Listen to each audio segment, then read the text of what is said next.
Chapter 1. The Evil Moon, to open or not to open the jar.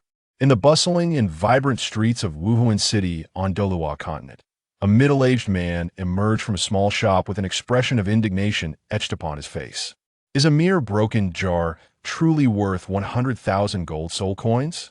Why don't you just rob someone? No, you're the one robbing. This is a scam. His loud outburst attracted a significant crowd, drawing the attention of many passers-by. Not far away, two young men were also intrigued. They exchanged glances, and the strikingly handsome, yet sinister-looking youth offered a slight smile. It is rare for anyone to dare cause a ruckus in Wuhan City. It adds a touch of amusement to an otherwise mundane existence. Yin, let's take a look. Boss, I must admit, I'm quite curious too. A jar priced at 100,000 gold soul coins? I wonder what treasures lie within. Surely, even if it were crafted from pure gold, it wouldn't be worth that much. Yin smiled slightly, his eyes brimming with curiosity. The one he referred to as boss was none other than Xiao, a prominent figure among the younger generation of Wuhan City. Following Xiao, Yin approached the small shop, which came into view. Aside from the sign emblazoned with the words Lucky Jar Shop, two eye-catching phrases hung on either side of the entrance. On the left, create the future with your hands. On the right, create happiness with your money. Hey, this shop is quite intriguing. It gives me the impression of brazenly swindling money. Xiao chuckled softly. Come on, boss. Let's go inside. I can hardly contain my excitement, Yin declared as he stepped into the establishment. Inside, the decor was simply an old counter with towering shelves behind it. On the shelves rested numerous pitch-black jars, each standing around 30 to 40 centimeters tall. The shop was sparsely populated, with only 5 or 6 customers, all seemingly drawn in by curiosity. At that moment, someone inquired, Boss, how much for one of these jars? 100,000. 100,000 copper soul coins? 100,000 gold soul coins. At these words, Xiao's heart jolted, silently lamenting, this truly is extortion. Instinctively, he turned toward the source of the voice and spotted the shopkeeper. In a rather inconspicuous spot near the counter, a young man clad in black lounged lazily in a rocking chair, his appearance unremarkable. He showed no inclination to engage with the customers, not even bothering to open his eyes. His name was Lin Xiao, the proprietor of the shop. Having inexplicably traversed from Blue Star to Douluo Continent, Lin Xiao had further bound himself to the so-called lucky jar system.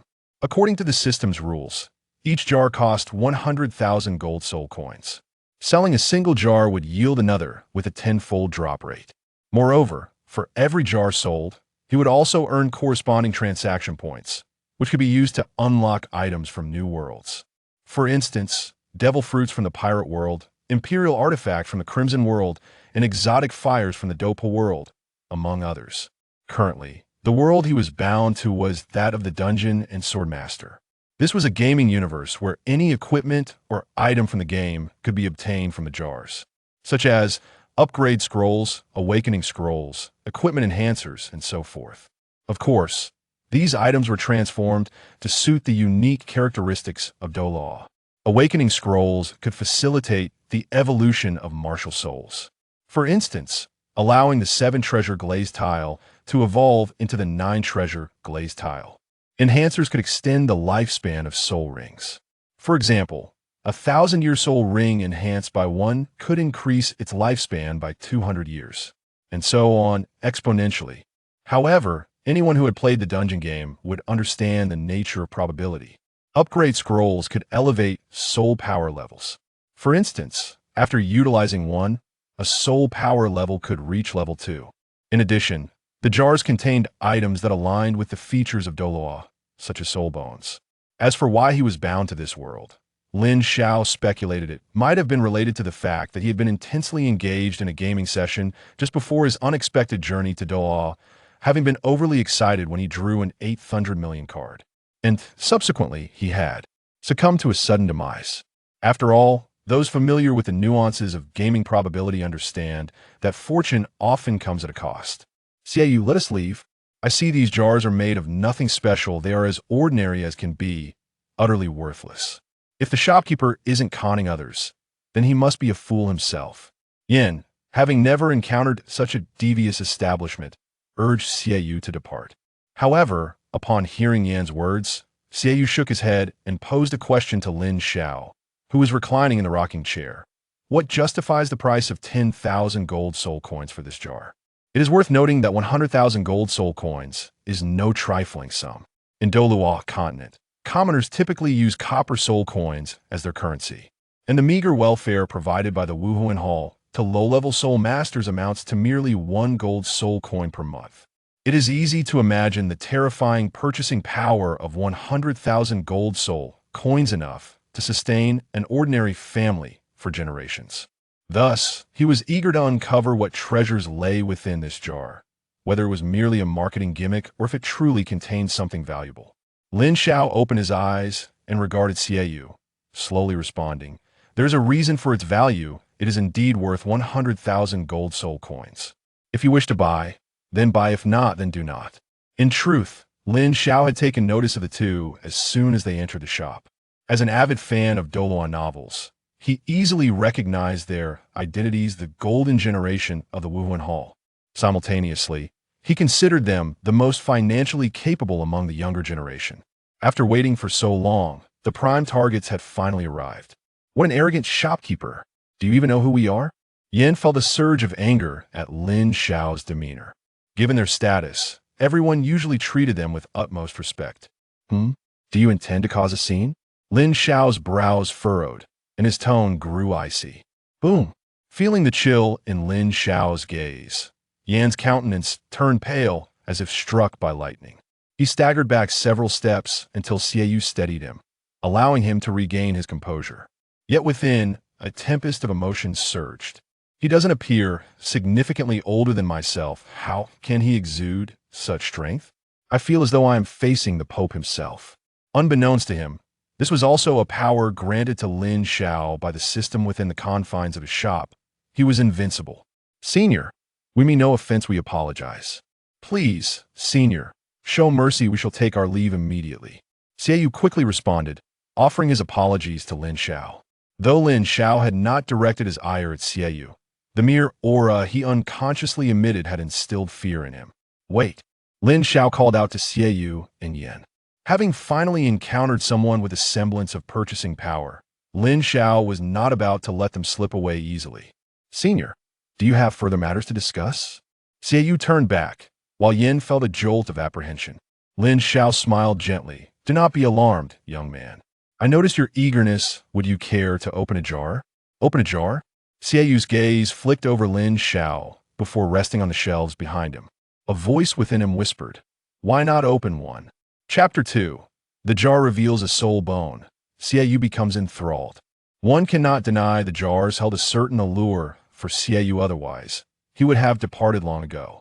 Perhaps it was a quirk of his character that filled him with insatiable curiosity toward the unknown. Boss, do not heed the words of the shopkeeper. 100,000 gold soul coins is no trivial sum. Purchasing this jar would be a grave mistake. Yin, observing Xiaoyu's growing interest, urged him once more. From the moment they entered, he had sensed Lin Xiao's intent to deceive. As Xiaoyu's intrigue deepened, Yan's apprehensions intensified. No, you do not understand. I have an inkling that I must open this jar, otherwise I may miss something of great significance. Disregarding Yan's warnings, Xiaoyu fixated on Lin Xiao and inquired, Boss, may I inquire what I might unveil from the jar? Some individuals are like this. The more you attempt to dissuade them from a course of action, the more resolute they become. Xiaoyu was precisely that type of person at this moment. Alas, Lin Xiao feigned a sigh. Seeing your earnestness, I shall make an exception and divulge a morsel of information. If fortune favors you, you might uncover a soul bone. There are even rumors of items more precious than soul bones. As long as luck is on your side. Lin Xiao repeatedly emphasized luck. After all, those who comprehend the nature of probability understand its capriciousness. It is said that a gambler never wins every time, yet one rarely witnesses a gambler who does not weep. Soul bones? Perhaps even rarer treasures than soul bones?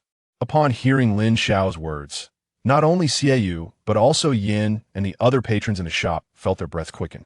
Soul bones are the coveted treasures of soul masters, and they are indeed a rarity. Could anyone truly be willing to part with such a treasure and place it within a jar? They found it hard to believe. If it were indeed possible to unveil a soul bone, a jar priced at 1 million gold soul coins would be a bargain. This is a deception. They are undoubtedly using the allure of soul bones to swindle us. To claim there exists something even more precious than soul bones is utter nonsense. This is the world of soul masters, and we must trust the knowledge we have acquired. For a soul master, soul bones and soul rings are paramount. There is no third option. Yen regained his composure. He immediately shook his head. Lin Xiao, upon hearing Yan's words, remained utterly unmoved, simply uttering two words: ignorance. Within the depths of the dungeon, there exists no shortage of items more precious than soul bones. To say nothing of other treasures, if one were to draw a resurrection coin, which revives one to full health, it would be an undeniable windfall. I shall open one. At that moment, Xiao finally made up his mind. Boss, are you really going to open one? Indeed, consider it a way to add some excitement to my otherwise mundane life. Just one regardless of what I draw from it. I shall only open this one jar.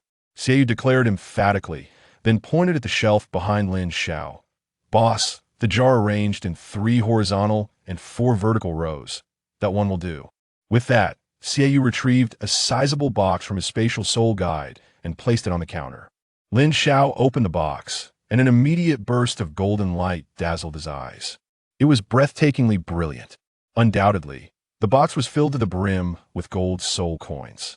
Fortunately, the gold soul coins in Douluo are roughly the size of a 1-cent coin on Blue Star. Otherwise, carrying 100,000 gold soul coins would indeed be quite a troublesome affair. He casually stored the gold soul coins in the system space. Lin Xiao turned around and fetched the jar that Xiao had requested, placing on the counter. Someone has opened it. Someone has really opened it. Let's take a look quickly.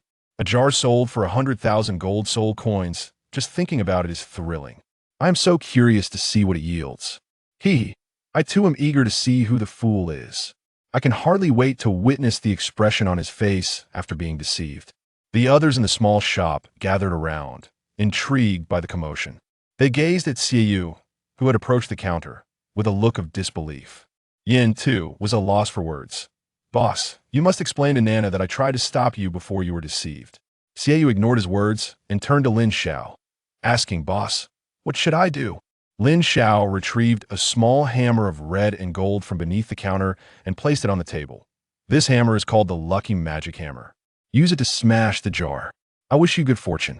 His heart raced, and his hands trembled with excitement. Without hesitation, Xiao grasped the Lucky Magic Hammer and swung it down. With a resounding crack, a burst of purple light suddenly erupted. Lin Xiao's gaze flickered, and he thought to himself, not bad luck at all, it turned out to be a purple item. Xiao should not incur a loss. The items within the jar are ranked as follows: ordinary, advanced, rare, artifact, legendary, epic, and mythical, corresponding to the colors white, blue, purple, pink, orange, gold, and rainbow, respectively. However, given the nature of the dungeon, the quality of an item does not necessarily determine its value. In short, the essence remains. The best item is one that is suited to one's needs. As the light dissipated, a powerful wave of soul power surged forth. Everyone fixated on the item in Xiao's hand, their eyes nearly popping out in astonishment as they exclaimed, What is this? It actually possesses a wave of soul power? Heavens, it's truly a soul bone. It must be at least 3,000 to 5,000 years old. Is this shop out of its mind? Did they really put a soul bone in a jar? He has struck gold. This lad has hit the jackpot. In the spirit hall, soul masters were ubiquitous. It was embarrassing not to be a soul master. Hence, knowledgeable individuals were plentiful. Yet, the more knowledgeable they were, the more shocked they became. After all, what emerged from that jar was no ordinary item, but a treasure coveted by countless soul masters throughout their lives. Instantly, the crowd's gaze became fervent. Some even harbored malicious intent. Sensing the shift in the crowd, Lin Xiao's expression darkened, and he huffed, Ordinary folk, leave. With his words, an irresistible force ejected everyone except Xiao and Yin from the shop. What kind of ability was this? The ejected individuals were left bewildered. It seems the shop is truly extraordinary. How powerful must the shopkeeper be? Surely, he must be a soul, Douluo? Such thoughts raced through their minds. Inside the shop, Yan's breath quickened. Boss, it appears you have made quite a profit this time. This was a soul bone. Even among their ranks, known as the golden generation of the Spirit Hall, none possessed a soul bone. To acquire a soul bone for 100,000 gold soul coins was undeniably a tremendous bargain. Lin Xiao's gaze flickered as he discerned the information that had appeared in tandem with the item. He couldn't help but feel a bit embarrassed. Item: right arm bone of the venomous cat demon king. Level rare. Type: tradable. Description: produced from the venomous cat king of the venomous thunder ruins. Soul skill: venomous claw. Launches a rapid claw strike forward, with additional poison attribute effects.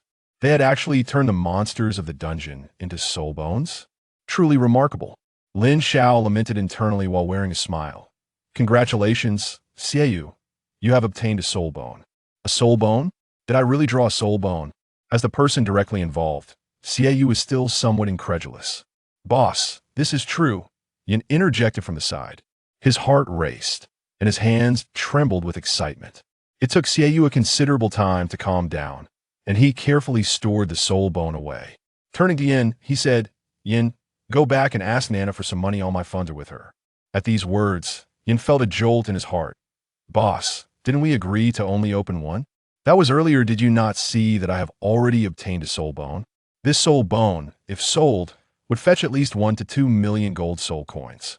Even if I were to open 10 more jars, no matter what I draw, it would still be a profit. Xiao patiently explained to Yin. Seeing this, Lin Xiao nodded in satisfaction. Good. Very good. He understood this state of mind all too well. Lin Xiao never expected that just one jar would send Xiao into a frenzy. Chapter 3. Hulaina also wants to open a jar? Truly intoxicated. Absolutely intoxicated. Upon hearing Xiao's words, Yin began to comprehend Xiao's mindset. Yet, inexplicably, he felt some temptation stirring within himself. What if I also open one? Lin Xiao thought it prudent to stoke the flames. By the way, I must remind you, after opening 9 lucky magic jars, the 10th jar will yield double rewards. This means should you draw a soul bone for the 10th jar, you will additionally receive an identical soul bone. Lin Xiao was not fabricating tales. This was indeed the system's rule. Double rewards? Xiao's eyes changed, having tasted sweetness. He was truly hooked. Yin, go back and inform Nana. In addition to my initial funds, I need to borrow some more from her to gather 900,000 gold soul coins for a 10 consecutive opening. Boss. Yin opened his mouth, unsure of how to respond. Xiao insisted, do not hesitate, go quickly. I have a premonition that the next jar will yield something even better. Very well. With that, Yin turned and departed.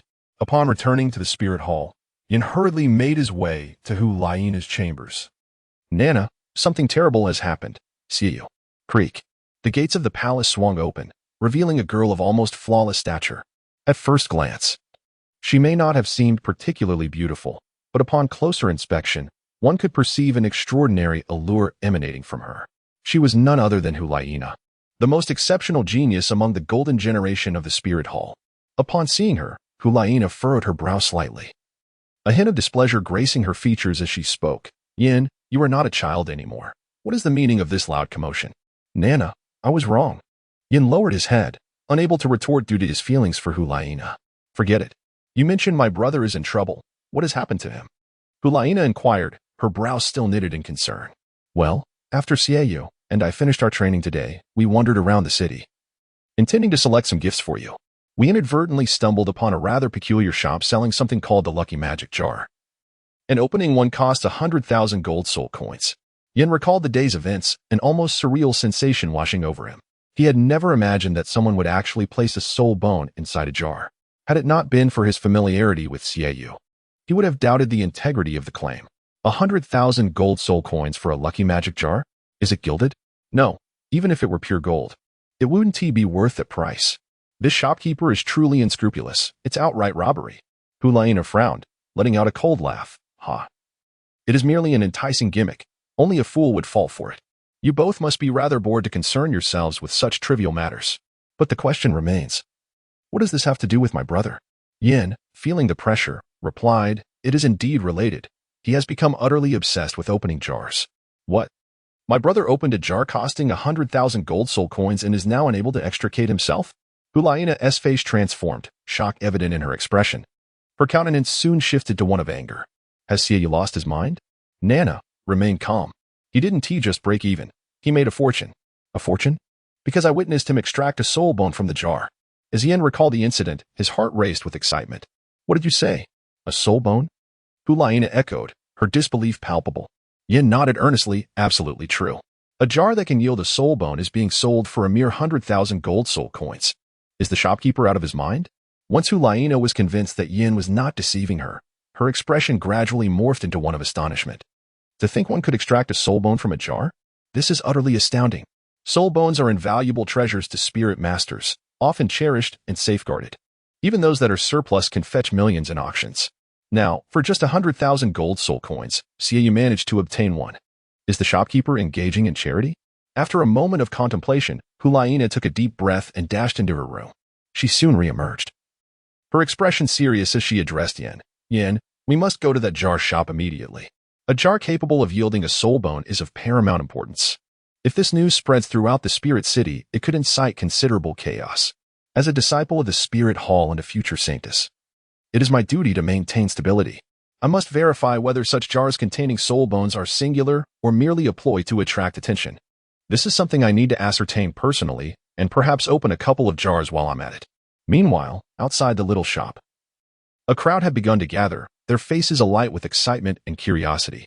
I just heard that someone in the shop opened a soul bone. Really? A soul bone? Is that true? How could that possibly be real? Every spirit master knows the value of a soul bone. Who would place such a treasure in a jar for others to open? That is ludicrous. Exactly. If they wanted to make money, why not sell the soul bones directly? Humph. You don't believe me? I saw it with my own eyes. The fluctuations of soul power were undeniable. At that moment, a slightly plump, middle-aged spirit master interjected. Having just been expelled from the shop by Lin Xiao, his voice attracted the attention of the surrounding throng. Brother, is that true? I witnessed it myself. How could it be false? Others saw it too. Is this real? Brother, tell us what happened. In that instant, curiosity sparkled in the eyes of many. The middle-aged man recollected. I only know there are many items called lucky magic jars, each costing 100,000 gold soul coins. Then I saw that young man open a jar and extract a soul bone, and it was no ordinary one. It must have been several thousand years old. Indeed. I can attest to this. I remember the shopkeeper mentioning that one could uncover items even more precious than soul bones. Those who had been expelled alongside him corroborated his words. This is incredible. I wonder what sort of person this shopkeeper is to be so generous. Enough talk. I want to know when that young man will emerge so I can open a jar myself. I want to try my luck. At that moment, Hulaina and Yin arrived at the back of the crowd. From a distance, Hulaina noticed two phrases hanging by the door. Create your future with your hands. Create happiness with your money. I must see for myself if that jar is truly as miraculous as claimed. Lin Xiao suggested. Why not take a moment to rest over there while I check if anyone else wishes to open a can? Upon hearing this, Xiao's expression changed, and she implored. Boss, please wait a moment. I have sent Yin to fetch the money, and he will return shortly. I have a strong premonition that I will uncover something even more extraordinary in the next can. The treasures are beckoning to me, and I do not wish to watch as they are opened by someone else. In the face of opportunity, Xiao chose to set aside her pride, for after all, what is pride worth? Very well then, she conceded. Lin Xiao nodded slightly, not rejecting the notion. He comprehended Xiao's perspective. It resembled the mystical concept of stepping on heads in games when enhancing equipment. Upon successfully augmenting an item, one naturally yearns to continue enhancing, believing the success rate of subsequent attempts would be higher. It must be said, however, that this notion is rather naive. Perhaps you are unaware that the dungeon game world I am bound to is from the Mafu server? Given the probabilities inherent to the Mafu server, engaging in such mystical practices is no jest. Let us not elaborate further on the probability of 0 multiplied by 0. Lin Xiao silently mourned for Xiao in his heart. However, Xiao, oblivious to Lin Xiao's thoughts, expressed his gratitude, saying, Boss, you truly are a good person. He was moved. As his gaze swept over the shelves behind Lin Xiao, filled with an array of lucky magic jars, his eyes sparkled with longing. Simultaneously, he resolved within himself, when Yin returns, I shall refrain from doubling the effort. Since soul bones are so readily available, it suffices to activate a single set and then withdraw. The boss is kind. I shall not let him incur excessive losses. He considered Lin Xiao's well-being. Fortunately, Lin Xiao remained unaware of Xie Yu's intentions. Otherwise, he would have undoubtedly burst into laughter. It was clear that Xie Yu had never faced the harsh realities of life, harboring such naive thoughts. Just then, a voice called out from outside, "Boss Lin, it's me, Yin. I've returned with the money." Yin knocked on the door and then spoke softly. After witnessing Lin Xiao's enigmatic prowess, he had adopted a much more modest demeanor. Although he was astonished at how someone so young could possess such terrifying strength, he dared not inquire further. Who exactly is this person? That even the typically unruly Yin shows such deference? Hulaina's gaze flickered as she discerned Yin's unusual demeanor, her anticipation for the little shop growing. "You may enter directly," she remarked. Upon hearing Lin Xiao's voice emanating from within the store, Yin finally mustered the courage to push the door open. Creak, creak, the wooden door emitted a dry, rasping sound. Inside the shop, behind the counter, Lin Xiao raised his head and cast his gaze towards the door. He discovered that, apart from Yin, another individual had also entered. It was a young maiden, her figure nothing short of perfection. Her delicate features, at first glance, might not seem particularly breathtaking. Yet upon closer inspection, one would realize she possessed an inexplicable allure. Presumably, this young lady must be Hulaina, the saintess of the spirit hall. However, upon further reflection, considering the ages of Xie Yu, Hulaina, and Yin, it became apparent that they were still quite young. Hulaina had yet to fully mature, and it seemed she had not yet undergone the trials of the city of slaughter. Thus, she could not yet be deemed a saintess, Lin Xiao mused internally. Simultaneously, as Lin Xiao praised Hulaina, her spring-like eye surveyed the quaint interior of the small room. The furnishings were rustic and simple: a counter, a rocking chair, and a tall shelf adorned with dozens of pitch-black jars, all in a matte finish. The young man behind the counter must be the proprietor of this establishment. Appearing remarkably youthful, Xie Yu was completely overlooked as Hulaina's gaze, filled with a mysterious glimmer, turned towards Lin Xiao. To her surprise, she felt an overwhelming sense of astonishment. Given Yan's rebellious nature, Hulaina had expected a shopkeeper who could instill fear in Yin to be an elderly figure, perhaps with snow-white hair and a youthful demeanor. Yet, in truth, this young man seemed barely 2 years older than her brother. Could it be that he was even more gifted? "Nana, you have finally arrived." At that moment, Xie Yu intruded upon Hulaina's line of sight, his eyes sparkling with a fervor akin to that of a wolf starved for days. This was the present, before the golden generation had emerged, before they had made their mark. Without the burden of idle status, one could be more carefree, embodying the essence of youth. "Xie Yu, could you behave normally?" Hulaina felt a shiver run down her spine at the sight. She then averted her gaze from Xie Yu and turned to Lin Xiao, offering a smile that could eclipse any flower in beauty. "Greetings, esteemed proprietor. My name is Hulaina, and it is a pleasure to make your acquaintance." Her voice, though not melodious and slightly husky, resonated in the ears of those present, igniting a tingle in their hearts, as if an invisible hand were teasing them. Truly, she was a captivating enchantress, exuding temptation at every turn. Lin Xiao evaluated in his heart, while smilingly responding, "Hello, my name is Lin Xiao. Welcome to your arrival." At this moment, Hulaina's gaze drifted past Lin Xiao to the shelves behind him, and she curiously inquired, "Boss, are these jars behind you called lucky magic jars?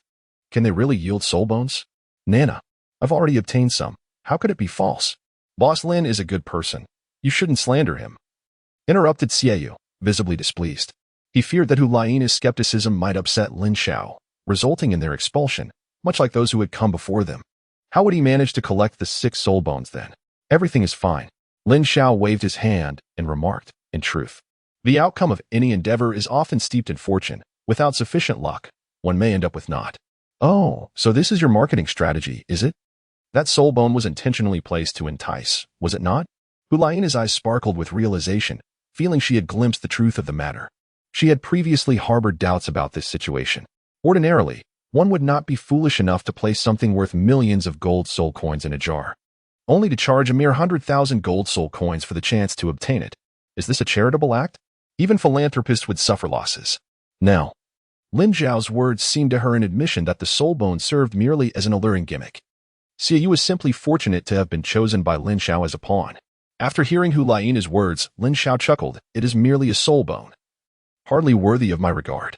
There are items within this jar far more precious than the soul bone. Whether one can obtain them depends solely on one's fortune. In any case, Whether you choose to open the jar or not is inconsequential. It remains here. Hulaina was taken aback by Lin Xiao's response. Boss, what do you mean by that? Nothing of consequence. If there is nothing further, you may take your leave. Do not impede my business. I am certain many will find my jar intriguing. Lin Xiao waved his hand dismissively, signaling them to leave. He then sank back into the rocking chair, reclining comfortably. He had long anticipated the doubts that would arise. However, there was little he could do. The contents of the jar were beyond his influence. It truly was a matter of luck.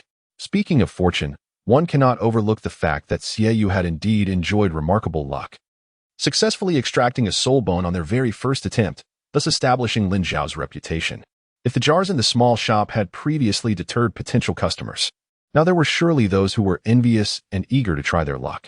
To put it in the words of the Blue Star, take a chance. And a bicycle could turn into a motorcycle. Chapter 5.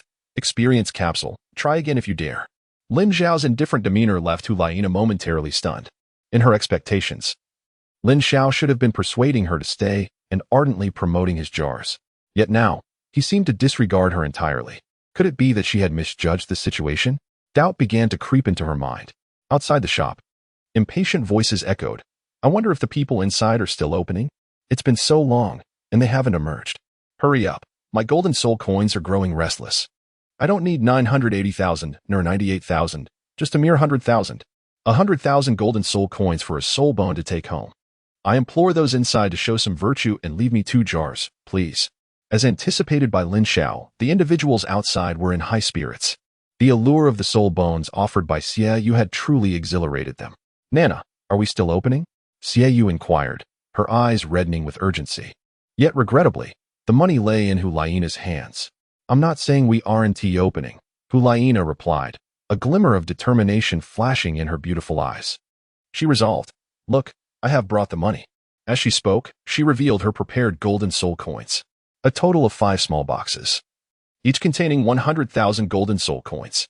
500,000 golden soul coins. This represented the entirety of Hulaina and Xiaoyu's fortune. Nana, you truly brought all our savings, Xiaoyu expressed with surprise. Of course, Hulaina said, puffing out her chest with confidence. Then, she waved her open palm in front of Lin Xiao. Boss, please open another jar for my brother. 1 jar? Xiaoyu was taken aback. Then why wave your open palm? Couldn't you just point with 1 finger?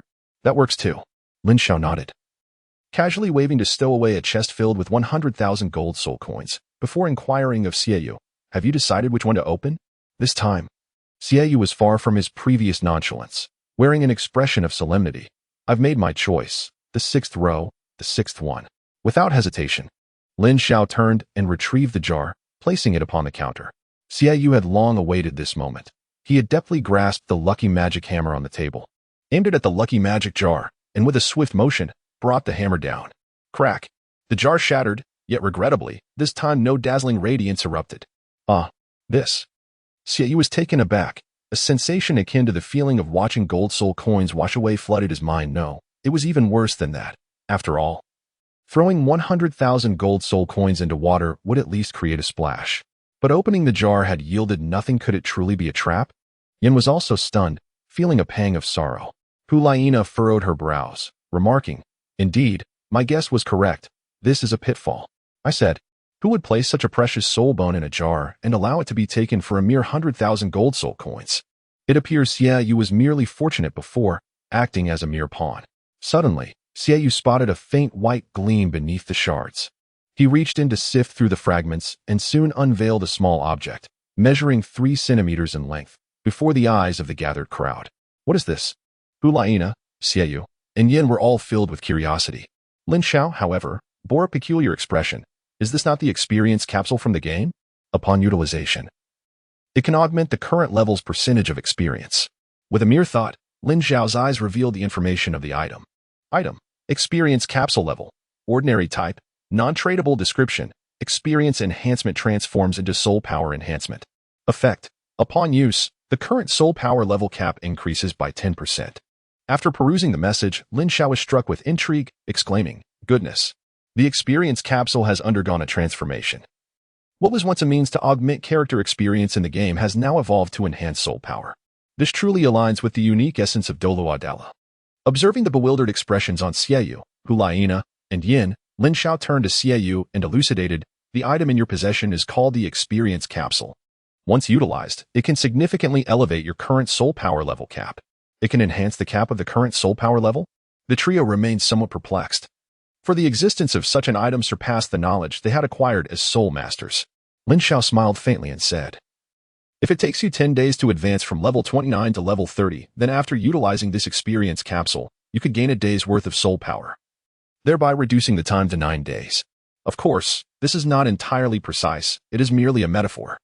You may also interpret it as a means to enhance your cultivation speed by 1/10, without any restrictions. In other words, even if you were a titled Douluo, it would still augment your cultivation progress by 1/10. Can it truly enhance the speed of cultivation? How extraordinary! And without limitations? At this moment, the three of them comprehended the implications, and they were utterly astonished. They even began to extrapolate and formulate more ambitious plans. After all, the effects of the experience capsule may not be apparent at lower levels. For someone who can elevate their soul power by 1 level in 2 months, a reduction of 1/10 of the time would seem negligible. It is only after reaching the titled Douluo rank that the true efficacy of the experience capsule is fully realized. Everyone knows that for a titled Douluo, ascending by 1 level in soul power typically spans years, some take a year, others a decade, or even several decades. Thus, the ability to disregard the current soul power level cap by 1/10 becomes immensely valuable, saving one from years of arduous labor. Is not a few years of a titled Douluo's time worth 100,000 gold soul coins? Indeed, it is exceedingly worthwhile. Moreover, the golden generation of the Spirit Hall, as long as they do not face untimely demise, are destined to become titled Douluos. The introduction of experience capsules can be seen as paving the way for their futures. With a heart full of excitement and trembling hands, Xiao carefully stowed away the experience capsule. He began to fantasize, when I become a titled Douluo, if I were to accumulate 100 or 80 experience capsules to use all at once, would I not instantly become a figure as formidable as the Pope? Hulaina curiously looked at Lin Xiao and inquired, Boss, where do you come from? How could you possess such miraculous items? Lin Xiao smiled and remarked, the origin of my being is of little consequence. What truly matters is that you recognize me as a merchant engaged in the art of commerce. As you can observe, this diminutive capsule, in a certain sense, holds greater significance than a soul bone. Thus, it cannot be deemed a loss. Now, do you intend to proceed with opening the can? If the players of the underground city were to hear Lin Xiao's words, they would undoubtedly condemn him for his greed. Merely a worthless experience capsule, not even a leveling scroll, and yet you are extolling its virtues to such an extent. After hearing Lin Xiao's remarks, Hulaina exchanged a glance with Xiao, both understanding the unspoken sentiments in each other's eyes. Subsequently, Xiao gestured grandly, declaring, open it all, use the remaining funds, and bring forth 4 more capsules. In his mind, this proprietor truly possesses a sense of integrity. Even if it cannot be assured that each capsule contains a soul bone valued at 1,000,000 gold soul coins, in a certain sense, its worth is not to be underestimated. So why hesitate now? Just proceed with the opening. The first 2 capsules have already recouped their cost, and from this point onward, whatever is revealed will only yield profit. Chapter 6. Do you find life tedious? Why not try enhancement? Have you made up your mind? Lin Xiao reaffirmed. Observing that this was indeed a surefire venture, was there anything left to ponder? Rather, were you perhaps filled with regret? Fear not.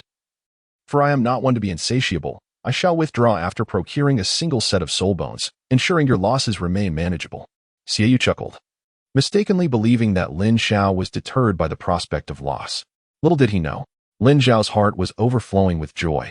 He chuckled softly, thinking that while they might reap significant profits, he too would not suffer losses. In his mind, he eagerly anticipated their opening of dozens of jars. After all, for every jar sold, he would receive a return with a tenfold explosion rate. The more they sold, the more he could open.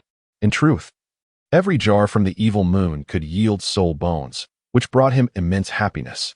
Only in this manner could he continuously entice others to engage. This time, he decided against making a choice and opted to open the first jar in the first row. The evil moon had selected the jar. Lin Xiao received the remaining 400,000 gold soul coins and meticulously arranged the 4 jars upon the counter. With a series of resounding cracks, Xiao became increasingly adept, seizing the lucky magic hammer and, with unwavering resolve, shattering each jar in succession. Brilliant lights of white erupted. White light, white light, white light. Instantly, Xiao's eyelids began to twitch uncontrollably. This was entirely expected. Despite his verbal assurances of satisfaction, declaring that he could accept whatever emerged next.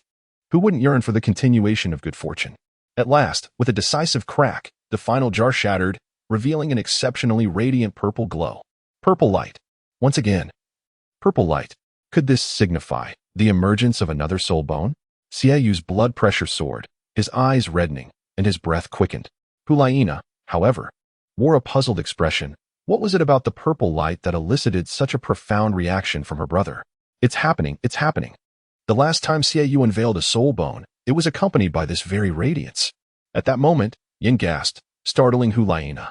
A soul bone? Could it be that another soul bone might truly be revealed? Was Lin Xiao truly not deceiving others under the guise of the soul bone? Hulaina was astonished. Instinctively, she cast her gaze towards the object in Xiaoyu's hand. Coincidentally, the profound purple light dissipated, revealing a palm-sized light blue disc adorned with 8 black dots. At its very center, a black vortex swirled incessantly. An enhancer. Lin Xiao frowned. Even without examining the information, he could recognize this item. Do you seek to add a touch of delight to your mundane existence? The amplifier of Kai Zi is a treasure you truly deserve. The thrill of 40 consecutive defeats will leave you utterly devoid of hope. Item. Amplifier rarity. Rare type. Non-tradable description. Enhances equipment levels, transforming into a means of fortifying soul rings. Effect. Allows the selection of any soul ring for enhancement. Upon successful enhancement, it can elevate the soul ring's maximum lifespan based on its foundational years. The higher the enhancement level, the greater the amplification factor. Note, as the enhancement level increases, the success rate diminishes. After reaching enhancement 3, the enhancement level may drop, and after enhancement 10, there exists a risk of the soul ring shattering. Gazing at the description of the amplifier, Lin Xiao felt no turbulence within, and even found it somewhat amusing. This wretched thing, it truly embodies its essence. The prospect of a soul ring shattering is quite remarkable. In Lin Xiao's mind, a vivid image has begun to take shape. He envisions a soul ring that, after enduring countless tribulations, ascends to the 10th level, only to fail spectacularly at enhancing to the 11th, resulting in a dramatic explosion of shards. The mere thought is exhilarating. One cannot help but wonder if someone might be audacious enough to shatter all their soul rings in a similar fashion, ultimately leading to their withdrawal from the pursuit. Could you enlighten me on the purpose of this object? The boss is asked. Xiaoyu has spent an entire day pondering, yet finds himself no closer to understanding its significance. Is it consumable? It does not seem so. Is it functional? If so, how does one utilize it? The more he contemplates, the more perplexed he becomes. Moreover, Xiaoyu's query echoes the sentiments of Hulaina and Yin, particularly Hulaina, who had hoped to witness the miraculous emergence of a soul bone from within the jar. Instead, she is confronted with this enigmatic artifact. While it may appear captivating and mysterious, does such a lure truly warrant a valuation of 100,000 golden soul coins? Ahem. Lin Xiao cleared his throat and, without any pretense, explained, this is an enhancer. You can designate any existing soul ring for enhancement. Upon successful enhancement, it will permanently increase the age of your soul ring. What does it mean to enhance a soul ring? The three of them, Hulaina and her companions, were still somewhat perplexed by this new term. Lin Xiao pondered for a moment, and then remarked, for instance, if the age of your first soul ring is 100 years, utilizing this enhancer and successfully completing the enhancement would likely elevate the age of your soul ring to approximately 110 years. Naturally, my recommendation is to first enhance the soul rings with a higher age, as the increase would be more substantial. For example, if you possess a 10,000-year soul ring, a successful enhancement could extend its age by a remarkable 1,000 years. Such an increase in age is indeed considerable. The potency of soul skills would augment, and one's fundamental attributes, including strength, speed, and soul power, would witness tangible enhancements. This is a conservative estimate by Lin Xiao, drawing from gaming experience. An enhancement of one generally corresponds to an approximate 10% increase in foundational capabilities. Upon Lin Xiao's words, the breaths of the trio grew increasingly rapid. They all recognized the immense value of this enhancer. Remarkable, truly remarkable, it can augment the age of soul rings. This is a treasure that rivals even the soul bones. Yin could not help but exclaim, casting a gaze at Xiaoyu that was tinged with envy. Hulaina's eyes sparkled with delight. Indeed, the ability to designate any soul ring is nothing short of extraordinary. If I were to possess a soul ring exceeding 91,000 years, A 10% enhancement would grant me a 100,000-year soul ring, would it not? A 100,000-year soul ring. Upon hearing Hulayina's musings, Xiaoyu's eyes gleamed with excitement. It is essential to understand that a 100,000-year soul ring symbolizes the ultimate aspiration of all soul masters. However, such ancient soul beasts are exceedingly rare. Yet today, they have uncovered a pathway to attain a 100,000-year soul ring. After listening to Hulayina's words, Lin Xiao could not help but chuckle softly. You make a valid point. However, there is one crucial detail I must share with you. A soul ring can be enhanced not just once, but countless times, and with each enhancement, the increase far surpasses that of the previous one. Lin Xiao's words resonated like a heavy hammer upon the hearts of the crowd. Could it indeed be stacked? Would that not imply that with infinite enhancement, a century-old soul ring could be elevated to that of 100,000 years? Hulayina's mind swiftly turned, and she instantly conjured numerous thoughts. 100,000-year first soul ring? Heh, how audacious you all are to entertain such notions. Lin Xiao couldn't help but chuckle. It was evident that he had never undergone any rigorous training in humility, which emboldened him to utter such lofty ambitions. Lin Xiao's subsequent words fell like cold water. I must remind you that soul ring enhancement is not without its risks. After reaching 3, there is a chance of failure, resulting in a drop in level. Should you fail at 10, your soul ring may even shatter. Therefore, enhancement carries danger and requires caution. Boss, what happens if it shatters?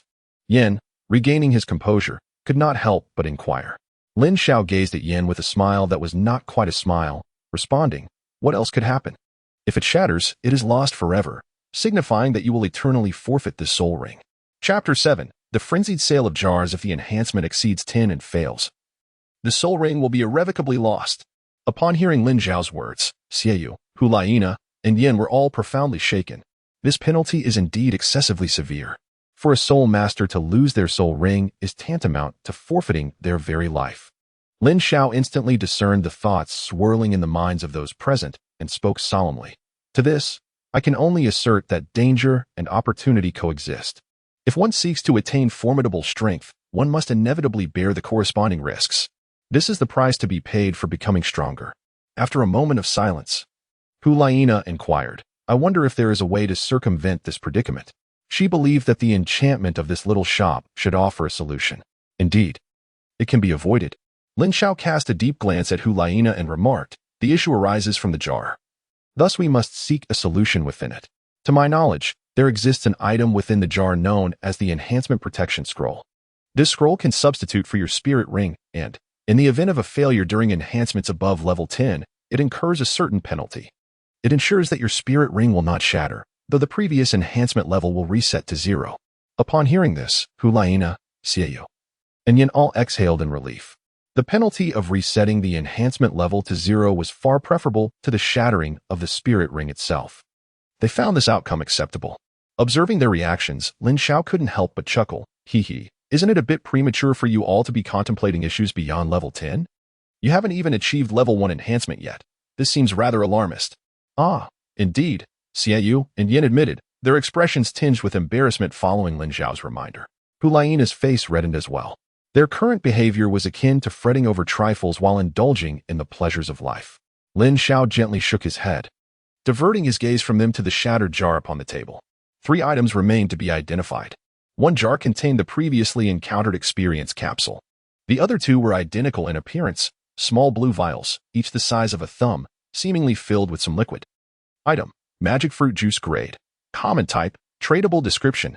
Magic recovery has transformed into soul recovery. Effect: upon use, it restores 30% of one's soul power. This restorative potion may be considered basic, yet it aligns with the essence of a dungeon. Lin Xiao dismissed his wandering thoughts and addressed Xiaoyu, stating, it is acceptable. I shall refrain from elaborating on the experience capsule. The other 2 small blue vials are known as magic fruit juice, which can instantly restore 30% of one's soul power. Is that all? After hearing Lin Xiao's brief description, Xiaoyu appeared somewhat disheartened. Though it shared the same white grade, it paled in comparison to the experience capsule.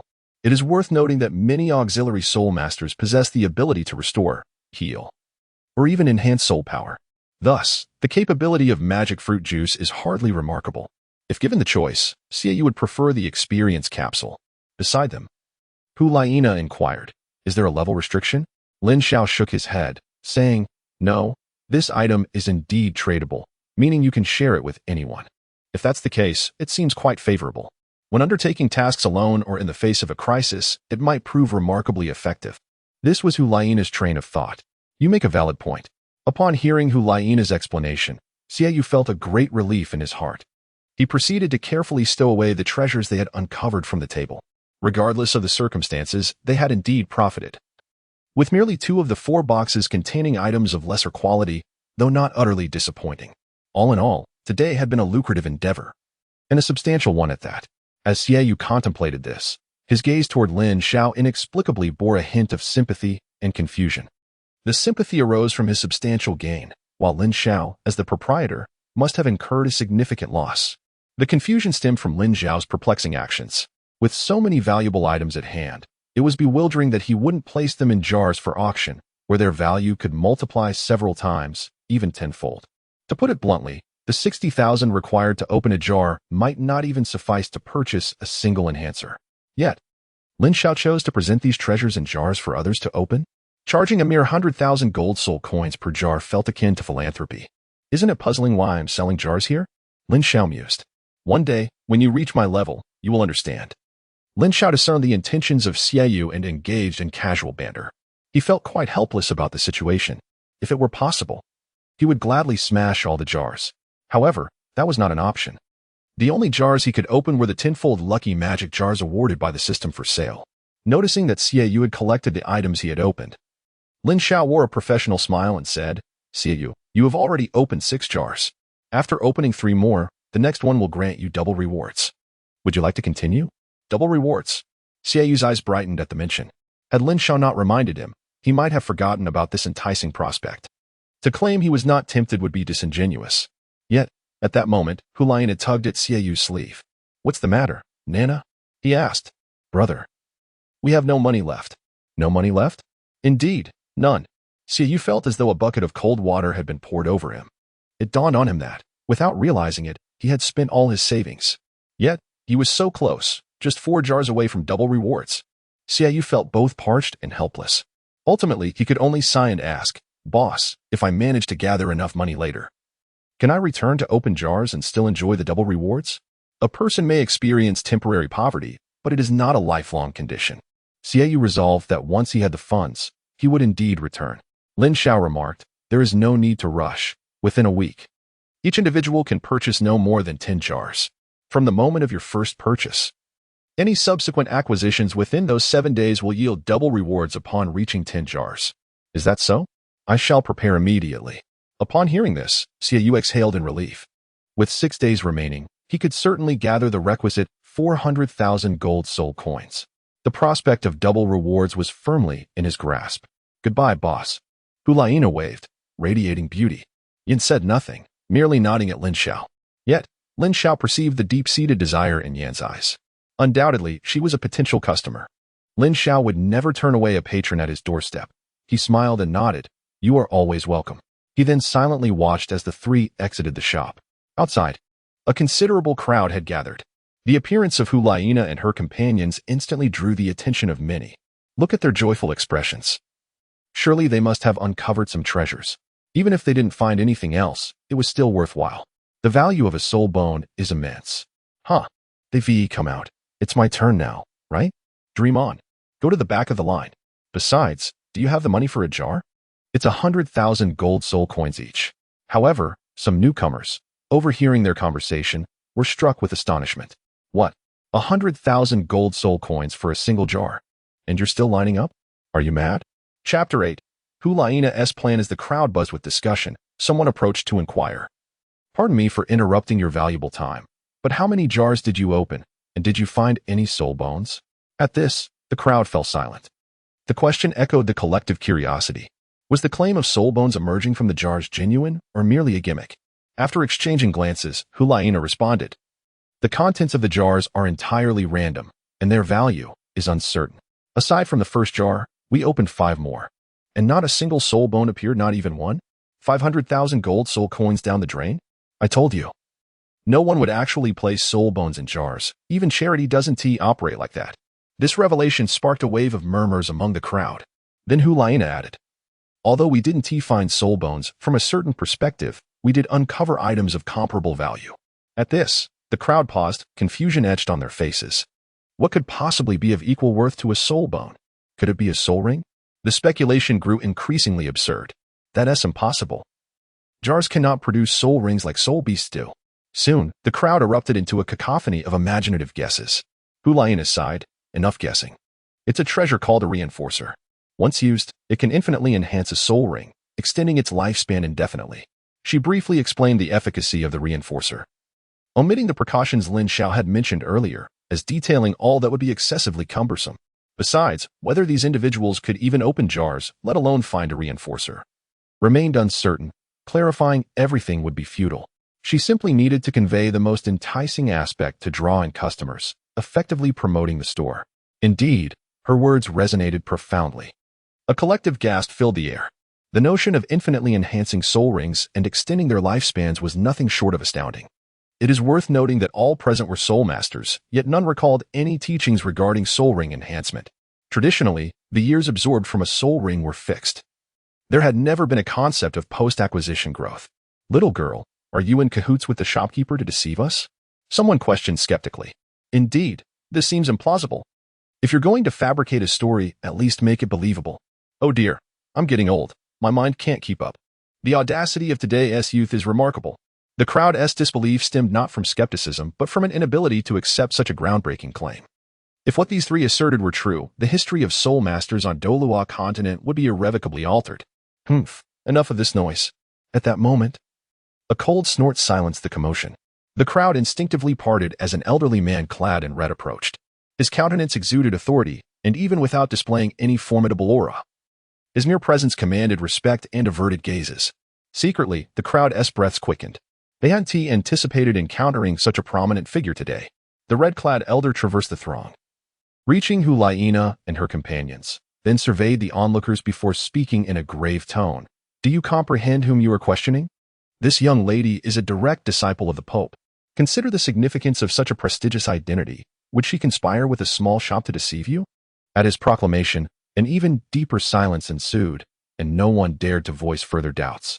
The words His Holiness the Pope carried immense weight. That illustrious figure held a divine status in the hearts of the majority of soul masters in Wuhuan City, beyond reproach. Naturally, her disciple was equally esteemed and beyond question. My apologies for any unintended offense. Please forgive my rash words. The individuals who had previously expressed skepticism hastily offered their apologies, genuinely seeking forgiveness. Let bygones be bygones. Hulaina gently shook her head. We must go. I need to meet with my teacher in the Pope's hall immediately to discuss today's events. This shop is too significant for both our spirit hall and the realm of soul masters. With that, Hulaina led Xiao and Yin away from the crowd. Intent on recounting her experiences to the Pope, no one could impede her. Even if you wish to enter the shop to purchase jars, you must adhere to the rules and refrain from causing a ruckus. Otherwise, you shall bear the consequences. The red-clad elder issued this warning before departing. As the crowd dispersed, the atmosphere lightened, and excitement surged once more. Someone wiped the sweat from their brow, exclaiming, Heavens, I can hardly believe this. Infinite enhancement of soul rings. Doesn't that mean 100,000-year soul ring is within reach? Dream on. Do you really think the shopkeeper is conducting charity? The Pope's disciple just said it, each jar filled with uncertainty at 100,000 gold soul coins. If you're unlucky, it's ill-advised to open one. Indeed. Those contemplating opening jars should think twice. 100,000 soul coins is no trifling sum. A novice soul master may toil for years without accumulating such wealth. Should fortune turn against them, years of effort could be rendered futile. Gradually, some individuals transition from impulsivity to composure. However, a greater number flocked to the small shop, forming an orderly queue. They had not forgotten the words of the esteemed cardinal clad in red. Simultaneously, some had witnessed the shopkeeper's method of expelling the previous soul masters and speculated that the proprietor must possess formidable prowess as a soul master himself. Inside the shop, Lin Xiao gazed at the long queue outside the shop, a faint smile gracing his lips. At this rate, selling 100 or 80 jars today seemed entirely within reach. As he contemplated the rewards he would reap, a thought surfaced in his mind. Today is indeed a day brimming with hope. Just then, the soul master at the front of the line stepped inside, his expression one of palpable excitement. To Lin Xiao, this soul master appeared less like a customer ready to spend money and more like someone eager to collect wealth. With a clang, the soul master reached the counter, tossing a burlap sack onto it, and spoke urgently. Quickly, boss, prepare a jar for me. After receiving the payment of exactly 100,000 gold soul coins, Lin Xiao gestured toward the shelves behind him and said, "Feel free to choose any jar from up there." As soon as he finished speaking, the Soul Master made his choice. This one. I have a strong feeling that it will yield great results. He pointed to the jar directly in front of him. Excellent choice. After Lin Xiao took the jar from the shelf and placed it on the counter, he said, "Smash it with the hammer at your side." The man acted decisively, picking up the hammer and striking it. With a crack, the jar shattered, and a flash of white light vanished in an instant. Immediately after, with a clatter, the hammer fell onto the counter. The player opening the jar inquired, "What is this?"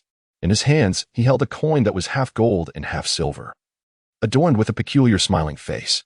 Item: fake coin level. Common type, tradable description, great death or insignificant life. Fate has long been predetermined. Upon use, there is a 50% chance of invoking divine retribution or recovery. Effect: divine retribution state, instant death. Recovery state: restores all personal injuries. Unexpectedly, even this damned fake coin could be obtained. Lin Xiao felt somewhat speechless. He recalled that during the early stages of the game, this item was considered an essential healing potion for the lucky players. As for Lin Xiao, he had experienced misfortune 10 times out of 10, only to find hope on the 11th attempt. Essentially, he relied on this item to meet his demise, only to resurrect and refresh his skills using the revival token. "Boss, you've been silent for quite some time. Are you stunned? Isn't the item I obtained remarkable?" At that moment, the Soul Master, clutching the fake coin, asked with a nervous expression. "Well, it depends on luck," Lin Xiao replied. "Why do I say it depends on luck? The coin you hold is called the fake coin, and its usage is simple. Just toss it into the sky. If fortune smiles upon you, it will unleash miraculous powers, healing all your injuries and restoring you to your peak condition, rejuvenating your masculine vigor." Upon hearing this, the individual erupted into joyous laughter. "Aha! I told you. My luck is not bad. With this coin, I have gained an extra life. For someone like me, who often teeters on the brink of life and death, this is invaluable." Lin Xiao couldn't help but smirk slightly. This fellow was exceedingly optimistic. He interrupted, "Wait, let me finish. That's only in the case of good luck. If luck is not on your side, you will directly summon divine retribution and be struck by lightning." The Soul Master froze upon comprehending Lin Xiao's words. After a considerable pause, he stammered, What did you say? Bad luck means I'll be struck by lightning?" He then glanced at the peculiar coin in his hand, and the laughter faded from his face. This was not an extra life. It was clearly a death warrant. "Indeed." Lin Xiao nodded, offering a reminder. "Our establishment advises you to exercise caution in the use of this item, reserving it for moments of utmost peril, even in dire straits. If it can be avoided, one should refrain from its use." What distinguishes this from having not opened anything at all? 100,000 soul coins simply vanish? At this thought, the individual felt a wave of distress wash over him, the frustration nearly causing him to spit blood. Why was it that others, upon opening their containers, immediately obtained soul bones? Subsequently, they even unearthed treasures that extended the lifespan of their soul rings.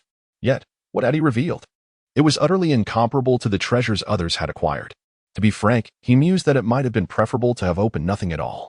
Discovering a worthless coin that could not even be utilized was a source of profound irritation. The outcome of opening such containers relied solely on the whims of fate. Lin Xiao shrugged, expressing his own helplessness. To be honest, he wished everyone could unearth soul bones or other exquisite treasures. Only then could the sales of the jars in his shop soar, and the more jars sold, the greater his benefits. Yet, reality often defied expectations. Suddenly, the man frowned. Harboring doubts, "Boss, are you not judging people by the quality of your offerings?" Knowing that the previous young lady was a disciple of His Holiness the Pope, did you intentionally present her with a jar containing valuable items? In our case, the disparity is significant. Shady merchants, indeed, there is no merchant without deceit. He believed that the Pope's disciple hadn't colluded with the shopkeeper, but who could ascertain if the proprietor was discreetly leveraging her presence to enhance his reputation? After quietly listening to the man's words, Lin Xiao smiled. This establishment operates on principles of integrity. The jars sit there. It is your own choice what you unveil, entirely reliant upon your luck. Moreover, the first jar yielding a soul bone was indeed a stroke of good fortune for them. Subsequently, they expended 500,000 gold soul coins, only to procure a booster after opening 5 jars. Do you still perceive an issue? And no issue at all. The man ceased his argument. Yet, The loss of 100,000 gold soul coins was etched upon his visage, revealing his dissatisfaction. Observing this, Lin Xiao remarked softly, "Before entering the shop, you must have noticed the words flanking the entrance. Indeed, the essence of this establishment lies in creating joy through expenditure. Reflect deeply on why you remain discontent." His voice, ethereal yet penetrating, easily stirred introspection within the listener. Moments later, the man's eyes brightened slightly. "I think I understand. How about I open another jar?" Upon absorbing Lin Xiao's words, clarity dawned upon him. His discontent stemmed from not uncovering something remarkable. A sense of reluctance lingered. Only by opening jars could this dilemma be resolved. Truly, a teachable spirit. Lin Xiao nodded silently. As the soul master before him completed the payment, Lin Xiao placed the jar he coveted upon the counter. With a crack, the jar shattered, and the soul master's heart broke alongside it. Why does it still emit a white light? Lin Xiao discerned the items within. A smile gracing his face. Not bad. This time, what has been unveiled is an experience capsule. Consuming it will undoubtedly yield significant progress in your cultivation. Really? So, it has some merit? The soul master wore an expression of skepticism and uncertainty. Is it true? Why not find out for yourself? All right, I shall give it a try. With that, the soul master promptly swallowed the experience capsule. In the next moment, his face suddenly flushed crimson. After a few breaths, a surge of soul power erupted from him. It is indeed true. Remarkably true. This tiny experience capsule has propelled my soul power to level 60, saving me 2 years of arduous effort. Once I acquire a soul ring, I shall become a soul emperor. Thank you, my friend. You are truly a benevolent soul. The individual was so overwhelmed with excitement that he stumbled over his words. See? As long as money is wisely spent, there is no lack of joy. I create happiness through expenditure, and I do so with sincerity. Lin Xiao chuckled lightly, remarking, "It appears fortune has favored you. Shall we not open a couple more to celebrate?" Meanwhile, Hulaina, Xiu, and Yin had arrived at the entrance of the Pope's hall, only to be informed that His Holiness was engaged in discussions of great importance with several elders. A servant approached, saying, "My lord, perhaps it would be prudent for you to wait elsewhere. I shall convey to the Pope that you have come." "No, I shall wait right here," Hulaina replied resolutely. Shaking her head, "The matter I need to report is of utmost importance. I must meet with the teacher the moment there is a pause. I cannot afford to delay even for a moment." Chapter 10. BB Dong's Puzzlement. I apologize, dear proprietor. I appreciate your kindness, but I truly find myself devoid of funds. In the small shop, a soul king whose soul power had just reached level 60 exhibited a complexion that shifted from green to pale, embarrassment etched across his face. Money was not the issue. The crux of the matter was the absence of it. In truth, individuals of his caliber could be considered standard soul masters.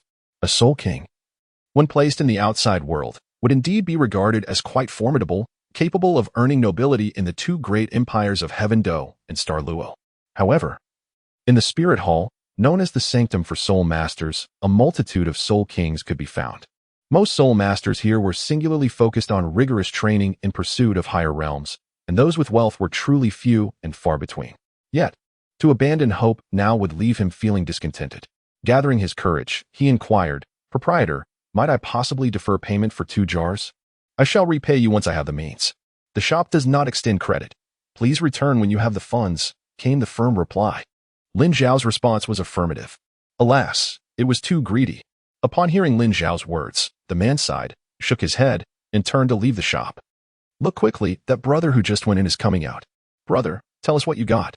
The crowd gathered around him, their curiosity piqued. "Did you suffer a loss?" The soul master hesitated for a moment. Then a flicker of emotion passed through his eyes as he shook his head, saying, "Though I did not make a fortune, I certainly did not incur a loss."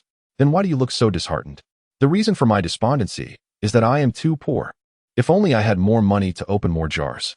Upon hearing this, the crowd's expressions turned to one of uncertainty. Is it truly that miraculous? Or has the shopkeeper bewitched him? "Aren't you curious about my gains? Let me share." Just then, the man spoke again. "I opened 2 jars in total. The first jar yielded a fake coin, the precise value of which is hard to determine. The second jar produced an experience capsule, which, upon consumption, directly elevated my soul power, allowing me to break through from level 59 to 60. In truth, it was not as extraordinary as it sounded. It could be said that he was already over 90% of the way to a breakthrough at level 59. The experience capsule merely provided the final 10% needed for his advancement. However, The crowd remained oblivious to this detail, attributing all the wonder to the experience capsule. Gasps of astonishment filled the air. What did a treasure that could enhance soul power signify? Those present were all soul masters, fully aware of its crucial importance. To obtain powerful soul rings and formidable soul bones, one must possess a solid foundation of soul power. Without soul power, all discussions are futile. The situation became increasingly absurd. First, someone obtained a soul bone. Then another received an enhancer that prolonged soul ring duration. And now there appeared an experience capsule that could augment soul power. What next? Perhaps a treasure that could evolve martial spirits? What nonsense! For over a decade, soul master education has taught us that such treasures simply do not exist. Haha. I now suspect that I am still intoxicated from last night. Everything I see is merely a dream. Otherwise, how could so many things, unheard of in legendary tales, be occurring? The crowd buzzed with discussion. Do you doubt it? As he spoke, the man unleashed a tremendous surge of soul power, causing those around him to instinctively take several steps back. Such terrifying soul power. Indeed, he was a level 60 soul king, capable of breaking through to become a soul emperor upon acquiring a soul ring. Among the crowd were many powerful individuals who instantly recognized his realm. Yet, another question arose. Who could ascertain whether he was capable of breaking through beforehand or if it was the result of consuming that experience capsule? Hey, Lao Zhang, is that really you? Have you broken through? No way. Normally, you would still need a year or two. At that moment, a few individuals recognized the soul master. Their faces registered shock as they gasped in the crowd. Seeing this, the others no longer harbored doubts, their emotions stirred. This was indeed real. Without hesitation, they declared, I too must open 2 jars. In an instant, the small shop was filled with a cacophony of voices. Meanwhile, the grand doors of the Pope's palace creaked open. Inside, a voice rang out, Nana, you may enter. The tone was cold, devoid of any discernible emotion. Hulaina exchanged a glance with Xie Yu before stepping into the chamber. Yin glanced around and chose to follow suit. The hall was adorned with opulent decorations. Even the lavish embellishments could not mask the palpable chill that permeated the air, reminiscent of the Pope's own icy and solitary heart. At that moment, only 3 individuals occupied the grand hall. The most captivating figure was undoubtedly the one who stood high above. She wore a crown of 9 curves made of purple gold and held a staff approximately 2 meters long, positioned before the throne that symbolized the papal seat. Her resplendent golden gown, perfectly fitted, shimmered with radiant light, adding depth to her already flawless beauty. Noble, elegant, and serene, various splendid adjectives seemed to apply to this woman. To her lower right stood 2 individuals. One had skin as delicate as that of an infant, with an alluring visage that suggested a unique aura.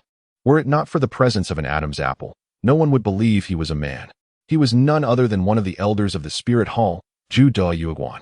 The other individual, garbed in a black robe, bore a pallid complexion devoid of color, and his gaze was tinged with an unshakable chill.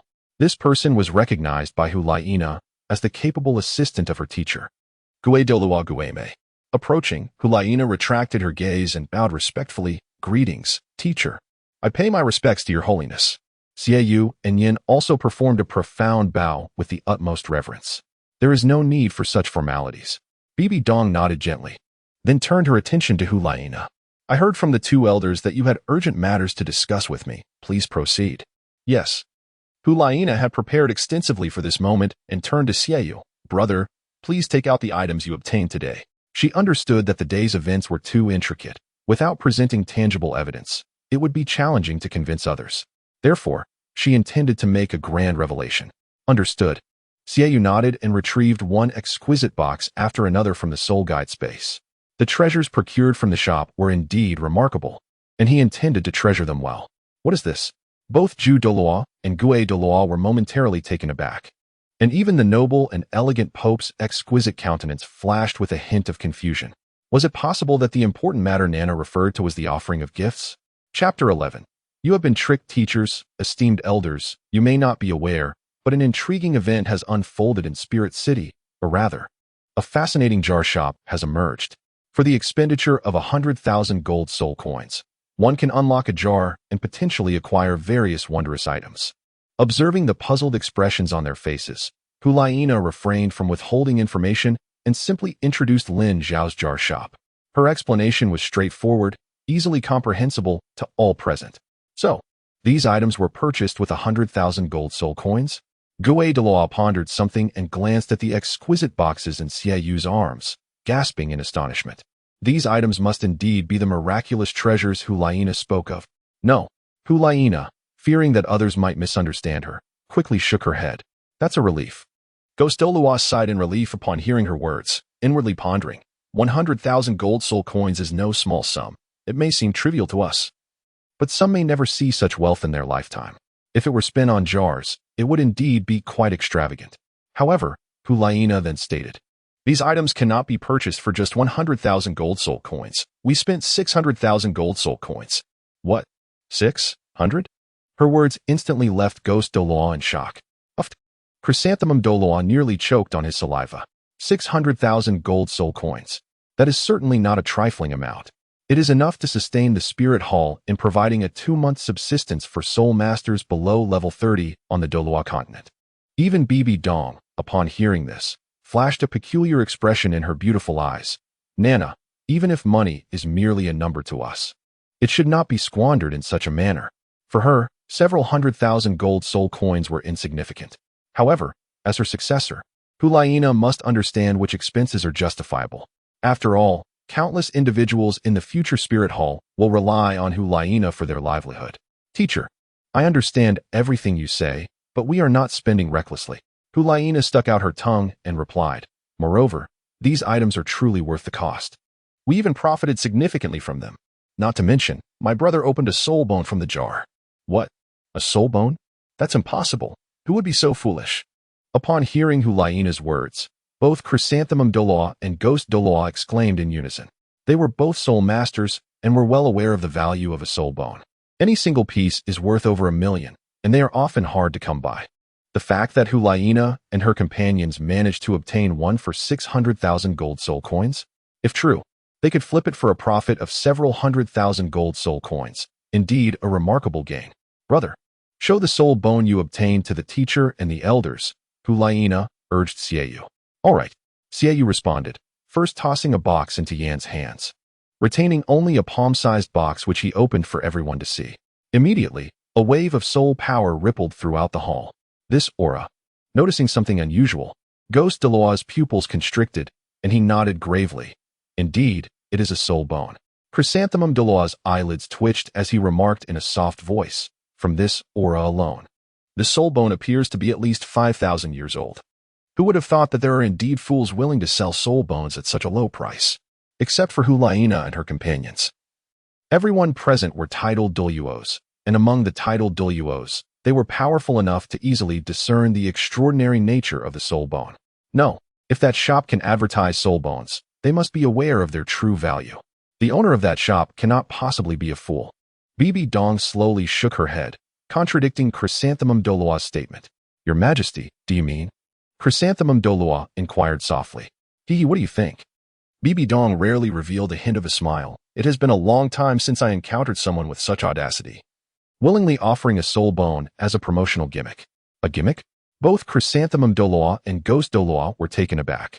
The value of a soul bone is self-evident. To offer one as bait is indeed a grand gesture. The owner of that shop is indeed generous. I remember being in that small shop when the owner claimed they could produce a soul bone. I didn't believe it at the time. Who would have thought that? Defying the odds, they opened a jar and actually revealed a soul bone? I was utterly stunned. However, I can assure you, it is not a gimmick. If luck is on their side, there are certainly others who can also obtain soul bones. Xiaoyu reminisced about these events, his eyes reflecting a hint of disbelief. Can soul bones really be obtained? How naive. After hearing Xiaoyu's words, Ghost Douluo chuckled, remaining silent thereafter. Did he truly believe the shop owner was running a charity?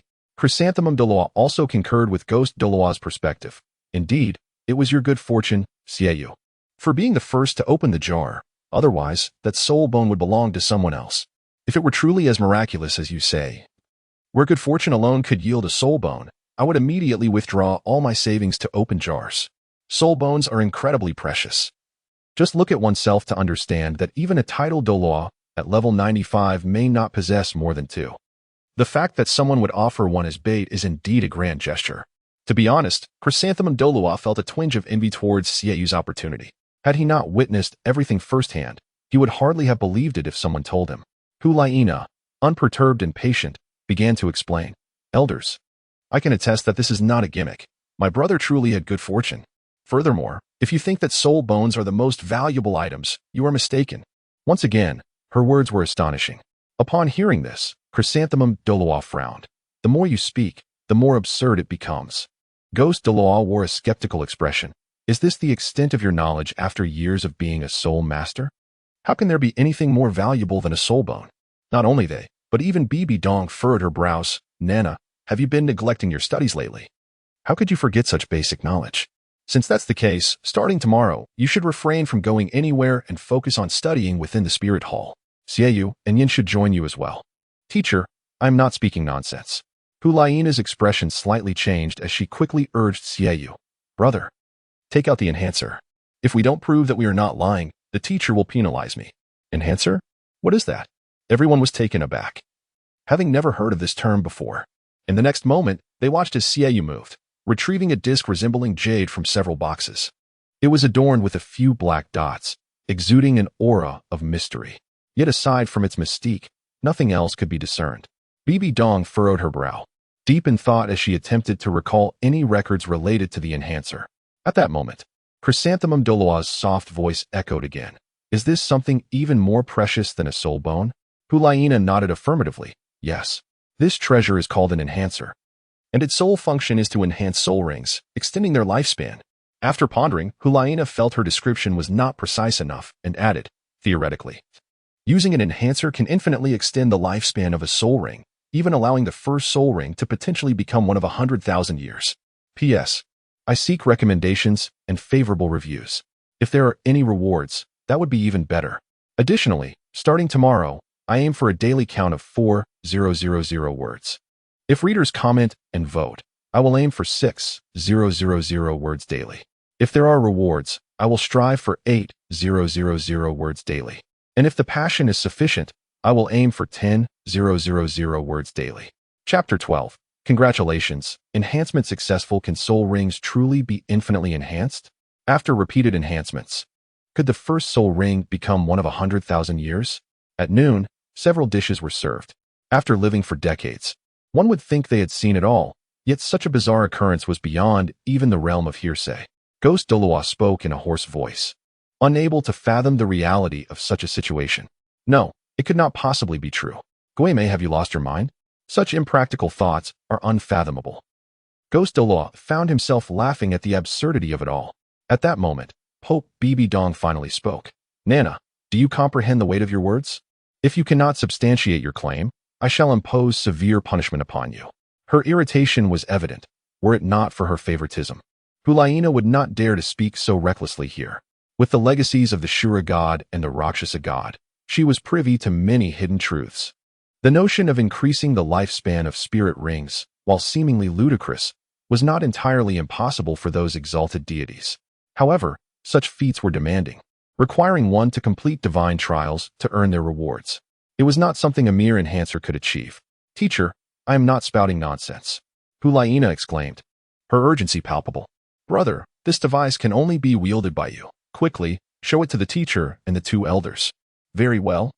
Xiaoyu replied with a heavy nod. In the next moment, two crescent blades materialized in his hands, while four soul rings, yellow, yellow, purple, purple, floated beneath his feet, releasing an aura unique to the soul sect. Xiaoyu is indeed impressive, possessing a soul power of approximately level 49. Truly, he is the hope of our spirit hall. Ghost Douluo mused inwardly. Such youth and achievement were indeed rare. Bibi Dong's gaze flickered momentarily, a hint of anticipation stirring within her. Enhance the fourth soul ring. Just then, Xiaoyu's voice rang out coldly. Is this sufficient? The crowd was taken aback, not expecting such a declaration.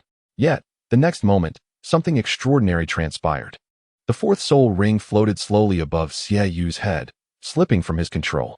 It began to shrink in midair, ultimately transforming into a slender rod before descending into the heart of the enhancer, that dark vortex, exuding an aura of wonder. Hulaina, Xiaoyu, and Yin stared wide-eyed, never having anticipated the enhancement process to be so mystical.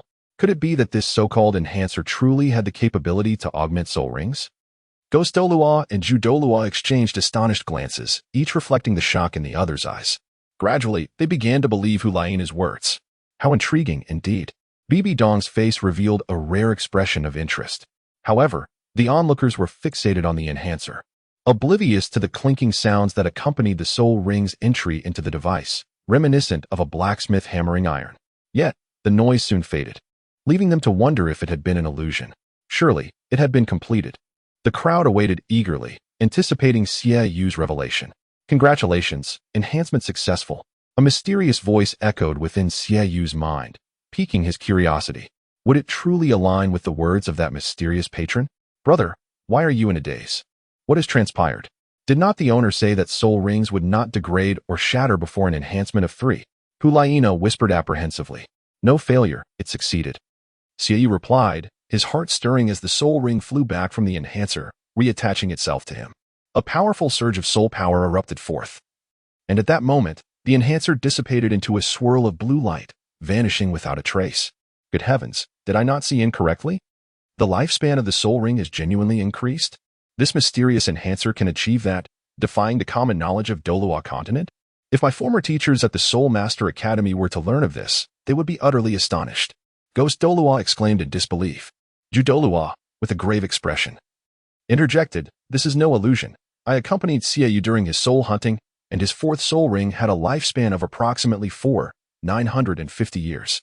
Now, after enhancement, the aura emanating from it suggests a minimum of 5,000 years.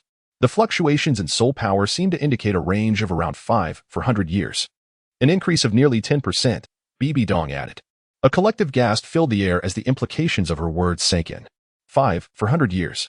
Does this not mean Xie Yu's 4th soul ring surpasses the documented limits of 3,000 to 5,000 years? Yin marveled, envy evident in his eyes. One must not underestimate such a few hundred years of enhancement. It significantly impacts a soul master's capabilities, including the strength of their soul skills and their inherent power, speed, and soul energy. This is precisely why soul masters pursue high lifespan soul rings. Indeed, Xie Yu has transcended the limits of an ordinary soul master, further elevating his future potential. Bibi Dong nodded gently, affirming this notion. Well then, teacher, did Hulaina and the elders not deceive you? This is the truth, she beamed, her relief palpable. Indeed, the owner proved to be a trustworthy figure, not deceiving them after all. Ghost Douluo chuckled awkwardly. I must admit, I was previously narrow-minded. Please, do not hold it against me. At their level of cultivation, one's pride was of little consequence. What an eye-opener. I have lived for decades and never imagined encountering such a treasure on Douluo Continent. Zhu Douluo exclaimed in admiration, before asking, I surmise there must be limitations in the use of this enhancer? At such a level, no one was foolish. He had witnessed the enhancer's disappearance after the enhancement, leading him to conclude that it harbored hidden complexities. Indeed, as you have observed, each enhancement consumes one enhancer. Moreover, enhancements above level 3 risk dropping enhancement levels, and those exceeding level 10 can result in the shattering of the soul ring, Xie Yu confirmed, withholding no details. Shattering. The room fell silent, with Ghost Douluo and Zhu Douluo both inhaling sharply. This constituted a severe penalty for soul masters. Is it possible to recover from such destruction? Zhu Douluo inquired tentatively. No. Once shattered, a soul ring is lost forever, and one may even sacrifice a portion of their soul energy as penance, Xie Yu replied, revealing the harsh truths he had gleaned after his own enhancement experience. How utterly cruel. Ghost Douluo and Zhu Douluo's expressions darkened at the implications of his words. Chapter 13. I do not take enhancement to level 90 lightly. Is it truly cruel? I am not so sure. Ultimately, it is your insatiable greed that leads to this. At this moment, Bibidong's icy voice resonated, suggesting that even if each enhancement merely extends the soul ring's lifespan by 1/10, reaching a total of 10 would more than double your soul ring's longevity. Gui Mei and Yu Guan, as titled Douluo, ponder the implications of such an increase in soul ring duration on their own potential for acquiring numerous 100,000-year soul rings. How formidable would their strength become? This realization jolted the two elders awake. Indeed, they had been excessively greedy. According to the Pope's calculations, transforming the 9th soul ring into a 100,000-year ring was practically guaranteed. Even with their 8th soul ring only exceeding 40,000 years, it could still be enhanced into a 100,000-year ring. Titled Douluo with dual 100,000-year soul rings could dominate the Douluo Continent, as long as they did not court disaster. Gui Do amused. Zhu Douluo bowed in acknowledgement, admitting, Your Majesty, you are correct. We have indeed been too greedy. Understanding is sufficient. Bibidong nodded, choosing not to elaborate further. Nevertheless, she felt a pang of regret, wishing that this flaw could be resolved. With the support of the Spirit Hall, her power could ascend to an exceedingly terrifying level. Just then, Hulaina spoke up. Teacher. Esteemed elders, the shopkeeper mentioned that if luck permits, one might obtain a protective enhancement scroll.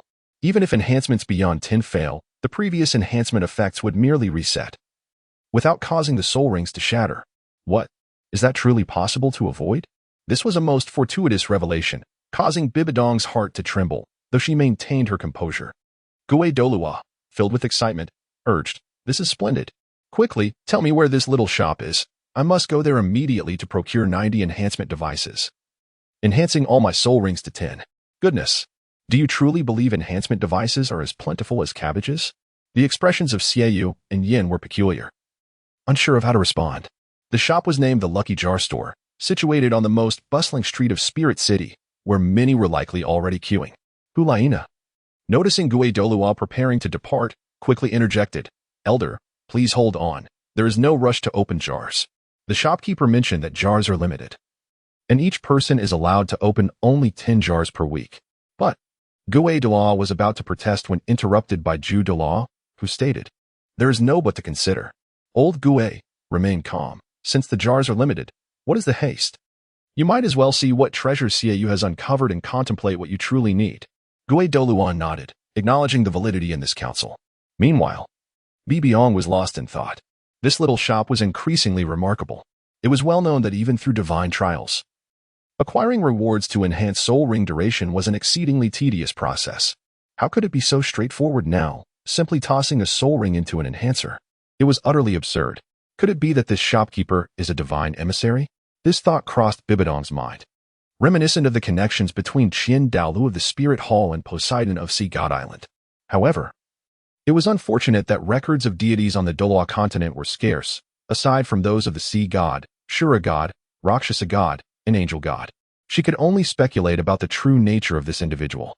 Well, seeing is believing. I shall seek an opportunity to visit this mysterious proprietor in person, Bibidong resolved. At that moment, Xiao produced a small box, revealing not a soul bone or enhancement device, but rather 2 diminutive yellow-green capsules. Zhu Douluo pondered briefly before inquiring. What are these trinkets? They seem rather insignificant. Such superficiality. Products from this shop are invariably exquisite. Despite their size, they are treasures. Hulaina commented as she turned to Xiao.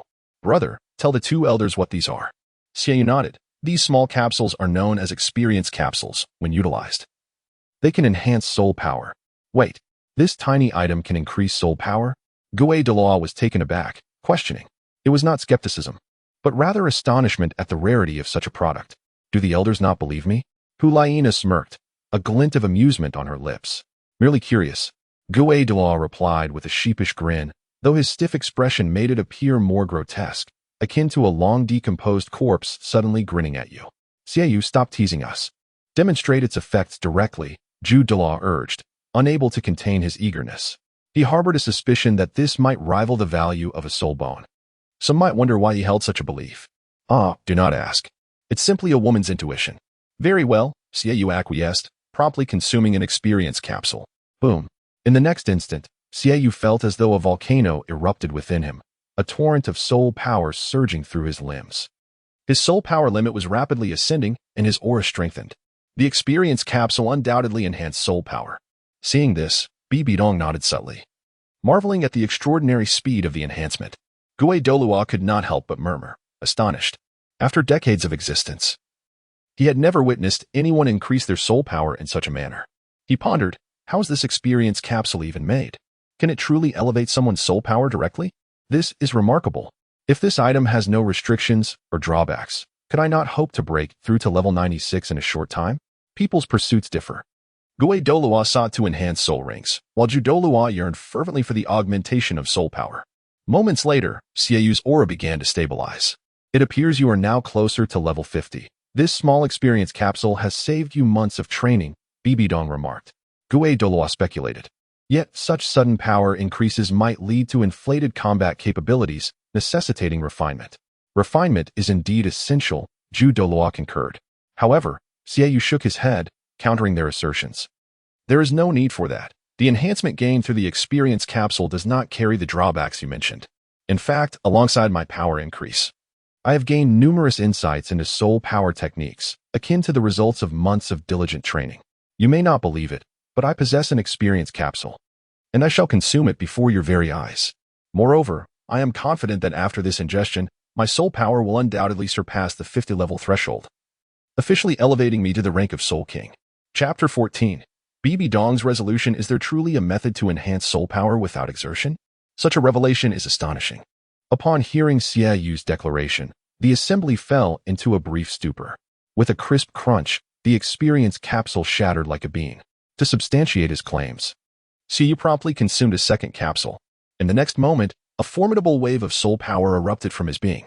This is a breakthrough. He is genuinely transcended, and his aura is remarkably concentrated, devoid of any signs of superficiality. Both Zhu Douluo and Gue Douluo could not suppress their astonishment. In mere moments, Xiaoyu had bypassed months of arduous toil. Indeed, this is extraordinary. Bibi Dong couldn't help but express her wonder, albeit pondering the limitations of the experience capsule. The shopkeeper did not mention any restrictions. After consuming it myself, I felt quite well, with no adverse reactions. Reflecting on this, Xiaoyu shook his head. No. There are indeed no limitations. Truly, there are no constraints. Could it mean that even titled douluos might partake? Upon hearing this, Gue Douluo's voice trembled. The value of the experience capsule is immeasurable. For soul masters like us, who have struggled for years, even decades, without a breakthrough, this is nothing short of a boon. After so many years, he finally glimpsed a spark of hope for advancement.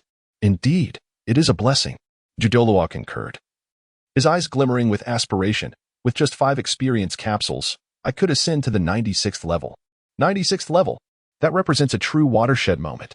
I once thought reaching such a pinnacle would be insurmountable in my lifetime. Now, however, I see a glimmer of hope. To me, achieving the 96th level is far more significant than acquiring a soul bone aged thousands of years. He now believes that Hulaina and the others were not mistaken. Whether it be enhancers or experience capsules, their importance rivals that of soul bones. Bibi Dong's eyes sparkled with intrigue as she remarked, the emergence of this item will fundamentally alter the landscape of the Soul Master realm, potentially reshaping their destinies. The birth of high-ranking Soul Masters will increase exponentially. However, this presupposes the availability of ample resources and a stroke of good fortune. This item can truly evoke such transformations for Soul Masters? I am astonished by your Majesty's high regard. Zhu Douluo and Gue Douluo stood momentarily stunned, their expressions subdued. Bibi Dong refrained from elaborating further and turned her gaze towards Xiaoyu. Do you have anything else to present? There remain 2 bottles of magical fruit juice, Xiaoyu replied, producing the last 2 items and elaborating. The magical fruit juice is arguably the least valuable among all the items. Yet it replenishes a significant amount of soul power upon consumption. The audience nodded in agreement.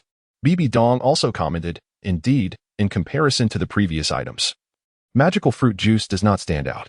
Nonetheless, spending 100,000 gold coins for it is not a loss. It proves remarkably effective when faced with evenly matched adversaries. Your Majesty speaks wisely, Xiaoyu remarked, stowing away the magical fruit juice. Observing Zhu Douluo and Gue Douluo, he noted their lingering curiosity. After decades of life, today has truly broadened my horizons. I never anticipated witnessing such miraculous occurrences in the Douluo Continent. However, what piques my curiosity even further is the origin of the shopkeeper. Why does he do this? Zhu Douluo voiced his inner questions, which had plagued him since the beginning. This enigma was shared by Gue Douluo. Even Bibi Dong, who was privy to many secrets unknown to ordinary folk, could not derive a definitive conclusion. After a moment's contemplation, she inquired, Nana, what do you perceive the shopkeeper to be like? What manner of person is the shopkeeper? Not only Hulaina, but even Xiaoyu and Yin fell into a reverie. Yet, shortly thereafter, Hulaina spoke up. I cannot say he is exceptionally handsome. Rather, he possesses a certain charm, not too tall nor too short, perfectly average. His shoulders appear somewhat broad, imparting a sense of security. The assembly responded with incredulous expressions. Are you participating in a beauty contest? Xiaoyu felt exasperated. Women indeed prioritize different aspects, focusing either on appearance or physique. However, he never considered that if the shopkeeper were a striking beauty, the outcome would surely differ. Despite the lengthy discourse, not a single point was on target. Bibi Dong slightly shook her head, urging, "Enough, let us hear from you, Xiao." Indeed. Hu Laiina fell silent. Xiao continued. "What left the deepest impression on me was the strength of the shopkeeper. With a mere utterance, he subdued both Yin and me, rendering us breathless. Another command expelled everyone else from the shop, leaving only Yin and myself. He recalled the events that transpired within the shop, speaking slowly. To wield such power, he must be at least a Soul Douluo level expert. This is quite intriguing." Gue Douluo's interest was piqued, saying, "Tomorrow, I shall open 2 jars and investigate his background. Do not act rashly." Suddenly, a voice countered Gue Douluo's statement. The assembly turned to find it was none other than Her Majesty the Pope. With a grave expression, Bibi Dong stated, "It poses no issue for you to open jars as a customer, but do not engage in any probing. Otherwise, unforeseen consequences may arise, ones I cannot predict." This individual commands such respect from Her Majesty? Gue Douluo was taken aback. He could not recall the last time he had seen such a serious expression on Her Majesty's face. Ju Douluo, too, perked up, listening intently. His astonishment surely rivaled that of Gue Douluo's. Deserving of such regard, the Pope's response was succinct. Yet, those 3 simple words underscored the weight of the mysterious shopkeeper in her estimation. Nevertheless, Bibi Dong felt that this caution was entirely warranted.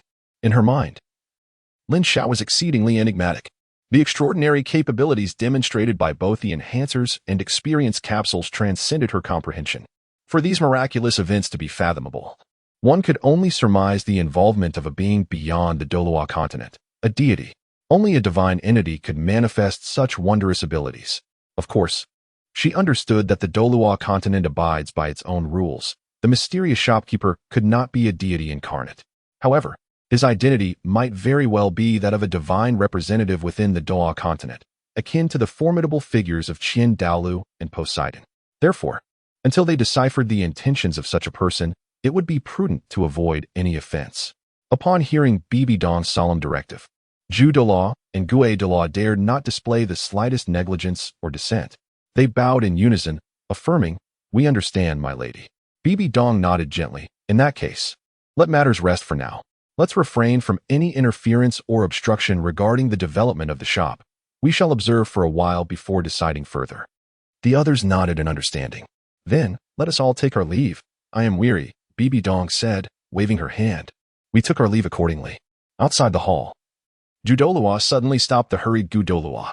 "Old Ju, why are you holding me back?" Gu Douluo asked in confusion. "Do you wish to join me in opening jars?" Chapter 15. Items for trade have emerged. Surprisingly, Ju Douluo shook his head. "Of course not. I merely wanted to inform you that there is no rush to open the jars at this very moment. The day is nearly done, and the shopkeeper may be closing soon. Furthermore, if we go now, the better jars may have already been opened by others." "Is that so?" "I thought it was all a matter of luck," Gu Douluo replied, momentarily taken aback. "Not necessarily. I believe that opening jars is a science. It requires the right timing, location, and harmony among people. Only at the opportune moment can one uncover the finest treasures." Seeing Gu Douluo intrigued, Ju Douluo added, "You must understand. The cost of opening a jar is not trivial, 100,000 gold soul coins per jar. Do you wish to squander your hard-earned savings?" At last, Ju Douluo's words struck a chord. "Am I a coward lacking audacity? Not at all. What I lack is money. I would rather believe in the possibility than dismiss it." Gu Douluo certainly did not want to see his painstakingly amassed fortune evaporate. However, he turned to Ju Douluo and asked, "Are you implying that you have a reliable method for obtaining excellent items?" "To speak plainly, I possess an ancestral knowledge that aligns perfectly with the probabilities involved, which I have yet to put to use," Ju Douluo said, glancing around mysteriously. "What? You possess such knowledge? What is it called?" "Metaphysics." Gu Douluo was taken aback. Stroking his chin in contemplation, it sounded profoundly intriguing. He decided to delve deeper into it. Thus, the 2 figures, arms draped over each other's shoulders, vanished from sight. "Nana, did we not agree to borrow some money from His Holiness? Why did you not speak up?" Xiao suddenly inquired. "You may not have noticed, but the teacher seems preoccupied. It is not convenient for us to disturb her," Hu Laiina replied, shaking her head. "Really? I don't sense anything amiss," Xiao said, perplexed. "If you could sense it, you would be the teacher's student," Hulaina retorted. Rest assured, I shall approach the teacher for money first thing tomorrow morning. Enough for you to open 4 jars and secure a double reward. Is that true? Humph, Xiao, is it really wise to doubt me? Besides, Yin is here to bear witness, Hulaina huffed, glancing at Yin behind Xiao. But where is Yin? How is it that he has vanished when he was with us just now? Hulaina queried, a hint of confusion in her voice. Xiao declared clearly, he has gone to open jars. But how could he not invite us along? Even if he wasn't opening jars, it would have been good to share in the excitement. Meanwhile, within the Pope's chamber, Bibi Dong slowly settled onto her throne. After a moment of silence, a captivating smile suddenly graced her ethereal features. This is intriguing. Let chaos ensue.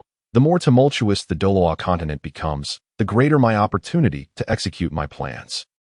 However, I must personally visit this mysterious jar shop. As dusk approached, the little shop was still bustling with people, most of whom were merely waiting to witness the results of others opening jars, a common pastime. After all, 100,000 gold soul coins is no trifling amount.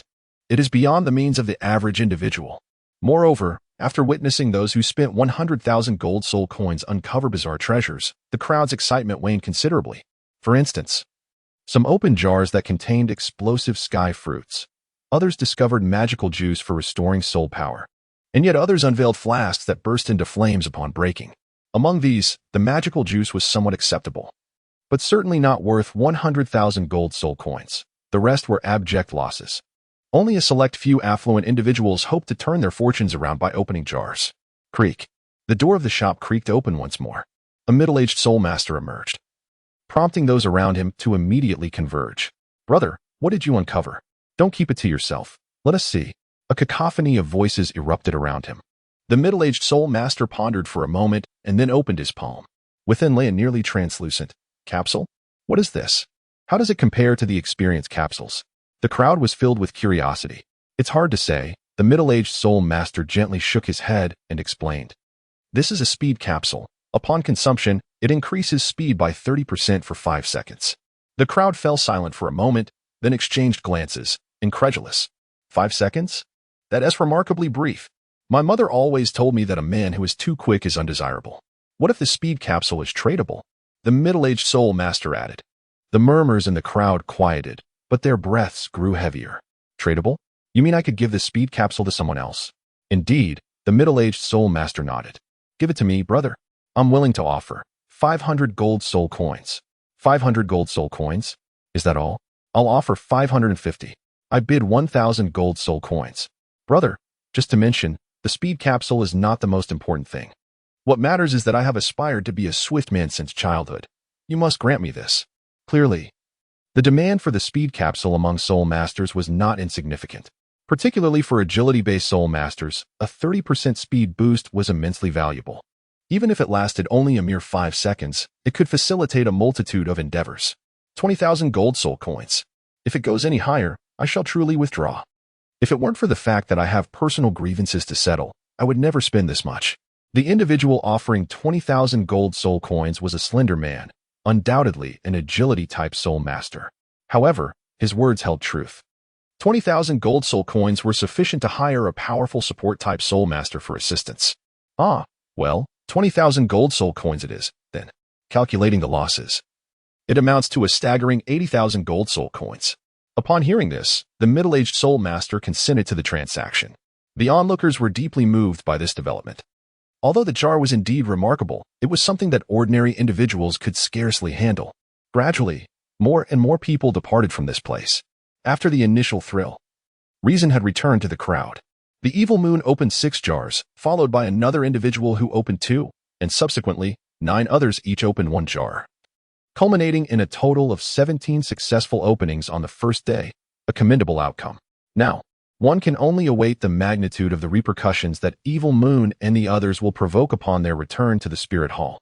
Lin Xiao sighed, expressing his helplessness. However, there was little he could do. The supply of items from the dungeon was limited, and the drop rate was exceedingly low. Coupled with the exorbitant price of 100,000 gold soul coins, it was indeed beyond the means of the average individual. Thus, it was hardly surprising that the jars sold sparingly. If no one came after he inquired at the entrance, he would simply close the door and open the jars himself. 17 jars with a tenfold drop rate. He wondered what treasures they might yield. With such thoughts in mind, he strolled to the shop's entrance and addressed the sparse crowd. Are you still opening jars? If not, I shall close up. Chapter 16. Yin opens the jars.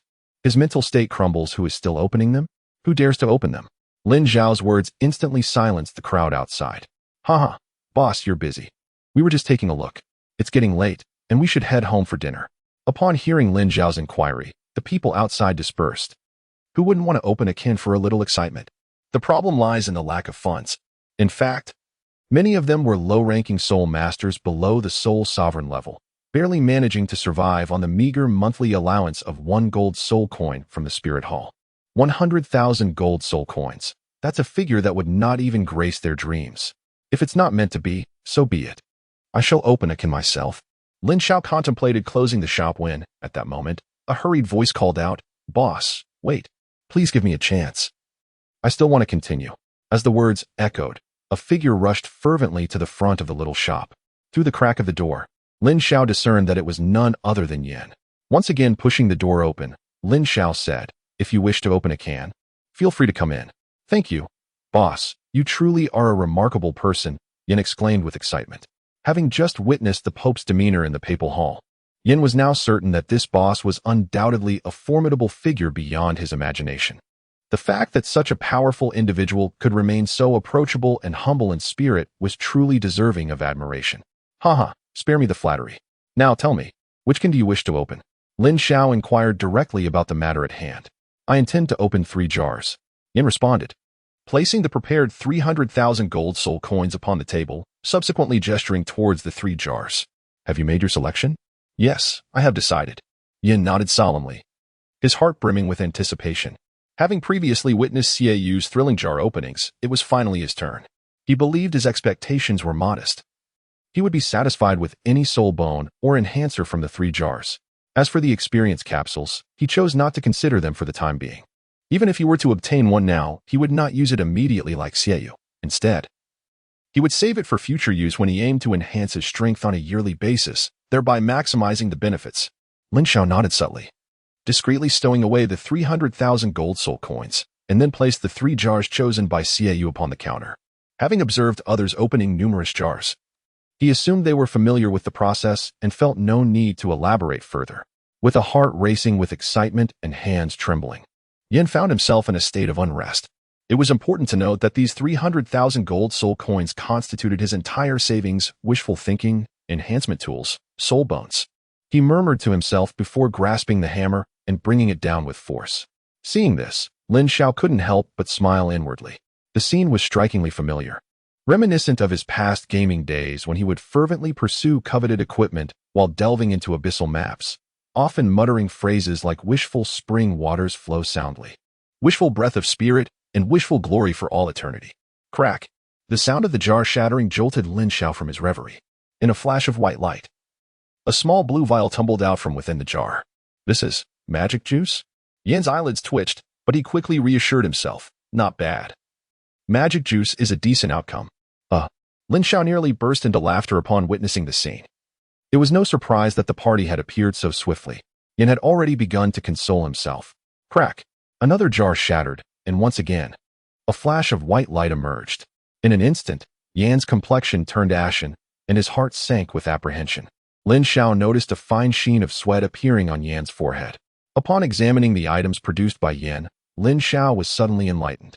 Imitating Yan's tone, he remarked, Not bad, the magical fruit juice is indeed worthwhile. Indeed, it was yet another magical fruit juice. Hearing this, Yan nodded emphatically, Yes, it is worth it. The first 2 were merely mats, but I have a strong premonition that the next jar will surely yield something remarkable. Goodness, this individual is truly misplaced. Had he been in the world Lin Xiao traversed to, he would undoubtedly be a legendary gaming prodigy. The term mat was conjured up so swiftly? Upon hearing this, Lin Xiao could not help but marvel at the professionalism. Crack! The 3rd hammer shattered. A burst of purple light erupted. It's out, it's out. The purple light. I recall that the evil moon also emerged from the purple light to unveil the soul bone. It must be a soul bone. A look of ecstatic joy spread across Yan's face as he tossed aside the hammer, nearly jumping in excitement. Could it be that Yan's luck has turned for the better? Has he truly been enlightened? With a heart full of skepticism, Lin Xiao turned his gaze and was momentarily stunned. Before him lay an object resembling a crystal ball, within which faintly flickered a red silhouette. Item: Flame Binoche Cosplay Costume Rarity. Rare type: non-tradable. Description: altered according to the characteristics of Douluo Continent.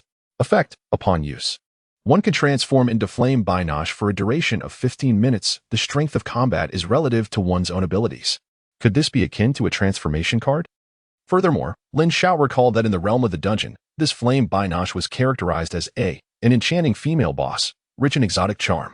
Would it not be somewhat difficult for a man like Yin to accept transforming into a woman? Moreover, one could only wonder how Yin would feel upon seeing the soul bone he so fervently longed for transformed into such an object. Without keeping Lin Xiao waiting for long, Yin gradually regained composure from his ecstatic fervor. However, upon clearly observing the contents that emerged from the jar, he was left utterly bewildered. What is this? Where is my soul bone? Yin felt his head buzzing, his expression one of sheer confusion. Ahem. Lin Xiao lightly cleared his throat and introduced. Allow me to present this item. Known as the Flame Binoche Cosplay Costume. Upon usage, you can transform into her for a duration of 15 minutes. Is that all? Indeed, that is all. Yan's composure shattered instantly. Having spent 300,000 gold soul coins only to receive 2 bottles of magical fruit juice and a mere costume? Was this a jest? He had anticipated acquiring soul bones and enhancers, and to have nothing to show for his investment was undeniably disappointing. Moreover, the costume clearly depicted a feminine figure. Was it truly polite for him to transform into her? Lin Xiao could empathize with Yan's frustration, yet what could be done? The act of opening containers necessitated either wealth or luck. Lacking both, what was the point of proceeding? Would it not have been wiser to invest in solid, guaranteed rewards? However, upon reflection, it wasn't entirely a loss. Noticing the confusion on Yan's face, Lin Xiao continued, after all, the character of Flame Binoche has never appeared in the Douluo Continent before. By transforming into her, you would be pioneering a new frontier in this realm. Experiencing something unprecedented for 300,000 gold soul coins isn't truly a loss. Many people yearn to spend their wealth on novelty and excitement. This sentiment bore a semblance of truth. After hearing Lin Xiao's words, Yan's expression brightened considerably. Once he regained his composure, he began to understand that not obtaining soul bones or enhancers merely indicated a stroke of misfortune. It was not something to blame on others. Chapter 17, Tenfold Drop Rate. Upgrade scroll. In fact, what you acquired is still of use. Previously, you may have noticed others spending 100,000 gold soul coins only to receive the fruit from the sky tree, which holds little practical value. In comparison, your outcome is quite commendable. Indeed, with this newfound perspective, Yan's spirits had significantly lifted. Lin Xiao is not entirely wrong compared to those individuals. One might not consider oneself to be in such dire straits. However, upon further reflection, a sense of dissonance arises. Shouldn't the comparison hinge on the quality of what one possesses? Having reached this understanding, does one still intend to pursue it? As you mentioned, having already placed 3 jars, shouldn't the 4th jar yield what one desires? Lin Xiao spoke with an alluring charm. Upon hearing his words, Yin felt a stirring within. It could be said that Lin Xiao's statements resonated perfectly with his inner thoughts. According to the principle of the cushion technique, having laid down such a substantial foundation, a reward was surely imminent. However, he truly found himself devoid of funds. For now, he decided against proceeding. After all, within the span of 7 days, he could only unlock 10 jars, granting him ample time. Yin shook his head. Observing this, Lin Xiao offered a slight smile. Opting not to press the matter further, I look forward to your next visit. I shall return, Yin solemnly declared, departing under Lin Xiao's watchful gaze. Alas, it was a pity. Yan's fortune was indeed lacking. I had hoped he might unveil something remarkable to entice more individuals to partake in unlocking jars. Lin Xiao let out a sigh and closed the shop door. Today's business had officially come to an end. It was satisfactory. He had sold exactly 20 jars. Enough to accumulate 2 doubles. He was curious to see what they would yield. With this thought in mind, Lin Xiao silently recited, "Claim." In the next moment, 20 jars appeared neatly on the counter. These jars were of the same size as the lucky magic jars offered for sale, yet their hue was distinctively golden. Surely, with a tenfold explosion rate, they must bestow upon me something of great value. Lin Xiao contemplated with eager anticipation as he reached for the lucky magic hammer resting on the table. With a crisp sound, the first jar shattered, and a radiant purple glow filled Lin Xiao's eyes. Has a rare item truly emerged? If the first jar were to yield something so exceptional, Yin would likely be so disheartened that he might feel compelled to spit blood, wouldn't he? Lin Xiao shook his head with a smile and glanced over. Within the jar lay a small scroll. Item: Upgrade Scroll, Rarity, Rare, Type, Non-Tradable, Description: The enhancement of character level has transformed into the elevation of soul power level. Effect: Upon use, it can elevate soul power by 1 level. Hiss. It is indeed an upgrade scroll. Can such a thing truly be obtained? No wonder it is a tenfold jar. A single upgrade scroll is equivalent to 10 experience capsules. If those soul masters outside were to witness this, they would undoubtedly go mad trying to open jars. Lin Xiao took a deep breath, unable to restrain his complaints. What a pity. The items that others are frantically snatching hold no value for me. I haven't even awakened my martial soul. As he spoke, Lin Xiao disdainfully tossed aside the coveted upgrade scroll that left countless soul masters envious and smashed the second jar with his hammer. When another burst of purple light erupted, Lin Xiao was momentarily stunned. A rare item with a tenfold drop rate from a single strike. Was this truly real? It seemed far too generous. However, as he discerned the item, his expression suddenly shifted. Again, another upgrade scroll? Is this thing so easily obtainable? Would it be too much to ask for something different? Perhaps an epic item, or even a divine artifact. To be honest, Lin Xiao was quite curious about how the appearance of divine artifacts, legendary items, and epic gear from the underground city would affect the Douluo Continent. Who would be superior or inferior in comparison to the so-called divine gear? Meanwhile, Yin found himself back in his residence at the Spirit Hall, utterly perplexed. His mind was consumed by the thought of the 300,000 gold soul coins, merely exchanged for a chance to disguise himself as a woman. He found it hard to accept. Even if he could transform, it would be preferable to become a man. What a calamity! Suddenly, a voice from behind startled Yin. He quickly turned around to find Hu Laina and Xiaoyu standing not far behind him. And nothing much. Just went for a stroll. Yin hastily fabricated an excuse. Hee. Yin, you must have gone to open jars, right? Why didn't you invite us to such an interesting event? Even if we didn't participate, we could have broadened our horizons. A glimmer of cunning danced in Hu Laina's eyes. Yin's guilty demeanor was unmistakably that of a liar. She was quite certain he had indeed gone to open jars. What did you uncover? Is what you were holding the treasure you obtained? Xiaoyu also noticed the tightly clenched item in Yin's hand, instinctively furrowing his brow. He could vaguely sense a mysterious power emanating from it. Sighing, Yin's expression shifted through various emotions before he finally resigned himself to a sigh of acceptance.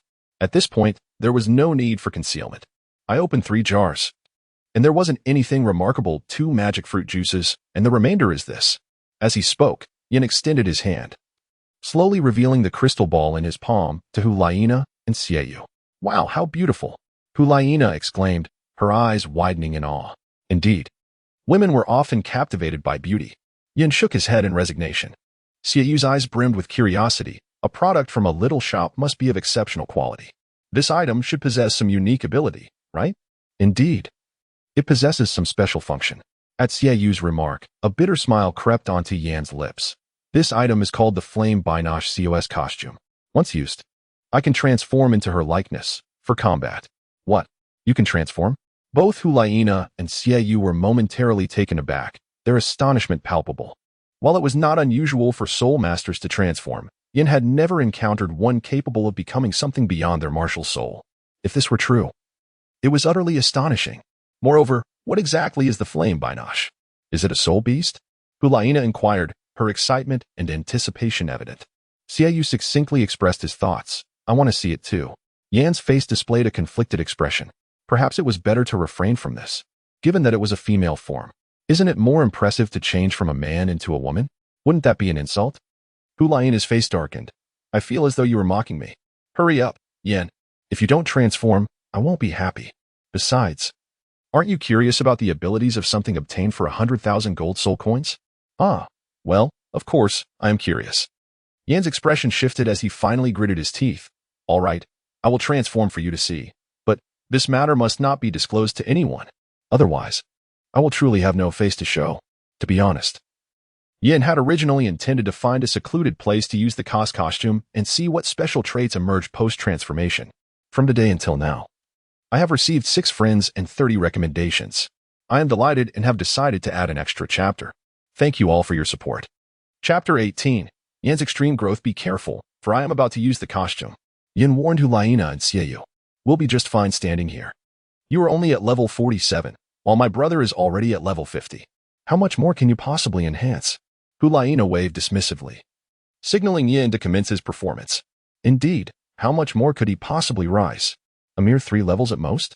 There was no way they would be harmed. Yin shook his head, secretly amused at his own anxiety, before crushing the crystal in his hand. With a crisp crack, the sound echoed throughout the area. As Hulaina and Xiaoyu fixed their gazes intently on Yin, anticipating his transformation into a stunning beauty, a powerful force of flames suddenly erupted from Yan's body. Intense, searing, and domineering. The overwhelming aura caused Hulaina and Xiaoyu to instinctively take a step back, ultimately stopping at a distance of about 10 meters. Hulaina's beautiful eyes were filled with astonishment. Brother, did I see that correctly? Is this still the Yin I know? This fiery power cannot possibly be the result of Yan's martial soul, the Flame Lord. It was worth noting that she, Xiaoyu, and Yan had essentially grown up together, knowing one another intimately. Thus, Yan's transformation startled her. Not only had the intensity of the fire element thickened, but Yan's soul power was also surging, soon reaching level 49. Xiaoyu frowned. However, as soon as he finished speaking, Hulaina exclaimed in surprise. He has already reached level 49 and is still rising. Level 50, level 51, level 52. In the blink of an eye, Yan's soul power had reached an astounding level 60. Hulaina, unable to believe her eyes, covered her mouth in disbelief. Heavens, what did Yin use? This rapid increase in strength is simply extraordinary. At level 60, that should be the limit, Xiaoyu remarked. However, just as Yin regained his composure from the shock, he realized, no, it is not yet the limit. I never expected this costume to provide such immense enhancement. Yan's voice resonated through the flames, filled with astonishment and excitement. Just as his voice fell, his soul power level crossed the monumental threshold of 60. Goodness! Such a rapid increase in soul power is something even the greatest support soul master in the Douluo Continent could hardly achieve. Hulaina's delicate face was further etched with astonishment. The mysterious substance within the jar surpassed her comprehension yet again. Indeed, this was beyond what any auxiliary spirit master could achieve. It was nothing short of miraculous. The same bewilderment lingered in Xiaoyu's eyes. It defied logic. All the years spent studying spirit master theories seemed in vain. Boom. At that moment, the flames that surged in all directions suddenly began to retract, being absorbed by Yin. Gradually, within the gaze of Hulaina and Xiaoyu, a figure became increasingly distinct. Was this the transformed appearance of Yin? Hulaina and Xiaoyu scrutinized closely. The figure floated above the flames, possessing a tall and alluring physique, with long jade legs. Only a few fiery red leaves concealed the crucial areas, while large expanses of pristine, delicate skin remained exposed. Jet black hair cascaded down to the small of the back. A unique mask covered only the eyes, enhancing the overall allure with an added air of mystery. In the right hand, there was a crescent-shaped golden scepter. This was truly exquisite. If possible, I wish that every jar I possess in the future would present me with such a splendid adornment. Who needs an enhancement in strength when beauty suffices? Hulaina, unable to believe her eyes, rubbed them in disbelief, instinctively wanting to open the jar. Not for any other reason, but for this visage. It was breathtaking, exuding an exotic charm. Xiaoyu's eyes widened in astonishment, offering his assessment. Were these siblings intentional in their actions? Conversely, Yan's heart was in turmoil. The actions of Hulaina and Xiaoyu pierced his heart deeply. Helpless, he could only inquire, isn't your focus misplaced? Shouldn't you be concerned about my change in strength? Upon hearing this, Xiaoyu and Hulaina were pulled back to reality. Yet, Xiaoyu shook his head, still feeling a sense of longing, and lamented, what a perfect appearance. Too bad it comes with a mouth. Yin, feeling his patience wear thin, retorted, if I don't speak, I cannot endure your comments. Yan's composure shattered again, as he exclaimed, what do you mean? You can't possibly think of me as a woman, can you? Regret washed over him. Had he known this would happen, he would not have transformed in front of them so rashly. How could this be? Hulaina defended herself with a hint of guilt. We merely appreciate your appearance. It has nothing to do with gender. However, I must say, the transformation was worth 100,000 gold soul coins. If you can embrace it, earning that much is effortless. Whether it's a loss or not depends on practical value. I feel an immense power within me after the transformation. My control over fire has increased several-fold compared to before. Nana, Xiaoyu, let us duel to validate my hypothesis. Yin declared, his eyes ablaze with battle intent. All right, Xiaoyu replied, not refusing but questioning. Whom do you wish to challenge? To be frank, I wish for both of you to join forces against me. As he spoke, a fervor ignited in Yan's gaze. Have you lost your mind, or is it that I, Xiaoyu, cannot wield my blade? Xiaoyu replied incredulously, then coldly asked, under normal circumstances, neither I nor Nana would be someone you could defeat. Are you certain you want to challenge us both? Do you not fear an embarrassing defeat? With that, he stepped forward, shielding Hulaina behind him. As the moon blade appeared in his hand, and 4 soul rings, yellow, yellow, purple, purple, floated beneath him, signaling that battle was imminent. Boss, don't misunderstand. I harbor no intention of underestimating you. Yin shook his head to clarify, to be honest, my soul power is incredibly strong, nearing the soul saint level. At this, both Xiaoyu and Hulaina were taken aback. What did you say? Nearing the soul saint? Isn't that a considerable leap? They queried in disbelief. However, Yin shook his head in dissatisfaction. That leap isn't as significant as you think. If not for my low foundation in soul power, I could improve further. If I were a soul king donning this Khas attire, my soul power would undoubtedly reach that of a soul saint. Such an enhancement is truly terrifying. Xiaoyu and Hulaina exchanged solemn glances, both recognizing the gravity of the situation. Given this, we shall not hold back. You merit our utmost effort, Hulaina declared. Glancing at Xiaoyu, brother, let's combine our martial souls. Chapter 19. Hulaina's mind crumbles. Is this still Yin? The unspoken synergy between Hulaina and Xiaoyu is palpable. Faced with the unknown, but exceedingly arrogant Yin, their thoughts aligned. Their initial strike would be their strongest attack. In a sudden collision, Hulaina and Xiaoyu merged, and a pink mist enveloped the area. Moments later, a figure clad in armor, possessing an enchanting and androgynous appearance, emerged. Each hand bore a moonblade, sending chills down one's spine. Enchantress, I never expected to face you alone. Upon the emergence of the Enchantress, Yin was not filled with fear but rather exhilaration. I must admit, your current state is truly formidable. It warrants our serious attention. The Enchantress spoke, her voice blending into an indistinguishable melody. Yet, it was undeniable that both Xiaoyu and Hulaina had never anticipated Yin would become so powerful after assuming that mystical guise, strong enough to instill trepidation, compelling them to respond with all their strength. Haha, I too did not foresee my own strength. Indeed, I owe my thanks to the shopkeeper for granting me the opportunity to challenge both of you. This 100,000 gold soul coins is worth every bit. Yan's voice resonated with excitement and madness. Regardless of the outcome of this battle, he felt fulfilled. Do not get ahead of yourself. Since we have unleashed our martial soul fusion technique, the one to fall will undoubtedly be you. Despite the indistinct tone, Yin recognized that it was Hulaina addressing him. Clearly, she felt offended. Yin's demeanor suggested he regarded them with disdain. Brother, follow my lead, and watch as I bring him down. Unbeknownst to Yin, Hulaina and Xiaoyu engaged in a silent exchange. Very well, Xiaoyu responded succinctly, relinquishing control over the Enchantress. With a thunderous sound, the Enchantress unleashed her power, darting forth like a sharp arrow. The ground beneath her feet cracked spiderweb-like from the sheer force. Come at me. Yin, rather than recoiling, welcomed the challenge with delight. Standing firm and unyielding, with a swift rotation of the golden scepter in hand, it struck towards the enchanting figure. Ordinarily, Yan's martial soul is characterized by the dual elemental properties of fire and earth, making him ill-suited for direct confrontation.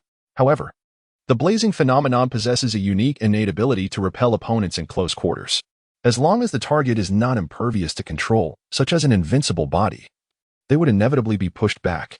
Observing this, the enchanting figure let out a cold laugh, taunting Yin for his recklessness. Do you not realize the strength of my power? Evasion is your best strategy. Do you truly believe that an elemental martial soul can surpass me in brute force? As his words faded, he was already in front of Yin, crossing his moonblades in an X shape to strike heavily against the golden scepter. The clash resonated like the grinding of metal, sparks flying as the scepter met the moonblades. Yet, contrary to the enchanting figure's expectations, Yin did not falter. Instead, he felt an overwhelming force emanating from Yan's scepter. In an instant, the enchanting figure was sent hurtling away. How could this be? Even if Yin has broken through to the 60th level of soul power, he should not surpass the Soul Emperor. This sudden turn of events left them in disbelief. Both Hulaina and Xiaoyu were astounded. Yin, as an elemental soul master, how can you possess such strength, even surpassing our fused form of evil charm? Could this extraordinary attire have augmented your power? Hulaina inquired, unable to contain her astonishment. You misunderstand, Yin replied, shaking his head. This is the additional skill of the blazing phenomenon, repel. Anyone struck will be knocked down or sent flying, regardless of their strength, unless they possess immunity to control.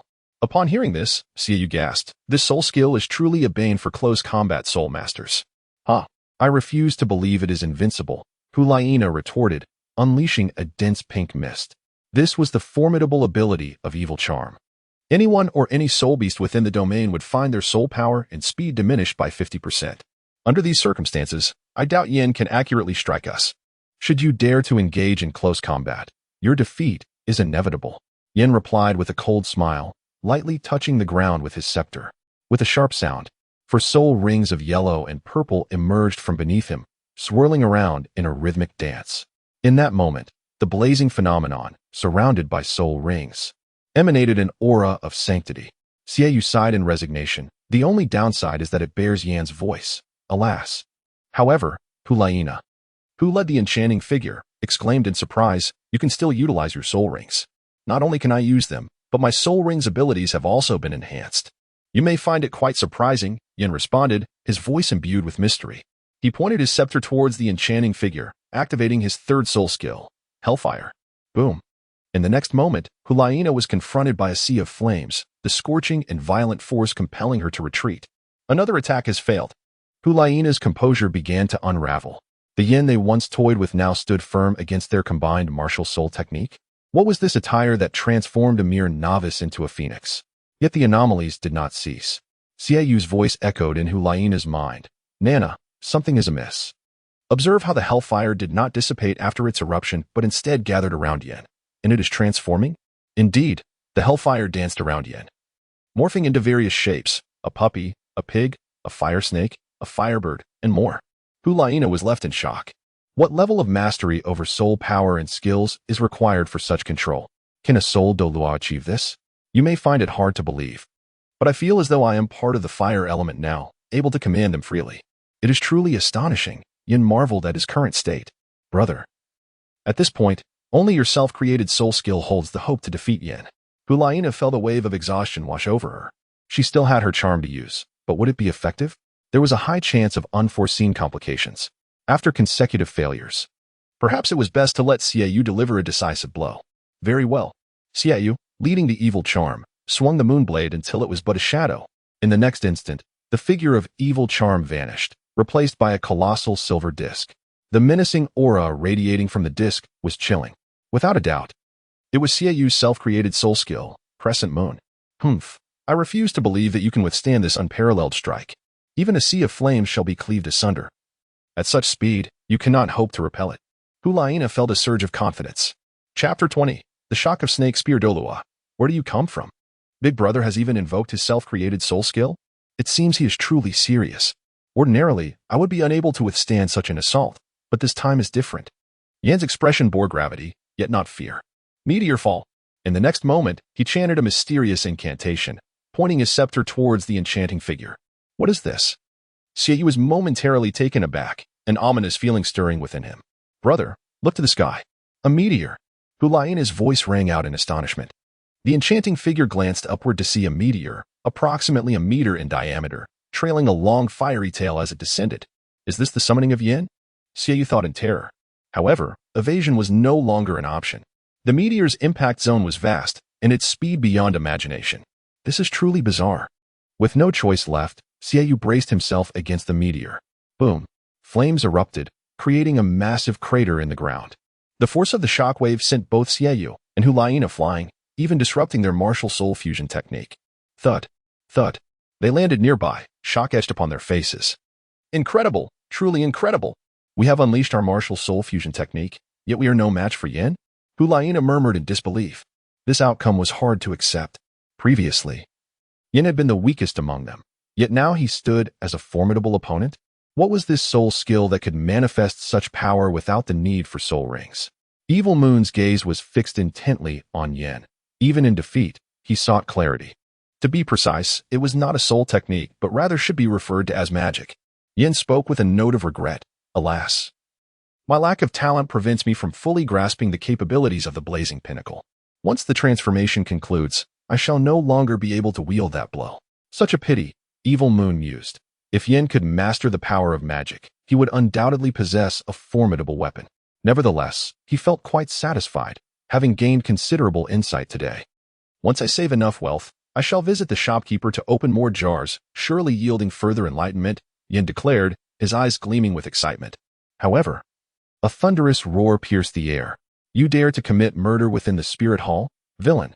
Before the words had fully resonated, a glimmer of cold light tore through the night sky, hurtling toward Yin. This overwhelming aura, it was a tidal Douluo. Hulaina, Evil Moon.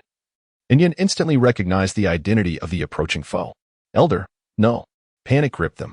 Evil Moon and Hulaina realized it was too late to intervene. Yin, too, was alarmed as the target was none other than himself. He discerned the intruder clad in battle armor, wielding a serpent spear. Indeed, it was the serpent spear Douluo, tasked with guarding the spirit city. What to do? To submit without resistance meant certain death. Repel. Instinctively, he swung his staff, striking at the serpent spear Douluo. Humph. Overestimating yourself. With merely over 60 levels of soul power, you dare to challenge me? You clearly have no understanding of your own demise. With a single thrust, I could obliterate you. The serpent spear Douluo could not help but sneer at the sight. Yet, in the next moment, when the spear met the golden staff, his expression froze. Such immense power, he thought, feeling a fierce force surge forth, propelling him away. Boom. The onlookers witnessed the serpent spear Douluo's form, swift upon arrival, depart just as quickly, tracing a parabolic arc before crashing against a towering wall. The crowd stood petrified. Yin had indeed spoken truth. Without a body enhancement or control immunity skill, one could only be sent flying. Even a tidal Douluo could not evade such a fate. This repulsion was nothing short of a divine technique. Hulaina and Evil Moon felt a tremor in their hearts. Did I just overpower a tidal Douluo? Yin, too, was taken aback, gazing incredulously at the golden staff in his hands. Unbelievable, truly unbelievable. First, he had vanquished Hulaina and Evil Moon in their spirit fusion state. And now he had sent the serpent spear Douluo flying with a mere staff. Yin felt he had reached an unprecedented pinnacle. Who are you? Where do you hail from? I have never heard of such a figure on the Douluo continent. At that moment, the serpent spear Douluo had risen from the ground. Pointing his spear toward the transformed Yin, his eyes filled with a complex array of emotions. Shock, wariness, confusion. He could not recall any female Douluo of such caliber on the continent. Although he had refrained from using his soul technique, the power displayed was not to be underestimated. And yet he had been struck down. The opponent's strength was unfathomable. The serpent spear Douluo immediately regarded her as a powerful tidal Douluo. Yin, realizing the gravity of the situation, hastily spoke. Elder, it is I, Yin. The serpent spear Douluo paused, then revealed a look of astonishment. How did you transform into this? No, this beautiful form, and possess such formidable strength? This tale must begin with the 3 jars. Yin, feeling a mix of embarrassment and determination, recounted his experiences. With each word he spoke, a myriad of expressions crossed the serpent spear Douluo's face, yet his eyes grew increasingly bright. Are you saying there exists a wondrous little shop that sells various jars, from which one can obtain an array of miraculous treasures, some enhancing the age of soul rings, others boosting soul power, and even granting transformations, each capable of exponentially increasing one's strength? Indeed, not only Yin, but Hulaina and Evil Moon also nodded emphatically. This is marvelous. The serpent spear Douluo's eyes sparkled with excitement as he posed the most pressing question. Are there any treasures that can enhance the strength of one's martial spirit? Enhance the strength of one's martial spirit? The crowd was momentarily taken aback. One could not deny the audacity of the serpent spear Douluo's imagination. Yet, who could guarantee that such treasures did not exist? I apologize, Elder. We, too, cannot answer that question. However, you may seek answers at the little shop yourself. Very well. Once I conclude my current matters, I shall go. The serpent spear Douluo felt an overwhelming eagerness. It is crucial to note that despite his tidal Douluo status, he was not above the fray. In truth, among the many tidal Douluo in the spirit hall, he languished at the bottom, with whispers suggesting he could not even match some of the top-ranked soul Douluo. Was this not a blatant insult? Thus, he yearned desperately to shed the stigma of being at the bottom, and the emergence of the jar shop offered him a glimmer of hope. Hulaina kindly advised, Elder, one thing I must remind you, ensure you bring sufficient funds. Meanwhile, at the little shop, Lin Xiao found the experience rather dull. 8 jars opened, yielding 8 upgrade scrolls. If this were to be shared with others, it would elicit laughter in their dreams, Yet what utility did it hold for him? How he wished for a martial spirit. Lin Xiao felt quite helpless. The tenfold explosion rate is indeed true, yet the backpack detection feature has also been introduced. Has it?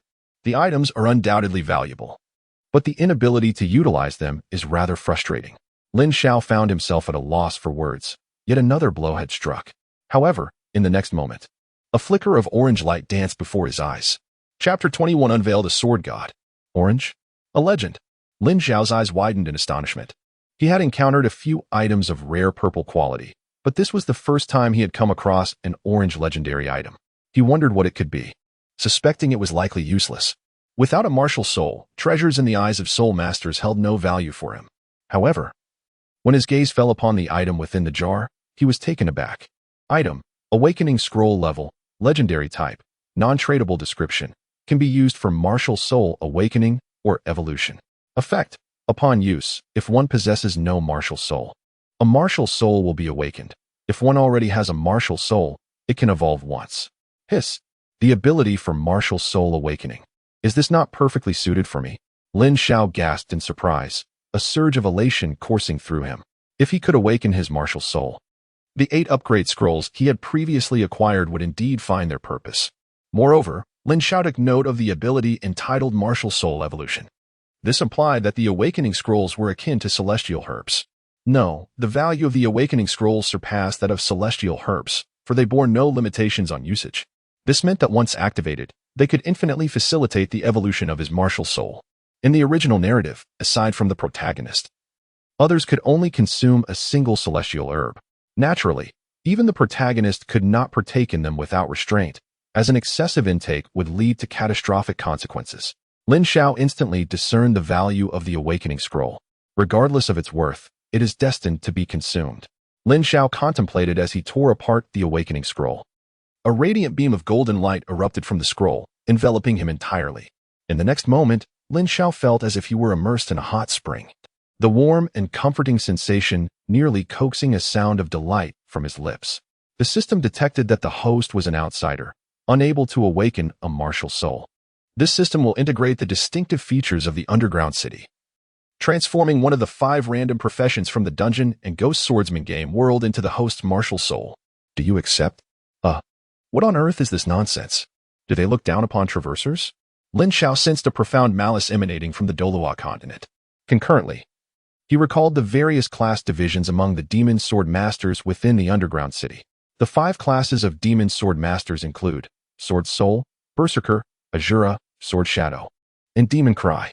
As for the strength of these classes, aside from the Berserker, who has consistently reigned supreme across generations, the remaining classes, while not as transcendent, have all ascended to the T0 illusory god tier. Since he had arrived in the Douluo Continent, it was imperative to seek opportunities to explore. After all, one cannot embark on such a journey without formidable power. To speak of nearby prospects, this is the Spirit Master City, where soul masters abound. While he may be invincible within the confines of the shop, what if a conflict were to arise outside?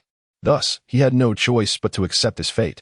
However, he fervently hoped to avoid drawing the Azura class. Lin Xiao silently prayed, inwardly affirming acceptance. As for the reason to eschew the Azura, it was quite simple because the Azura was blind. The system then commenced the random selection of a profession for the host. Congratulations to the host for obtaining the martial soul, Sword Soul, with an innate soul power of level 1. The White Prince had also succeeded. Upon hearing the system's notification, Lin Xiao felt a quiet relief wash over him, although it was somewhat regrettable not to have drawn the formidable Red God. The absence of the Blind One was a stroke of fortune amidst misfortune. Moreover, the Sword Soul held its own advantages compared to the explosive damage of the Red God. The chaotic control of the Blind Emperor and the versatile capabilities of characters like the Phantom Cry. And that advantage was simply style. Lin Xiao recalled the oft-repeated phrase of those whimsical sword spirit players in the underground city. What need is there for damage, when one can simply be stylish? As the system's notification echoed in the air, Lin Xiao opened his palm. A resplendent longsword, shimmering with concentrated light, materialized in his grasp. This was the very emblem of his sword spirit identity, the luminous blade. Not bad. Possessing a martial soul was commendable, for at least the upgrade scroll would find its purpose. Lin Xiao contemplated as he retrieved the previous 8 upgrade scrolls and tore them apart one by one. A series of radiant lights flickered, and within mere moments, Lin Xiao ascended from the first level of soul power to the ninth. Such an astonishing pace would undoubtedly leave any soul master astounded. Now at the ninth level of the minor sword soul, he pondered whether reaching the 10th level would require him to hunt for soul rings to upgrade, or if, akin to a game, sufficient experience would allow for a direct breakthrough.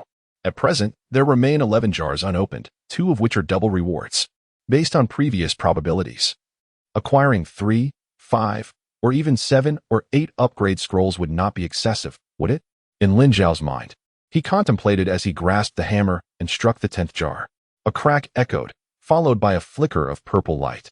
When Lin Xiao discerned the 2 objects that fell from within the jar, he couldn't help but be taken aback. They were not scrolls, but rather 2 figurines. Lin Xiao set down the hammer and picked up the 2 figurines.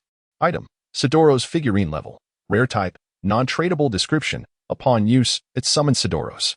Effect: summon Sidoros. Lasting for 1 day, obedient to the user's commands. Note: when HP is depleted, the figurine will also vanish, and only 1 figurine may exist at a time. Wow. I can't believe I actually obtained Sidoros. Lin Xiao was taken aback, as information regarding Sidoros surfaced in his mind.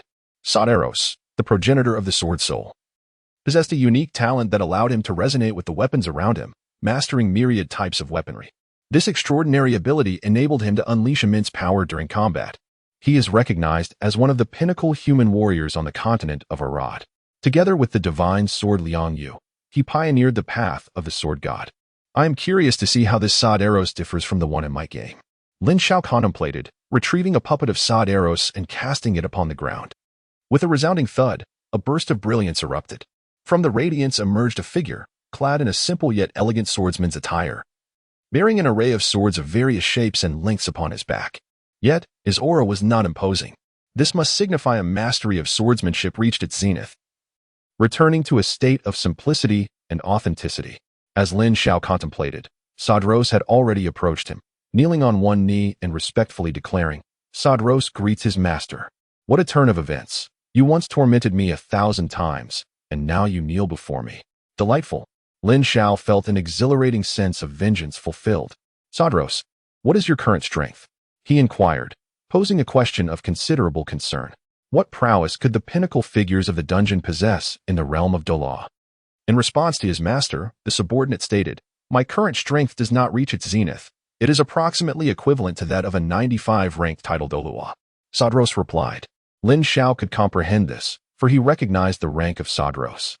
It was indeed impressive that a rare-grade puppet could grant Sidoros the power of a 95-ranked title Douluo. Furthermore, Lin Xiao conjectured that to summon Sidoros at his prime, the quality of the puppet would need to be at least legendary or epic. So your level is 95, in terms of true combat power. How does it compare to that of a 95-ranked title Douluo? Who stands stronger, and who weaker? Lin Xiao inquired with a face full of curiosity. Sidoros pondered for a moment and replied, "In response to the master, one must engage in battle to truly understand." Seeking recommendations. Chapter 22. The Duel with the Serpent Spear.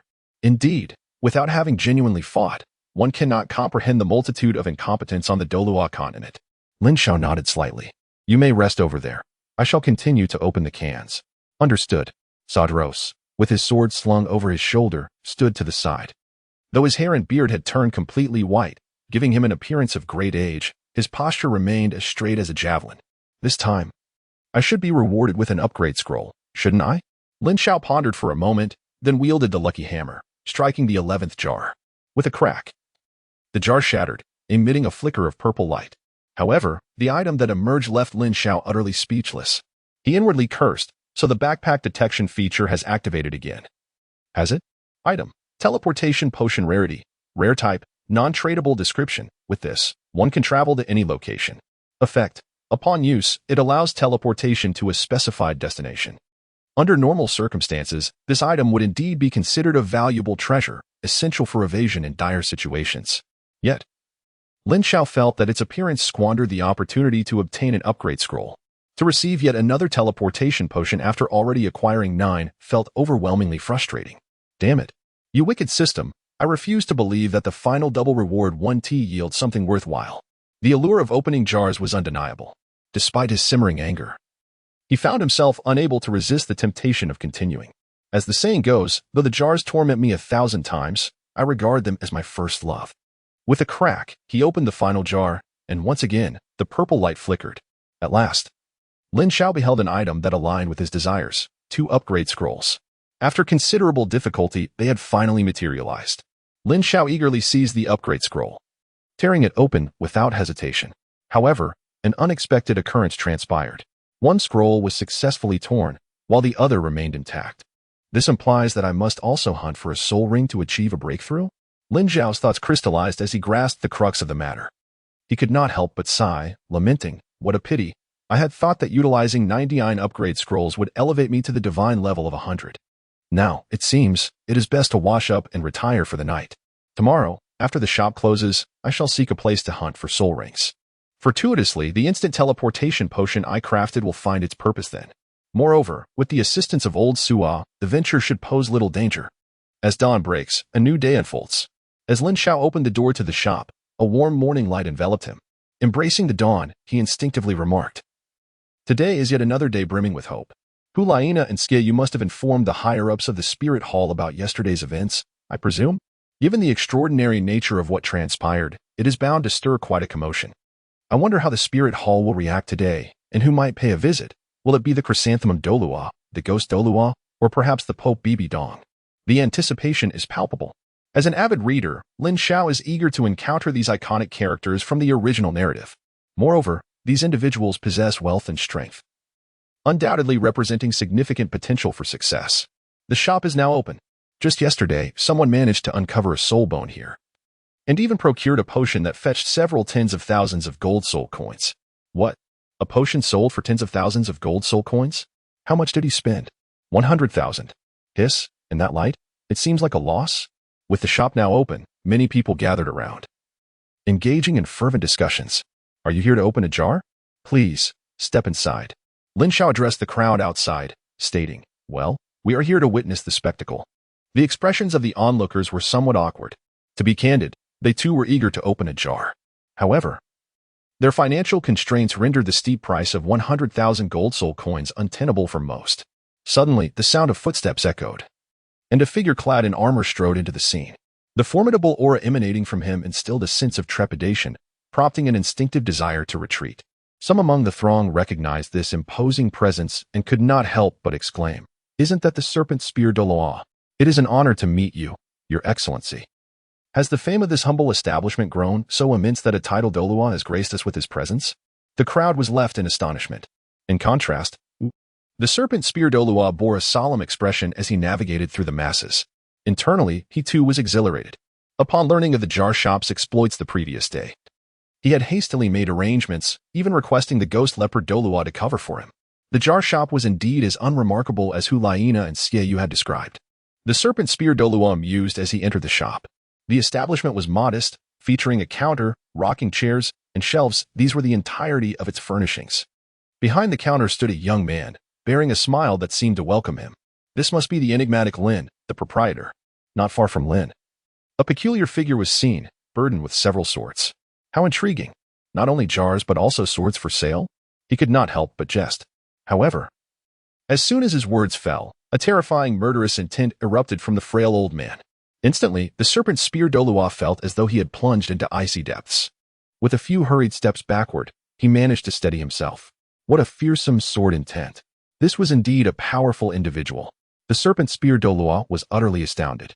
When an expert makes a move, one can discern their prowess immediately. In that fleeting moment, he recognized that the gaunt, peculiar old man possessed strength that surpassed his own. Even more alarming was the overwhelming sharpness that instinctively reminded him of the formidable sword Douluo from the 7 Treasure Glazed Tower school. Yet, he had encountered the sword Douluo, and it was evident that this old man was not him. Was there another in this world, aside from the sword Douluo, who could exude such terrifying power? Ah! Dear friend, please do not misunderstand. I harbor no intent to offend, the serpent spear Douluo remarked in a husky voice. Old Su'a, please do not be so fierce. You might frighten the guests. At this moment, Lin Xiao smiled amiably, playing the mediator. Sidoros received the command and, upon hearing it, suddenly restrained his formidable presence, transforming once more into the guise of an ordinary old man. However, the serpent spear Douluo nearly dropped his jaw in disbelief. How could such a terrifying powerhouse refer to this young man as his master? What was his true origin? In truth, this oversight stemmed from the previous day's conversation, where Hulaina and the others neglected to inform the Serpent Spear Douluo about Bibi Dong's instructions. Otherwise, even with tenfold courage, he would not have dared to act so recklessly. After all, His Holiness the Pope had advised caution regarding this individual, and the Serpent Spear Douluo had no justification for underestimating him. Yet, in that moment, he set aside all condescension. A hint of reverence colored his gaze as he looked at Lin Xiao. After forcibly suppressing his astonishment, he spoke, "Boss, I am here to open the jar.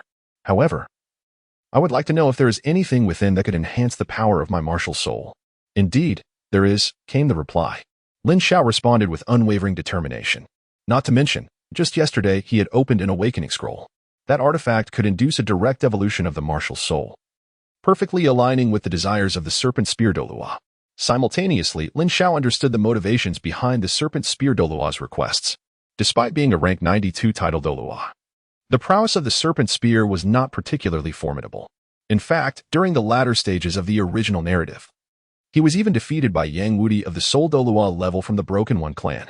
This incident set a new low for the combat capabilities of title Douluo, marking a true disgrace among their ranks. The visit to the shop was driven by a desire to defy fate. Chapter 23. Your face is truly dark. Excellent. I knew you would not disappoint me, the Serpent Spear Douluo exclaimed, his face alight with joy and anticipation. However, I must caution you that the contents of the jar are entirely dependent on fortune.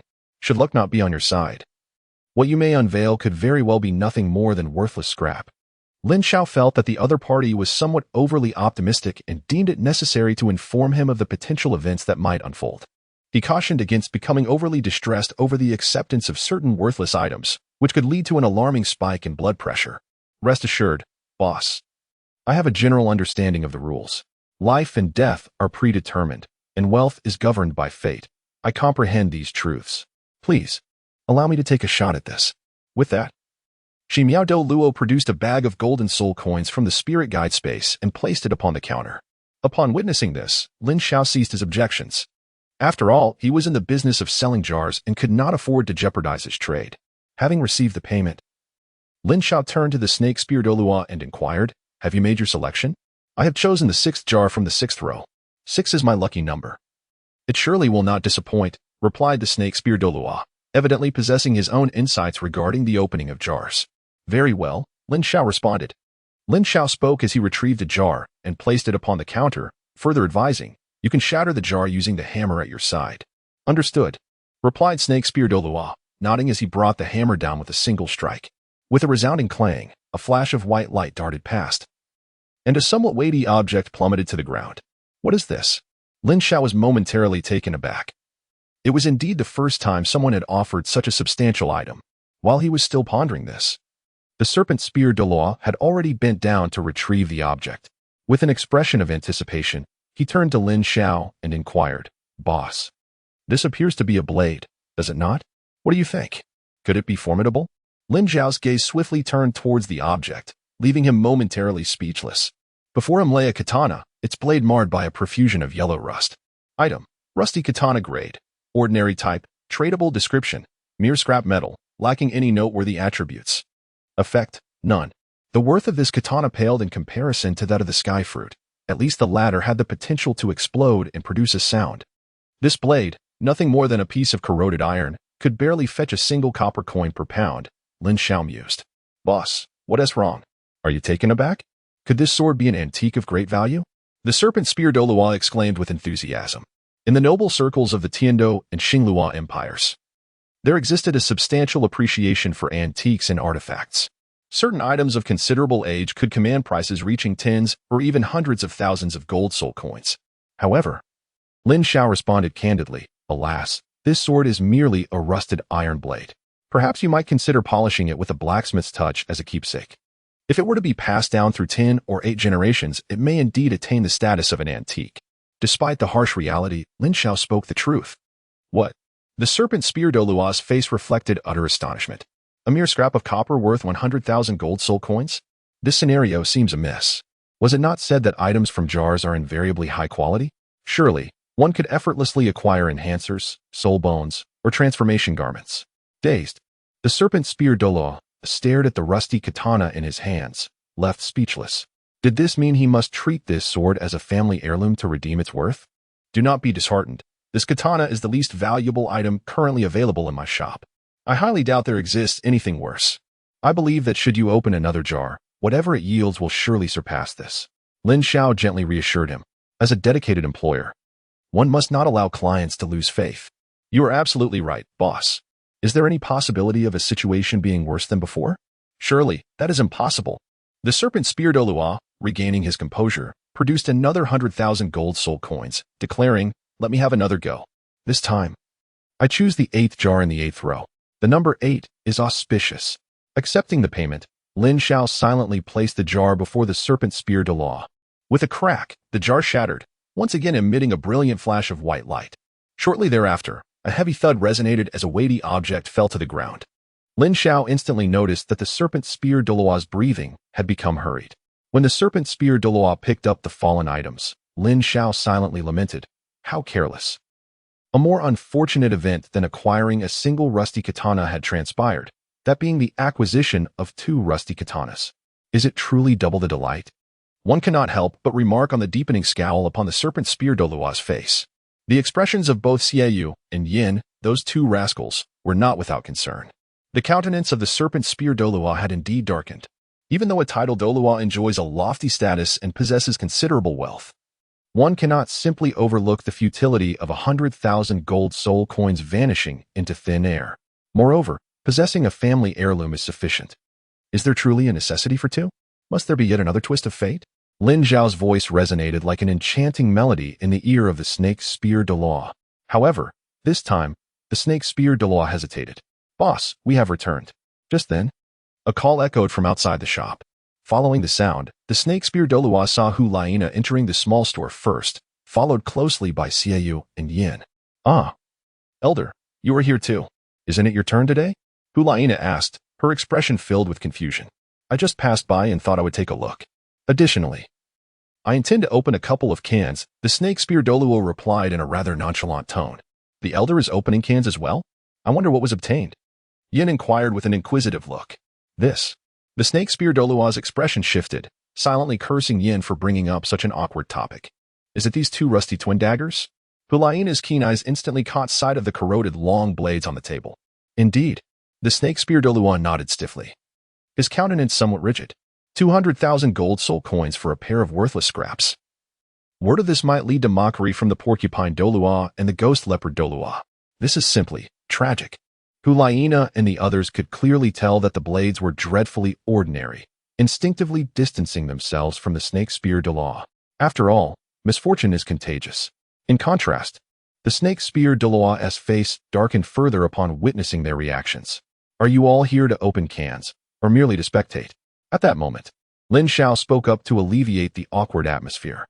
"We're opening cans. My brother opened 6 cans yesterday. It would be just right to open 4 more today, making a total of 10. As Hu Laina spoke, she gestured for Xiao to step forward and neatly placed 4 boxes on the counter. "I borrowed these from Bibirong this morning. Wishing you all good fortune." Lin Xiao spoke as he put away the money, then, following Xiao's suggestion, placed 4 jars on the counter. Did he truly intend to proceed without hesitation? Such a scene left the snake spear Douluo feeling apprehensive, his eyelids twitching uncontrollably.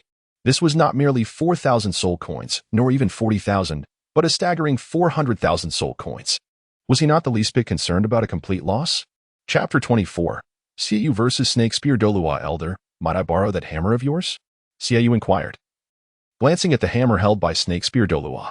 "Ah, very well," Snake Spear Douluo replied, coming to his senses and handing over the lucky magic hammer. Then instinctively stepping aside, he was curious to see what Xiao would produce. Crack, crack, crack, crack. The crisp sounds resonated as all 4 jars were shattered in an instant. Without exception, they emitted a brilliant white light. Indeed, this was quite fortuitous. Witnessing this outcome brought a sense of balance to Snake Spear Douluo. What a pleasing sight. The probability felt just right. However, as he discerned the items revealed, his composure began to waver. Why was there not a single rusty katana among them? It seemed that the items Xiao summoned were superior to his own. In an instant, he felt a sense of inequity. The items from the first 3 jars were recognized by Xiao, Hu Laina, and Yin. They were all little blue bottle magical fruit juices. Yet, the fourth jar, the double capsule, yielded 2 capsules strikingly similar to experience capsules. Experience capsules? Yet they appeared somewhat different. Both Xiaoyu and Yin felt a sense of confusion. Hulayina, unable to discern the matter herself, turned her gaze toward Lin Xiao and, with wide eyes, directly asked, "Boss, what is this? It seems different from experience capsules."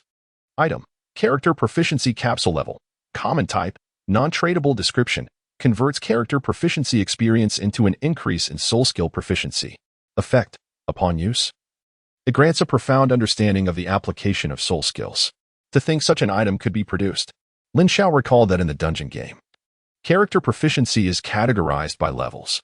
Upon reaching the maximum level, proficiency functions akin to an experience bar, requiring the defeat of monsters to advance.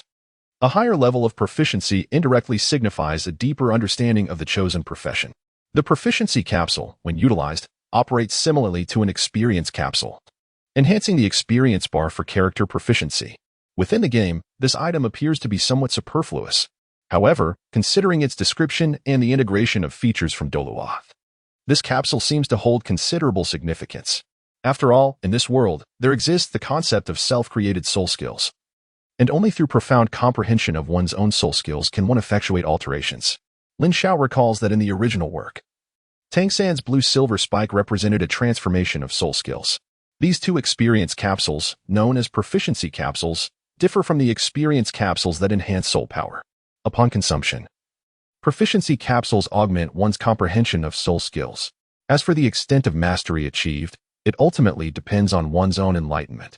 Lin Xiao was cautious not to speak too confidently, as the existence of the Black God Serpent Spear Douluo, who had consecutively produced 2 rusty samurai swords, served as a vivid reminder. If Xiaoyu's talent proved inadequate, or if the efficacy of the proficiency capsules fell short, and he ultimately gleaned nothing, it would tarnish his reputation.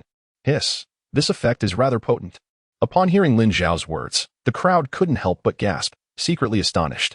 Enhancing the proficiency of soul skills? Xiaoyu was momentarily taken aback, but then his eyes sparkled with excitement. Without any hesitation, he eagerly consumed both proficiency capsules. Boom. In the next instant, Xiaoyu felt as though a mysterious door had swung open. An abundance of concepts regarding the application of soul skills flooded his mind, relentlessly simulating and refining his own abilities.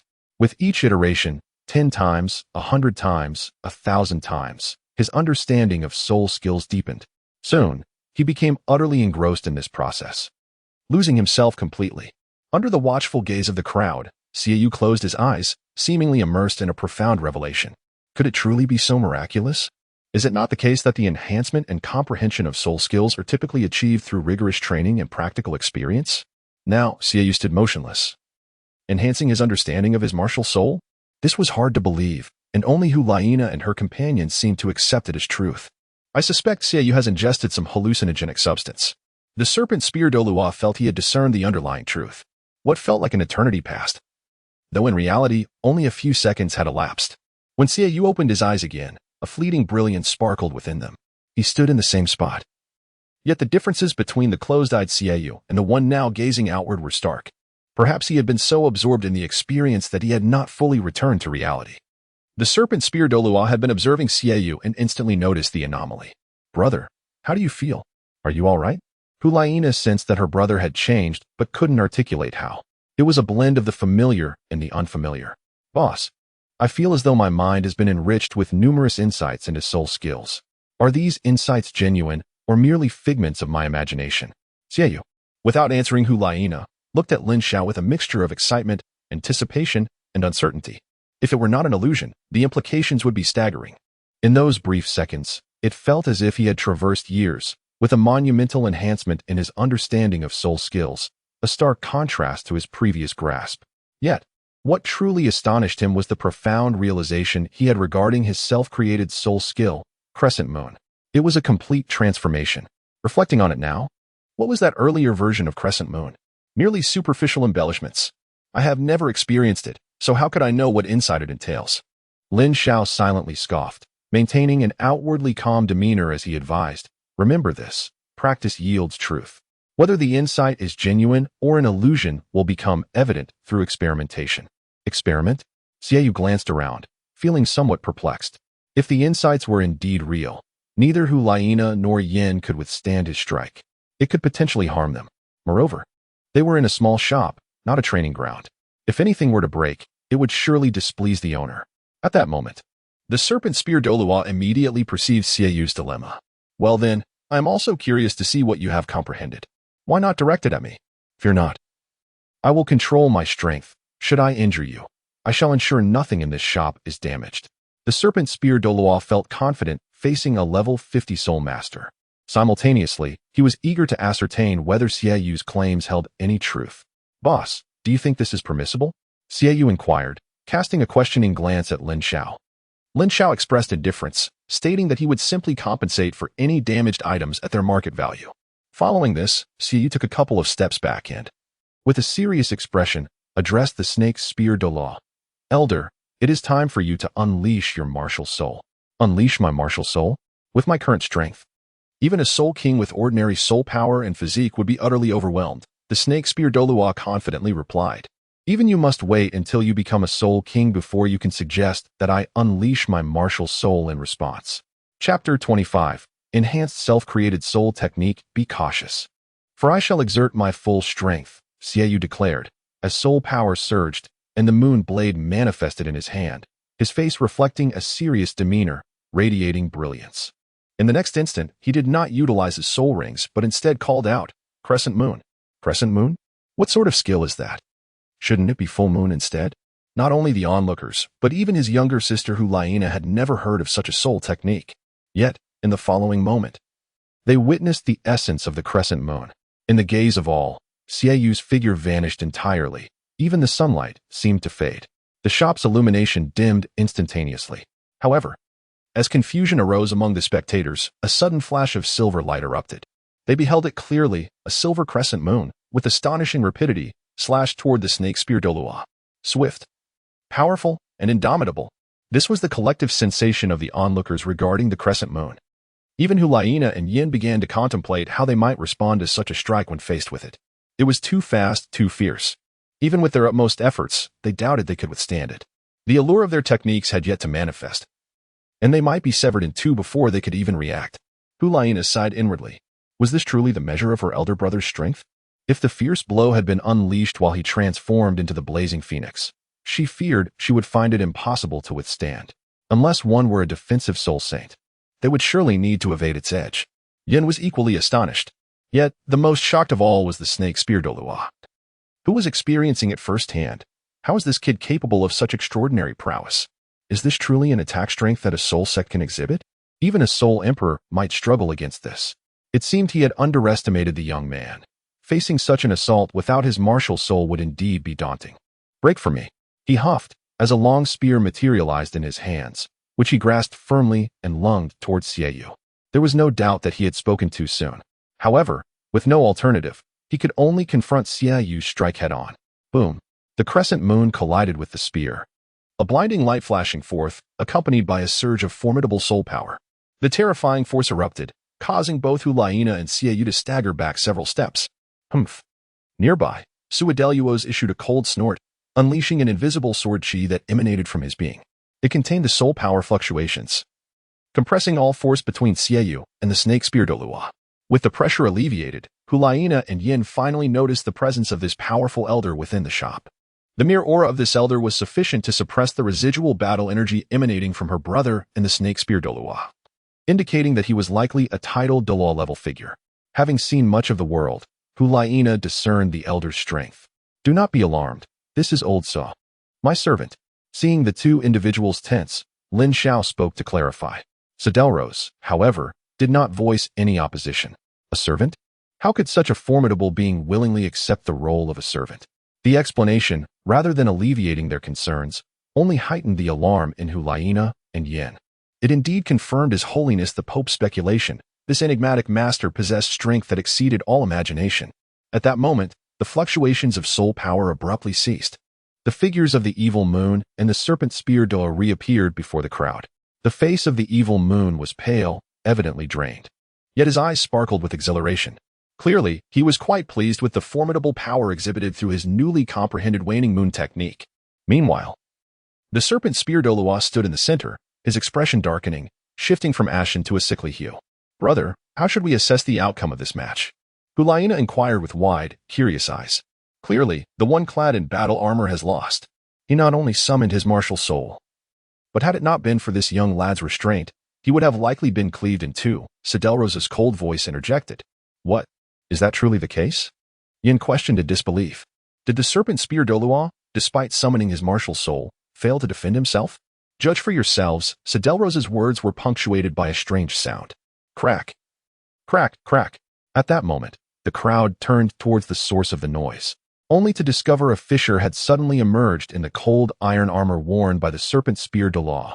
Could that crack have been inflicted by our leader? Yin gasped in disbelief. Indeed, I have lost. I underestimated you. Evil Moon, you truly deserve your reputation as one of the most exceptional geniuses of our generation at the Spirit Hall. Ultimately, the serpent spear Douluo's expression fluctuated before transforming into one of admiration. The serpent spear Douluo admitted defeat. Hulaina, astonished yet intrigued, asked, Brother, when did you acquire such a powerful soul skill without informing me? After years of close companionship, she had not anticipated that Evil Moon had been harboring such a trump card. I have not concealed anything from you, Evil Moon elucidated. This is a soul skill I created based on the 2 proficiency capsules I just consumed. Just comprehended?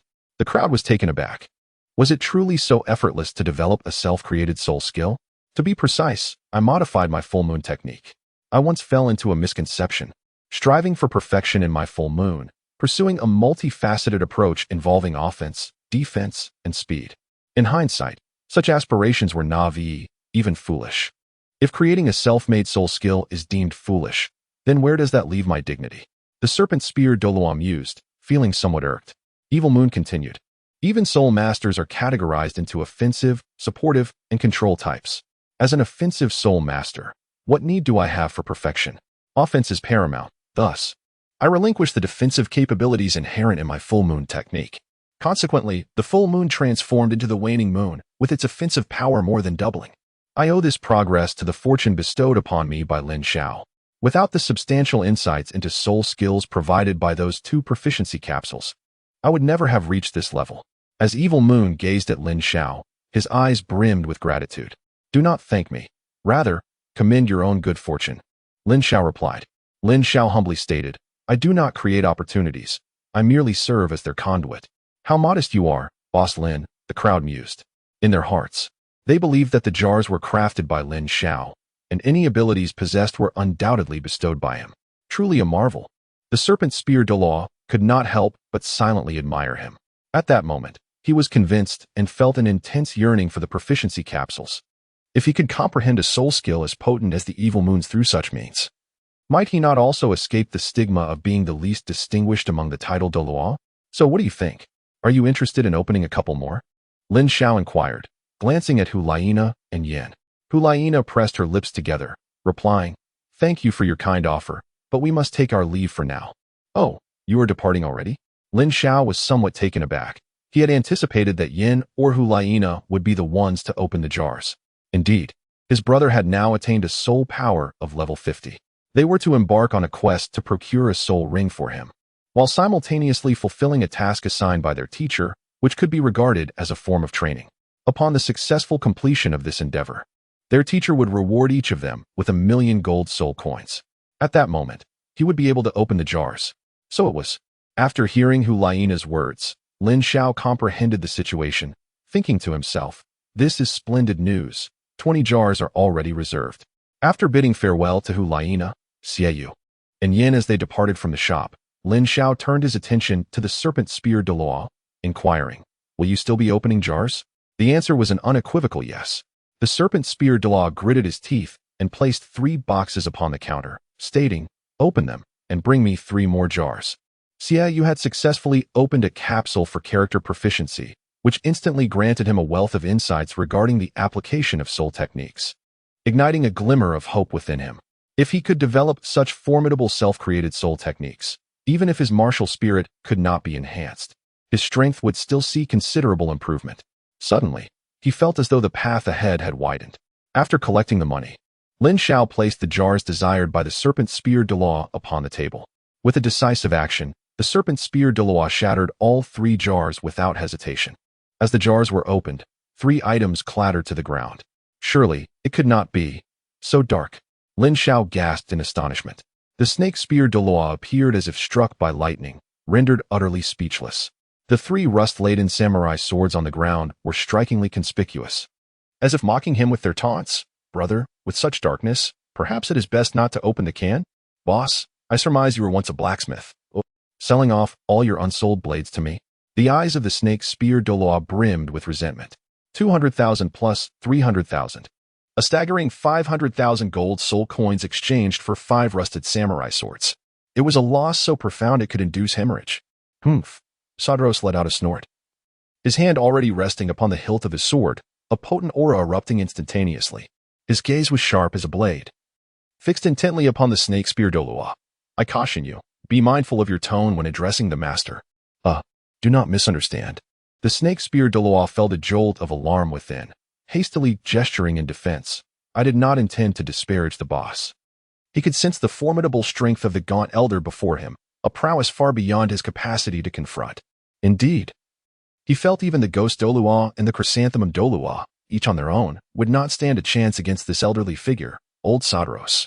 Enough, old Sadros. There is no need to be so fierce.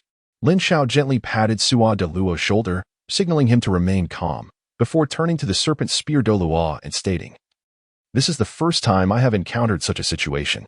You must have witnessed the moment when Xiao opened the jars here.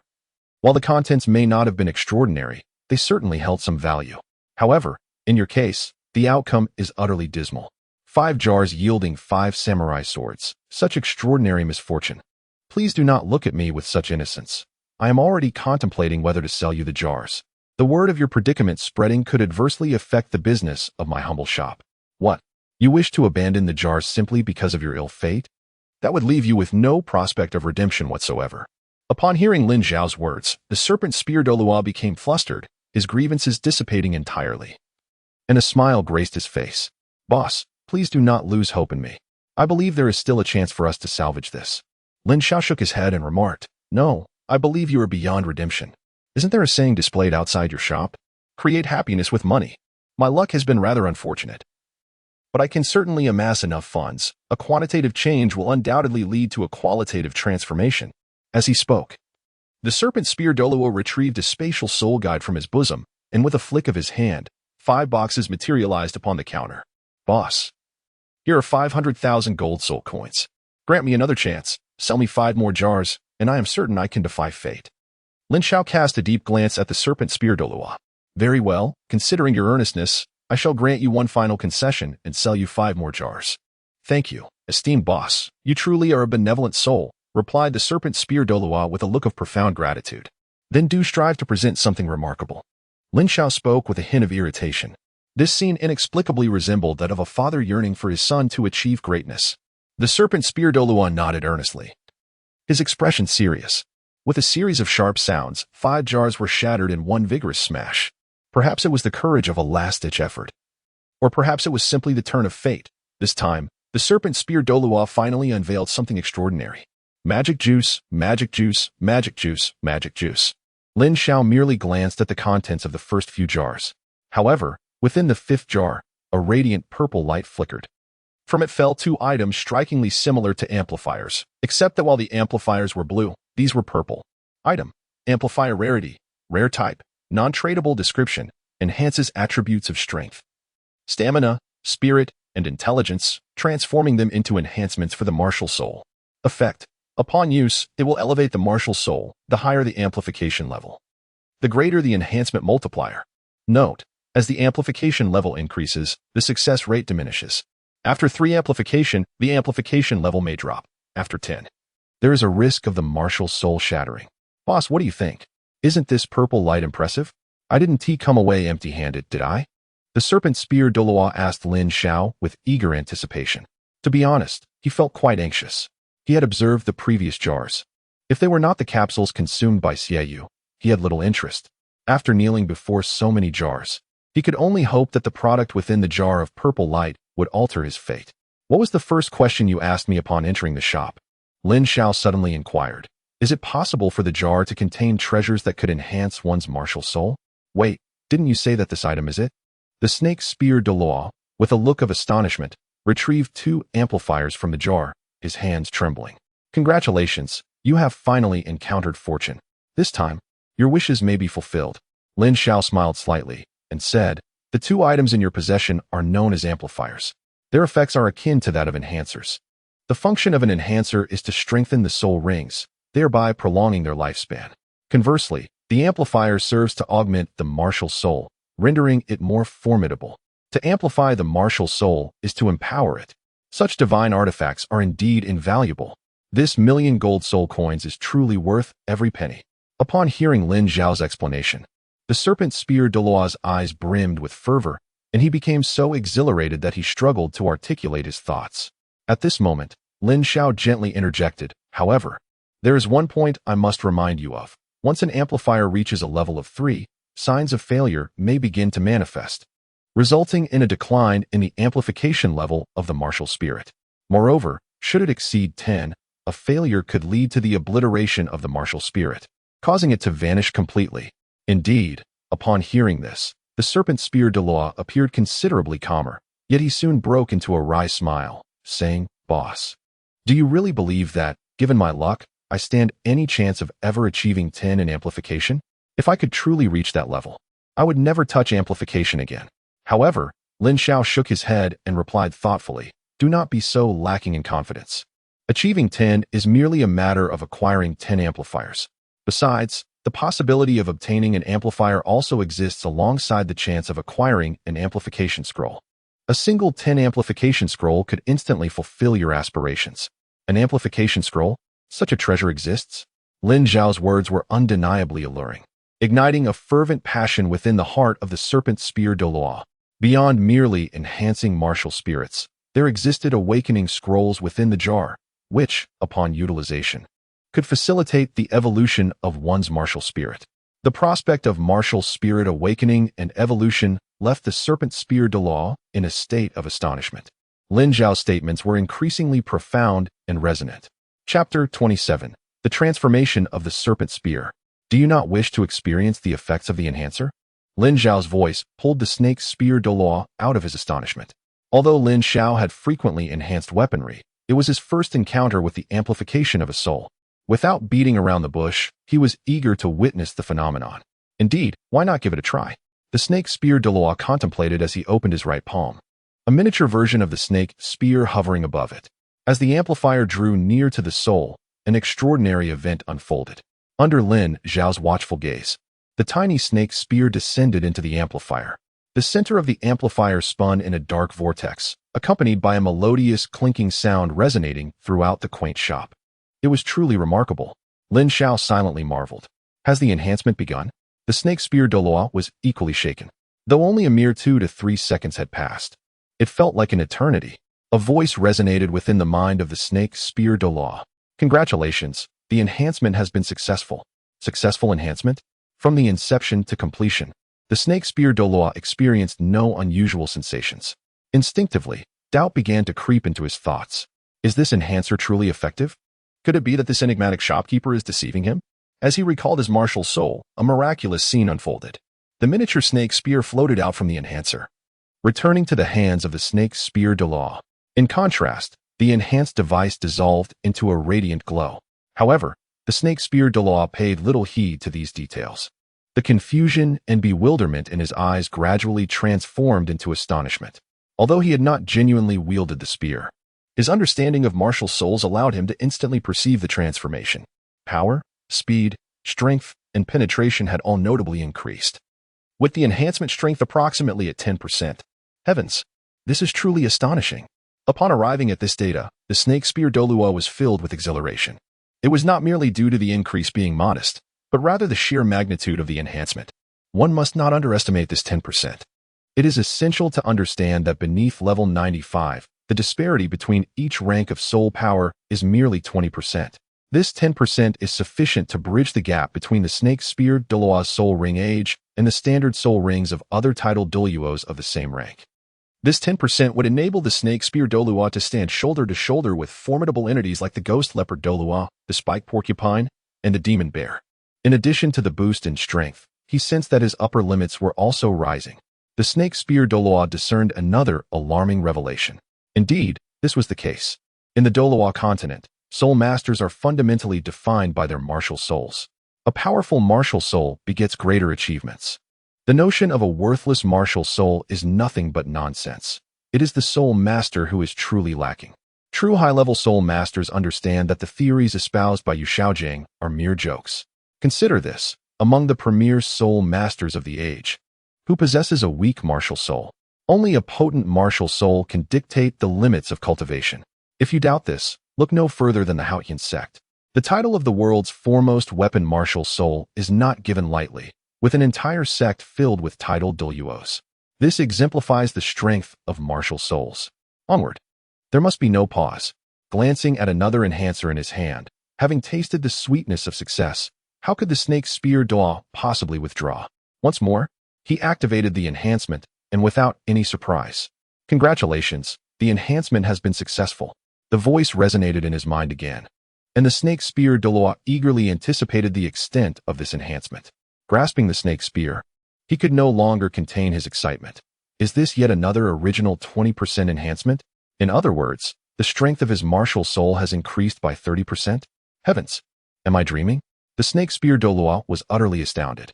He had anticipated that another 10% increase would be the limit, yet it had unexpectedly doubled. With the martial soul's strength augmented by 30%, the soul rings and soul skills would only amplify this enhancement further. According to the snake spear Douluo's calculations, his actual combat power had risen by approximately 40 to 50%. What does this imply? It means that he is now capable of contending with titled Douluos at level 93, with a plausible chance of victory. He might even engage with titled Douluos at level 94. The leap is truly immense. The snake spear Douluo had never envisioned reaching such heights. How does it feel? Lin Xiao inquired with a smile. Observing the astonished expression on the face of the serpent spear Douluo, one could discern that the other party had undoubtedly reaped considerable benefits. Ah, splendid. Ever since I ascended to the rank of titled Douluo, my long-cherished dream has finally been realized on this day. Vaguely, the eyes of the serpent spear Douluo glistened with unshed tears, so overwhelmed with emotion. Yet, with tears brimming, he gazed at Lin Xiao and said, "Boss, may I open 10 more jars?" As he spoke, the serpent spear Douluo retrieved 2 spatial soul-guided devices from his bosom. Undoubtedly, the jars contained at least 1,000,000 gold soul coins. It is not permissible. Lin Xiao slowly shook his head. Each customer is permitted to purchase only 10 jars per week. This is the rule of our establishment. Boss, please don't be so heartless. I can offer more money. 20,000 gold soul coins for a single jar. What do you think? The serpent spear Douluo, having tasted the sweetness of enhancement, was reluctant to let the matter rest. The exhilaration of his rising power left him unable to extricate himself from the allure. Not even you, nor even the Pope of the Spirit Hall, can alter this regulation. Your quota for jars this week has already been exhausted. You must wait until next week. Lin Xiao spoke with a tone that was resolute and indubitable. Alas, it appears I have been overly ambitious. The serpent spear Douluo seemed to have been doused with cold water, awakening to clarity. Boss, I must express my gratitude. Without your assistance, I would never have been able to fulfill my long-held aspiration. His voice was imbued with profound appreciation. Lin Xiao does not seek credit, reiterating that there is no need for gratitude. It is merely your fortune. Shall I return next week? You are always welcome. Lin Xiao smiled as he watched the serpent spear Douluo depart. As soon as the serpent spear Douluo stepped outside the shop, he captured the attention of numerous onlookers. Typically, when someone finishes opening a jar, inquiries about their haul swiftly follow. However, in the presence of the serpent spear Douluo, the crowd instinctively halted, even silencing their voices. The fear stemmed from 2 sources. Those unfamiliar with the serpent spear Douluo were intimidated by his imposing aura, while those who recognized him feared his status and strength. The existence of a titled Douluo is not something one approaches lightly. Yet, amid the throng, an alluring figure lingered at the back. She was tall and graceful, clad in simple yet fitting attire that exuded elegance. Her features could not be described as conventionally beautiful, but they possessed a certain refined charm. At first glance, she appeared to be around 28, radiating the grace of a woman in her prime. Upon closer inspection, she could easily be mistaken for 18, embodying youthful vitality. And with a deeper contemplation, One might perceive her as 38, still holding onto her allure. At this moment, her autumn-like eyes gazed at the receding figure of the serpent spear Douluo, her lips curving into a subtle smile.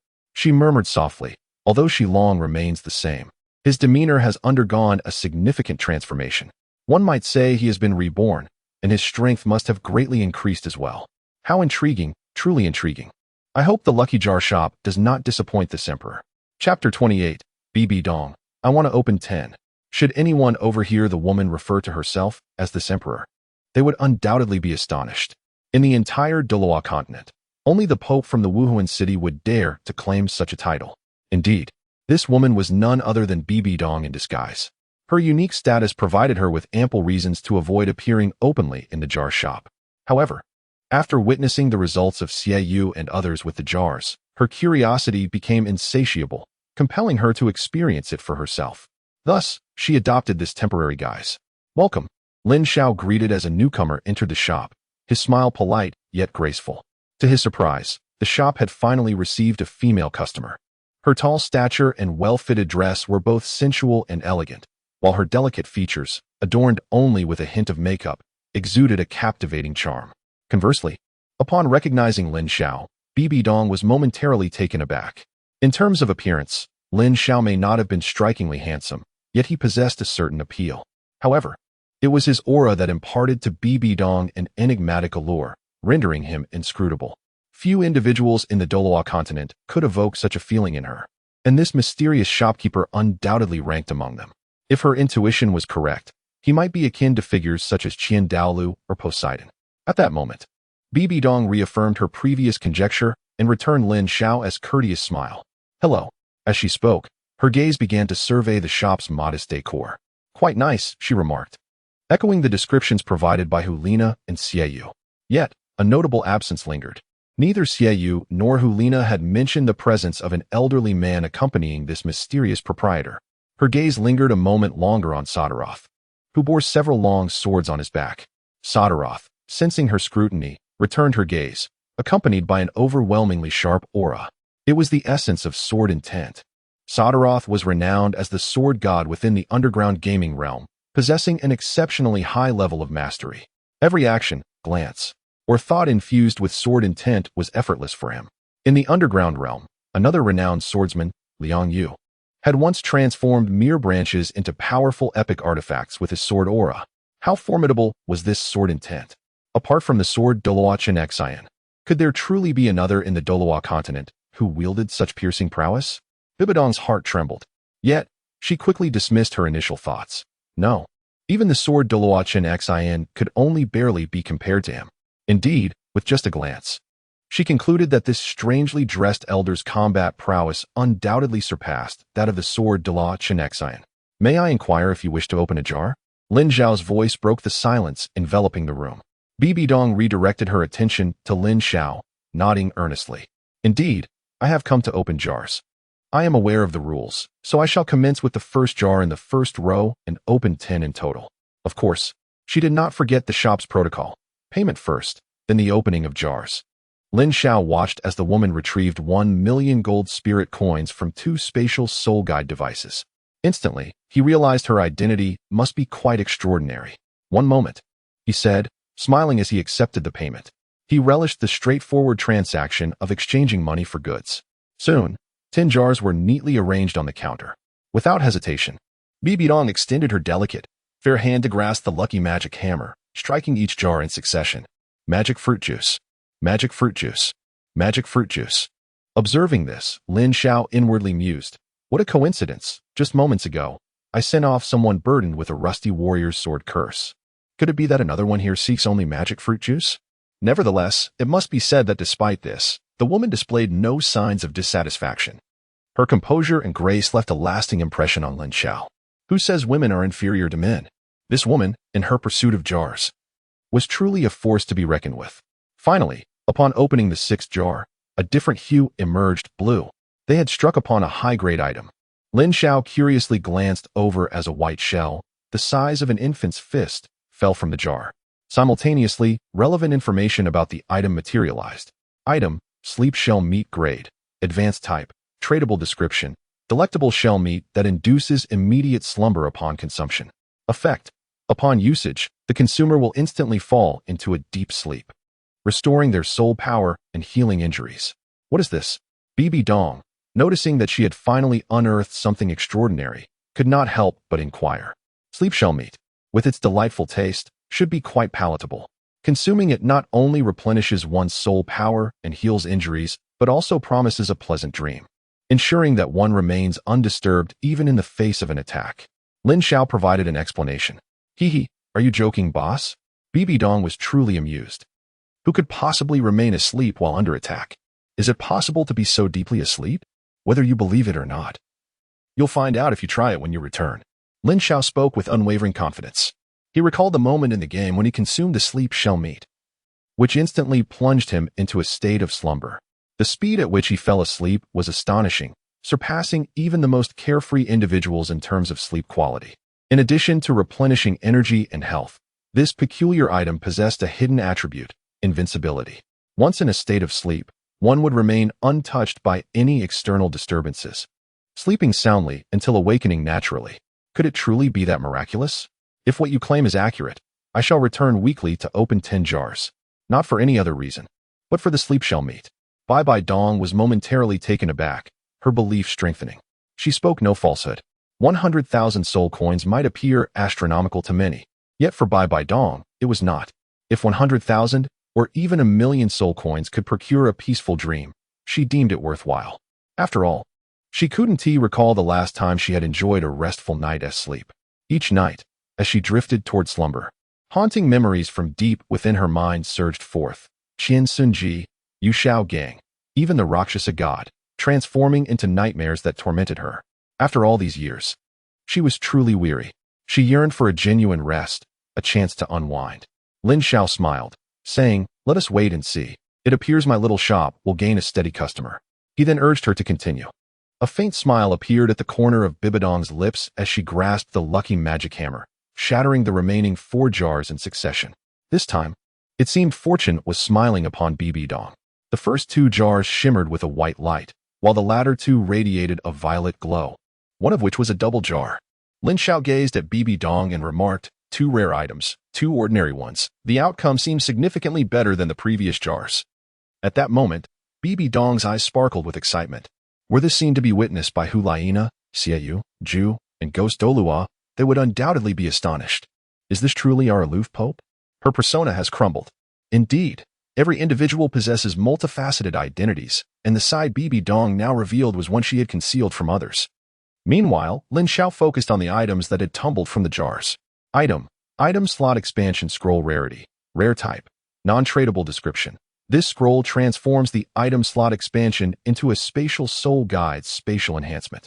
Effect upon use. It increases the designated spatial soul guide's capacity by 50%. Item, Skytree fruit rarity, ordinary type, non-tradable description, a fruit abundantly produced by the sky fruit tree. Caution, it may explode. Effect, upon use, the fruit detonates, incapacitating targets within its vicinity. Item, character proficiency capsule rarity, ordinary type, non-tradable description. This capsule transforms experience gained in character proficiency into enhanced soul skill proficiency. Effect, upon use. It grants profound insights into the application of soul skills. Item, teleportation potion rarity, rare type, non-tradable description. With this potion, one can traverse to any location. Effect, upon use. It allows for designated teleportation to any location. Seeing Bibi Dong's curious expression, Lin Xiao first pointed to the scroll and explained, "Let us discuss this scroll first. It is known as the item slot expansion scroll. After use, it will augment the capacity of your designated spatial soul guide by 50%. Bibi Dong responded in astonishment, an increase of 50% in the soul guide space? Such an item can be unearthed. Knowing that her own spatial soul guide was among the finest in Douluo Continent, valued at no less than 1,000,000 gold soul coins, she realized that even a mere 10% increase in capacity would significantly elevate its worth. This meant that the value of the item slot expansion scroll alone could cover her expenses for this jar opening endeavor, perhaps even more. What a lucrative windfall. No wonder Xiaoyu and the others claimed that opening jars was addictive. Indeed, it is quite enthralling. Bibi Dong, though internally stirred, maintained her composure and nodded, "Not bad. And what about this fruit? Is it edible?" As she held the sky tree fruit, she scrutinized it closely. Its appearance was rather unrefined, lacking in smoothness, and it possessed an oddly endearing charm. "Ah, this fruit may explode. It could be lethal if consumed, dear lady." Lin Xiao shook his head in exasperation. "What you hold is called the sky tree fruit." "The sky tree?" Bibi Dong inquired, her curiosity piqued, as she had no recollection of any such tree. Yet, the name itself seemed to possess a certain elegance. "You need not concern yourself with the nature of the sky tree. Simply understand that this fruit is not meant for consumption and is, in fact, explosive." "An explosive fruit? Fascinating. I shall certainly experiment with it upon my return." Bibi Dong tucked the sky tree fruit away and turned her attention to another item, her brow slightly furrowed. "This capsule bears a resemblance to the experience capsule circulating outside, though it appears to differ in some aspects." The sight of the capsule evoked a sense of excitement within her. An increase of 10% to her current soul power level cap was immensely enticing, even for one as gifted as she, who bore twin martial souls. However, after reaching level 90, the pace of her soul power enhancement had noticeably slowed. Beyond level 95, the progression had become painfully sluggish, often requiring years to attain a single level. Thus, experience capsules and enhancers were her true objectives on this journey. Yet, she soon detected subtle color variations between the two capsules, prompting her to inquire further. "Indeed, they are different." Lin Xiao nodded slightly and spoke slowly. "The capsule you have opened is known as the proficiency capsule. Upon consumption, you shall gain profound insights into the application of soul skills." "What? Insights into the utilization of soul power can be obtained through a capsule?" At last, Bibi Dong's face displayed a look of astonishment. This notion was utterly absurd. It is essential to understand that the mastery and comprehension of soul skills are fundamentally different from the enhancement of soul power. The latter can indeed be augmented through external means. However, the utilization and understanding of soul skills can only be refined through countless battles and experiences. This process is undoubtedly lengthy. Some individuals may struggle their entire lives to achieve unparalleled mastery of their soul skills. Yet now, someone claims that such a feat can be accomplished through this seemingly insignificant capsule? Is it truly possible to test this? Bibi Dong refrained from hastily dismissing the idea and resolved to personally experience whether the shopkeeper's claims held any merit. "Of course, you may. The item is yours to utilize as you wish." Lin Xiao spoke, while making a gesture of invitation. Without a moment's hesitation, Bibi Dong parted her crimson lips and deftly placed the proficiency capsule into her mouth. In less than 2 seconds, astonishment flickered in her eyes, likely a result of the drug's onset. Lin Xiao had previously encountered Xiao taking the medicine, and at this moment, the expression of the woman before him was strikingly similar to that of Xiao. Lin Xiao chose not to intrude. He was eagerly anticipating the transformations that would occur once the woman awoke. Meanwhile, the serpent spear Douluo had returned to the spirit hall, but instead of heading to his own quarters, he made his way to the headquarters of the Holy Guards. After all, it was his duty today, while the ghost leopard Douluo was still on duty. "So, you finally returned from that mysterious jar shop, where you procured what you desired." From a distance, upon noticing the serpent spear Douluo's return, the cold-faced ghost leopard spoke with an unmistakable tone of disdain. To him, paying 100,000 gold soul coins for a jar made one a fool. He found it hard to believe that anything capable of enhancing one's strength could emerge from such a vessel. Throughout the history of Douluo Continent, he had never heard of such a feat. There were a few minor setbacks, but the outcome was quite satisfactory, the serpent spear Douluo replied, his face lighting up with joy as he reminisced about the gains from this venture. Just imagining the enhancement of his own power made him wonder how astonished the ghost leopard Douluo would be upon learning the truth. "What did you obtain?" "Well, these are what I managed to bring back," he declared, tossing several rusted samurai swords to the ground, producing a cacophony of clinks and clatters. The ghost leopard Douluo was taken aback. "What do these swords signify? Did you rob a blacksmith shop?" he said, picking up one of the long swords with skepticism. Grasping the hilt with one hand and pinching the blade with the other, he applied slight pressure. Snap! It broke? The ghost leopard was stunned. The quality of this blade was inferior even to those sold for 5 copper soul coins each. Suddenly, a chill coursed through him. Shilong wouldn't be attempting to use these broken swords to swindle me, would he? You actually broke this sword?" exclaimed the serpent spear Douluo, astonished. The commemorative item worth 100,000 gold soul coins. Gone. The ghost leopard Douluo, hearing this, retorted with irritation, "What are you shouting about? How was I to know this sword was so fragile? Besides, it's not even valuable. I can compensate you for it." "Not valuable?" This sword cost me 100,000 gold soul coins, procured from the jar. The serpent spear Douluo's face darkened. How much? 100,000 gold soul coins? Why not just rob a bank? 100,000 gold soul coins could buy you a mine, let alone this worthless sword. The ghost leopard Douluo concluded that the serpent spear wasn't trying to swindle him. Rather, he must be somewhat foolish. Who in their right mind would spend 100,000 gold soul coins on a sword that could be snapped with a mere flick of the finger? No, it wasn't just one sword. It was many, translating to hundreds of thousands of gold soul coins wasted. I assure you, it truly cost 100,000 gold soul coins. I am not deceiving you. The serpent spear Douluo insisted vehemently. However, he suddenly noticed the change in the ghost leopard Douluo's gaze. It bore the semblance of pity for the simple-minded. Though I may not know what you've been through, I can responsibly inform you that you've been duped. Duped? The serpent spear Douluo was taken aback at the ghost leopard Douluo's words. He then recalled his encounters with Lin Xiao. He could firmly assert that without Lin Xiao's encouragement and positive guidance, he might have abandoned the notion of opening the jars altogether. Consequently, he would not have acquired the two amplifiers that enhanced his spirit and empowered him to fulfill his long-held aspirations. The owner Lin is undoubtedly a commendable individual. The serpent spear Douluo declared solemnly. Is selling you this broken sword for 100,000 gold soul coins the act of a good person? The ghost leopard Douluo retorted with even greater disdain. These samurai swords are merely a fraction of what I acquired. The remaining benefits have already been integrated. Integrated? The ghost leopard Douluo blinked in surprise and cautiously inquired. Could it be that you obtained a soul bone? Not a soul bone, but it is of equal rarity. A treasure that is not a soul bone, yet rivals one in value? Surely, you jest. The ghost leopard Douluo was naturally skeptical. The serpent spear Douluo pondered briefly before stating, it cannot be explained in mere words. Accompany me to the training ground, and you will understand everything once we exchange a few blows. You wish to spar with me? The ghost leopard Douluo laughed. Is it you, the serpent spear, who has grown arrogant, or do I, the ghost leopard, lack the strength to wield my blade? It seems you have forgotten the pain of lying in bed for 3 days after our last encounter. I am curious to see what you have integrated to bolster your courage. His words dripped with mockery, yet internally he was puzzled. It was well known that the serpent spear Douluo, being the least esteemed elder, had never dared to suggest a sparring session. In fact, he had always shied away from such proposals. Yet today, he was the one initiating the challenge, who had emboldened him. You have awakened. In the small shop. Lin Xiao smiled. The woman across from him, her lashes fluttering slightly, seemed to be emerging from a profound understanding. Bibi Dong murmured, her eyes alight with astonishment. How extraordinary. I have genuinely acquired a wealth of insights regarding the application of soul techniques. In a mere instant, I have potentially saved myself 3 to 5 years of research time.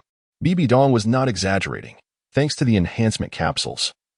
Her mastery of soul techniques had become remarkably proficient. Her combat capability had increased by at least 10%. Such a boost in power could undoubtedly be considered a significant advancement. Now, let us discuss the final item. Lin Xiao pointed to the last jar, which contained 2 green vials, and said, these 2 potions are known as the teleportation elixirs. Upon consumption, they will bestow upon you extraordinary powers, enabling you to journey to any location that resides in your memory. Teleportation elixirs? They can take you anywhere you desire? A thought stirred within Bibi Dong. Is this akin to instantaneous travel without any constraints of distance? Lin Xiao nodded slightly. You may interpret it in that manner. Another wondrous item indeed. Bibi Dong secretly marveled, and then, feeling somewhat unfulfilled, inquired, Boss, may I open another 10 jars? The shop's rule is that each person may open 10 jars per week, so do remember to arrive early next week. Lin Xiao's tone was undeniably authoritative. Sighing in disappointment after hearing his words, Bibi Dong ceased her insistence. However, as she began to put away her belongings, a hint of a smile graced her face. It seemed that fortune still favored her. Lin Xiao mused silently, pondering her misunderstanding of luck. In his perspective, while this woman's luck was not entirely wretched, it was far from being considered fortunate. As for Xiaoyu, he was the undisputed master of unearthing treasures, consistently uncovering rarities with each endeavor. Although the serpent spear Douluo faced a grim start, he ultimately procured 2 amplifiers, a remarkable turn of fate. Yet, this woman had only managed to obtain a proficiency capsule. Lin Xiao remained uncertain about the extent of its enhancement. As for the sleep shell meat, could anyone truly be foolish enough to spend 100,000 gold soul coins on such a delicacy, believing it to be a worthwhile investment? Naturally, Lin Xiao refrained from openly contradicting her, opting instead for a vague response. As long as you are happy. Noticing Lin Xiao's silence, Bibi Dong suddenly inquired, Boss, are you not curious about my name and identity? To which Lin Xiao replied, our encounter does not necessitate prior acquaintance. Your name holds little significance for me. Lin Xiao gently shook his head and softly spoke. In his heart, he added that the name was unimportant. What mattered was opening the jar. Why must we be acquainted to meet? Upon hearing this, Bibi Dong's gaze flickered slightly, and she softly murmured a phrase, her eyes reflecting a deeper change as they turned to Lin Xiao. She was unaware of the experiences that had shaped this young man to articulate such sentiments. Then, farewell. Stranger, Bibi Dong declared with a certain decisiveness, turning to leave the shop. Suddenly, Lin Xiao suddenly called out to her, Wait. What's wrong? Are you having second thoughts? Bibi Dong slightly turned her gaze, a half-smile playing on her lips as she looked at Lin Xiao. Not quite. I merely wish to inquire if you possess a map of the Douluo Continent. I require one, and of course, I am willing to compensate you for it. Lin Xiao awkwardly rubbed his hands together, suddenly recalling that as a 10th-level powerhouse, he must venture into the soul-hunting forest to transcend his current realm. However, as an outsider, his knowledge of the Douluo Continent was rather limited. Even if he wished to utilize a teleportation potion to reach the soul-hunting forest, he required a precise landing point. A map would enable him to perform targeted teleportation, rendering it of utmost importance to him. Upon hearing this, Bibi Dong's expression darkened, and she tossed a scroll to Lin Xiao, saying, Consider it a gift, before departing without a backward glance. Ah, she has emerged. She is not a titled Douluo. We can inquire about her findings, can we not? One bystander remarked. Indeed, I am quite curious, another responded. Outside the shop, many were eager to approach the woman to inquire about her accomplishments. Yet, Bibi Dong paid them no heed, producing a vial of teleportation potion and consuming it in one swift motion. In the next instant, a silvery light enveloped her, and she vanished from sight. Where has she gone? Did she just disappear into thin air?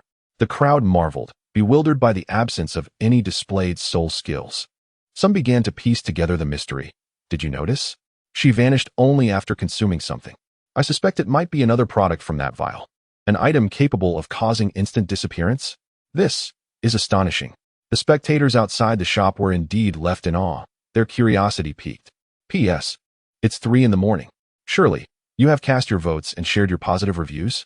I encourage all esteemed readers to show support today, and I shall provide an additional update tomorrow. Chapter 31. Bibi Dong's resentment inside the shop. Having witnessed the woman's departure, Lin Xiao turned to Suodwa Luo and inquired, Old Su, what are your thoughts on that woman? Suodwa Luo furrowed his brow and replied, She is formidable. In my current state, I am certainly not her match. Really? She is that strong? Lin Xiao was taken aback. He was aware that Suodwa was at level 95, and his actual combat prowess might be even greater. Such strength, when surveyed across the entirety of the Douluo Continent, could only be surpassed by female powerhouses such as Poseidon from Sea God Island and perhaps the Pope Bibi Dong of the Spirit Hall. Wait a moment. Bibi Dong. Lin Xiao's heart trembled. In the Pope's chamber of the Spirit Hall, a brilliant silver light appeared without warning. Accompanied by this silver glow, a figure gradually took form. It was Bibi Dong. At that moment, her eyes were filled with wonder. This teleportation potion was indeed as miraculous as the enigmatic Lin had described, capable of long-distance travel, and she could distinctly sense that this was far from its limit. Could it truly have no distance restrictions? That was somewhat terrifying. If it could indeed transcend distance, its value would be beyond imagination. In an instant, she envisioned many possibilities. Just think, with the enhancement of the teleportation potion, the powerhouses of the Spirit Hall could descend anywhere on Douluo Continent at will. What a fearsome scenario that would be. The 7 Treasure Glazed Tower School and the Blue Lightning Tyrant Dragon Clan could be overwhelmed in an instant. The so-called chasm of Haotian sect would seem laughable. Yet, she couldn't help but find her own thoughts amusing. Heh, Bibi Dong, your ideas are rather intriguing. But with 1,000,000 gold soul coins, I've only acquired 2 teleportation potions. To equip every powerhouse in the Spirit Hall with multiple potions would require a significant expenditure. Perhaps it's best to shelve this plan for now, Bibi Dong mused. Removing the bracelet from her wrist, let us see if I can activate the item column expansion scroll. If I could truly unlock 50% of the space of any spatial soul guide, its value would be incalculable. Undoubtedly, this bracelet was no ordinary item. It was one of the largest spatial soul guides on Douluo Continent. She then tore the item column expansion scroll apart. With a flicker of thought, a dazzling golden light erupted from the scroll and enveloped the bracelet. A mysterious aura rippled through the chamber. Bibi Dong squinted slightly. What kind of power is this? How marvelous! Congratulations, the spatial soul guide expansion is complete. A strange notification sound suddenly reached her ears, startling Bibi Dong. Picking up the bracelet with suspicion, she infused a wisp of soul power into it, and she was taken aback. The space, originally 60 cubic meters, had now expanded to at least 90 cubic meters. It was indeed 50% larger than before. Now, this space could easily accommodate hundreds, even millions of gold soul coins. Bibi Dong marveled. Wait, why would I want to store money? Suddenly, she sensed something amiss. Was this not a hint from that mysterious boss? The thought was clever. But how could I misspeak? If the sleep shell meat does not provide the kind of sleep he claims, I shall never open another. Can Bibi Dong snorted softly. Retrieving the sleep shell meat. The pristine white shell appeared pure and beautiful. She believed this item could aid sleep. However, to claim that using this sleep shell meat would instantly induce sleep, rendering one impervious to all external disturbances, was something Bibi Dong could not accept. Who could sleep through being called? Unless they were feigning slumber. Wait, I should prepare for sleep before using it. What if it's true? After completing her evening routine, Bibi Dong changed into a golden spaghetti strap nightgown and brought the sleep shell meat to bed. Gently prying the shell apart revealed the delicate white meat within. An alluring fragrance immediately wafted forth. Bibi Dong's eyes sparkled. This aroma alone was enough to awaken her appetite. From the soul guide space, she retrieved an exquisite silver fork, skewered the meat, and placed it in her mouth. The fresh and delicate sensation instantly tantalized her taste buds. Yet, before she could savor it, the meat suddenly transformed into a mysterious power and dissipated. What? Bibi Dong was stunned. Nothing had happened.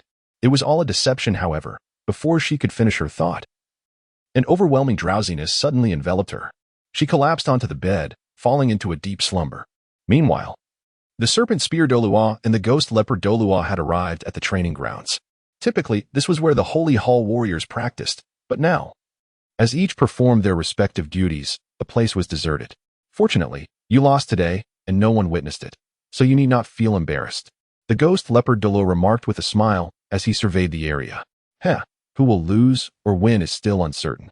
The serpent spear Douluo thought with a cold smirk. He did not argue, walking to a distance to face the ghost leopard Douluo. Are you truly determined to duel with me?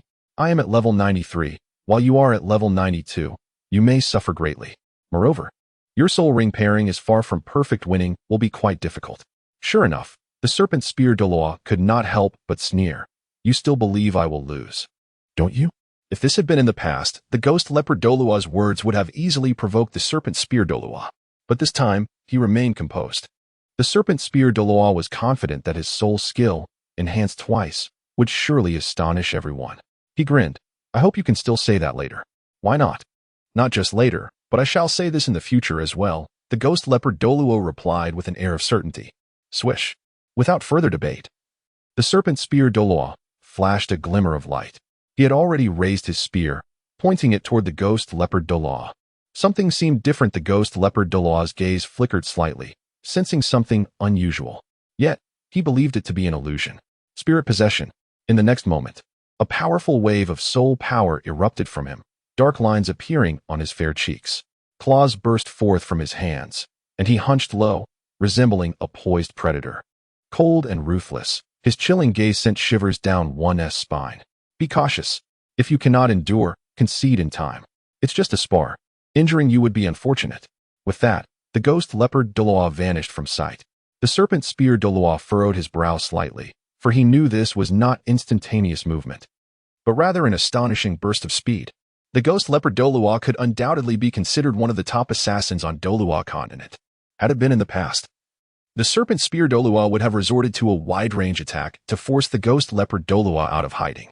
However, this time he remained still, waiting for the ghost leopard Douluo to approach. Serpent spear, have you been fooled into foolishness? Have you forgotten how to engage me in battle? How dare you allow me to approach? I never anticipated that this contest would conclude so swiftly. It is truly tedious. The serpent spear Douluo stood resolutely in place, while sounds reverberated from all directions. His inaction led the ghost leopard Douluo to believe he had him cornered. Chapter 32. The shock of the demon bear Douluo humph. No matter how arrogant you are, as long as I do not wield my serpent spear. You wouldn't dare to launch an all-out assault, would you? The serpent spear Douluo let out a cold snort, a glimmer of frost flashing in his eyes. The perilous distance between them was mutual, for he knew the ghost leopard Douluo was waiting to strike first with an unexpected maneuver. Nonetheless, the serpent spear Douluo made his move. Having discerned the location of the ghost leopard, his spear darted forth with the swiftness of a serpent emerging from its burrow. How can it be this fast? This speed is at least 30% quicker than before. It's truly uncanny. Suddenly, a bizarre cry emanated from the void, followed by a dull thud. Bang! A shadowy figure fell from the emptiness, rolling upon landing and swiftly retreating 10 meters away. It was none other than the ghost leopard Douluo. Casting a glance at his tattered black attire, a flicker of caution crossed his eyes. Unable to contain himself, he inquired, "How did you achieve this? Your speed is notably superior to before." The ghost leopard Douluo was genuinely astonished. He had intended to strike first. Yet the serpent spear Douluo's speed had left him no room for reaction. What if I told you this is the benefit I acquired from spending 1 million gold soul coins? Do you still think I am at a disadvantage? The serpent spear Douluo grinned widely. Witnessing his longtime rival in such a predicament filled him with joy. The benefits acquired from 1 million gold soul coins? You must have taken drugs, haven't you? The ghost leopard Douluo was initially taken aback, but soon could not help but sneer. Indeed, only drugs can enhance one's abilities. But I advise you to confront reality. Indulging in drugs may provide temporary pleasure, yet it will leave significant hazards to your body. Old she. I never imagined you would be willing to pay such a hefty price to defeat me. Why bother? What? Upon hearing this, the serpent spear Douluo was astounded. You think I have taken drugs? Do you take me for a fool? Without drugs, could I possibly unleash such combat power? The ghost leopard Douluo firmly believed his assumptions were correct. The serpent spear Douluo must have consumed a substance that tapped into his latent potential. However, this was not the case. Absolutely, do not attempt to conceal it, the ghost leopard Douluo insisted, unwavering in his conviction. The serpent spear Douluo fell silent, astonished that the situation had devolved into such a misunderstanding. In the next moment, he charged towards the ghost leopard Douluo, spear in hand. Indulging in drugs may provide momentary satisfaction, but unless you continue to partake, you cannot hope to defeat me. With an array of illusions. As the ghost leopard Douluo spoke, his fifth soul ring glowed. In an instant, he transformed into several shadowy figures, darting in every direction. In truth, this was an integrated offensive and defensive soul skill. Many shadows, after evading, surged forth from all angles to attack. Thunderous explosive strikes. The serpent spear Douluo was unfazed. His fifth soul ring suddenly erupted with a brilliant glow. Golden arcs of electricity surged forth. You need not use your seventh soul skill to transform your martial spirit to withstand my attacks. Do you truly believe you can counter my 10,000-year soul skill with a mere 1,000-year fifth ring soul skill? Have you lost your mind? Each of my shadow clones could withstand your thunder without faltering. The several shadows created by the ghost leopard Douluo spoke in layered voices. Then, several shadows fearlessly charged into the storm of thunder. Bang, bang, bang. An unexpected turn of events unfolded. Not a single shadow managed to breach the thunderous blockade. They were all obliterated by the lightning. A howl escaped the ghost leopard Douluo's true form as he was sent flying. What is this? How has the power of your soul skill increased so dramatically? The soul skill derived from a 1,000-year soul ring now rivals that of a 10,000-year soul skill. The ghost leopard Douluo was utterly stunned. Ha ha, there is even more astonishing news. You wish to see my martial spirit transformation, did you not? I shall indulge your curiosity. In stark contrast to the ghost leopard Douluo's despair, the serpent spear Douluo laughed heartily. As his voice fell, his seventh soul ring illuminated. Martial spirit transformation. This was a unique ability of the serpent spear Douluo. The spear was cast aside, morphing into a colossal double-headed serpent. Gulps echoed from the ghost leopard Douluo as he swallowed hard. By the heavens, the aura of the double-headed serpent is at least 30% stronger than before. He was astounded. However, it must be said, he was curious about what drug she long had consumed. He felt a twinge of temptation. Meanwhile, a towering figure, nearly 2 meters tall, approached. With a rugged visage and dark skin, he resembled a walking iron tower. Yet, anyone who encountered him along the way was compelled to refer to him as Elder Demon Bear. Undoubtedly, this individual held a status within the spirit hall comparable to that of the serpent spear Douluo and the ghost leopard Douluo. There seems to be some commotion in the distance. Could it be that the serpent spear Douluo is engaged in battle? A glimmer of fervor flickered in the eyes of the demon bear Douluo. He possessed an inherently combative disposition, feeling restless if he went 2 days without a fight. However, he could not contend with the chrysanthemum Douluo or the ghost Douluo. The porcupine fellow was exceedingly prickly and wielded poison. Engaging him was akin to courting trouble. The ghost leopard was remarkably swift, keeping him on the defensive throughout their encounters. Any attacks he launched merely aggravated his frustration. Thus, he typically sparred with the serpent spear Douluo under the pretense of enhancing camaraderie. Today marked the 3rd day, the appointed time for practice. No, it was the day for strengthening bonds. I must hasten to prevent them from injuring the serpent spear Douluo. If he were harmed, I would have no one to spar with. The demon bear Douluo pondered, formulating a plan. Boom, boom, boom. He charged forward, his steps resounding like an earthquake. At last, he neared the training ground. Yet, upon witnessing the scene before him, he was immediately taken aback. Is this truly the serpent spear Douluo? He is astonishingly fierce. The serpent, transformed from his spear, was now at least 1/3 larger than before. Its speed was akin to a tempest, and its attacks were so fierce that even the ghost leopard Douluo struggled to evade. Each strike was as relentless as a torrential downpour. Whenever the ghost leopard Douluo was struck, he could not help but voice his grievances. Even having entered his martial spirit true form, fully transformed into the ghost patterned black leopard, he could not withstand the onslaught. Is this real? It is utterly terrifying. The bear spirit Douluo hastily rubbed his large, bell-like eyes, ensuring he was not mistaken. Indeed, it was true. The ghost leopard Douluo was being thoroughly dominated by the snake spear Douluo. At that moment, his heart was overwhelmed with shock. What on earth had transpired that allowed the seemingly inferior snake spear Douluo to disregard his soul power level and mercilessly overpower the ghost leopard Douluo? He was utterly perplexed. As the battle drew to a close, the ghost leopard Douluo conceded, "Shilong, I give up." He was genuinely powerless to resist. Very well. The snake spear Douluo smiled faintly, relishing the sight of his old rival lying at his feet in defeat. The bear spirit Douluo, from a distance, was even more astounded. Had the ghost leopard actually surrendered? It was known that even he could not achieve such a feat. Had the snake spear taken some kind of enhancement? How had he become so formidable all of a sudden? With the ghost leopard Douluo's concession, the battle was conclusively over. The bear spirit Douluo exclaimed in disbelief. This is utterly insane. Had he not witnessed it with his own eyes? He would never have believed that the snake spear Douluo could triumph over the ghost leopard Douluo in such a dominating manner. At that moment, the snake spear Douluo sheathed his martial soul and, gazing at his old adversary, couldn't help but chuckle. So, ghost leopard, would you care to rephrase your words? Was my expenditure of 1 million gold soul coins worth it? Humph, a small man reveling in his fortune. The ghost leopard Douluo thought to himself disdainfully as he reverted to his original form, his black attire tattered from enduring the snake spear Douluo's 5th soul skill. The tremendous consumption of soul power had left his complexion pale. Yet, he was not one to shy away from defeat. Indeed, I was mistaken. My perspective was too narrow. I acknowledge that you were not deceived, for no potion can enhance the essence of one's martial soul. The ghost leopard Douluo understood deeply that external forces could only enhance speed, strength, or even the intensity of soul power. However, the essence of a martial soul could not be altered. Throughout the decades of knowledge and experiences he had encountered, there were no records suggesting such a phenomenon. Were there truly an external force capable of augmenting a martial soul, it would undoubtedly attract countless soul masters vying for it. Haha, precisely. How could such a fine person as Boss Lin deceive anyone? The snake spear Douluo laughed heartily, clearly satisfied with the ghost leopard Douluo's response. So, can you take me to open the canister? At that moment, the ghost leopard Douluo spoke unexpectedly, his gaze ignited with fervor. If the snake spear Douluo could elevate his strength with a mere million, why could he not do the same? Did he lack funds? Not in the slightest. He believed that even if he had to spend 2 million gold soul coins for a mere 5% increase in strength, it would still be worthwhile. What canister?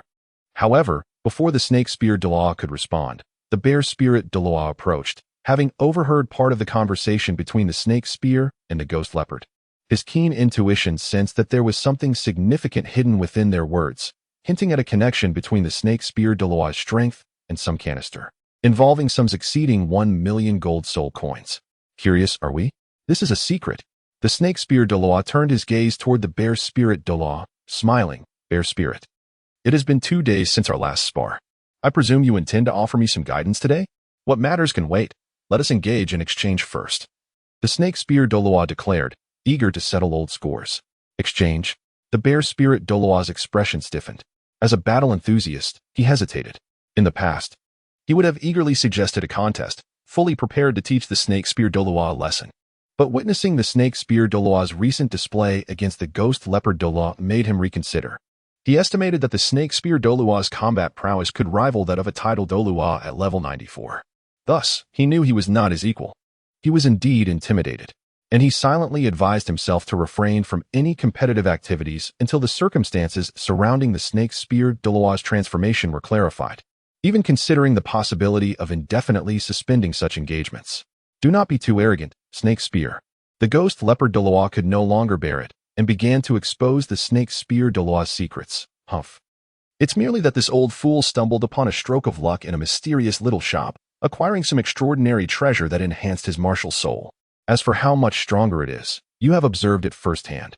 The martial soul's intensity has increased by at least 30%, translating to an overall strength enhancement of about 50%. The bear spirit Douluo was astonished. Such a substantial increase?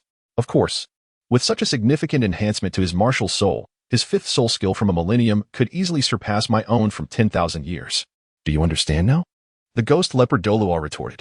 Does that not imply that the snake spear's martial soul intensity is now among the elite of advanced martial souls? The bear spirit Douluo's eyes widened in shock, staring at the snake spear Douluo as if seeing him for the first time. You should ask him. I am merely the one who was defeated. The ghost leopard Douluo remarked, his frustration toward the snake spear Douluo palpable. He now harbored deep suspicions that this individual had deliberately provoked him only to relish in his defeat. Ha! The bear spirit Douluo laughed heartily. Snake spear. After all these years as good brothers, how could you possibly keep such a good fortune to yourself? Very well. The snake spear Douluo had no intention of withholding information. He gradually explained, to be candid, the mysterious item I acquired is called an amplifier, which significantly augments the strength of one's martial soul. As for how much it can enhance, you have all witnessed it, have you not? Indeed, it is truly formidable. The ghost leopard and bear spirit Douluo both nodded vigorously. But this is merely the result of two amplifications. The snake spear Douluo added, awaiting their astonished expressions. Indeed, he was not disappointed. Gasp. The ghost leopard Douluo inhaled sharply. If just two amplifications yield such strength, how powerful could it become with further enhancement? This is beyond imagination. The demon bear Douluo, Copperbell, nearly had his eyes pop out in astonishment. Is this not a touch excessive? Moreover, this enhancement seems limitless. Without further ado, if one could amplify their power by 100 or 80 times, would there be any rivals left on the Douluo Continent? He began to envision himself as a towering demon bear, effortlessly shattering the realm of Douluo with a single swipe. Excellent, splendid. I relish your ignorance. The snake spear Douluo smirked at the sight. Do you truly believe that the jar shop is your family business, offering amplifications of 100 or 80 times? Just acquiring 100 or 80 amplifiers would deplete all your savings, and you may still not succeed. However, at that moment, a voice resonated behind the snake spear Douluo. If this jar is so miraculous, where can it be purchased? Who is it? The snake spear Douluo felt a jolt of surprise and turned to look behind him. Simultaneously, the ghost leopard and demon bear sensed the newcomer, causing them to tremble. Seventh offering. Chapter 34. Boss, this simply cannot be allowed. The depths of the spirit hall are profound. Yet, the exact extent of this depth is known only to the higher-ups within the spirit hall. To outsiders, it appears that the Pope's Hall and the Elder's Hall hold dominion over the spirit hall. However, this is merely a fade. In truth, all the elders are aware that the ones possessing absolute authority are within the esteemed offering hall. The elder who suddenly appeared before everyone is one of the 7 esteemed offerings in the offering hall, ranked 7th, the demon suppression Douluo. Nonetheless, even ranking 7th, he far surpasses the 3 of them, being a bona fide 96th level title Douluo. There's no need for excessive formalities. Simply answer my questions, the demon suppression Douluo stated, maintaining an impassive demeanor while his heart was filled with astonishment. Although the offering hall seldom concerns itself with the affairs of the spirit hall, they are, in fact, intimately familiar with it all, including the strengths of everyone present. The strength of the snake spear Douluo is well known to be at the bottom amongst the elders. In the eyes of these esteemed offerings, he is utterly inconsequential. They would consider the powerful soul Douluo from Haotian sect or the Blue Lightning Tyrant Dragon clan to be far superior to him. He is likely on par with the poison Douluo. No, the poison Douluo is formidable in group battles, while the snake spear Douluo falters in both lone and group confrontations. Yet, he had secretly observed the recent battle, which yielded remarkable results, exceeding his expectations. Is this truly the snake spear Douluo I know? His strength seems absurdly overwhelming. He couldn't comprehend what had transpired to transform a lowly titled Douluo into one capable of overcoming the odds. Subsequently, he overheard others discussing that this change was due to a mysterious shop. Unable to suppress his curiosity, he revealed himself, eager to uncover the truth. Seventh offering. There is no need for doubt. Every word I speak is the truth. If you remain skeptical, you may visit that little shop to verify for yourself. It is located on the most bustling street in Spirit City, named the Lucky Magic Jar Shop, and is quite conspicuous. The snake spear Douluo did not conceal this information. Although he harbored disdain for these lofty offerings, he recognized that if they chose not to speak of it, those with intent would still uncover the trail. It would be unwise to offend a revered offering without cause. Very well, I understand. Upon hearing this, the demon suppression Douluo brushed past the others, feeling a surge of elation. If what the snake spear Douluo said holds true, the rewards of this encounter would be immense. Surely, even my brother would be astonished, right? Perhaps our stagnant cultivation over the years could finally see some advancement?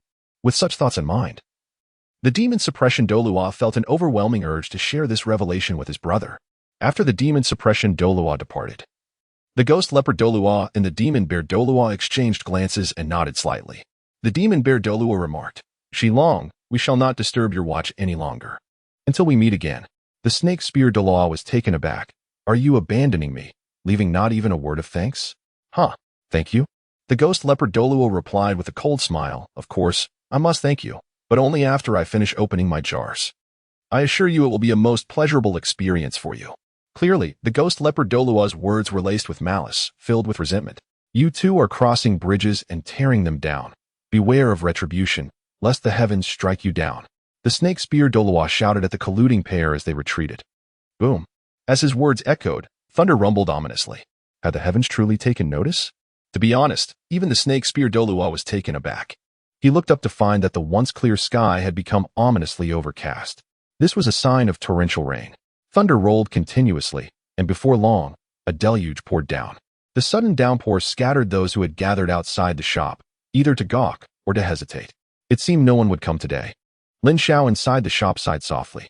The snake spear Douluo opened 10 jars, the evil moon opened 4, and there was a woman resembling Bibi Dong who opened 10 as well. All in all, selling 24 jars today was not too shabby. Lin Xiao found it quite acceptable. At the same time, he felt a sense of anticipation. 24 cans. What wonders might they yield? Action speaks louder than words. Since no one was coming, it was best to close the door early. After opening the cans, he would use a teleportation potion to venture into the Douluo forest in search of soul rings. At this moment, Lin Xiao had devised a plan. Although any soul-hunting forest would suffice for acquiring the first soul ring, he felt that since he had arrived at Douluo Continent, it would be a missed opportunity not to visit the renowned Douluo forest.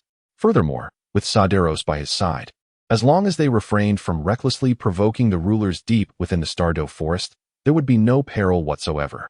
With this thought in mind, Lin Xiao approached the entrance of the shop, preparing to close the door. Suddenly, he heard a voice exclaim, "Wait, boss, we are here to open the can." Startled, Lin Xiao turned to see 2 figures striding toward him. One was as robust as an iron tower, while the other was slender and bore a somewhat chilling expression. However, despite the rain, it was evident that not a single drop had touched them, as the droplets slid off before making contact. Their ability to remain untouched by the rain was a testament to their formidable strength as soul masters. "Please, come in, esteemed guests," Lin Xiao welcomed them. Lin Xiao deftly maneuvered, allowing the 2 individuals to enter the quaint shop. "Boss, you may simply refer to me as Magic Bear or Ghost Leopard," he stated. Upon entering the establishment, the 2 esteemed titled Douluo elders, renowned within the Spirit Hall, appeared somewhat apprehensive in Lin Xiao's presence. There was little they could do. After all, they had come seeking assistance. More significantly, Lin Xiao's enigmatic nature left them unsettled. Ghost Leopard and Magic Bear? Remarkably, with the addition of the Serpent Spear Douluo, half of the esteemed titled Douluo from the Elder Hall of the Spirit Hall had gathered here. Lin Xiao murmured quietly to himself. Upon glancing at the tattered garments of the Ghost Leopard Douluo, a flicker of understanding ignited within him. His heart trembled slightly, yet his expression remained impassive as he said, "Follow me." As he led the way into the shop, the ghost leopard and the demon bear beheld the coveted items they had long desired. Jars. Their eyes instantly sparkled with fervor. The matte black magic jars appeared to them more alluring than the most stunning beauty. I hope to discover a method to grow stronger within one of these jars. The ghost leopard Douluo's demeanor was reverent, almost as if in prayer. The demon bear Douluo, in contrast, boisterously declared, "I'm not asking for much this time. Surely, it's reasonable to expect 10 jars to yield 10 amplifiers, right? Is that what one calls modest demands?" Lin Xiao's expression turned peculiar upon hearing the demon bear Douluo's words. Was this fellow truly lacking in awareness? Did he genuinely believe that amplifiers could be acquired as easily as a basket of cabbages for 10 copper soul coins by the roadside? As a title Douluo, the demon bear Douluo possessed keen insight. He immediately noticed the peculiar expression on Lin Xiao's face and couldn't help but inquire, "Boss, is it very difficult to obtain 10 amplifiers?" Lin Xiao slowly replied, "It is difficult to say. The outcome of what may emerge from the jars is entirely dependent on fortune. If luck is on your side, it is possible to conjure 11 amplifiers from 10 jars." Upon hearing this, the face of the demon bear Douluo changed dramatically. 11? That exceeds our expectations by 1. This simply cannot be allowed. What? I heard you were going to cast your votes for me, bestowing favorable reviews? This simply cannot be permitted. My brothers, today we shall increase our efforts. I implore you for your votes. Chapter 35. The artifact has emerged. Forget it. There is no need for further explanation. Only through personal experience can one truly comprehend the essence of cruelty. Lin Xiao no longer paid attention to the demon bear Douluo and began to explain, "As this is your first visit, allow me to elucidate the rules of this establishment. Each jar is priced at 100,000 gold soul coins, and payment must be made prior to opening the jars. Furthermore, after opening 9 jars, the 10th will yield a double reward, meaning you will receive 2 identical items. The items within the jars are categorized as ordinary, advanced, rare, divine, legendary, epic, and mythical. Typically, when opening a jar, one may observe colors such as white, blue, purple, pink, orange, gold, and rainbow hues accompanying the reveal." Having concluded his exposition, Lin Xiao turned to Ghost Leopard and Demon Bear, inquiring, "Are there any questions?" "Boss, may I ask what level the amplifier is?" "Purple rare." "Are there any other inquiries?" "None." Both replied in unison. "Who shall go first?" "I will." They again answered together, clearly eager to open the jars. "Ghost Leopard, as we are both newcomers, why not allow me, your old brother, to test the waters first? After all, you have just fought with Shilong and have yet to properly recuperate. Consider this a moment of rest. I do not require it." Ghost Leopard Douluo's pallid visage darkened instantaneously, filled with indignation. It was as if Demon Bear was deliberately prying into his affairs. Was he intent on spreading the tale of his narrow defeat at the hands of Serpent Spear Douluo throughout the entire Soul Master City? "No, you do need it," retorted Demon Bear Douluo, swiftly retrieving 2 large money bags from his spatial soul guide, exclaiming, "Boss, here are 200,000 gold soul coins. I would like 2 jars to start with, beginning from the 3rd row." With that, he cast a triumphant glance at Ghost Leopard Douluo, exuding an air of a victor. Having accepted the payment, Lin Xiao placed the jars designated by Demon Bear Douluo on the counter. Without a moment's hesitation, Demon Bear Douluo shattered the jar open. With a crack, a flash of white light erupted, and with a clatter, a heavy object tumbled forth. Could it be? This scene felt eerily familiar. Lin Xiao felt a sudden jolt in his heart and instinctively glanced over, prompting the corresponding item information to materialize. Item: Rusty Samurai Sword level, ordinary type, tradable description, just scrap metal, nothing more to say. Effect: none. History is remarkably similar. Truly, there is little left to discuss. Misfortune is indeed contagious, isn't it? Lin Xiao was rendered speechless. Was this not an amplifier? What manner of weapon was this? The expression on the face of the demon bear Douluo transformed into one of intricate emotions, shifting from anticipation to confusion and then to astonishment. 100,000 gold soul coins for this knife? Upon grasping the rusted katana, he began to harbor a faint suspicion that it might be nothing more than a piece of junk. Ah, this blade is known as the rusted katana, an antiquated relic. You must handle it with care, for it is prone to breaking at the slightest touch. Without needing Lin Xiao to elaborate, the ghost leopard Douluo, observing the befuddled demeanor of the demon bear Douluo, spoke up, displaying a contented grin. The rusted katana, in other words, is merely scrap metal? Such items can indeed appear within the jar? Certainly, as evidenced by the fact that the serpent spear Douluo once spent 1,000,000 gold soul coins to acquire a whole collection. The reason we became embroiled in a conflict was due to a disagreement that arose after I broke a rustic katana. I feel utterly swindled. The demon bear Douluo muttered instinctively. To exchange 100,000 gold soul coins for such a trinket is truly not worth it. At the same time, the demon bear Douluo recognized that opening jars might not be as straightforward as he had imagined. However, just as his thoughts settled, a piercing aura erupted from the corner of the shop, causing a sharp pain in his brow. His entire being trembled as if shaken through a sieve. Cold sweat trickling down his back, as if he had plunged into an icy abyss. I have been marked. Should I dare to make any reckless moves, I would surely face a thunderous reprisal. The demon bear Douluo was engulfed in terror, refraining from even the slightest action. Simultaneously, he became acutely aware of his carelessness. This was no place for him to act with abandon. Every word, indeed, demanded utmost caution. The master had previously stated that the outcomes of their endeavors depended solely on luck. And acquiring items that did not meet one's desires was merely a reflection of one's ill fortune. Thus, one could not lay blame upon others. At that moment, a slightly hoarse voice resonated, breaking the silence. The ghost leopard Douluo also directed his astonished gaze towards the shadow in the corner, his heart racing. He was well aware that he was an expert in the art of assassination, yet since entering the establishment, he had sensed no one other than the shopkeeper. Such a terrifying ability to conceal oneself. Had this been a foe, I might have already met my demise. Who is this enigmatic shopkeeper? And how does he possess such formidable servants? The ghost leopard Douluo was astonished by Sadaro's prowess, yet even more curious about Lin Xiao's true identity. Please do not misconstrue my intentions. I did not mean to offend. The demon bear Douluo quickly reacted, offering an apologetic smile. Simultaneously, he addressed Lin Xiao with sincere regret, saying, "Boss, I harbor no ill will towards you. It's just that, well, I find it somewhat difficult to accept, shall we say?" Lin Xiao smiled faintly. Having opened numerous jars himself, he could empathize with the other's sentiments. When one approaches with anticipation yet finds oneself unable to unveil the desired contents, it indeed plays tricks on the mind. Yet, such is the nature of jar opening. The more one yearns for something, the more elusive it becomes, igniting an even greater desire to pry it open. It may sound paradoxical, but it is the truth. Thus, let us persist. There remains another jar to open, and it would be prudent to see it through to completion before relinquishing the endeavor. Indeed, surrender is not an option. As the bear Douluo spoke, the jar was shattered. A dazzling pink radiance captivated everyone's attention. In that moment, time seemed to stand still. Lin Xiao could distinctly hear the heavy breaths and rapid heartbeats around him. The bear Douluo leaped with excitement, exclaiming, "The pink light! A divine artifact! This is a treasure beyond even that of an amplifier." His face beamed with joy. Could it be that the bear is the hidden child of fortune? Lin Xiao muttered to himself and turned his gaze towards the object within the jar, instantly taken aback. It was a pink wooden stick, its design rather peculiar. Lin Xiao felt a sense of familiarity, yet he could not recall where he had seen it before. However, upon examining the item's information, his pupils suddenly constricted, and he inwardly cursed. Is this despicable thing even real?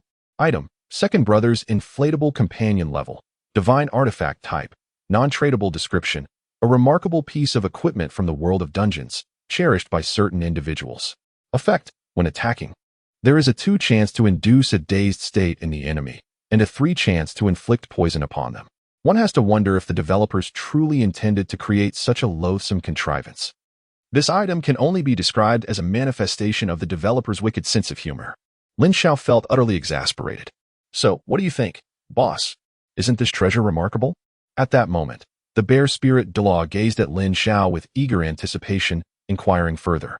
Meanwhile, the ghost leopard Douluo perked up, attentively awaiting Lin Xiao's explanation, as if fearing the loss of any valuable information.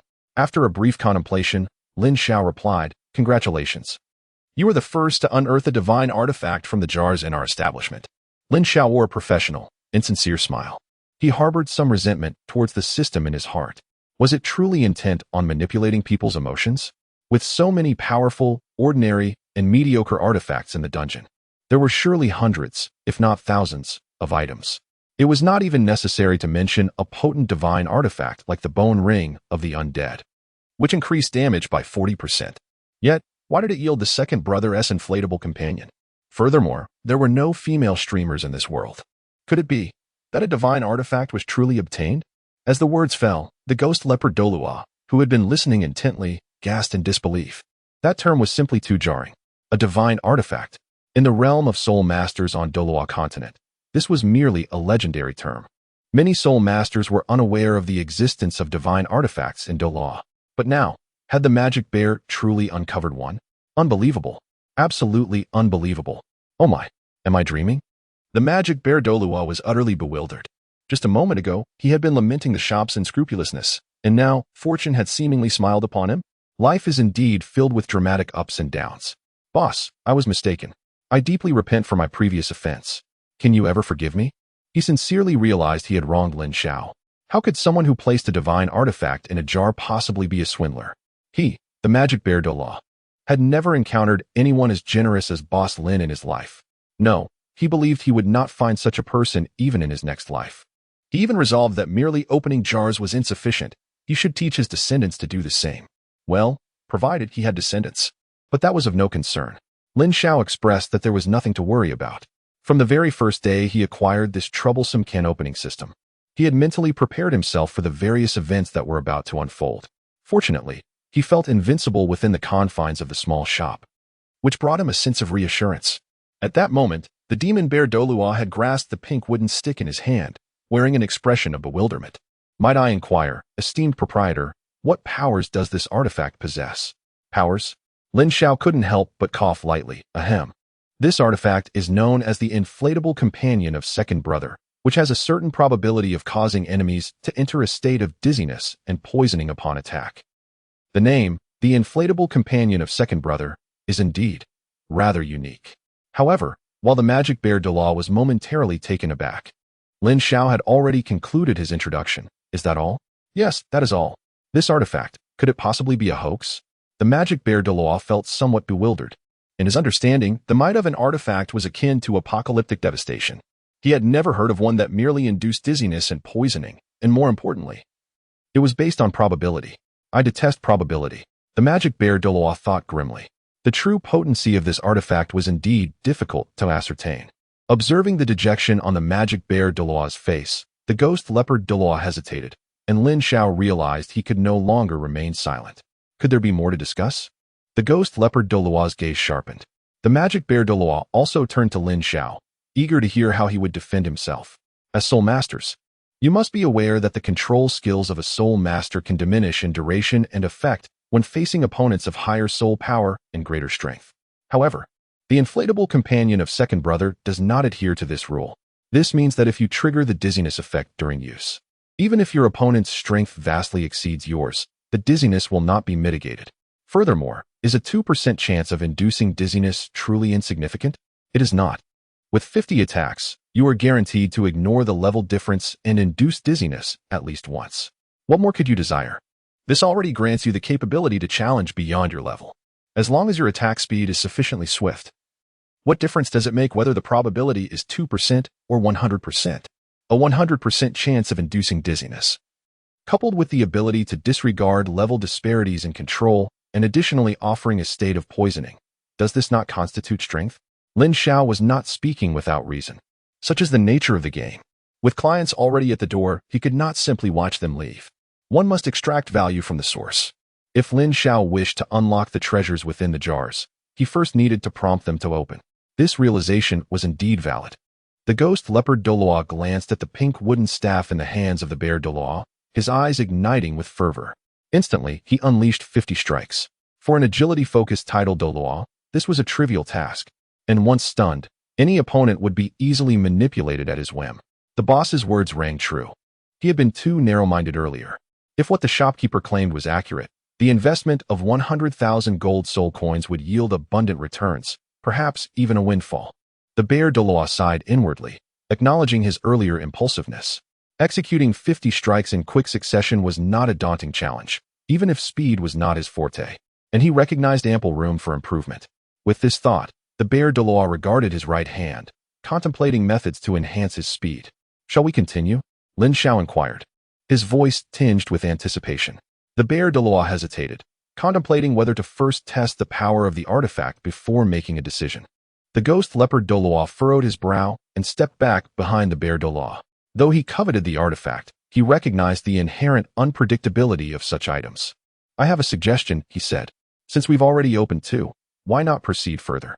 After opening 7 jars, you will be rewarded with a double reward jar. This could be a fortuitous opportunity. With a stroke of luck, the benefits could be substantial. Noticing their indecision, Lin Xiao played his trump card. By the way, do you know the serpent spear Douluo? Previously, when he opened jars, he only received worthless rusty weapons. Yet, in his final double reward jar, he obtained 2 amplifiers. Hiss. The revelation struck the bear Douluo and ghost leopard Douluo deeply. So, she long had endured similar trials. 1 million gold soul coins was indeed a considerable sum. But for individuals of their standing, acquiring it should not be overly challenging. After a year or 2 of effort, to unlock a few jars and reap lifelong benefits seemed worthwhile, did it not? Reflecting upon it, money merely represented a collection of precious metals until truly spent and utilized for personal gain, revealing its intrinsic value. Can you not grasp the essence of creating joy through expenditure? Lin Xiao spoke to himself, and then quietly observed the 2 individuals. He had articulated everything that needed to be said and offered his counsel. Surely, he must have alleviated their apprehensions about opening the canister. The notion that monetary resources could enhance one's strength might seem excessively burdensome for many, particularly for soul masters. However, both the ghost leopard and the demon bear were elders of the spirit hall, significant figures within the realm of soul masters. For them, financial matters were not overly daunting. Since luck was insufficient, they would resort to wealth instead. The demon bear Douluo gritted his teeth and exclaimed, "Boss, please stop. I'll do it. Is that not enough? Thank you to all the readers for your support, particularly those who have taken the time to vote." Chapter 37. The arch-nemesis of control systems, the body armor potion. Indeed, the demon bear Douluo was intrigued. Lin Xiao's words were indeed not incorrect. Compared to others, it was not particularly difficult for him to present 1 million gold soul coins. What had he toiled for, accumulating such wealth? Was it not for personal comfort and the smooth progression of his cultivation? Now that an opportunity had arisen to enhance one's strength through expenditure, what was there to hesitate about? With the serpent spear Douluo's treasures ahead, even if he were to return to the spirit hall for contemplation, he would ultimately return here. Ultimately, this jar had to be opened. The bear Douluo would not be content otherwise. "Boss, let us take another 8 jars from the previous position. Since only 10 jars could be opened in a week, it would be more convenient to open them all at once." With a wave of his hand, the bear Douluo produced 2 spatial soul guiding devices and presented 800,000 gold soul coins. The child was quite astute. After collecting the bear Douluo's funds, Lin Xiao swiftly placed the 8 jars requested by the bear Douluo onto the counter. Let us hope these 8 jars do not disappoint. The bear Douluo joined his hands in prayer and, with a slight bow, picked up the lucky magic hammer to open the jars. It seems we are delving into the realm of mysticism now. Upon witnessing this, Lin Xiao could not help but silently scoff. Suddenly, a burst of azure light illuminated the surroundings, and a crimson fruit materialized within the jar. Could the mystic arts truly be effective? Lin Xiao paused momentarily before glancing over. Item: mutated strawberry level, advanced type, tradable description, restores HP and alleviates bleeding status, transforming into a self-healing remedy. Effect: heals all external wounds and restores a certain amount of stamina. Boss, is this wild fruit even inferior to a rusty katana? No worries, just speak your mind. I can handle it. The magic bear Douluo inquired of Lin Xiao with a grim expression. To be frank, he genuinely believed this diminutive wild fruit was utterly unworthy of being categorized as an advanced item. 100,000 gold soul coins would be a loss. It is not as you presume. After hearing the magic bear Douluo's words, Lin Xiao slightly shook his head. This red fruit is known as the mutated strawberry. Upon consumption, it grants the body an extraordinary healing ability. Even if you bear grievous wounds that expose bone, they can heal in an instant, restoring a certain amount of stamina, enabling you to regain your combat prowess. Is this humble fruit truly so remarkable? Upon hearing Lin Xiao's explanation, the magic bear Douluo's eyes lit up. Immediately regarding the red wild fruit with newfound respect, a smile began to grace his face. Undoubtedly, this is an item that could be life-saving in critical moments. Thus, 100,000 gold soul coins would not be a loss. It surpasses a rusty katana by a considerable margin. By the way, I must also remind you that this mutated strawberry is tradable, meaning you can gift it to anyone or sell it to those in need. Lin Xiao added. In this case, The value has increased significantly. The magic bear Douluo felt even more delighted. Let us proceed. With a lighter heart, he put away the mutated strawberry and opened the second jar. A flash of white light appeared. Lin Xiao discerned the contents within the jar, a familiar azure vial. The item, magic juice. Before the bear spirit Douluo could pose a question, Lin Xiao promptly elucidated. The liquid contained in this azure vial is magic juice, which, upon consumption, can restore 30% of one's soul power limit. If used in conjunction with the recently acquired mutated strawberry, it should yield unexpected results. Could it also enable combination attacks? The bear spirit Douluo had not anticipated such a fortuitous discovery. It was an impeccable pairing. Possessing these two items was akin to gaining an additional lease on life. At that moment, the previously silent ghost leopard Douluo finally spoke, recognizing the value of these two items. Their synergistic use was indispensable for both domestic endeavors and illicit ventures alike. This was indeed a lucrative turn of events. For soul masters often teetering on the brink of life and death, the mutated strawberry and magic juice were of paramount significance. Had fortune finally smiled upon them? The bear spirit Douluo felt his spirits lift, reminiscent of a child's laughter. This time, 3 jars were opened consecutively. 2 bursts of white light flickered and vanished, followed by a shimmering blue glow, prompting the bear spirit Douluo to pause. He then gazed eagerly at Lin Xiao, hoping for affirmation that this was indeed a worthwhile endeavor. Items, magic juice. Items, magic juice. The first 2 jars contained azure vials, which Lin Xiao swiftly overlooked. His attention then shifted to the third item, which was yet another potion. This was entirely expected. Within the depths of the dungeon, the variety of potions was nothing short of astonishing. As a seasoned player in the dungeon, one would feel remiss to venture forth without a full array of 4 buffs, the majority of which stemmed from various potions. At that moment, the remaining potion in the jar was housed in a bottle of gold and crimson hues.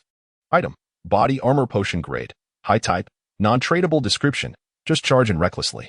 Effect, upon use, enter a state of invincibility for 10 seconds, during which one is immune to all forms of control. As for the first 2 magic juices, their effects are well known, and I shall refrain from elaborating further. Regarding this high-grade item, as you can see, it is a potion. Lin Xiao gestured towards the dominant body armor potion, inquiring, another elixir? I wonder what it restores this time. The spirit bear Douluo expressed his curiosity, while the ghost leopard Douluo wore a look of perplexity. No, this potion does not possess any restorative properties. Lin Xiao slowly spoke. This potion is known as the body armor potion. Upon consumption, you will enter a state of invincibility for 10 seconds. In this state, you become immune to all forms of control. As long as you can maintain your footing, you may unleash your attacks without restraint. Invincibility, and for a duration of 10 seconds. Upon hearing this, the demon bear Douluo's breath quickened. He harbored a disdain for agility-type soul masters, but an even greater loathing for control-type soul masters. Engaging with those who merely kite would leave him feeling shackled. However, with the body armor potion, dealing with them would become significantly easier. With control effects rendered ineffective, would they not succumb to his relentless onslaught and be easily manipulated? 10 seconds would surely afford him ample opportunity to accomplish much. Moreover, considering the divine artifact in his possession, the situation appeared to be unfolding perfectly. Beside him, the ghost leopard Douluo was equally astonished. Such a state of invincibility could be granted through a potion? This was truly extraordinary. Once again, he stowed away the items that had been summoned. The 9th vial emitted a flickering blue light. The 10th vial also radiated a blue glow. Regrettably, the double potion yielded 2 body armor potions. The demon bear Douluo felt a tinge of disappointment. The miraculous event of the serpent spear Douluo rewriting fate had ultimately eluded him. Boss, what is this high-tier item? He inquired, already retrieving the contents of the vial. It was a transparent crystal ball, within which was sealed a grotesque creature characterized by its green skin, pointed nose, and sharp ears. It appeared rather unsightly. The demon bear Douluo mused to himself. Lin Xiao was momentarily taken aback, as it appeared to resemble a goblin disguise. The actions of the browser's brethren were rather excessive. A chapter exceeding 2,000 words is hardly a justification for a 1-star rating. Additionally, I request your support for Chapter 38, The Tragic Ghost Leopard Douluo. At this moment, Lin Xiao also received feedback regarding the item information. Item, Goblin Costume Level, Advanced Type, Non-Tradable Description, altered to reflect the unique characteristics of Douluo Continent. Effect, upon use, one can transform into a goblin for 15 minutes of combat. The combat strength is contingent upon one's own abilities. How amusing. Transforming into a goblin for 15 minutes of battle? What can one accomplish with that? Merely serving as fodder. Lin Xiao recalled that in the dungeon. The ordinary goblins were merely the weakest of the weak, serving as fodder for novice players to hone their skills. Their combat prowess was undeniably pathetic. Who would ever choose to don the guise of a goblin for battle? It would take a truly deranged individual to do so. Lin Xiao was momentarily taken aback. Then chuckled, the goblin cosplay outfit allows you to transform into it for a duration of 15 minutes. However, I advise you to use it with caution. What exactly is a goblin? The bear spirit Douluo inquired, perplexed. You may perceive goblins as a type of soul beast. Soul beast? The bear spirit Douluo furrowed his brow in contemplation, unable to recall such a creature existing in the Douluo Continent. Yet, upon reflection, he acknowledged the vastness of the continent. Who could claim to have explored it entirely or to know every soul beast? At that moment, he sensed someone nudging his elbow. Turning. The bear spirit Douluo looked at the ghost leopard Douluo with a puzzled expression. What's up? In response, the ghost leopard Douluo mysteriously stated, I just remembered that Shilong mentioned Yin had previously used some kind of cosplay outfit to transform into an extraordinary being. In the end, even the combined efforts of Xiaoyu and Hulaina and their martial soul fusion technique were defeated. Shilong's visit here to open the jar was prompted by witnessing that astonishing event. What? The bear spirit Douluo was taken aback. This was the first time he had heard the backstory. He was well aware of Yan's strength. Normally, both Xiaoyu and Hulaina could easily overpower him. Yet, after merely donning the cosplay outfit, he managed to conquer their fused form? Excitement surged within him. So, the cosplay outfit could bestow such formidable power? This was indeed a delightful surprise, an unexpected boon that could serve as a trump card. What do you think? I've finished my turn. Will you take yours? Lin Xiao observed as the two concluded their whispered conversation and turned to Ghost Leopard Douluo, inquiring. Of course, I shall commence. Ghost Leopard Douluo immediately perked up, unable to restrain his eagerness. He had anticipated this moment for quite some time. Then let us adhere to the established protocol. Payment first, then we shall proceed. Lin Xiao wore a faint smile, his spirits remarkably elevated. Initially, he anticipated selling 24 jars today, yet in the blink of an eye, the count had surged to 44. His revenue had nearly doubled, and he eagerly looked forward to discovering the treasures that awaited him after closing the shop. However, after a prolonged wait, he noticed that the ghost leopard Douluo had yet to produce any funds. The latter was seen rummaging through his belongings, ultimately scratching his head with a somewhat embarrassed expression. Boss, could we perhaps open the jars first and settle the payment later? Rest assured, I shall deliver the money first thing tomorrow. The ghost leopard Douluo had been so caught up in excitement that he realized he was devoid of any money in his soul-guiding device. In truth, he rarely carried cash. As a member of the Spirit Hall's establishment, he had no need to spend on food or drink, so why carry money at all? The shop's policy was clear. No credit was extended. Lin Xiao shook his head in resignation. Rules are rules, and none can defy them. Gui Bao. You often indulge in free meals and drinks, but now you face the consequences, the demon bear Douluo remarked in a deep voice nearby. Why not lend me some money? Gui Bao Douluo turned his gaze towards the demon bear Douluo. I'm afraid I cannot assist you. I truly have no funds, the demon bear replied honestly. Carrying a mere 1,000,000 gold soul coins was already a stretch for him, and having spent it all on opening jars, he found himself devoid of any currency. It appeared that achieving the sales target of 44 jars today was an unattainable goal. Lin Xiao observed Gui Bao Douluo's predicament and could not help but say, each person is allowed to open 10 jars per week, and with 5 days remaining until next week, if you wish to avoid missing out, you can come at any time within these 5 days to open your jars. It seems there is no other option, Gui Bao Douluo conceded reluctantly with a nod. However, his gaze lingered longingly on the shelves behind the counter, akin to a man who has finally spotted a beloved maiden yet lacks the means to pay for her company. His eyes brimming with regret, the demon bear Douluo patted his shoulder reassuringly. Do not worry. What is yours will remain yours, and no one can take it away. If only you could suppress that gleeful expression of schadenfreude while uttering those words, I might actually believe you and feel moved, Gui Bao Douluo retorted, his countenance darkening. He then bid farewell to Lin Xiao and exited the shop. Boss, I shall return next week. The demon bear Douluo also remembered to greet Lin Xiao. Meanwhile, he calculated his savings. Opening 10 more jars was certainly feasible. You are always welcome here, Lin Xiao responded. Lin Xiao smiled faintly as he watched the two depart. Once he was certain that no one else would arrive, he closed the shop door, initially intending to open the jar before hunting soul beasts to acquire soul rings. He decided it would be prudent to pursue the soul rings first. Lin Xiao cast a glance at Saderos as he spoke. After all, considering the passage of time. In 2 or 3 hours, Saderos' presence on the Douluo Continent would come to fruition. However, Lin Xiao was not yet inclined to utilize the next Saderos puppet. Thus, he decided to embark on a soul-hunting expedition for the time being. Ultimately, it mattered little. He could always return to the task of opening the jar after concluding his soul hunt. After all, the jar would not flee. Perhaps, a change in timing might even yield a higher rate of rewards. Lin Xiao pondered quietly. There was no escape. Those who had delved into dungeons often found themselves entangled in the mystique of the arcane. Approaching the counter, he moved with intention. Lin Xiao spread out the map, which was presumably gifted by a woman associated with Bibi Dong, on the counter and beckoned to Saderos. Old Saderos, come here. I shall take you to a place. Upon hearing this, Saderos silently approached Lin Xiao and stood beside him. Lin Xiao had already clarified that as the one who summoned him. Saderos' teleportation would not consume any teleportation potions. The 2 potions in his hand were just sufficient for a round trip. After consuming 1 potion, Lin Xiao's index finger rested on the map, marking a location with 5 prominent characters, Starry Forest. After a moment of contemplation, he shifted his finger slightly towards the edge of the marked area, ensuring he would not be teleported to the core region. With a thought, he silently uttered the word, teleport. Suddenly, a gentle breeze swept through the small shop, enveloping both him and Saderos in a silvery light, and in the next moment, they vanished without a trace.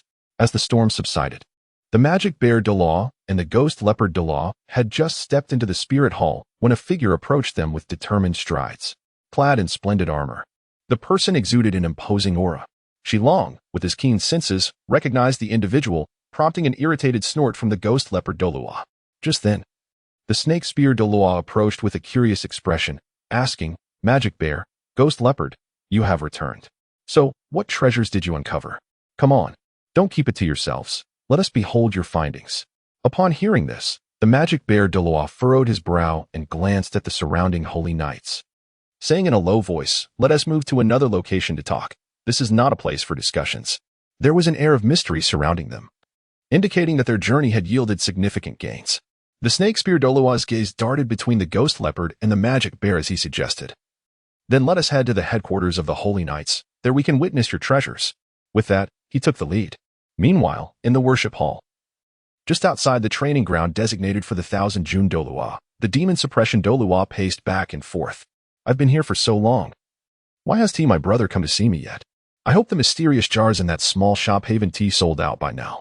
He mumbled to himself, occasionally glancing at the tightly shut temple doors. After parting ways with the snake spear Douluo and the others, he had eagerly sought out the 1,000 June Douluo. However, he hadn't anticipated that the 1,000 June Douluo was currently in seclusion. Just then, the closed doors creaked open, producing an excruciating sound. Brother, you have finally finished your training. The demon suppression Douluo exclaimed with delight at the sight of the figure emerging from the training ground. Each time he looked at him, he felt as though he were gazing into a mirror. This person was none other than his brother, the revered 1,000 June Douluo. One of the 7 offerings in the spirit hall. You have broken through to the 97th level? He asked in a deep voice. Upon hearing this, the demon suppression Douluo's expression became somewhat awkward. Not yet, humph. If you haven't made a breakthrough, then why are you here instead of diligently training in your own space?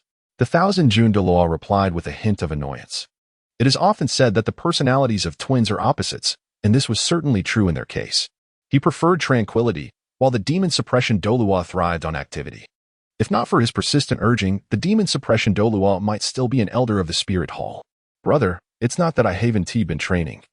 I merely thought I'd take a stroll to seek inspiration, the demon suppression Douluo replied, appearing as timid as a child in the presence of his elder sibling. Devoid of the solemnity he exhibited around the magic bear Douluo and others. Did you find any? The 1,000 June Douluo inquired further. I didn't find inspiration, but I inadvertently acquired some news that might be the key to our breakthrough to the 97th level. The demon suppression Douluo's eyes gleamed with fervor, knowing well that his brother had an obsession with surpassing that threshold. For upon reaching that level, they would be comparable to the 98th level title Douluo, a pinnacle of power on the Douluo Continent. With neither the High Priest of the Spirit Hall nor the High Priest of Sea God Island present, who else could stand against them? Moreover, their status would soar, and in the worship hall, aside from the High Priest and the Pope, who else would they need to consider?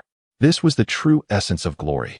Not only did the Thousand June Douluo desire this, but so too did the Demon Suppression Douluo. To stand at the apex of soul masters and wield the pinnacle of power was an exhilarating prospect. After all, what does one chase throughout life if not these aspirations? However, ideals are often grand, while reality can be harsh, given their qualifications. Reaching the 97th level seemed an elusive dream. Really? Please, tell me how we can break through. Upon hearing the Demon Suppression Douluo's words, the Thousand June Douluo became animated, gripping his brother's shoulders tightly. A mysterious jar shop has appeared in the Soul Master City, and these jars can yield treasures that enhance our strength. This is what I consider the breakthrough opportunity, the Demon Suppression Douluo explained simply. The jar shop, the Thousand June Douluo's expression turned serious. Instead of displaying excitement, he furrowed his brow. Demon Suppression, you are taking a perilous path. You must understand that after reaching the 95th level, cultivating soul power no longer grants us breakthroughs. Otherwise, why do you think the Chrysanthemum Douluo and the Ghost Douluo have been stuck at the 95th level for so many years?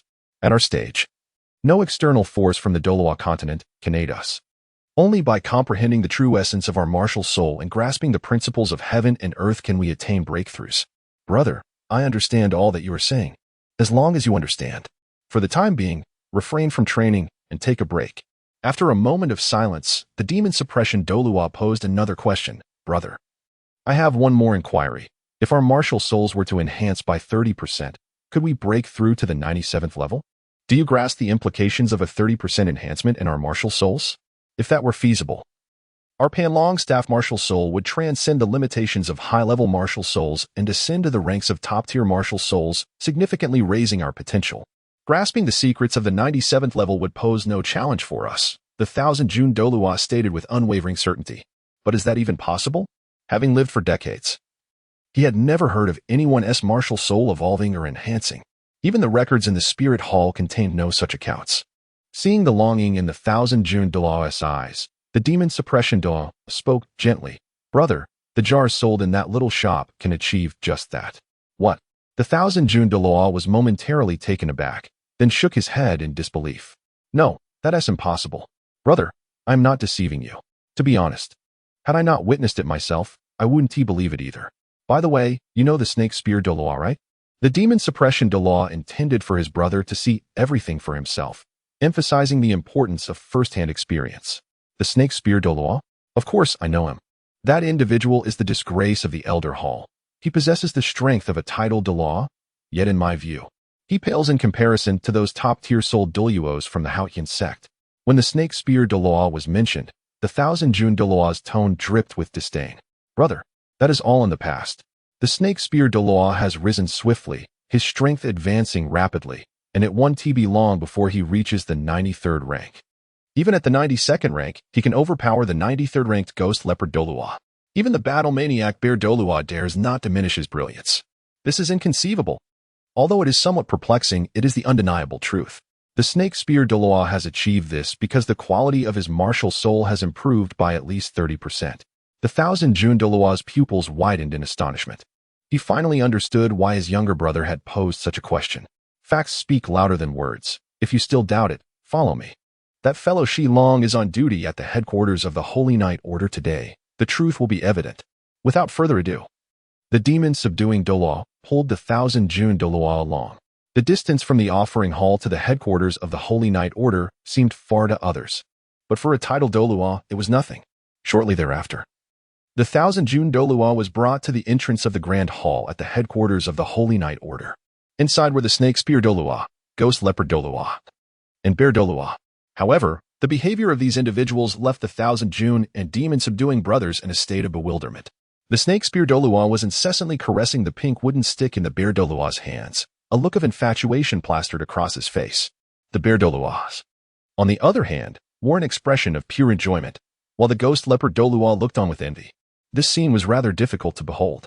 Clearing his throat, the demon-subduing Douluo broke the odd atmosphere, asking, "What are you all doing?"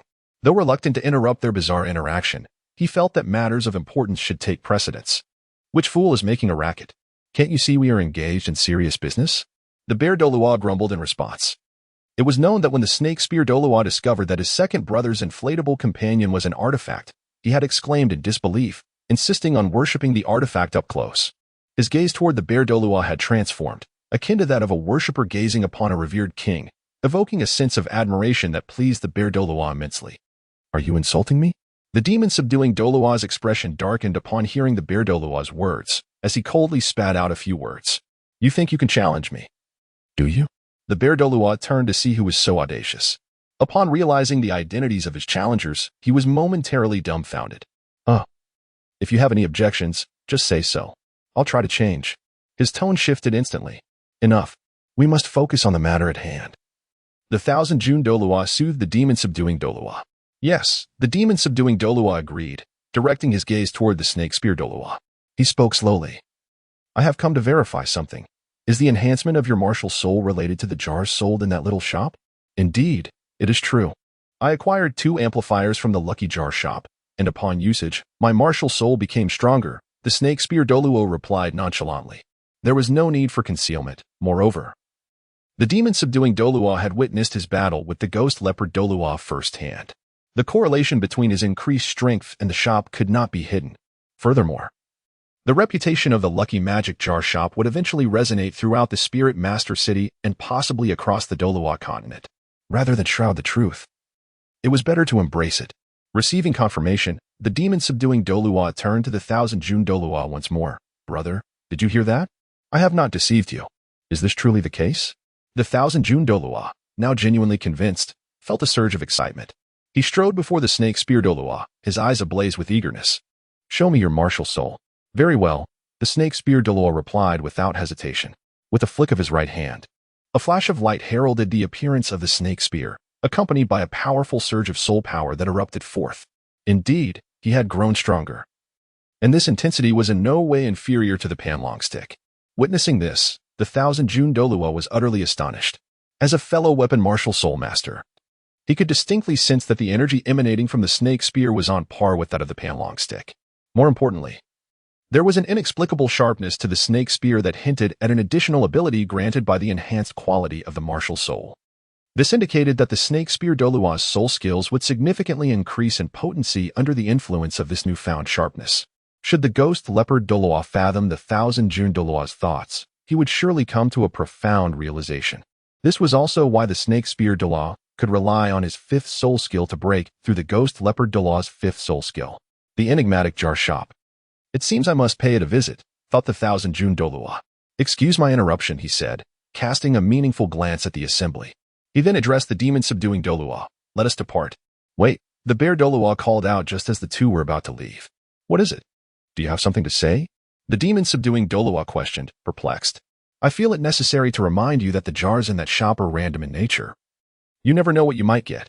Also, each jar costs 100,000 gold soul coins, so make sure to bring enough money," he warned. "Oh, is that so?" Both the Thousand June and demon-subduing Douluo were taken aback. The demon-subduing Douluo looked back at the bear Douluo, his expression revealing an understanding. "If I am not mistaken, that wooden stick in your hands was also obtained from a jar in that little shop, wasn't it?" Now he comprehended why a mere stick could captivate the attention of several titled Douluos. Clearly, it was no ordinary item. Indeed, the bear Douluo confirmed with a nod. The demon-subduing Douluo, now curious, inquired, "What is this stick, and what purpose does it serve?" The Thousand June Douluo, usually composed, also displayed a glimmer of curiosity in his gaze. "This is not just any object. It is an artifact-level item." The bear Douluo had to muster his courage to explain. "True artifacts possess immense power and unrivaled might. How can you claim this stick qualifies as an artifact? Surely you've been misled?" The demon-subduing Douluo could not suppress his laughter. It was indeed quite amusing. Not only did he lack divine strength, but he also felt as if he could easily snap the stick in half with a mere flick. Indeed, while this artifact may not possess world-destroying power, it was not without merit. It held formidable capabilities. The bear Douluo's expression grew serious, his tone firm. "Do you harbor a misunderstanding about strength?" Detecting the displeasure in the bear Douluo's words, the demon-subduing Douluo's expression turned icy. These fools are too easily deceived and remain oblivious. He had no faith in the supposed powers of the stick. "Come, use your artifact to attack me. In all my years, I have yet to experience the might of an artifact. Upon hearing this, the bear Douluo hesitated. "What are you afraid of? Are you still afraid that I might harm you?" The demon slayer Douluo proposed. How about this? Let us refrain from using soul techniques and simply engage in a duel using our martial spirits, soul power, and combat skills. Does that ease your mind? The magic bear Douluo, with a fierce glare, replied, "This space is too confined. Follow me to the training ground." The tension was palpable, and the demon slayer Douluo's formidable demeanor was undeniable. Today, someone would surely be stained with blood beneath his mighty rod. Outside the training ground, the ghost leopard Douluo revisited the familiar setting, his emotions tumultuous.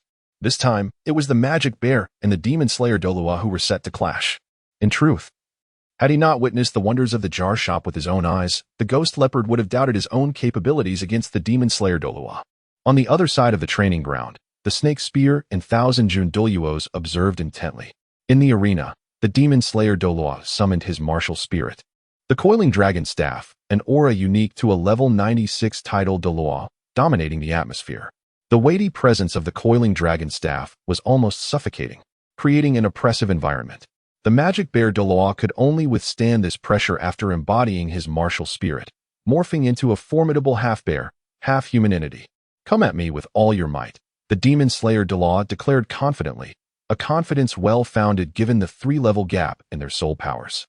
Do not underestimate this difference. It is a chasm as vast as the divide between a soul Douluo and a title Douluo, he mused. Additionally, considering both were of the assault-type martial spirits, the quality of the demon slayer Douluo's martial spirit surpassed that of the magic bear Douluo. In such a scenario, defeat seemed improbable. The situation was ripe for a spectacle. "Thank you to all the readers for your votes and support," he acknowledged, feeling a surge of excitement at having his first fan.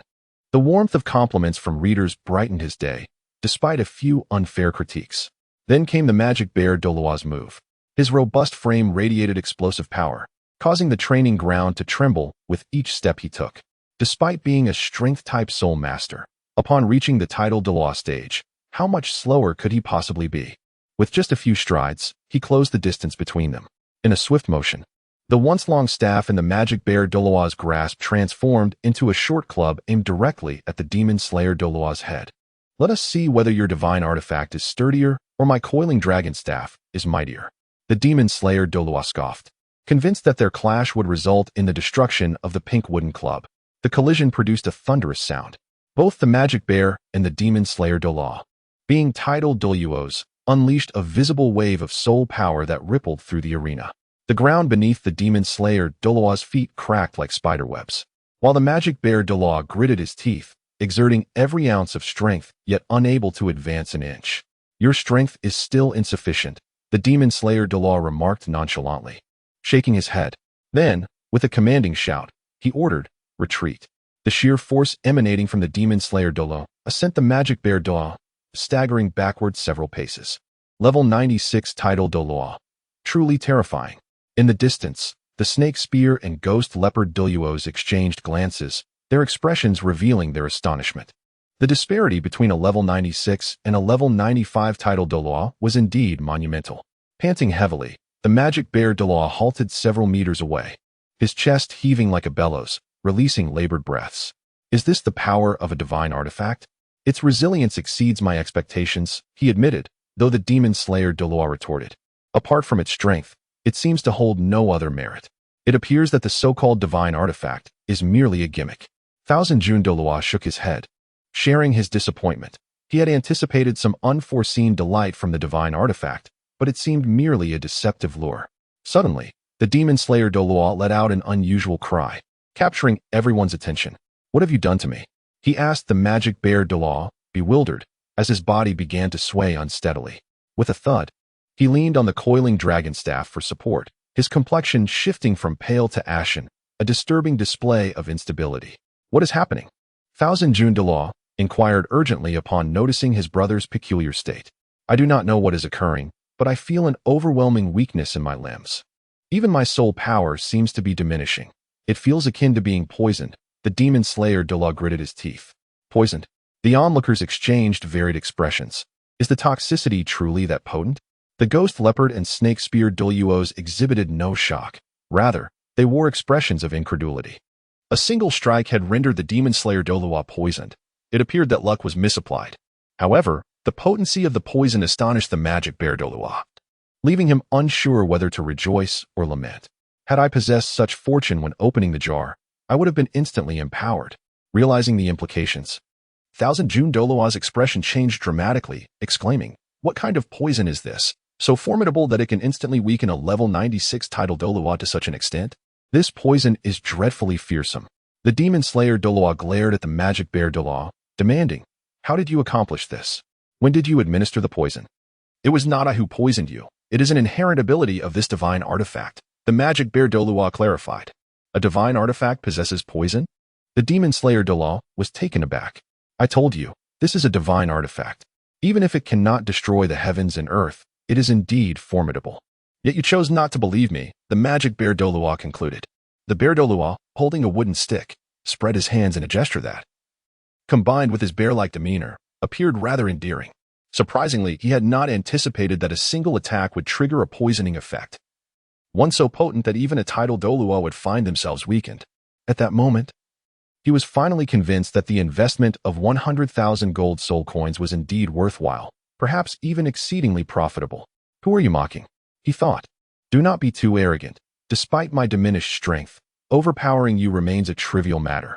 The demon slayer Douluo, speaking with determination, bit down on his tongue to rouse his senses, charging towards the bear Douluo in attack. Impressive. The bear Douluo felt a jolt of alarm. Indeed, a 96th level title Douluo was no trivial opponent. Even significantly weakened, subduing him was no simple task. Consequently, he brandished his wooden stick once more to meet the challenge. Boom. Their forces collided again, but to everyone's astonishment, it was the demon slayer Douluo who was sent reeling this time, as if he had been kicked away. "Demon slayer, what has happened to you?" The Thousand June Douluo, in a panic, rushed to catch his brother, channeling his soul power to stabilize him.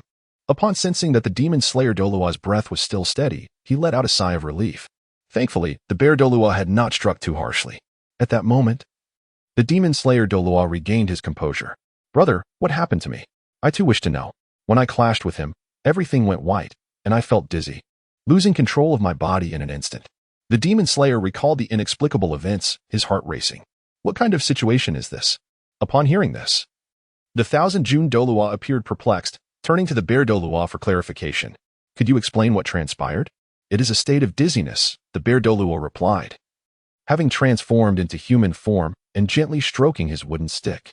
His eyes gleamed with excitement. He had never imagined such fortuitous luck. The first attack caused poisoning. The second, dizziness. Was this truly a stroke of divine fortune? Poisoning, dizziness. Even a title Douluo could not resist such anomalous effects. The demon slayer Douluo was genuinely alarmed. After decades of existence, he had never encountered such an astonishing artifact.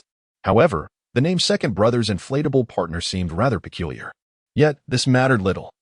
As long as it was sufficiently powerful, it could be called anything without being dismissed. He asked tremulously, "Does it possess any other abilities?" "Unfortunately, there are no special abilities beyond that, but what?" The Thousand June Douluo struggled to conceal the fervor in his eyes, his curiosity about the artifact's other effects overwhelming him. Shout out for votes. Chapter 42. The bear Douluo transforms into a goblin? Are there more effects? This is truly extraordinary. Could it be that 100,000 gold soul coins have indeed bestowed upon the bear Douluo an invincible treasure? What a tremendous gain. At that moment, the bear Douluo spoke slowly. "In truth, it is nothing grand. It merely allows the states of poisoning and dizziness to bypass levels. Unlike control-type soul masters, whose effects diminish in accordance with the opponent's soul power or the restrictions of their martial spirit, this artifact remains unaffected. Additionally, utilizing Second Brother's inflatable partner does not consume any soul power." Gasp. Bypassing levels? No soul power consumption? This is becoming increasingly outrageous. Although its destructive power may not be overwhelming in a one-on-one confrontation, it is truly terrifying. It would not be an exaggeration to call it a genuine divine artifact. The demon slayer Douluo gasped in astonishment, instinctively exclaiming, "I envy you. If I possessed such an artifact, I would not need to break through to 97 levels. I could easily contend with the third, fourth, or fifth offerings." Upon hearing this, the onlookers exchanged peculiar glances. Ahem. The Thousand June Douluo coughed lightly, responding with irritation. "Do not speak recklessly. Brother, let us go open the can now. I can hardly wait." The demon slayer Douluo expressed his eagerness, feeling his gold soul coins were begging to be spent. "Very well. The 1000 June Douluo, surprisingly, did not refuse. Given the circumstances, he too wished to witness the marvels of that shop. Who knows, perhaps he could alter his own destiny. However, the Bear Douluo interrupted them when we returned. It seemed the shopkeeper had closed for the day. I suggest you visit tomorrow. I understand. Thank you for your advice, the 1000 June Douluo nodded, casting a deep glance at the Bear Douluo before departing with the Demon Slayer Douluo. A divine artifact. Truly remarkable. Watching the 1000 June and Demon Slayer depart, the Bear Douluo expressed his envy. In truth, it is not so formidable. This artifact does have its drawbacks. The Bear Douluo felt no need to conceal anything from his old friend. What drawbacks? The Snake Spear Douluo asked, taken aback. Having just witnessed even a powerful 96th level title Douluo being subdued with a mere couple of strikes. First, the user must engage in close combat to trigger the anomalous effects. Secondly, the poisoning occurs with a probability of 3%, while the dizziness has a 2% chance. The Snake Spear Douluo was astonished. Is that probability truly so low? Were you gambling with your lifespan to trigger that effect? Get lost. The Bear Douluo's face darkened instantly. Indeed. I too thought the Bear Douluo's luck was excessively fortunate. I wonder, after his demise, can the artifact be inherited? The Ghost Leopard Douluo jested. None of you are good people. The Bear Douluo felt exasperated. By the way, aside from this artifact, did you acquire any other treasures? The Bear Douluo inquired. If you wish to know, you must engage in a battle with me first, he replied, unable to suppress his eagerness. However, upon seeing the wooden stick in the Bear Douluo's hand, the Snake Spear Douluo shook his head. Rest assured, I will not use that artifact. The Bear Douluo, putting away his second brother's inflatable partner, felt that he still needed to study this item further, convinced it could yield even more applications. So confident. Have you found a device that can enhance soul rings? The Snake Spear Douluo asked. Not yet. As he spoke, the Bear Douluo unleashed a formidable surge of soul power. 9 soul rings rising beneath his feet. Yellow, yellow, purple, purple, black, black, black, black, black. Seeing this, the Snake Spear Douluo hurriedly examined the rings, confirming there were no discrepancies in their ages. The ages are correct, and your martial spirit's strength appears normal. So, who granted you the audacity to act so recklessly? He chuckled. Come, let us duel. But this time, I might just offer you some guidance. As the sound faded, he had already stepped onto the training ground. Observing this, the Ghost Leopard Douluo chuckled softly to himself. Heh, the magic bear is likely to don the goblin transformation outfit. This promises to be quite the spectacle. I eagerly anticipate seeing Shilong's reaction upon witnessing the transformed magic bear. Will he be utterly dumbfounded? Contemplating this scene filled him with anticipation. Meanwhile, the actions of the magic bear Douluo were precisely as the Ghost Leopard Douluo had surmised. He had secretly grasped the goblin cosplay outfit in his hands. In the arena, the Serpent Spear Douluo, brandishing his spear in his right hand, beckoned the magic bear with his left, urging him to approach. Heh. Your newfound strength has certainly made you rather arrogant. The magic bear Douluo smiled slightly, even without activating his martial spirit, exuding confidence. At that moment, the Serpent Spear Douluo noticed the item in the magic bear Douluo's possession and was suddenly taken aback. Wait, we can't fight now. I've just recalled certain matters awaiting my attention. A flash of inspiration struck the Serpent Spear Douluo as he contemplated retreating. He recognized that the item in the magic bear Douluo's hands closely resembled the transformation outfit mentioned by Yan earlier. He vividly remembered that after Yan's transformation, neither Hulaina nor the Evil Moon martial spirit could match his prowess, as his combat power surged to unprecedented heights. Even his own attacks had been effortlessly repelled. It was undeniably formidable. If the magic bear Douluo transformed, he would not merely enhance his combat capabilities by several tiers. Even a modest amplification of soul power would be beyond the Serpent Spear Douluo's capacity to endure, lacking any divine artifacts. Engaging in such a battle would most likely result in his own downfall. Thinking of fleeing? Too late. The magic bear Douluo shot a cold smile, abruptly shattering the crystal in his hand. In the next instant, a blinding green light erupted, enveloping him entirely. Both the Serpent Spear Douluo and the Ghost Leopard Douluo stood in stunned silence, instinctively gazing at the green radiance, awaiting the transformation of the magic bear Douluo. Bang! Moments later, the light dispersed. A figure emerged in the arena, instantly surprising the two onlookers. Subsequently, their expressions turned to bewilderment. Where the towering 2-meter magic bear Douluo had stood, now loomed a creature approximately 1.5 meters tall, an abomination. With a long nose, pointed ears, and a gaping mouth. Its features were grotesquely disproportionate. Its emaciated body bore a large head, reminiscent of malnutrition. Ah, this is far too weak, isn't it? The ghost leopard Douluo was left dumbfounded, witnessing the magic bear Douluo's transformed state. It appeared, perhaps it would have been better not to transform. Haha. Is this a jest? Are you deliberately handing over your head? Upon sensing the aura of his opponent, the serpent spear Douluo couldn't help but laugh. In the current state of the magic bear Douluo, he felt that even activating his martial spirit would be akin to bullying. What is going on? My soul power is barely at level 10? The magic bear Douluo, realizing the gravity of his situation, cried out in despair. The disparity was staggering. He had anticipated a surge in strength, ready to dominate the serpent spear Douluo with overwhelming might. Now he feared for his own safety. Could it be that you misheard? The ghost leopard Douluo shook his head, feeling a twinge of guilt. I'll settle the score with you later. The magic bear Douluo shot a fierce glare at the ghost leopard Douluo, then turned to the serpent spear Douluo, saying, Brother, I recall you mentioning you had matters to attend to. Please, do carry on. The important business takes precedence. The serpent spear Douluo mocked him. Heh. I suddenly remember that I must have been mistaken. It's nothing. Let us engage in a spar instead. With that, he stepped forward deliberately. P.S. If I shout for votes, would you dare to respond? Chapter 43. The astonishing discovery of the sword Douluo following this. The anguished cries of the magic bear Douluo echoed incessantly. No. Stop. From a distance, the ghost leopard Douluo's eyelids twitched. He watched helplessly as the serpent spear Douluo subjected the transformed goblin magic bear Douluo to a relentless 15 minutes of torment.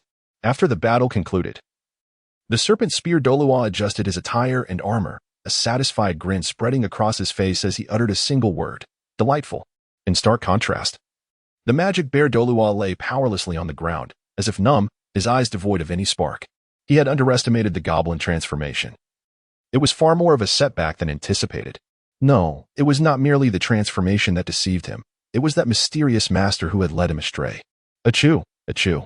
Outside the Douluo forest, Lin Xiao sneezed twice. He pondered, who could be thinking of him at this moment? Master, I sense a certain danger ahead. You must exercise caution upon entry. The voice of Saderos pulled Lin Xiao back from his reverie. I understand. Lin Xiao turned to Saderos and said, Rest assured. I shall not delve too deeply. I am merely seeking some soul beasts that are over 400 years old. Saderos, being the sword god, had his power curtailed. Yet his perceptive abilities remained unimpeded. I will lead you to them, Saderos declared, guiding Lin Xiao into the depths of the forest. At that moment, dusk was settling in. The Douluo forest was enveloped in an extraordinary tranquility. Nightfall marked the most perilous time within the forest. Nevertheless, Lin Xiao ambled through the surroundings as if he were strolling in his own backyard. Before long, Saderos halted, saying, Master, ahead lies a wolf-shaped soul beast that perfectly suits your requirements, estimated to be around 400 to 410 years old.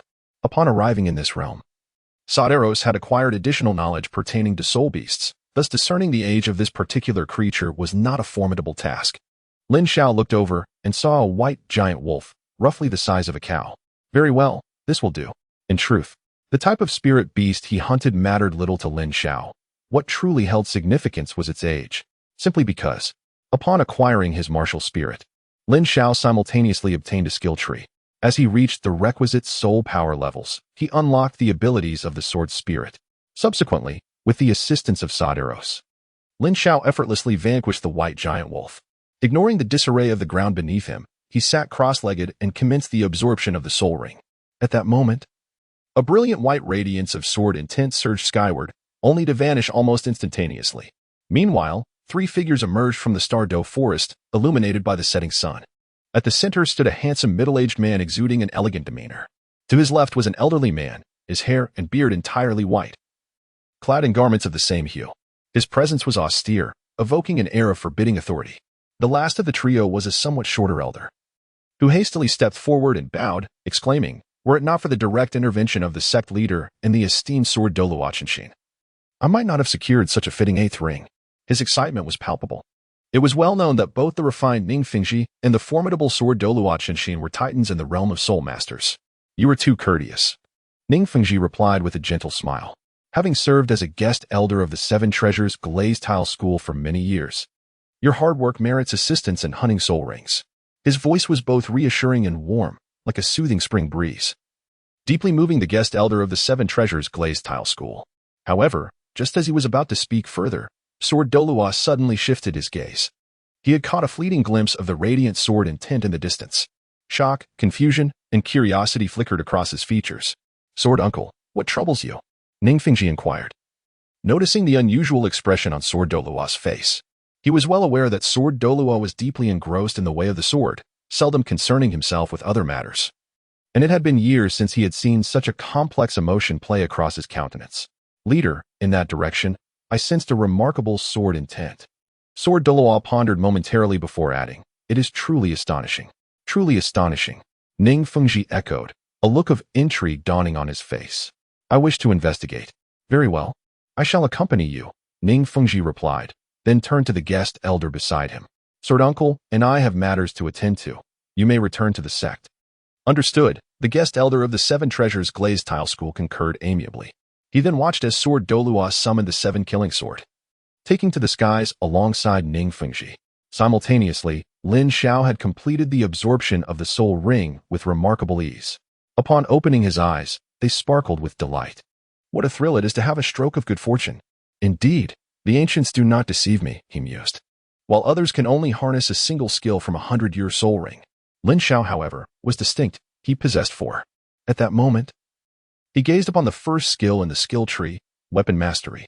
The weapon spirit was no longer confined to the form of a lightsaber. It could seamlessly transform into a great sword, dagger, katana, and other forms. In dagger form, attacks would be imbued with sword energy. In great sword form, attacks would unleash a powerful body slam. In katana form, attacks would inflict a bleeding state on the target. In blunt weapon form, attacks would generate shockwaves. In lightsaber form, attacks would induce an electrified state, increase attack speed, and reduce skill cooldown time. Note, different weapon forms yield varying skill effects. It seemed that the skills of the sword spirit had indeed been adapted to align with the unique characteristics of this world. After reviewing the introduction of the first skill, a look of surprise crossed Lin Xiao's face. However, it was understandable, after all. The rules of this realm differed significantly from those of the dungeon world. Some elements might not be applicable here. Determined to explore the possibilities, Lin Xiao thought to himself. Action speaks louder than words. With that, he extended his right hand, and a lightsaber, formed from radiant light, materialized within his grasp. A great sword. Lin Xiao felt a stirring in his heart, and the lightsaber immediately began to distort. It transformed into a colossal lightsaber, its blade towering at the height of a man and as wide as a door. Despite being formed from concentrated light, Lin Xiao sensed an astonishing weight. A great sword. With a mere thought, Lin Xiao once again manipulated the light and shadow, transforming them into a slender long sword. Short swords, blunt instruments. With each flicker of his mind, the light sword morphed into various forms, providing him with endless amusement. After a while, however, Lin Xiao suddenly shook his head and sighed. Alas, the transformations of the light sword are limited to forms such as great swords and katana. It cannot assume the shape I desire. What a pity. Contemplating this, Lin Xiao turned his gaze towards his second skill. The demon sword technique, a unique swordsmanship of the sword spirit, capable of varying its attack effects based on the weapon employed. Lin Xiao was aware of this skill. The extraordinary basic attack of the sword spirit. Suddenly, a thought struck him. Reminiscent of an old memory, would he be able to unveil the demonic battle shoulder, an epic piece of equipment, from the jar in the future, thereby reviving the legend of achieving divinity with a single shoulder? The mere recollection of this ignited a flicker of excitement within him. Chapter 44. The duel between the sword duelist and Saderos Ah, Lin Xiao. Have you forgotten the torment of the 4-tier demonic battle shoulder? What are you pondering? Just as a fleeting thought crossed his mind, Lin Xiao was reminded of the past anguish of the 4-tier struggle, prompting him to cease his musings. He turned his attention to the next skill. 5-stage slash. Execute a gliding attack in any direction. Indeed, a commendable escape skill. Lin Xiao was exceedingly familiar with this ability. Undoubtedly, it was a displacement skill. While the damage might be negligible, its swiftness and elegance made it a must-have at the initial level while gaming. As he approached the final skill, he encountered the backward slash, simultaneously executing a backward leap while launching an attack, unleashing a wave of sword energy. There was little to elaborate on. It was merely a skill for light relief. Thus, he finally concluded his review of the various skills. Lin Xiao suddenly felt a wave of ennui wash over him. Never mind, perhaps he would return home and seek some excitement by opening a can. With this thought, Lin Xiao opened his system space to retrieve the teleportation potion. He also took out the remaining upgrade scroll from before and utilized it simultaneously. In the next moment, his soul power level ascended from the 11th level, acquired after obtaining the soul ring, to the 12th level. Old Suo, come here, it's time to go home. Lin Xiao called as he drank the teleportation potion. However, Sadros remained rooted to the spot, unmoving. What is the matter? Lin Xiao inquired softly, Master. There are individuals approaching from that direction. Sadros turned his gaze towards a certain point. Following Sadoros's line of sight, Lin Xiao soon discerned a glimmer on the distant horizon, which gradually intensified in brightness. Are they coming towards us? Indeed, it is somewhat intriguing. With Sadoros's affirmative response, Lin Xiao curiously fixed his gaze upon the luminous streak, momentarily postponing his departure. Before long, the radiant figure became increasingly distinct in Lin Xiao's view. He recognized that it was two individuals soaring through the air on swords, exuding an ethereal presence reminiscent of the sword immortals from fantasy novels. However, Lin Xiao was acutely aware that this was not a tale from a novel but the reality of Douluo Continent.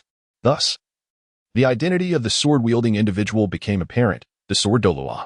The erudite middle-aged man accompanying the sword Douluo could undoubtedly be none other than Ning Rongrong. Lin Xiao pondered, a wave of surprise washing over him. He did not anticipate encountering them on his inaugural visit to the Stardow Forest. Sword Master, are you certain that the sword aura emanates from this place? Ning Rongrong inquired softly, standing behind sword Douluo. Indeed, sword Douluo affirmed with a nod. Master, it is them. Especially that elder, whose presence exudes a sharpness that eludes ordinary perception. Even I cannot afford to underestimate him. Very well, let us descend, Ning Rongrong proposed. In the blink of an eye, sword Douluo had skillfully maneuvered the 7-killing sword to the ground. Ning Rongrong stepped forward, standing shoulder to shoulder with sword Douluo. He clasped his hands in a respectful gesture and said, I truly apologize for the intrusion. I am Ning Rongrong, the master of the 7 Treasure Glazed Tower School. This is Elder Sword Douluo Qinshin from our sect. Lin Xiao. Lin Xiao smiled faintly and said, as for Sadros, even the birds do not care for Ning Rongrong. Indeed, such is his character. Lin Xiao, with the surname Lin. Ning Rongrong furrowed his brow upon hearing this. In his recollection, there seemed to be no soul master family bearing the Lin surname on the Douluo Continent. However, for an elder who commanded such respect from the sword Douluo, he must at least be a titled Douluo, right? But where could they hail from? In an instant, he found himself engulfed in profound confusion. Ning Rongrong had come from afar. He wondered what his purpose could be. Lin Xiao spoke candidly, expressing his reluctance to engage in any roundabout discourse. Ning Rongrong was taken aback, not expecting Lin Xiao to be so forthright. Yet, he truly did not know the objective of his visit. Merely acting in accordance with the will of the sword Douluo. His gaze flickered momentarily as he looked towards the sword Douluo. Meanwhile, the sword Douluo directed his intense gaze towards Douluo Sea, fervently stating, Indeed, there is a matter at hand. I hope to engage in a duel with you. And I kindly request your consent. He had sensed the explosive aura that had previously erupted, believing that this elder, burdened with several swords, was worthy to be his opponent. You wish to duel with the old man Suo? Lin Xiao's expression was somewhat peculiar. He recognized the formidable strength of the sword Douluo. Yet it was predominantly a manifestation of raw power. In terms of skill and comprehension of the sword, he possessed remarkable and unique achievements.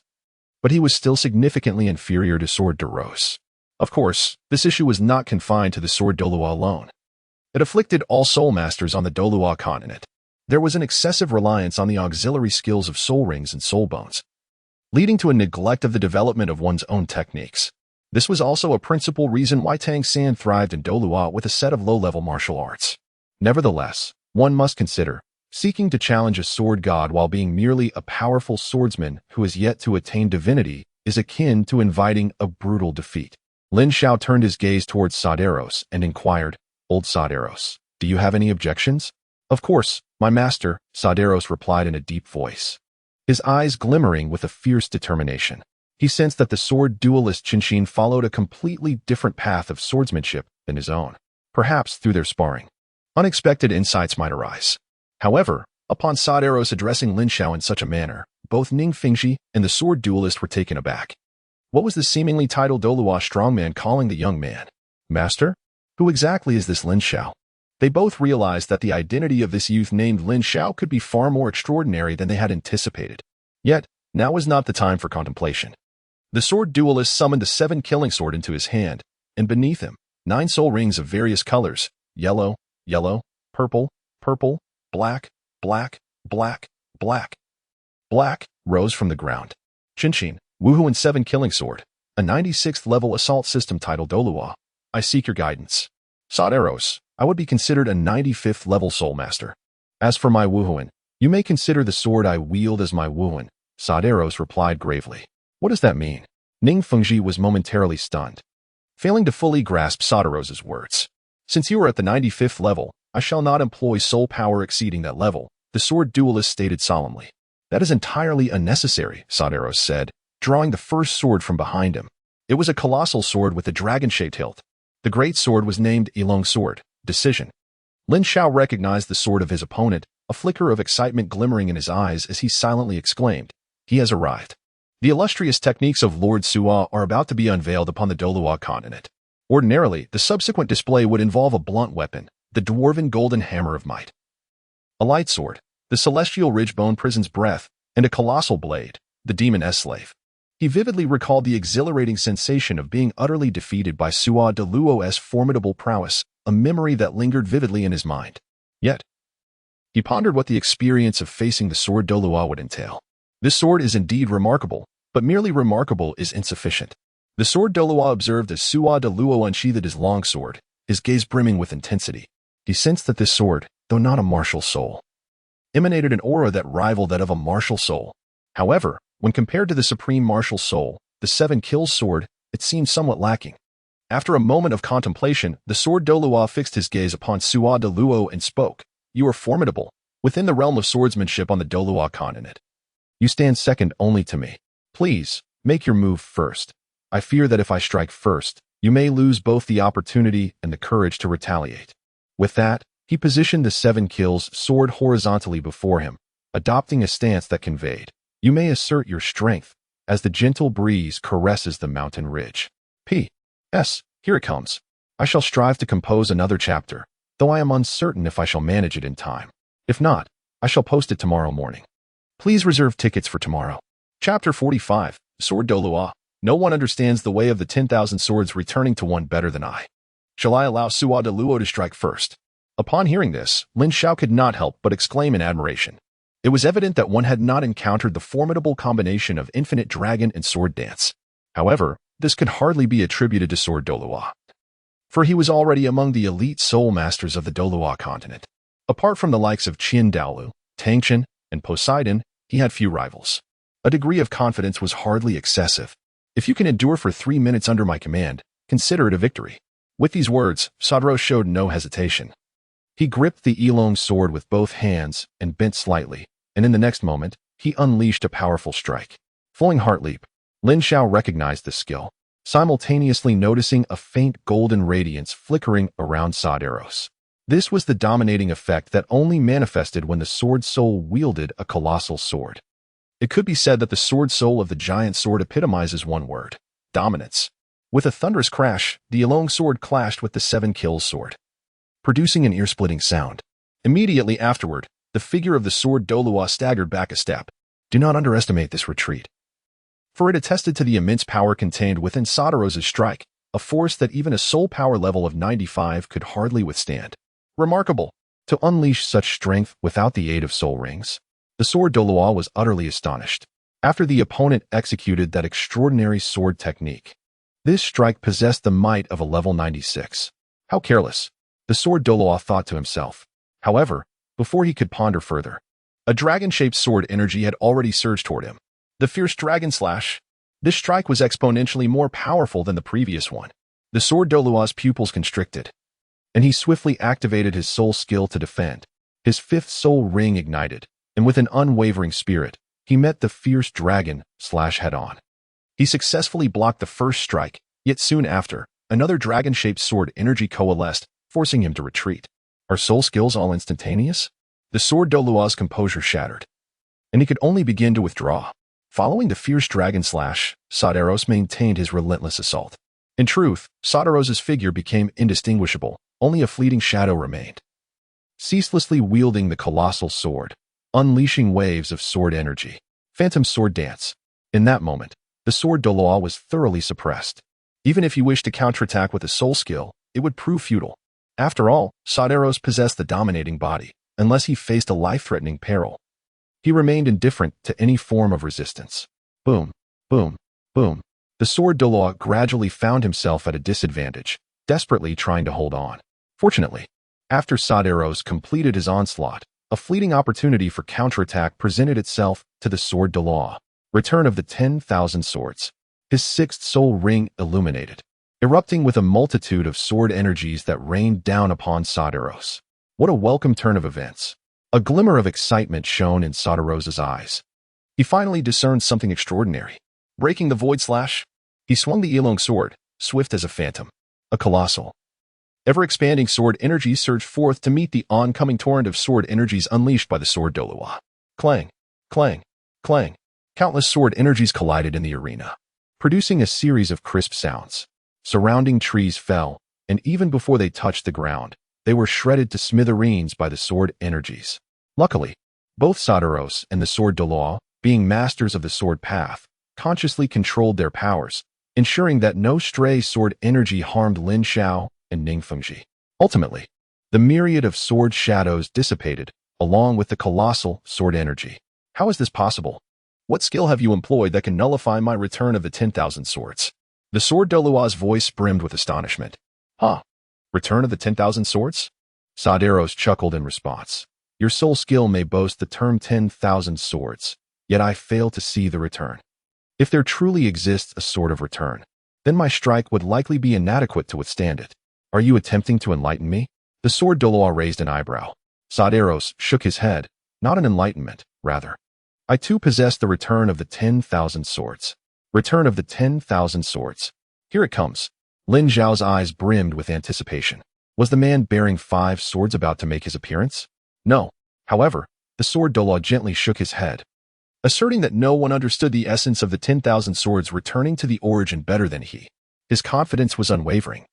For his 10,000 swords returning to the origin was a skill bestowed by a soul ring, truly unique in nature. Yet, 5 sword energies had already manifested around Saderos. Could mere 5 sword energies be worthy of the name 10,000 swords? The sword Douluo found himself increasingly disdainful. But, in the next moment, he suddenly realized that the 5 sword energies had dissipated into nothingness. A sense of crisis surged within him. He felt a sudden alertness. Just as he sought to shift his position, it was already too late. The 5 sword energies had morphed into countless sword shadows, enveloping him and unleashing a fierce onslaught. The sword Douluo's defenses became frantic. His strength was adequate, however, his technique was lacking. The limitations of his soul skills were starkly apparent. As Saderos continued to engage in battle, he offered his assessment. To be frank, apart from the initial display of the sword Douluo's soul skill which had intrigued him, it appeared rather rigid now. Indeed, battles among soul masters on the Douluo Continent resembled a turn-based system. Lin Xiao harbored similar sentiments within. It was a spectacle where one executed a skill while the other unraveled it. The duration of their performance eclipsed that of the battle itself. Was his swordsmanship truly lacking? Enveloped by a myriad of swords, sword Douluo felt both astonished and incensed. Was he weak? No longer. In the realm of soul masters on Douluo Continent, who did not refer to him as the sword path's heart of dust. What is the sword path? He embodied it. How could he possibly be regarded with disdain? However, in the next instant, he ceased to dwell on such thoughts, and a sudden awareness surged within him. Wait, it seems there is another strike brewing. If I wish to defend against it, I may have to pay a price. In an instant, a chill ran down his spine. Yet, just as he pondered how to withstand it, all the sword energy dissipated into nothingness, as if everything that had just transpired was but an illusion. What transpired? Sword Douluo cast a perplexed glance at Saderos. You must have sensed it. There remains a strike unexecuted. That strike embodies the essence of returning to the source. Should it be unleashed, you would undoubtedly suffer harm, Saderos replied nonchalantly. Returning to the source.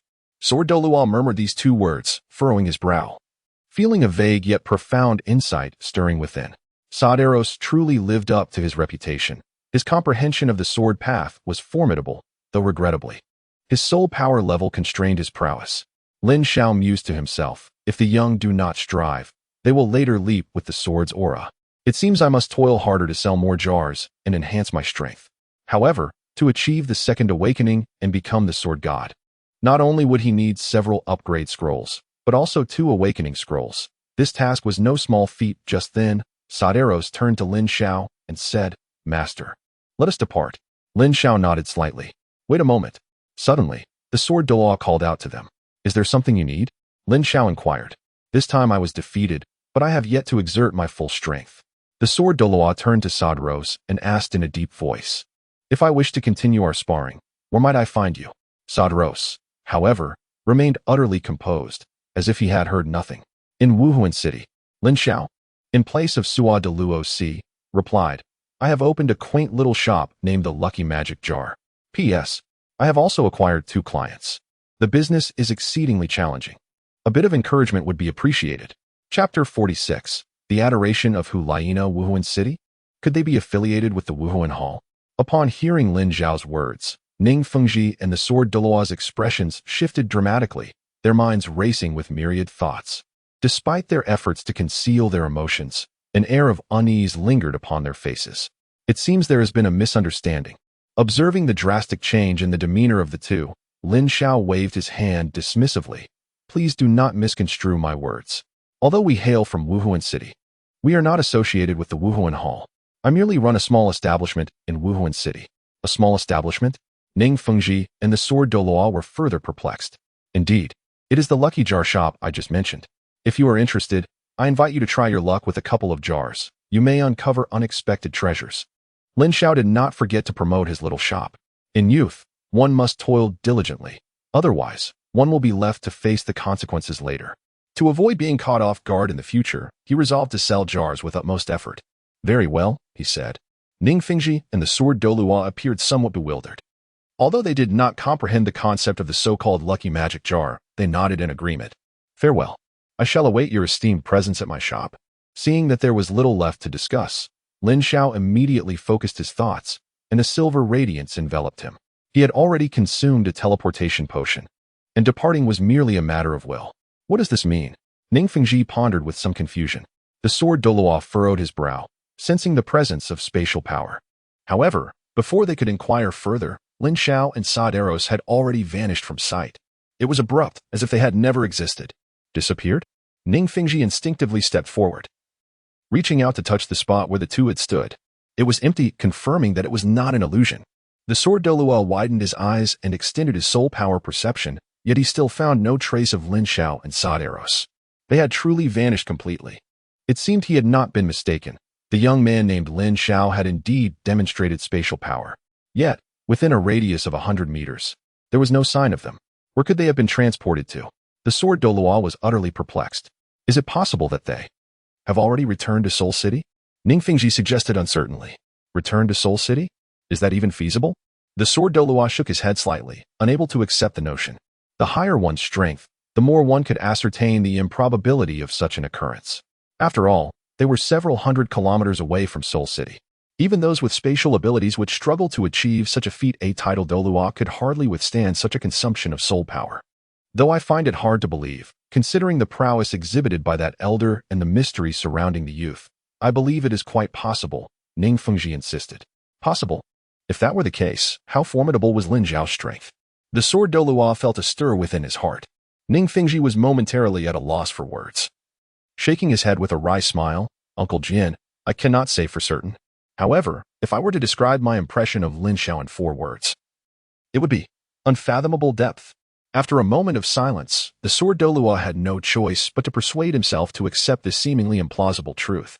"Master, what shall we do now? Should we return to the sect?" He inquired softly. "Do you recall Lin Xiao's words before he departed?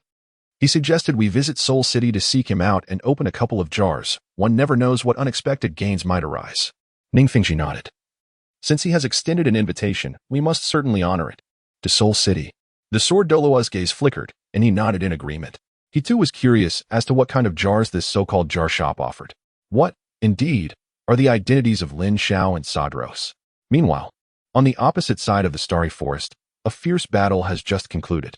With a thunderous crash, a colossal saber-toothed tiger, boasting an impressive cultivation of over 10,000 years, collapses heavily to the ground. Its eyes, larger than copper bells, gaze at the ethereal figure before it, filled with resentment and confusion. It cannot comprehend how a soul master of merely over level 40, in conjunction with another of level 50, could wield such formidable strength, inflicting grievous wounds upon a creature of its caliber that could contend with a soul emperor. And all this was accomplished with a single strike. Such a phenomenon is beyond its understanding. To be vanquished beneath my newly comprehended crescent moon. You may find peace now, the otherworldly figure speaks. As the words resonate, a plume of pink mist erupts, and the silhouette splits into two, Hulaina and Xiaoyu. Brother, your strength is truly remarkable. Hulaina gazes at Xiaoyu, her eyes shimmering with admiration. It is worth noting that throughout their recent battle, Xiaoyu predominantly guided their combined form's mesmerizing prowess. Hulaina scarcely utilized her enchanting abilities. Yet the saber-toothed tiger was severely wounded by Xiaoyu's newly realized soul skill, Crescent Moon. Remarkably, Xiaoyu had shown restraint to absorb the soul ring. Otherwise, this soul beast, comparable to a soul emperor, would have been instantaneously annihilated. To be honest, I, too, am quite astonished. During my earlier spar with Elder Shimiao, I felt little impact. But now I realize just how potent this soul skill truly is. The investment of 100,000 gold soul coins was, indeed, worthwhile. The enhancement of my strength is immense. Xiaoyu responds with a smile, his eyes brimming with exhilaration. Once, they could only contend with the soul emperor. Now, they are capable of slaying a creature akin to one, an extraordinary leap in their abilities. Once we complete this mission and receive the teacher's reward, I shall open 10 jars. Hulaina's eyes are filled with longing. She is acutely aware that her brother's current achievements are intricately linked to the treasures acquired from the small shop. If her brother could grow so powerful, why could she not?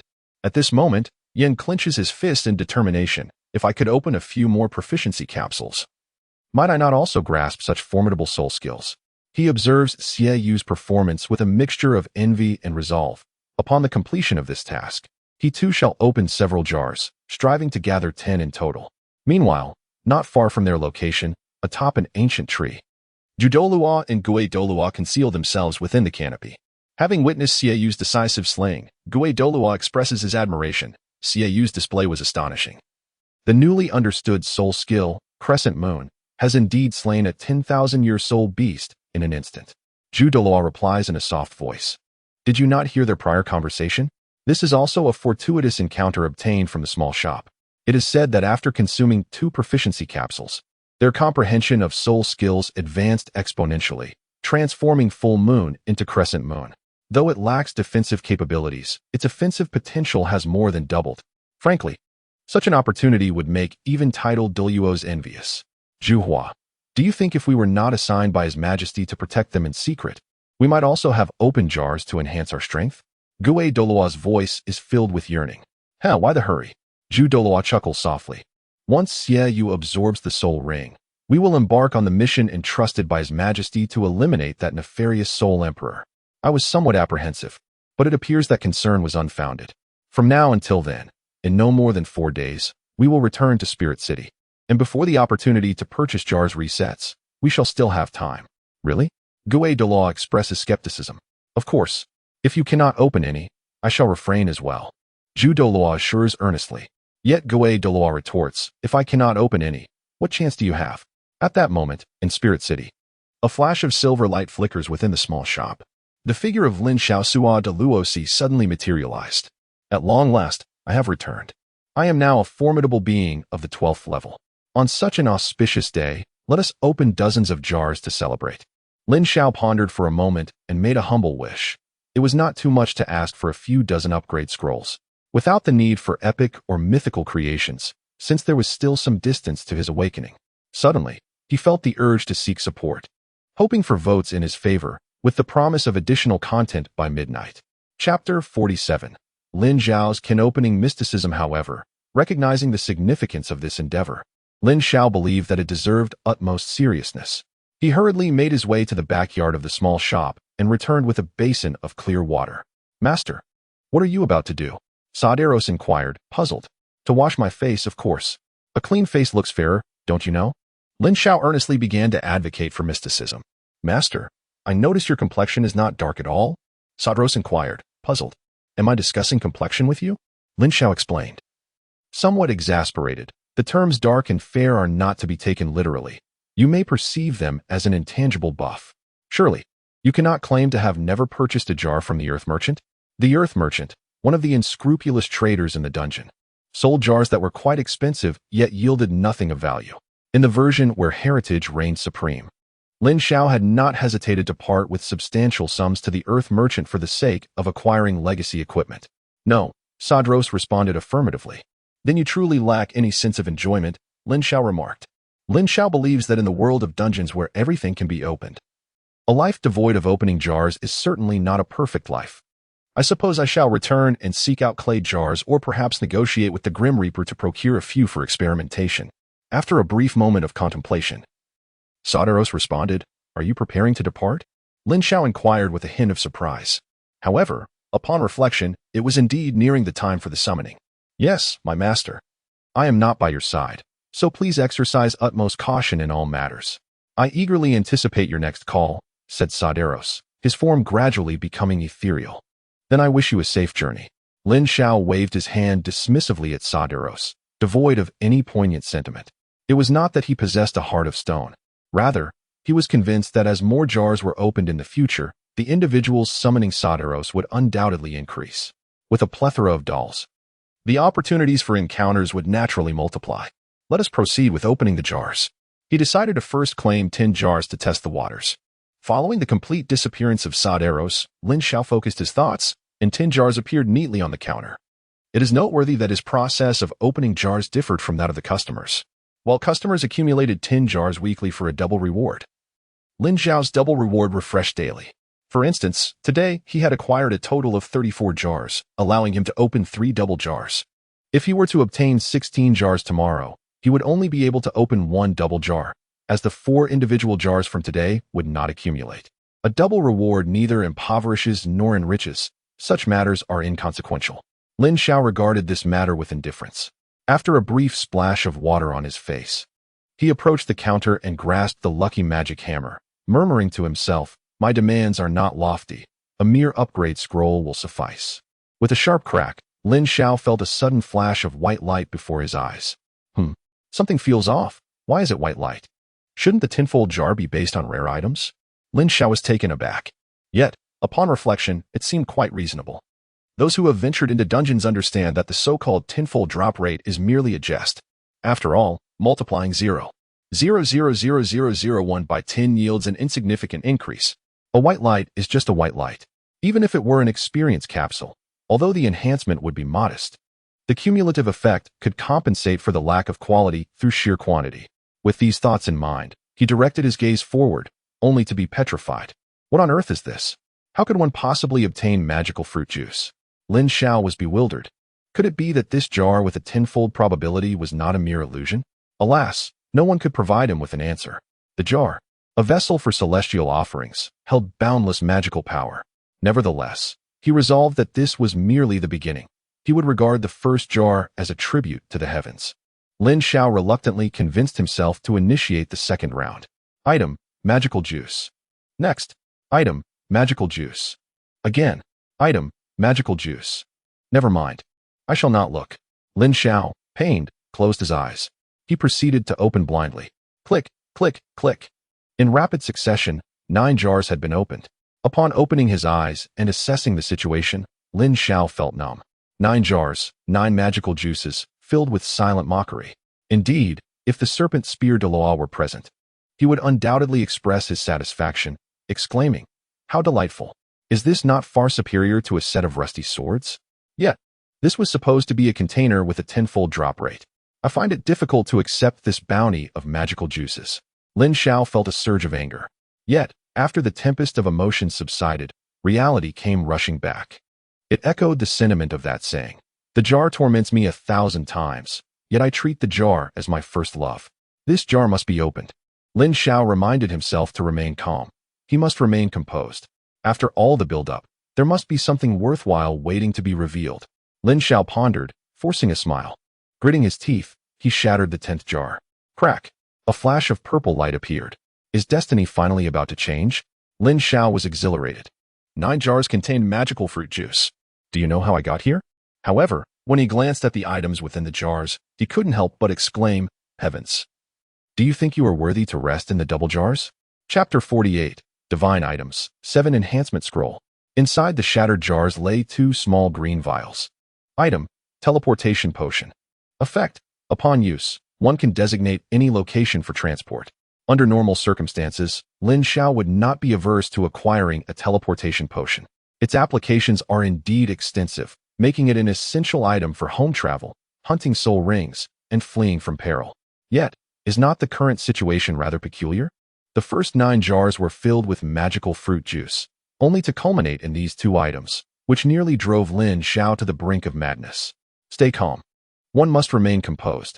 There are still 24 jars left, and according to the law of true delight, the finest treasures are always found in the next jar. Lin Xiao endeavored to calm himself, and with a flicker of thought, he once again retrieved 10 jars. If luck was lacking, then quantity would suffice, opening 10 more. He refused to believe that he would not procure something of value. Lin Xiao believes that a quantitative change is sufficient to bring about a qualitative transformation. With a crisp sound, 3 jars emit 3 beams of white light. Having achieved previous victories, Lin Xiao remains expressionless this time, effortlessly shattering the 4th jar without a hint of tremor in his hand. At last, a different brilliance emerges once more, a radiant purple. Lin Xiao felt a stir in his heart and swiftly turned his gaze. Item. Enhancer level. Rare type. Non-tradable description. Equipment level enhancement, transforming into an enhancement for soul rings. Effect. Allows the selection of any soul ring for enhancement. Upon successful enhancement, the upper limit of the soul ring's age can be increased based on its foundational years. The higher the enhancement level, the greater the amplification factor. Note. The enhancer can augment strength, which is certainly advantageous. Lin Xiao's mood instantly brightened considerably. Fortune was finally turning in his favor. Was this not an auspicious sign? He pressed on. Unsurprisingly, 2 jars subsequently revealed magical fruit juice. However, the 7th and 8th jars once again reversed. 2 more enhancers emerged. While they did not provide me with upgrade scrolls, it merely offered an alternative means to bolster my strength. Just as well, I am eager to experiment and see if enhancing my first soul ring to level 10 can indeed achieve a millennium's worth. Lin Xiao expressed his acceptance of this outcome. He proceeded to open the next batch. With 2 crisp sounds, the remaining 2 jars were shattered. The 9th jar contained an unremarkable magic fruit juice. However, the 10th jar caught Lin Xiao's attention with its brilliance. Item. Upgrade scroll rarity. Rare type. Non-tradable description. The enhancement of character levels has now transformed into the elevation of soul power levels. Effect. Upon use, it can elevate the soul power by 1 level. It appeared that fortune was indeed smiling upon him. Within the double jars, 2 upgrade scrolls astonishingly emerged. With a bountiful harvest, a smile finally graced Lin Xiao's face. 3 enhancers and 2 upgrade scrolls. This was undoubtedly a profitable venture. Without hesitation, he tore apart the 2 upgrade scrolls, elevating his soul power level from 12 to 14. Had a soul master been present at that moment, they would have been utterly astonished. To witness a rapid ascent of 2 soul power levels in the blink of an eye was nothing short of sensational. Seizing the moment, Lin Xiao resolved to capitalize on his fortunate streak and claim the remaining jars. Lin Xiao's heart stirred once more as the remaining 14 jars materialized on the counter. This time, the expectations were modest. A complete set, adhering to the standards of the previous round, would suffice. Lin Xiao contemplated and proceeded to shatter each jar. Crack, crack, crack. In the blink of an eye, 9 jars were opened. White, white, purple, white, white, purple, purple, white, purple. This signifies that among the 9 jars, there were 5 ordinary items and 4 rare treasures. Not too shabby. Lin Xiao meticulously stowed away each item, feeling quite content with the outcome. The 9 items comprised 5 potions of magical juice, 3 teleportation potions, and 1 enhancer. As for the 10th jar, he simply wished for something rare to emerge. This time, Lin Xiao's mindset was significantly more relaxed. With a decisive click, a dazzling purple light flickered as he had hoped. Upon inspecting the contents, a smile graced Lin Xiao's face. 2 Lord Su figurines, quite a worthy haul.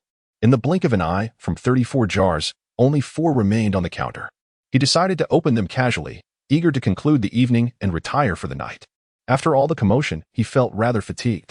With a nonchalant attitude, he opened the next jar. However, the brilliance emanating from it was somewhat blinding. Pink. Could it be an artifact? Lin Xiao's eyes widened in astonishment. He had not anticipated such an unexpected gain. He hurriedly glanced over, and at once, his composure was shattered.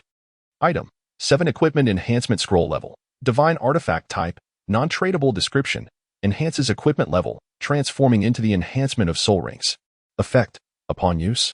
The specified soul ring will be enhanced to level 7 with a 100% success rate. Note, if the soul ring has a prior enhancement level, the new enhancement will supersede rather than stack. An enhancement scroll? It truly exists, and it guarantees a 100% success rate. Lin Xiao experienced both surprise and astonishment. Within the depths of the dungeon, enhancement scrolls are classified into two categories. One type operates on probabilities, with enhancement scrolls divided into 7 tiers: black iron, bronze, silver, gold, platinum, emerald, and diamond.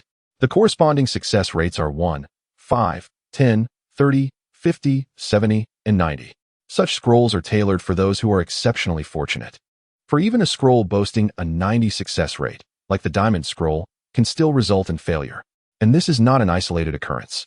Lin Xiao was fortunate enough to experience an overwhelming sensation that left him contemplating withdrawal from the game at any moment.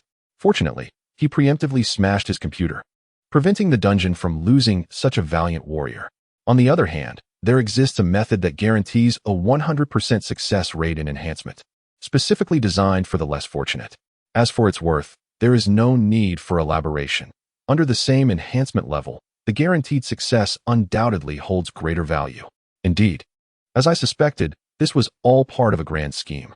Lin Xiao beamed with joy.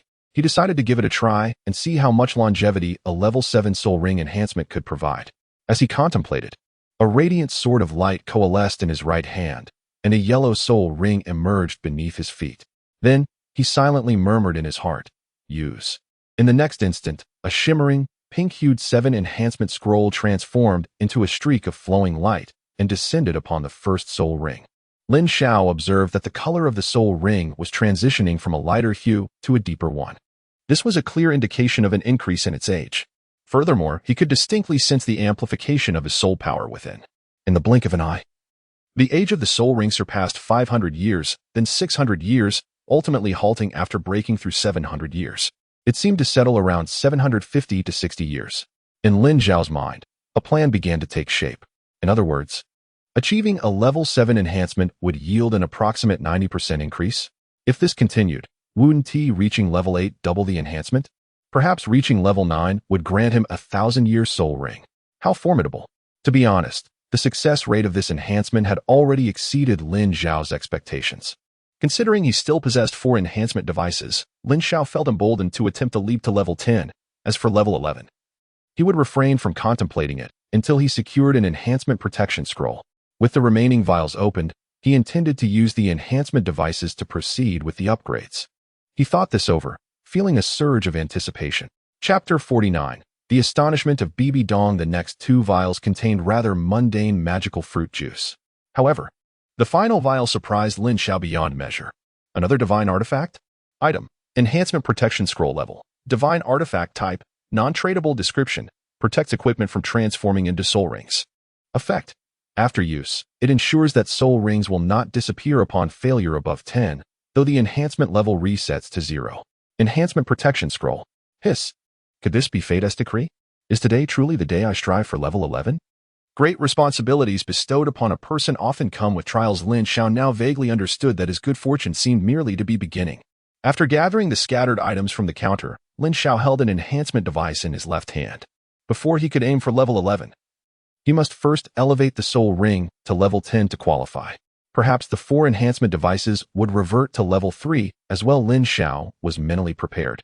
For the path of enhancement was fraught with challenges. Any enhancement above 3 was prone to failure. He clenched his right hand in a gesture of determination as his martial spirit transformed into the form of a radiant sword. Beneath his feet, a soul ring began to rise. As the word enhance resonated, the soul ring detached from Lin Xiao and gradually shrank, descending into the enhancer. It was a marvelous sight. Witnessing the process of soul ring enhancement for the first time, Lin Xiao's eyes sparkled with wonder. He observed as the black dots on the enhancer began to whirl. In a matter of moments, a voice echoed in his ears, "Congratulations, enhancement successful." Was this truly enhancement 8? Lin Xiao was momentarily taken aback, as it appeared to be easier than he had anticipated. At that moment, the soul ring had already ascended from the enhancer and reattached itself to him. Lin Xiao observed that the color of the soul ring had deepened significantly, indicating that its age had surpassed the 900-year mark. Concurrently, a surge of soul power suddenly manifested within him. He remained unperturbed, aware that this was a soul power feedback resulting from the enhancement of the soul ring's age. With a reinforcement of 9, a breakthrough of the 1,000-year threshold was surely imminent. Lin Xiao confirmed his conjecture and once again took out an enhancer to strengthen it. The outcome was delightful. Congratulations, the enhancement was successful. It has been achieved once more. Lin Xiao found this process remarkably smooth. When the soul ring re-emerged from the enhancer, everything transformed. No longer did it symbolize a century with its yellow hue. Instead, it became a majestic purple, representing a millennium of soul rings. A millennium, just as I had envisioned. After 9 enhancements, the age of the soul ring finally surpassed the 1,000-year mark. In the next moment, an even stronger surge of soul power responded, and Lin Xiao's soul power also surged forth. Level 15. It appears this might be a shortcut to elevating one's soul power. Lin Xiao's eyes sparkled with excitement as he recalled that he still possessed 2 enhancers in his hand. He resolved to give it another attempt. Perhaps he could achieve level 10 in one go? Upon reaching level 10, he would seize immediately, discarding the remaining enhancers. Lin Xiao made a resolute decision. In the blink of an eye, the 3rd enhancer was activated. Lin Xiao anxiously gazed at the enhancer in his hand, his heart filled with trepidation. At this moment, he experienced a sensation where each second felt like an eternity. Congratulations, enhancement successful. Enhancement level 10. Lin Xiao awakened from his reverie only when the soul ring returned to him. The enhancement had reached level 10, and the first soul ring's age had now approached approximately 1,200 years. This indicates that the enhancement from levels 1 to 10 increased its age by 800 years. Should this first soul ring be revealed to the world, it would undoubtedly create a significant sensation within the realm of soul masters. Contemplating this, a faint smile graced Lin Xiao's lips as he retrieved the final enhancement device. A gentle reminder, discarded items cannot be retrieved. Would you like to discard the enhancement device? This. Lin Xiao hesitated, as though 2 cells were locked in a fierce battle within his mind. One urged him to continue fortifying his position, assuring him that this endeavor would surely yield success. The other cautioned that a defeat would result in the loss of everything, deeming such a risk unwise. Perhaps, he pondered, taking a chance could transform an ordinary bicycle into a motorcycle, presenting him with an opportunity to ascend to new heights. If he were to fail, he could simply dismiss it as an inconsequential event. Lin Xiao ultimately made up his mind. Strengthen, as his voice echoed. A prompt once again resonated in Lin Xiao's ears. Current strengthening carries certain risks. Do you wish to proceed? Proceed.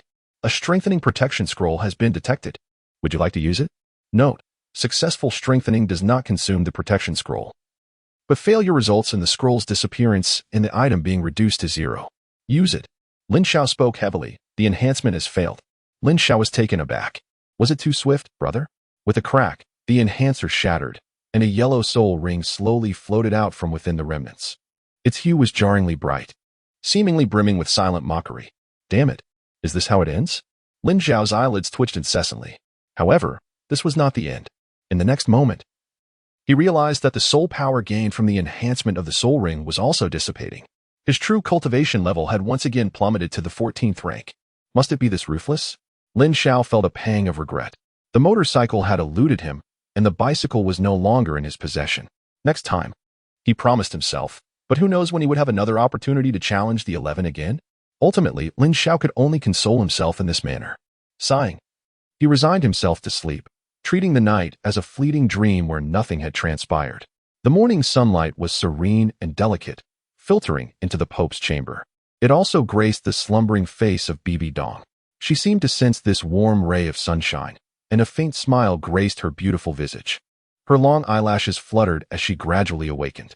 Stretching languidly, she experienced an unprecedented sense of ease and finally opened her eyes in satisfaction. However, in the next moment, upon realizing her surroundings, she was taken aback. Goodness, is it morning already? Did I truly sleep through the entire night?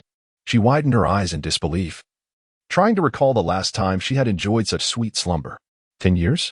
8? Or perhaps even longer. It was indeed morning. Without a thought to tidy up, she descended from her bed and pushed open the grand doors of her chamber, allowing more sunlight to pour in. The air was slightly damp, carrying the fragrant scent of earth. There were still some water stains on the stone path outside. Bibi Dong could confirm that there must have been a heavy rain yesterday. Your Majesty, you are awake. Outside the chamber, A maid had long been waiting. There was an unmistakable hint of surprise in her voice.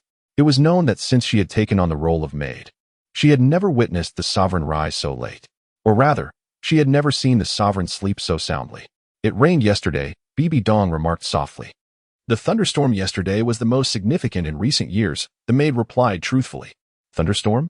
Bibi Dong paused, for she had not heard a single rumble of thunder. In fact, she had not even dreamt. It must have been that sleep-inducing herb, truly effective as Lin Xiao had claimed. It seems I have lost this round. Bibi Dong murmured to herself, a smile slowly spreading across her face. It appeared that she had firmly decided on her future endeavors. Today promised to be yet another day brimming with hope. Having had a restless night, Lin Xiao yawned as he pushed open the shop door. To his surprise, there was already someone waiting outside. Upon seeing a customer, Lin Xiao smiled. Gui Bao, you arrived quite early. In response, Gui Bao, the Douluo, appeared somewhat embarrassed, actually. I came last night and have been waiting since then. P.S. Allow me to clarify the issue regarding the enhancement scroll. Some astute individuals questioned why one wouldn't enhance first and then use the enhancement scroll. Is the author mad? I must apologize for not explaining this clearly. The enhancement scroll overrides, it does not stack. For instance, if you have previously enhanced to level 6, using the enhancement scroll will also result in level 7. Not a cumulative effect. This has been amended in the earlier text. Any questions, feel free to point them out. Chapter 50. Gui Bao Douluo. Can I also fight beyond my level? Welcome. Lin Xiao displayed a professional smile. However, for some inexplicable reason, Gui Bao Douluo felt a sense of unease upon witnessing this smile. As Lin Xiao entered the small shop, Gui Bao Douluo paused just outside the counter. Lin Xiao approached the shelf. You were present when the magic bear opened the can yesterday. The rules should be clear, so I shall not elaborate further. Yes. I understand completely. The ghost leopard Douluo eagerly nodded, his heart yearning to swiftly advance to the thrilling and suspenseful can opening segment. Have you perhaps forgotten something? Lin Xiao noticed that the other party merely nodded without producing any money, and couldn't help but softly remind him. Oh dear, my memory fails me.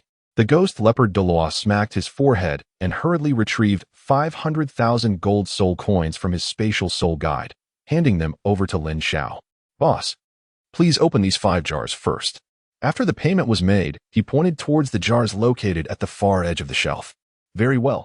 With a mere wave of his hand, Lin Xiao made 5 boxes filled with gold soul coins vanish into thin air.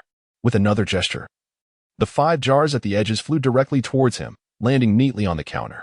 This feat was nothing remarkable for Lin Xiao, after all, within this small shop. He was an invincible entity, capable of accomplishing anything, even suppressing a tidal Douluo with just a flick of his finger. The reason behind such actions was quite simple. Lin Xiao had not slept well the previous night, feeling fatigued and reluctant to exert himself. However, the ghost leopard Douluo, who witnessed this spectacle, was secretly astounded. Despite the absence of any soul power fluctuations, Lin Xiao could manipulate objects from a distance. This enigmatic shopkeeper was indeed no ordinary person, he mused. Am I truly more captivating than these jars? Or do I possess the ability to provide you with what you desire? Lin Xiao gazed at the ghost leopard Douluo, who was staring intently at him, and felt a wave of amusement.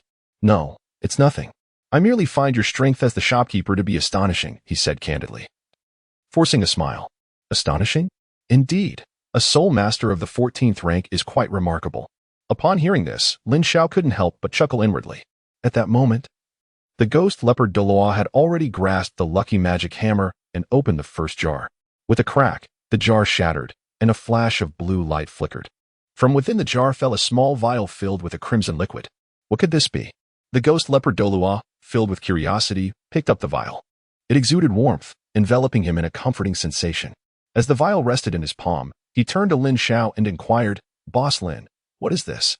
Among the items previously unveiled by the serpent spear Douluo and the magic bear Douluo, he had never encountered anything like this. He couldn't help but marvel at the plethora of peculiar items within the quaint little shop. As for its effects, it seemed only Lin Xiao, as the proprietor, could provide clarity. Item: Fire Lizard Potion Grade. Advanced Type. Tradable Description. Transforms weapon attacks to include fire attribute damage. Effect: Upon use, adds 10% fire element damage to attacks, lasting for 10 minutes. I think I should stop calling it a jar merchant and perhaps rename it to an apothecary tomorrow. Observing the item information, Lin Xiao's expression turned peculiar as he mused quietly to himself. However, This was not unusual. In the underground city, an abundance of potions existed. Strength, spirit, speed, invincibility. The variety of potions was vast. There were even divine blessing potions capable of resurrecting the dead and invisible potions granting invulnerability. The types of potions unveiled thus far were merely the tip of the iceberg. Oh well, why ponder so much? I do not manufacture potions. I am merely a transporter of potions. He gently shook his head, opting to dismiss such thoughts. Yet, witnessing the scene startled the ghost leopard Douluo. Summoning his courage, he asked, "Boss, is this potion rather subpar?" Although he had prepared himself for the possibility of uncovering a rusty katana. That was merely an ordinary item. If this advanced item were to be inferior to a rusty katana, he would find it difficult to accept. Haha, no. No, do not overthink it. Lin Xiao understood that ghost leopard Douluo had misunderstood him and explained, as you can see. This is a vial of potion known as the fire lizard elixir. Upon consumption, within 10 minutes, all your attacks will be imbued with fire elemental damage. As for its potency, well, it should enhance your strength by at least 10%. Fire lizard? Is that yet another name for a type of soul beast? Ghost leopard Douluo pondered, perplexed. For some reason, he instinctively recalled the goblin. Even if my martial soul is not of the elemental type, I can still harness the fire element, correct? He inquired once more. Indeed. Even an ice element soul master will have their attacks imbued with fire elemental damage after consuming the fire lizard elixir. In fact, if a soul master with a fire elemental martial soul were to use it, the enhancement would be even more remarkable. Lin Xiao patiently elucidated that attribute-based additional damage is, in fact, an exceptionally potent characteristic within the dungeons. Though it may seem to provide only a 10% increase, the actual enhancement surpasses this figure significantly. The extent of the enhancement is contingent upon one's elemental attributes. Regrettably, the ghost leopard Douluo is not a fire attribute soul master. Had it been Yin, or Huowu, or even Huowu Shuang, all of whom are fire attribute soul masters, the fire lizard potion would yield an increase of at least 20%. In simpler terms, the stronger one's inherent attributes, the greater the amplification of elemental additional damage. This is indeed formidable. Upon hearing Lin Xiao's explanation, the ghost leopard Douluo finally felt reassured, gripping the potion even tighter. With this bottle of fire lizard potion, while it may not guarantee victory against a level 94 soul master, it certainly enables him to engage in a contest of strength. This is a worthwhile investment. What a promising omen it is to receive such a delightful surprise from the first vial. It makes the entire night spent waiting outside worthwhile. Reflecting on the gains from the first vial, the ghost leopard Douluo felt that everything had been justified. Of course, he entirely forgot the disdainful expression he had worn when he had once slandered the serpent spear Douluo for using potions. Enhancing one's strength is not something to be ashamed of. Crack. The second vial. A flash of white light flickered past. Upon discerning the contents within the vial, the ghost leopard Douluo could not help but be momentarily stunned. It was yet another unfamiliar item. Inside the shattered vial lay a coin, silver and gold intertwined, adorned with an enigmatic grin. Item: fake coin level, ordinary type, tradable description, the great death or the insignificant life. Fate has long been predetermined. Upon use, there is a 50% chance of invoking divine retribution or restoration. Effect: divine retribution, instant death. Restoration: heals all injuries. The fake coin has reappeared. Lin Xiao sighed softly. He then recalled the first individual to have discovered the fake coin, wondering how they were faring now. Had they utilized this coin? Boss, what is the purpose of this coin? The ghost leopard Douluo inquired suspiciously, inspecting the fake coin closely. After some examination and playful handling, he still could not discern its significance. He carelessly placed it on his thumb, preparing to flick it. Are you courting disaster? Lin Xiao exclaimed, his eyelids twitching. Do not flick it. As his voice fell, an invisible force descended, rendering the ghost leopard Douluo immobile, as if petrified. What's wrong? Though the ghost leopard Douluo could not vocalize his confusion, Lin Xiao comprehended the inquiry in his eyes and explained, the coin in your hand is called the fake coin. Tossing it into the sky will unleash wondrous powers. With good fortune, it may heal all your injuries, restoring your body to its peak condition. However, with a luck, you could summon divine retribution and be struck down by lightning in an instant. Now do you understand why I stopped you? Having spoken, Lin Xiao released his hold on the ghost leopard Douluo. Thank you, boss. Had you not intervened, I cannot fathom what might have occurred. The ghost leopard Douluo gasped. His back soaked with cold sweat. He felt an overwhelming sense of having narrowly escaped death. Just a moment more, and his life could have been forfeit. Gazing once again at the coin in his hand, he instinctively contemplated discarding it. Undoubtedly, this was a harbinger of doom. Yet, perhaps it would be prudent to keep it. In the unfortunate event of finding himself in a dire predicament, it might just yield an unexpected turn of fate. Lin Xiao discerned the intentions of the ghost leopard Douluo and spoke slowly. I understand. The ghost leopard Douluo gazed thoughtfully at the fate coin in his hand. This object is unlikely to be of any use, which means that the 100,000 gold coins have gone to waste. Boss, are you there? Thank you. I truly appreciate your help. At that moment, a person rushed into the small shop, their face filled with gratitude. It's you? Lin Xiao felt a strange sensation in his heart. It was truly peculiar, whoever he thought of would appear before him. The visitor was none other than the soul master who had, on the very first day, opened the fateful coin and the experience capsule from the jar. You wish to express your gratitude towards me? Lin Xiao's eyes reflected a hint of confusion. Indeed, I have specifically come to express my gratitude to you. The soul master's face flushed with excitement. His voice trembled as he spoke. Boss, you may not be aware, but after consuming the experience capsule you provided in your shop, I reached the pinnacle of Soul King and ventured forth to hunt for soul rings. However, during the process of capturing a soul ring, unforeseen circumstances arose, and I sustained grave injuries. At the brink of death, I had no choice but to utilize the fate coin, which astonishingly healed my wounds instantaneously, allowing me to successfully turn the tide and vanquish the soul beast. As he recounted his tale, his enthusiasm surged, tears welling in his eyes. It was evident that he held a profound appreciation for Lin Xiao. Without having faced the brink of death, one could never comprehend the sheer joy of surviving such peril. So it was. As Lin Xiao's gaze descended, he finally noticed that, aside from the relative cleanliness of the Soul Master's face, his clothing bore various degrees of damage, with dried bloodstains faintly visible in certain areas.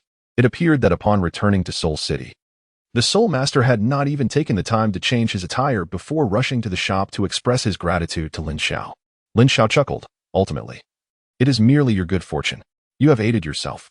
No, without you, I wouldn't have even had the chance to turn the tide. The Soul Master replied with unwavering determination, Boss, I have brought all my savings this time. I intend to open 2 more jars here, regardless of what they yield, simply to express my sincerity. As you wish, but you must be patient. I currently have another customer. After Lin Xiao spoke, the Soul Master realized there was another person beside him. In his hand, he held a fateful coin. Ah, you've also acquired a fateful coin. It is wise to use such a thing with caution. If fortune smiles upon you, it may indeed save your life in critical moments, an invaluable treasure that no amount of gold soul coins could ever procure. The Soul Master glanced at the ghost leopard Douluo and said this in a hushed tone, yet he failed to recognize the identity of the ghost leopard Douluo. After all, though there were numerous titled Douluos in Wuhuan City, they were not like animals in a zoo, displayed for all to see. It was improbable that everyone would recognize them. I suppose obtaining a fateful coin indicates that I am rather fortunate. The ghost leopard Douluo smiled, though he placed greater value on the fateful coin in his heart, discreetly stowing it away. You may continue. I shall wait on the side. As the Soul Master spoke, he stepped aside, his eyes brimming with curiosity, eager to witness what the other party might unveil. Very well, Lin Xiao replied with a slight smile. In contrast, upon noticing that others were lining up behind them, the ghost leopard Douluo hesitated no longer and opened the next jar. A flash of white light ensued, revealing a bottle of magical fruit juice. This required no explanation from Lin Xiao, as the ghost leopard Douluo was already aware of the item's function. Shortly after, the 4th jar was opened. With a flicker of white light and a resounding clatter, a heavy object fell to the ground. Lin Xiao understood clearly that the object in question was none other than a rusted samurai sword. Whether it be fortune or misfortune, one cannot evade destiny. What is meant to come will inevitably arrive. The ghost leopard Douluo felt a flutter of anxiety. Yet he had mentally prepared himself for this outcome and accepted it with composure. He silently hoped that this jar would yield something extraordinary as he shattered the 5th jar. With a crack, the jar splintered, unleashing a burst of violet radiance. Rare. The ghost leopard Douluo's eyes widened, his spirits soaring in an instant. He hastily made a wish for enhancers and amplifiers. However, once the brilliance faded, he was left in a state of bewilderment. What was this? To his astonishment, after the lucky magic jar shattered, another jar, roughly the size of a fist, emerged. Is this a nesting doll? Item: Yunmi's pocket jar, gold coins. Rarity: Rare type. Non-tradable description. Gold coins within the jar are converted into soul coins. Effect. Upon activation, it randomly grants a sum of soul coins between 100,000 and 100 million. To Lin Xiao's surprise, the jar belonging to Demi Mi had also materialized. He gazed at this jar, recalling a significant event. In the dungeons, activating Yunmi's pocket jar required a substantial amount of gold coins. Originally designed to ensnare players and reclaim gold, it inadvertently became a boon for them due to a bug. A multitude of players exploited this glitch, accruing billions, even tens of billions of gold coins. Some individuals amassed 170,000 are in just 3 days. Ultimately, the game was rolled back. Boss, what is the nature of this jar? What can it reveal? After studying it for a considerable time without discernible conclusions, the ghost leopard Douluo could not restrain his curiosity. Furthermore, given the cautionary tale of the destiny coins, he was reluctant to experiment recklessly. Lin Xiao remarked, unlike the luck-enhancing magic jar, this particular vessel can solely yield gold coins. Gold coins. How many could such a diminutive jar possibly contain? Surely, it would be filled to capacity with merely a few hundred gold soul coins. The ghost leopard Douluo considered this rare jar to be a waste. However, that was not the case. Lin Xiao spoke, extending a finger and waving it before the ghost leopard Douluo. I appreciate the numerous questions and comments from my readers. Rest assured, I am taking them into account. However, I cannot express everything in one go. Please be patient, as it will all come together beautifully. Chapter 52. The Arrival of Ning Rongrong. Mr. Lin implies that it is indeed 10,000 gold soul coins. Naturally, a jar within a humble shop cannot be an ordinary one. If it can accommodate a rusty samurai sword, then it is hardly surprising that it can also contain a generous amount of gold coins.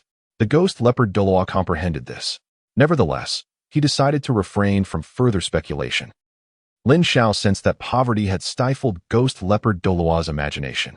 He spoke directly. The jar in your possession can yield a minimum of 100,000 gold soul coins, and at most, it could unveil a modest objective. That is, 100 million gold soul coins. How much? 100 million? Upon hearing Lin Xiao's words, the ghost leopard Douluo's mouth fell agape in astonishment. This revelation was truly astonishing. The shock was so profound that he nearly dropped the jar from his hands. Fortunately, it was caught in time. However, he felt momentarily incapable of rational thought. What does 100 million gold soul coins signify? I apologize. The figure is simply too colossal. Even as a titled Douluo and a member of the Spirit Hall's elders, the ghost leopard Douluo had never dared to dream of possessing such wealth. My goodness. Even in my dreams, imagining a few million is already the utmost limit. Beside him, a soul master, who was merely an onlooker, nearly dropped his jaw in disbelief. Are you under the impression that the maximum amount can reach 100 million is a misunderstanding? Observing the two men's astonished expressions, Lin Xiao could not help but inquire. The ghost leopard Douluo's reaction suggested he was on the verge of acquiring 100 million. Is this not a bit excessive? Ordinarily, a guaranteed minimum of 100,000 gold soul coins would be the expected probability, wouldn't it? In a moment of uncontrollable emotion, the ghost leopard Douluo wiped away the drool at the corner of his mouth and shifted the subject. Boss, can I open this jar now? Lin Xiao remarked. Of course, I would like to see just how many gold soul coins can be produced. As his words echoed, the ghost leopard Douluo wasted no time and shattered the jar. Instantly, a profusion of gold soul coins erupted forth, reminiscent of popcorn cascading from a machine. The brilliant golden hue was dazzling, and the melodious sound of coins clinking together resonated in the air, crisp and enchanting. This spectacle continued for a brief moment before subsiding. At that juncture, the floor and counters of the small shop were strewn with gold soul coins, creating a striking visual impact. My goodness! Just how many gold soul coins could there be? The nearby soul masters stood in awe, having never before witnessed such an abundance of wealth in their lives. Lin Xiao waved his hand, causing the scattered gold coins to soar into the air, automatically arranging themselves in an orderly manner, hovering before the ghost leopard Douluo. Congratulations! You have obtained 2,500,000 gold soul coins. 2,500,000. What a profit! Indeed. I have not only recouped this week's expenditures but also secured next week's funds. The ghost leopard Douluo's heart trembled with exhilaration. As he collected the gold soul coins, a nearby soul master remarked with envy, "Brother, you've hit the jackpot. You can now enjoy 25 jars on the house. If luck is on your side, perhaps you'll unearth a gold jar as well." Truly a perpetual motion machine, he jested. Yet, one wonders if he would still be laughing upon discovering that his companion was a titled Douluo. I find your words most agreeable. Regardless, I must open a few more jars. I see you've been waiting for quite some time. Why not go ahead? The ghost leopard Douluo was in high spirits. Very well. I shall not be polite then. The Soul Master, with determination, stepped forward. After paying, he acquired the coveted jar and opened it directly. A flash of purple light erupted. The Soul Master stood in astonishment. Truly a single strike to the soul? Upon Lin Xiao discerning the item within, he announced, "Congratulations, you have obtained an amplifier. Once used, your martial soul will grow significantly stronger. However, do remember that after a 3 enhancement, there is a chance of failure, and at 10, the possibility of your martial soul shattering." Understood, understood. Thank you, esteemed boss. The Soul Master was overwhelmed with excitement, his hands trembling as he cradled the amplifier. Wow, an amplifier, he truly opened one? The ghost leopard Douluo was left dumbfounded. Brother, thank you. You are a genuinely good person. Had you not given me the opportunity to open the jar, I might not have been fortunate enough to acquire such a treasure. I hope to open jars with you again next time. Farewell. The Soul Master expressed his heartfelt gratitude. However, the ghost leopard Douluo found these words rather grating. Watching the figure depart, he felt a twinge of regret. If only I had continued to open the jars, would this amplifier have belonged to me? What is destined to be yours will eventually come. What is not meant for you cannot be forced. Lin Xiao shook his head slightly. Congratulations. You have sold a total of 60 jars. A new jar has been unlocked, the Lucky Wish jar, rare. The abrupt voice of the system momentarily startled Lin Xiao. With a mere thought, a magical jar materialized in his hand. However, unlike other lucky jars, this one was adorned with intricate purple patterns on its surface, exuding an air of opulence. Soon after, relevant information began to surface in Lin Xiao's mind. Lucky Wish jar, rare upon use. It allows the designated acquisition of one rare item from all available rare items.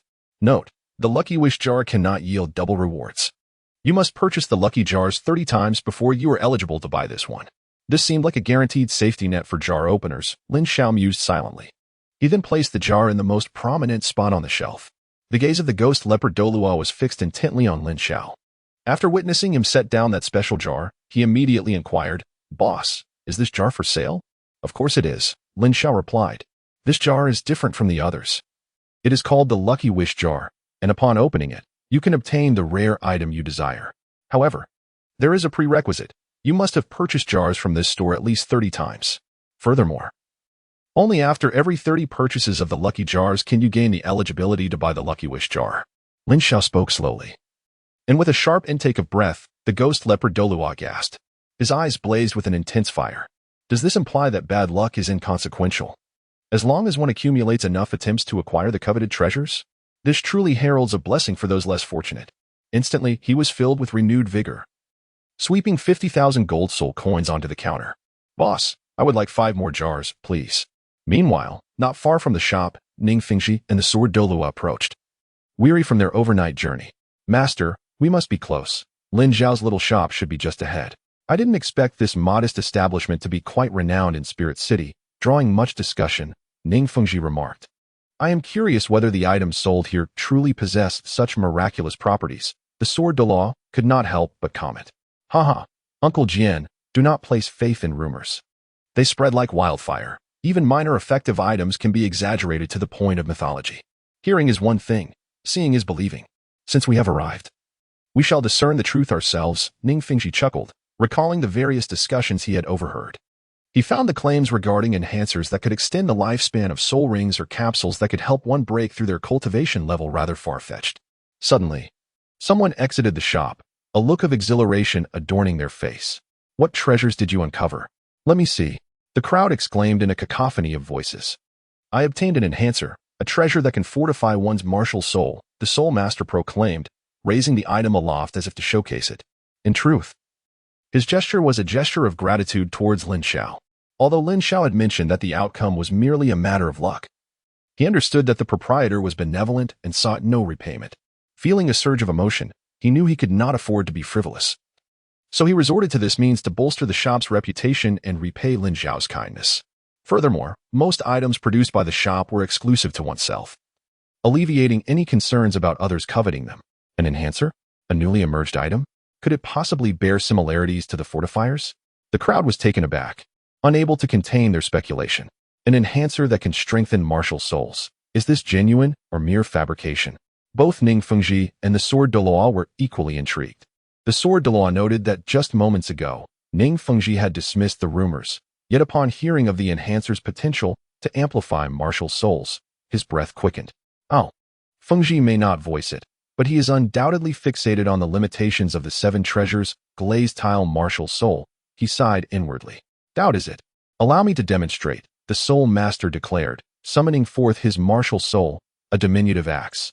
With a mere thought, the axe was drawn into the enhancer, and the black vortex upon it began to whirl. Is this all it takes? Could it truly strengthen? The crowd was skeptical. Without witnessing the event firsthand, belief remained elusive. Moments later, the black specks of light ceased their rotation, and the tiny axe emerged, glimmering before the onlookers. It seems to have changed. It truly appears stronger. The crowd scrutinized it closely. On the periphery of the throng, the sword Douluo placed his hand firmly on Ning Fengji's shoulder. Master, it has genuinely grown stronger. I perceive at least a 10% increase in its potency. He sensed it repeatedly, affirming his conclusion before speaking. The diminutive axe had indeed been enhanced. Enhanced by 10%. Ning Fengji's eyes widened with disbelief. Meanwhile, within the shop, the ghost leopard Douluo gazed at the shattered jar and sighed. This is the last jar, and it is merely magical fruit juice. It seems my luck has run dry. I shall return next week, boss. He then collected the contents of the other 4 jars. 5 jars. 6 bottles of magical fruit juice. Was that not satisfactory? While it was somewhat disappointing, considering he had previously acquired 250,000 gold soul coins and received 15 jars for free, what more could he desire? Reflecting on the prospect of gathering 30 jars to unlock the lucky wish jar for a rare item, hope blossomed within him. He silently yearned for that day to arrive swiftly. I look forward to your next visit. Lin Xiao wore his signature insincere smile as he watched the other party depart. Meanwhile, on the other side, Sir Uncle inquired, is this truly the case? Outside the shop, Ning Fengji's voice had grown somewhat hoarse. His 7 treasures glazed tile had reached its utmost limit. If he could elevate its quality by just 10%, would he not then have the hope of breaking the shackles of his martial soul and achieving the rank of an 80-level soul Douluo? With this thought, Ning Fengji's heart surged with uncontrollable excitement. Although the difference between 79 and 80 levels seemed merely a single tier, the disparity was vast. It had been Ning Fengji's obsession for decades. If the 7 treasures glazed tile could gain an additional soul ring, the enhancement of its abilities would be beyond his imagination. Sect Master, this is not mere hearsay. I witnessed it with my own eyes, and I am certain. Perhaps the 7 treasures glazed tile's martial soul truly had the potential to transcend the limitations of 79 levels. Even Sword Douluo, a seasoned and knowledgeable warrior, could not help but exclaim, remarkable, truly remarkable. He felt an insatiable curiosity about Lin Xiao, the proprietor of the small shop. Where did he originate from? And how did he possess such extraordinary abilities?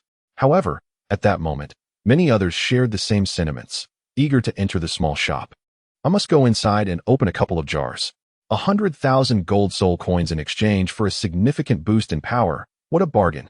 The advent of amplifiers had once again driven the soul masters outside into a frenzy.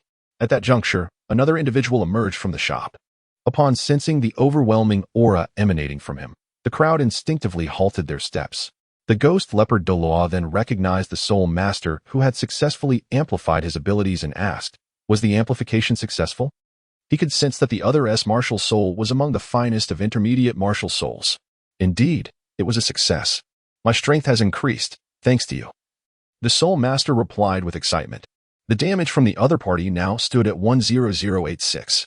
If I am not permitted to open jars, does that mean this amplifier becomes mine? The ghost leopard Douluo could not help but sigh inwardly at the thought of this lost opportunity. The soul master then noticed the displeasure on the ghost leopard Douluo's face and inquired, brother, it seems the last few jars were unfortunate? Indeed.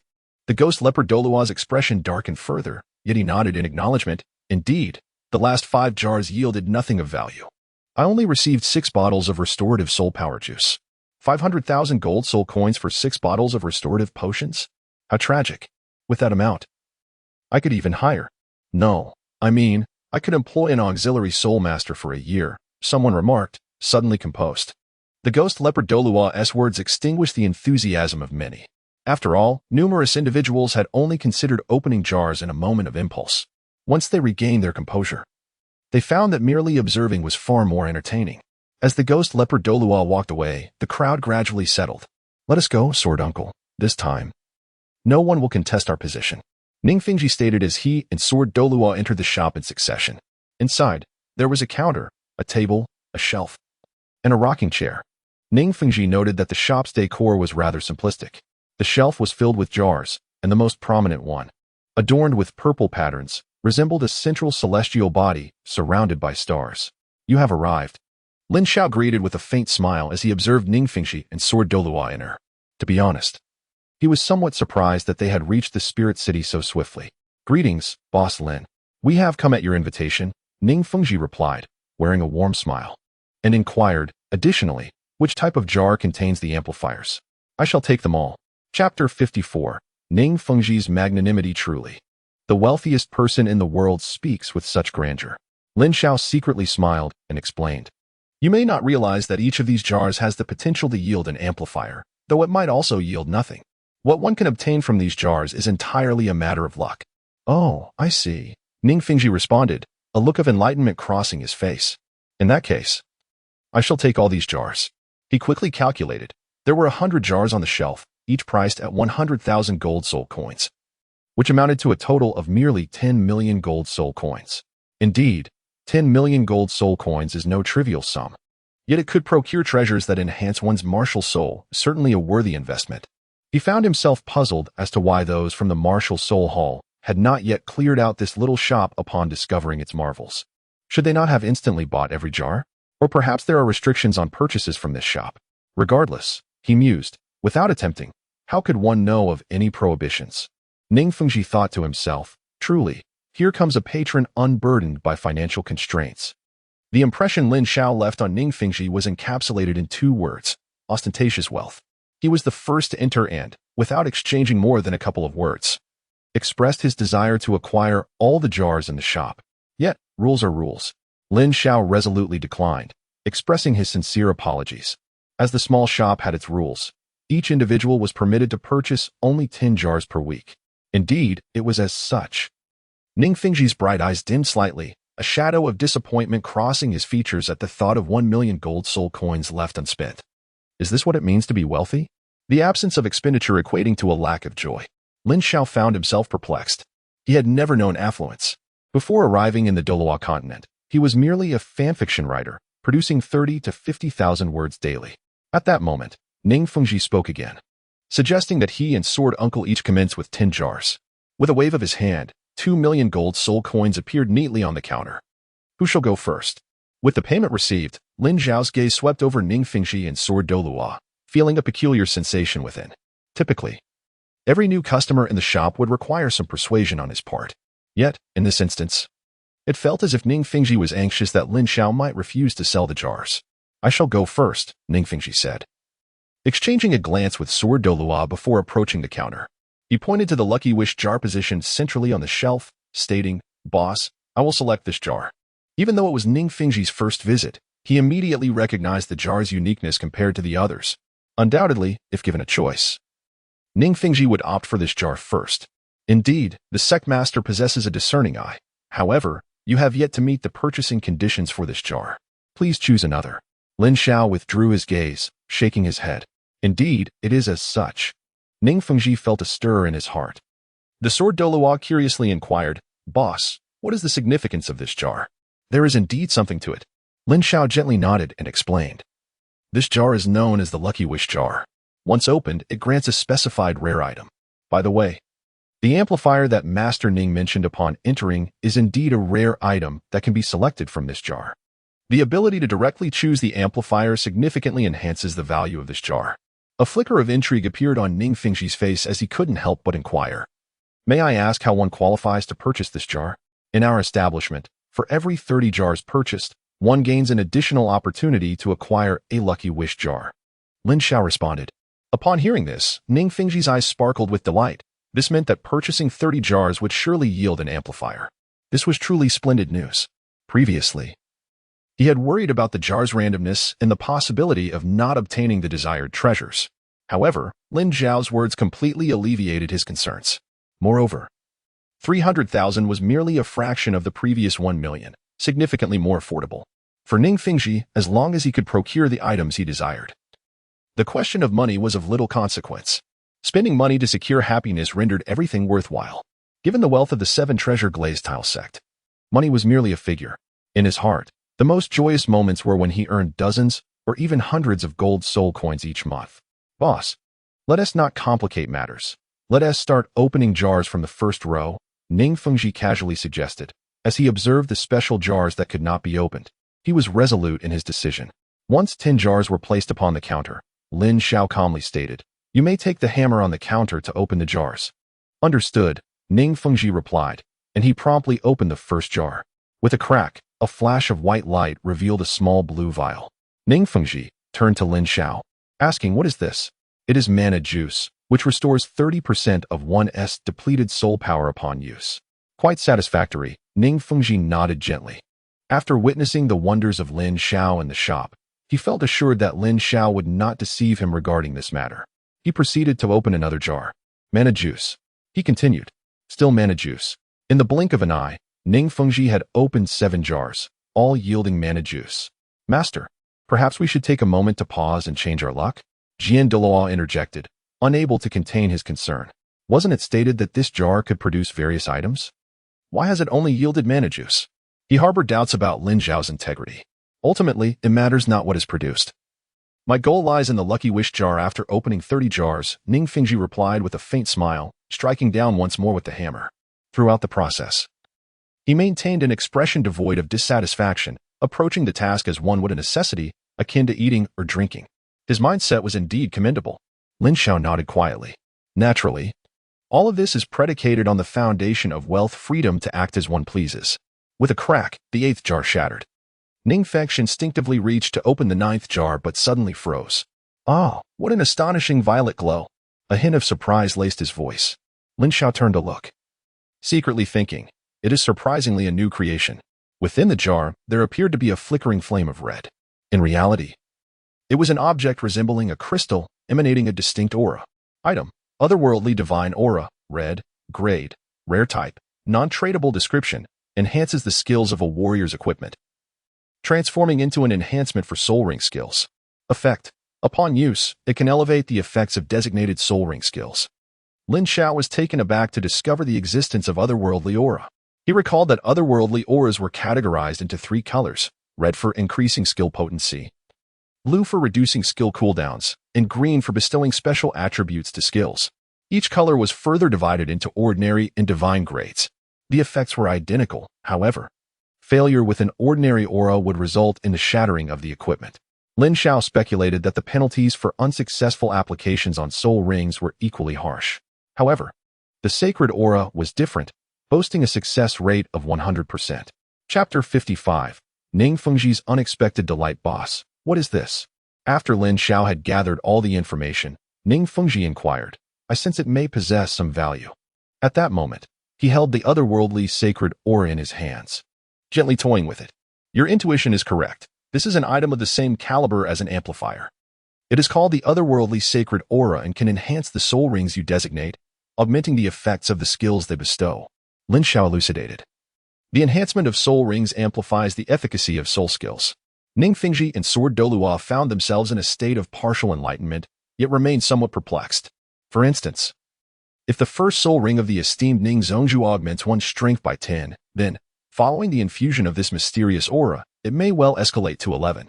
Of course, all is contingent upon practical application. Upon absorbing Lin Xiao's explanation, Ning Fengji and Sword Douluo experienced a moment of clarity. It seemed they had indeed stumbled upon a rare treasure. Even the well-versed Ning Fengji exhibited a flicker of astonishment. One must understand that he had already attained the pinnacle of a soul master at level 79, having achieved the highest distinction associated with the 7 Treasures Glazed Tower pagoda. He had contemplated numerous strategies, yet his prowess had shown no sign of advancement. If this enigmatic aura was as miraculous as Lin Xiao described, it would undoubtedly be a delightful surprise for him. Even a mere increase of 1/10, nay, even 1/100th, would render the investment worthwhile in his eyes. After all, which soul master would not aspire to enhance their strength, particularly for someone like Ning Fengji, who was not constrained by financial limitations.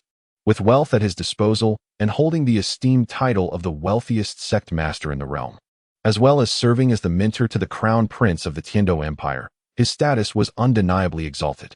The only aspect lacking was his strength, a persistent source of concern for Ning Fengji. "Master, do you truly believe this?" Sword Douluo inquired, unable to suppress his curiosity once he regained his composure. His skepticism was not born from animosity towards Lin Xiao, but rather from the recognition of Ning Fengji's exceptional status. A misstep could not be afforded. "Believe it or not, that is your choice. I do not impose my convictions upon you." Lin Xiao shrugged, expressing indifference. After all, Ning Fengji had spent the money, the jar was opened, and he had received his reward. There was no need to force anything further. "Sword Uncle, I believe." Ning Fengji's simple 4 words resonated with authority, leaving no room for doubt. Even Sword Douluo dared not utter another word. In the next moment, Lin Xiao witnessed Ning Fengji opening his right palm.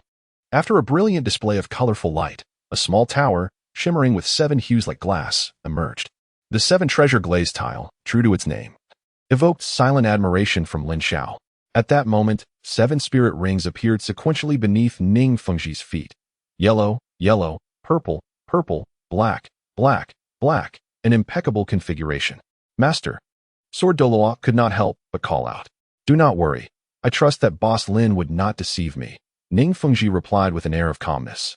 As he spoke, he crushed the aura in the palm of his hand. A stream of crimson energy swirled between his fingers. In an instant, a flicker of enlightenment passed through Ning Fengji's mind, and he pointed towards the first spirit ring. As he moved, the red energy from his left fingertip suddenly descended upon the spirit ring before vanishing from sight. "Is that all?"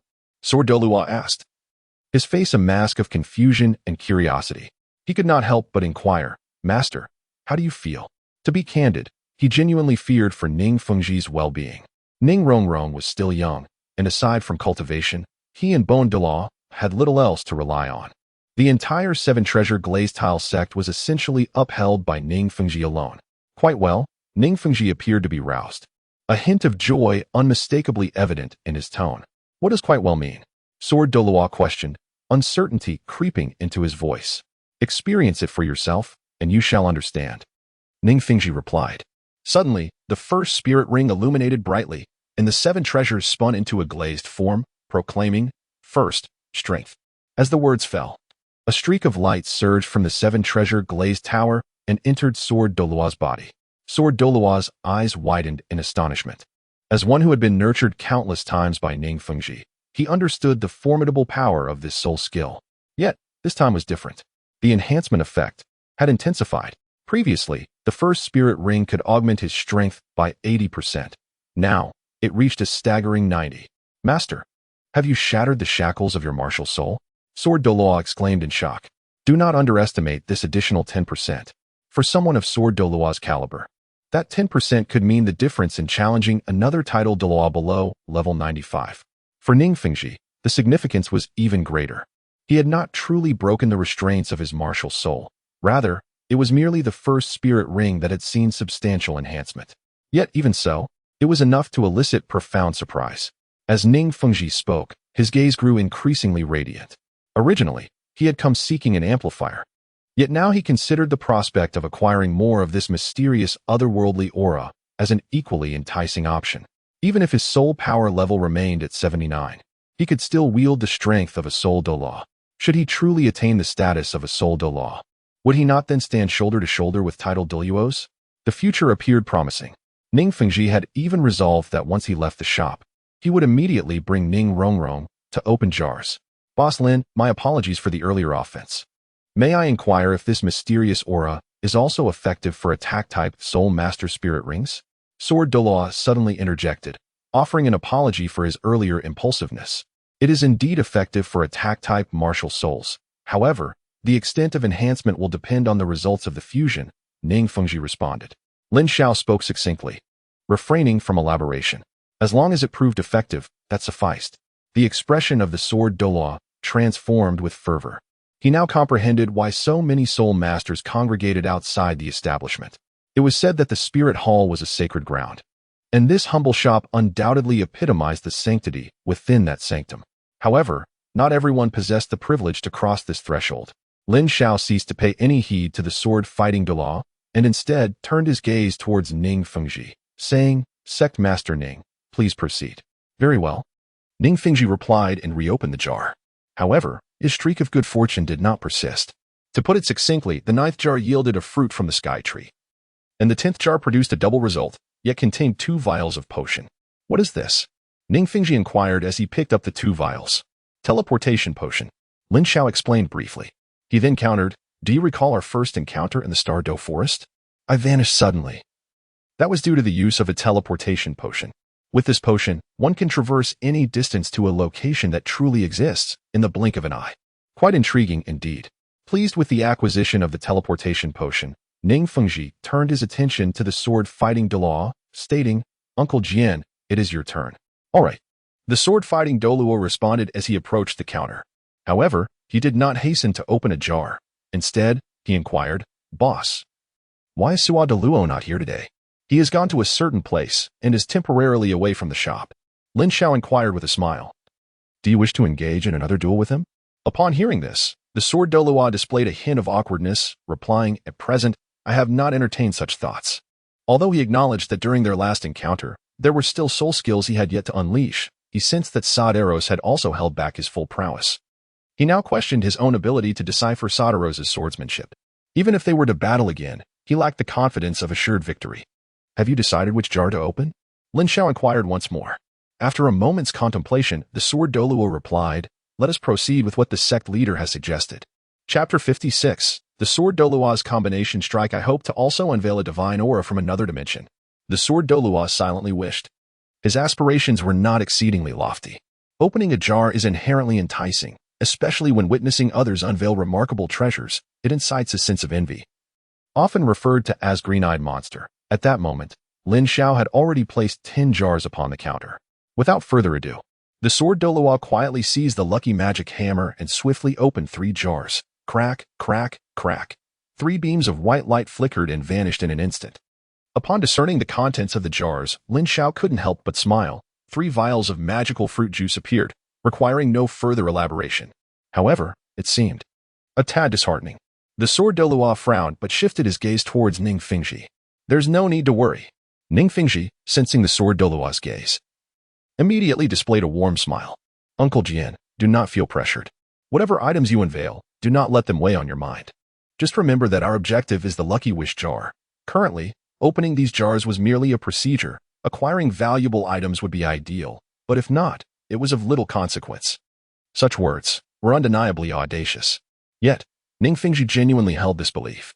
A mere few million gold soul coins, if they could enhance their strength, truly amounted to nothing. "All right, I shall give it another try," the sword Douluo mused, attempting a triple opening once more. 2 whites and 1 purple. He felt a surge of excitement. It seemed fortune was finally smiling upon him. Item: Character Proficiency Capsule Level. Ordinary Type. Non-tradable description. Transforms character proficiency experience into soul skill proficiency enhancement. Effect: Upon use, grants profound insights into the application of soul skills. Item: Experience Capsule Level. Ordinary Type. Non-tradable description. Experience enhancement converts into soul power augmentation. Effect: Upon use, increases the current soul power level cap by 10%. Item: Ancient Elf Elixir Level. Rare Type. Non-tradable description. Grants double clearing experience, transforming it into double soul power and soul skill insights. Effect: Upon use, the effects of cultivated soul skills and soul power are doubled for 1 day. The experience capsule and character proficiency capsule share the same effect. Oh? The sword Douluo found this quite intriguing. Ordinarily, a day of double cultivation time holds little value. However, with the experience capsule and character proficiency capsule, the situation dramatically alters. After reviewing the information on the items, Lin Xiao found it most fascinating. At this juncture, the sword Douluo, holding the item produced from the rare jar, inquired, "Boss, is this small bottle interwoven with green and gold a treasure?" He was visibly thrilled. Just moments ago, when Ning Fengji had obtained the divine aura from another dimension, the jar had also emitted a purple light upon shattering. It was undoubtedly a treasure. Lin Xiao nodded affirmatively. Once the potion is utilized, the cultivation of soul power will yield double the effects, and practicing soul skills will also provide a heightened sense of comprehension. What? Ning Fingji could not help but exclaim. Double the effects? This is truly extraordinary. The sword Douluo was equally astonished. Does this mean there is a possibility of striving for even greater realms? Ahem. Lin Xiao cleared his throat and added, however, this condition can only last for a day. A day? Ning Fengji appeared as though he had been petrified. And the astonishment of the sword Douluo was frozen on his face. What can be accomplished in a mere day? This, is it not akin to jesting? Do not despair. You might consider trying it in conjunction with 2 capsules. It may yield unexpected results. Lin Xiao proposed. What is this? The sword Douluo, filled with skepticism, picked up a capsule and inquired. This is a proficiency capsule. Upon usage, it grants profound insights into skills.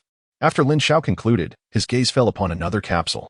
As for the other one, known as the experience capsule, its usage could enhance your current soul power limit by 10%.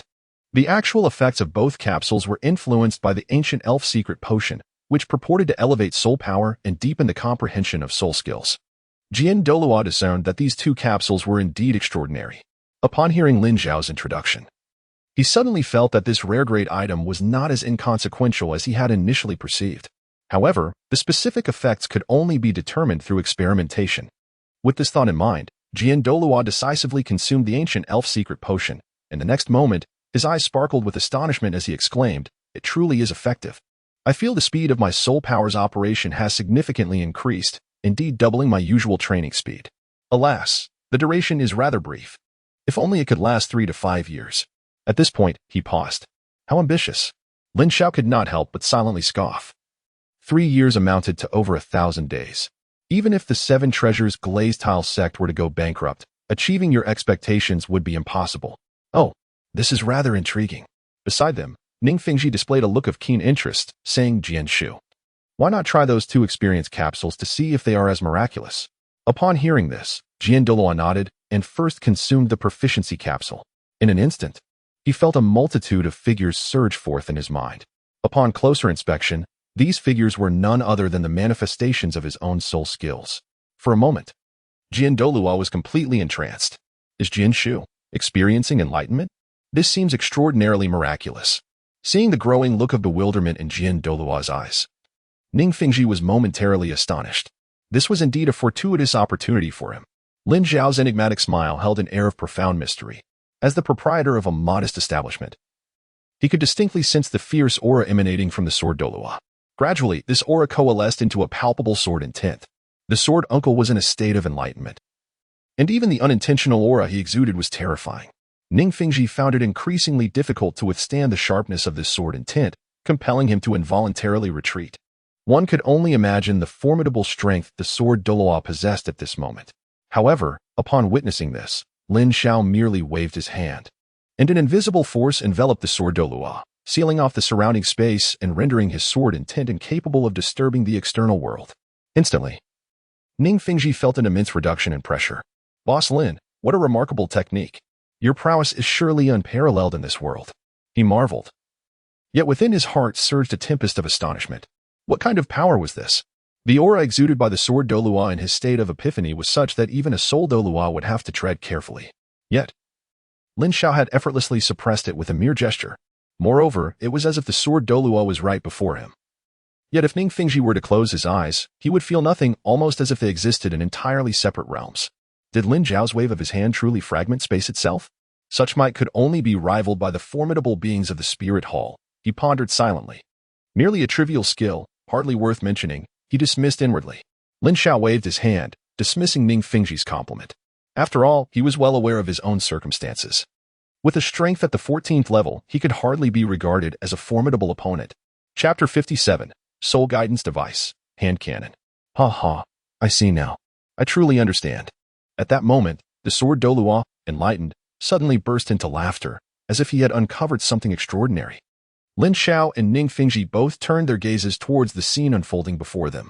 Within the secluded space, the sword Douluo stood, his long white hair dancing wildly. The sword energy erupted forth, vast and boundless, creating ripples in the void around him. I have truly mastered this technique. Unity, harmony. The oneness of man and sword, I understand it now. He proclaimed, suddenly raising the 7 killing sword high, the sword energy converging with intensity. What a formidable strike. I felt as though sword uncle had vanished, replaced by a blade radiating an unmistakable brilliance. Ning Fengji's eyes became entranced. At that moment, the sword in the sword Douluo's hand sliced through the air with sudden ferocity. Boom. A deafening roar echoed, yet the void remained utterly unyielding. What? Do you intend to demolish my little shop? Lin Xiao furrowed his brow and questioned, who dares to obstruct me? However, upon discerning the situation, the sword Douluo was utterly astonished. Did Lin Xiao just intercept my strike? How can this be possible? As the wielder of that formidable sword, he was acutely aware of its immense power. A tidal Douluo below level 96 would undoubtedly fall prey to instant annihilation. Even a level 97 tidal Douluo would have to retreat from its brilliance. Yet, it was Lin Xiao who managed to withstand it? How formidable has Lin Xiao become? It is beyond his imagination. However, one thing is certain, Lin Xiao's cultivation undoubtedly surpasses his own. Sword uncle, what was it like to use that capsule? Ning Fengji inquired, regaining his composure and expressing curiosity towards the sword Douluo. After consuming it, numerous versions of myself appeared in my mind, allowing me to practice all of my soul skills. Even the self-created soul skill that I had yet to fully comprehend benefited from this experience. The deductions were complete. You may find it hard to believe, but in the span of mere moments, it felt as if I had lived through several years. No, several decades. Many previously perplexing questions were instantly clarified. That sword strike just now was a manifestation of my newly understood self-created soul skill. The sword Douluo articulated, his excitement barely contained. With the assistance of the experience capsule and the elixir, he achieved a long-held aspiration. What a profound satisfaction. Ah, I see. Ning Fengji nodded, grasping the sequence of events. At that moment, he heard the sword Douluo continue. Unfortunately, there are too few proficiency capsules. If I had more, my swordsmanship would reach an unimaginable realm. Even the individual within the spirit hall would no longer be an insurmountable challenge. There was an unmistakable tone of disappointment and regret in the sword Douluo's voice. Sword uncle, do not be disheartened. With this small shop, you may yet fulfill your aspirations and challenge that person, restoring the name of the seven killing sword. Ning Fengji was well aware of the sword Douluo's past and understood that his father had fallen at the hands of that very individual in the spirit hall. Although the sword Douluo always spoke of it lightly, Ning Fengji knew that a deep-seated obsession for a confrontation with that person resided within him. You still possess an experience capsule. Why not try it and see what effect it brings? Lin Xiao reminded himself. Indeed, there is yet another treasure that remains unutilized. With the enhancement of the Elven Secret Potion, which augments soul power by 20%, perhaps I can transcend my current limits. The sword Douluo pondered, as he grasped the experience capsule and swallowed it in one swift motion. Instantly, he settled into a meditative posture on the ground. Suddenly, an enigmatic aura emanated from the sword Douluo. Could it be that he is on the verge of breaking through to the 97th level? Upon witnessing this, Lin Xiao felt somewhat taken aback. In the original narrative, the sword Douluo reached this juncture only after the Spirit Hall's surprise attack on the Nine Treasures Glazed Tower school. Yet, due to his disability, his highest achievement was merely limited to this. However, at this moment, the main storyline had yet to commence, and the sword Douluo was on the verge of becoming a 97th level title Douluo. Would the Spirit Hall still be able to succeed in conjunction with Ning Fengji? He was uncertain, but he was eager to witness it. 97, here I come. The sword Douluo's voice resonated with excitement. In the next instant, a formidable aura erupted forth, far surpassing his previous strength. The process unfolded remarkably smoothly. He had broken through. The sword uncle had ascended to the 97th level. Ning Fengji also wore a joyous expression. It is essential to acknowledge that the sword Douluo was indeed one of the pillars of the Nine Treasures Glazed Tower school. The greater his strength, the more beneficial it would be for the school. Indeed, Sectmaster, I never dreamed this day would arrive so soon. The sword Douluo first addressed Ning Fengji, then turned to Lin Xiao with utmost seriousness, saying, were it not for you, I cannot fathom how long it would have taken me to reach this point, or even if I could have become a 97th level title Douluo. Thank you, Boss Lin. As his words fell, the sword Douluo took a step back and bowed deeply to Lin Xiao. Haha, there is truly no need for such formality. Lin Xiao smiled and waved his hand. Before opening the jars, I made it clear that whatever emerges is merely a matter of chance. It is entirely possible to have bad luck and walk away empty-handed. There are still a few more jars to open. Let us proceed with them. Very well. Upon hearing Lin Xiao's words, Jian Douluo hurriedly opened the remaining 4 jars in succession. 2 were white and 2 were purple. The first 3 were relatively unremarkable, consisting of 2 bottles of magical fruit juice and a teleportation potion. However, the final jar produced a double yield that took Lin Xiao by surprise. He observed two jet-black cylindrical objects appearing on the counter. They were roughly the length of a forearm and had a diameter sufficient to accommodate an adult's arm. What could this be? This time, the purple radiance truly seemed extraordinary. Ning Fengji and Jian Douluo were both left in a state of astonishment. This is the light of inheritance, a hand cannon. Lin Xiao's expression became peculiar as he elucidated. Item: Light of Heritage, hand cannon, level 21. Rarity: rare type, tradable description, power-driven transformed into soul-powered. Effect: consumes a certain amount of soul power to condense a projectile for attack. Goodness, once transformed, doesn't it become a soul-guiding device? With this, does Ning Fengji still need to purchase Tang San's hidden weapons? Lin Xiao was taken aback. Boss, what is the purpose of this item? Ning Fengji inquired. You may perceive this as a soul guide device, specifically an offensive type. An offensive soul guide. Ning Fengji furrowed his brow upon hearing this. Over the years, there have indeed been individuals who studied such contrivances, but their efforts often yielded no results. Now, a similar item appears here. Could it truly bring surprises? Ning Fengji felt uncertain. We shall discover its potential through experimentation, the sword Douluo stated, picking up a hand cannon. Wait, what's the matter? The sword Douluo looked at Lin Xiao with confusion. Both of these hand cannons are transferable items, meaning you can hand them over to anyone for use. However, after a single use, they will bond with the user. Are you certain you wish to proceed? Not entirely. After hearing Lin Xiao's words, the sword Douluo turned to Ning Fengji and said, Sect Master, perhaps you should give it a try. If it possesses considerable offensive power, it would suit you perfectly. All right. Without hesitation, Ning Fengji stepped forward and fitted one of the hand cannons onto his arm. He faced the sword Douluo and declared, Sword Uncle, be careful.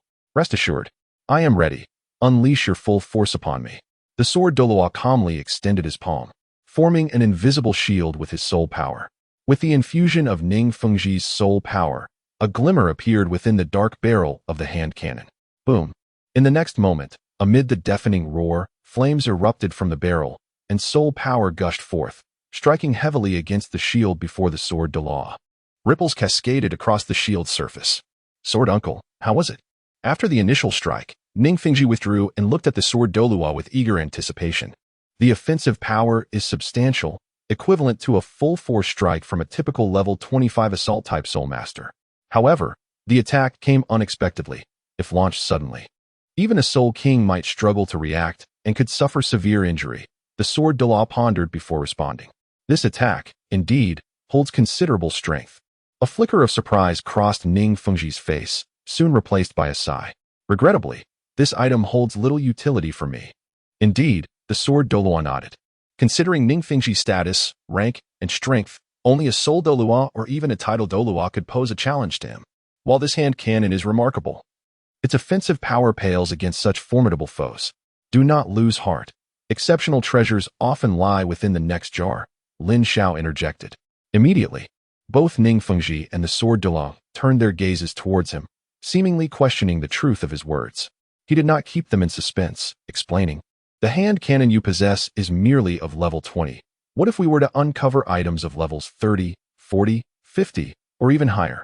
Moreover, rarity is not the only measure. There exist divine artifacts, legendary items, and epic treasures. Such weaponry would undoubtedly surpass the power of your hand cannon. Do you still deem it useless?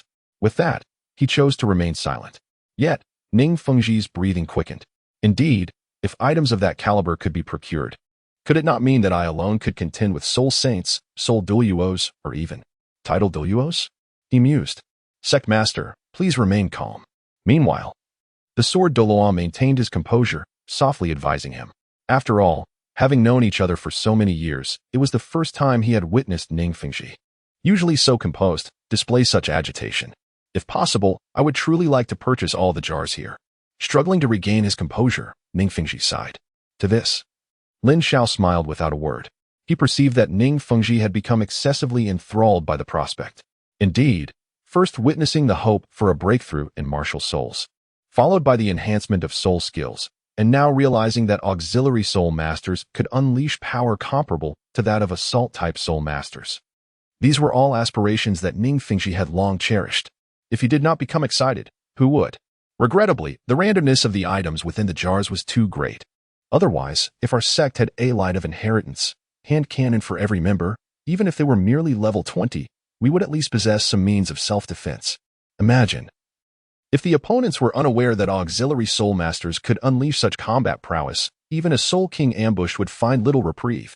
Sect Master, you need not worry about the safety of our disciples any longer, the Sword Douluo sighed. Indeed, Ning Fengji nodded despondently, gazing longingly at the hand cannon. He understood that acquiring one or two was still plausible, but beyond that, it would become increasingly challenging.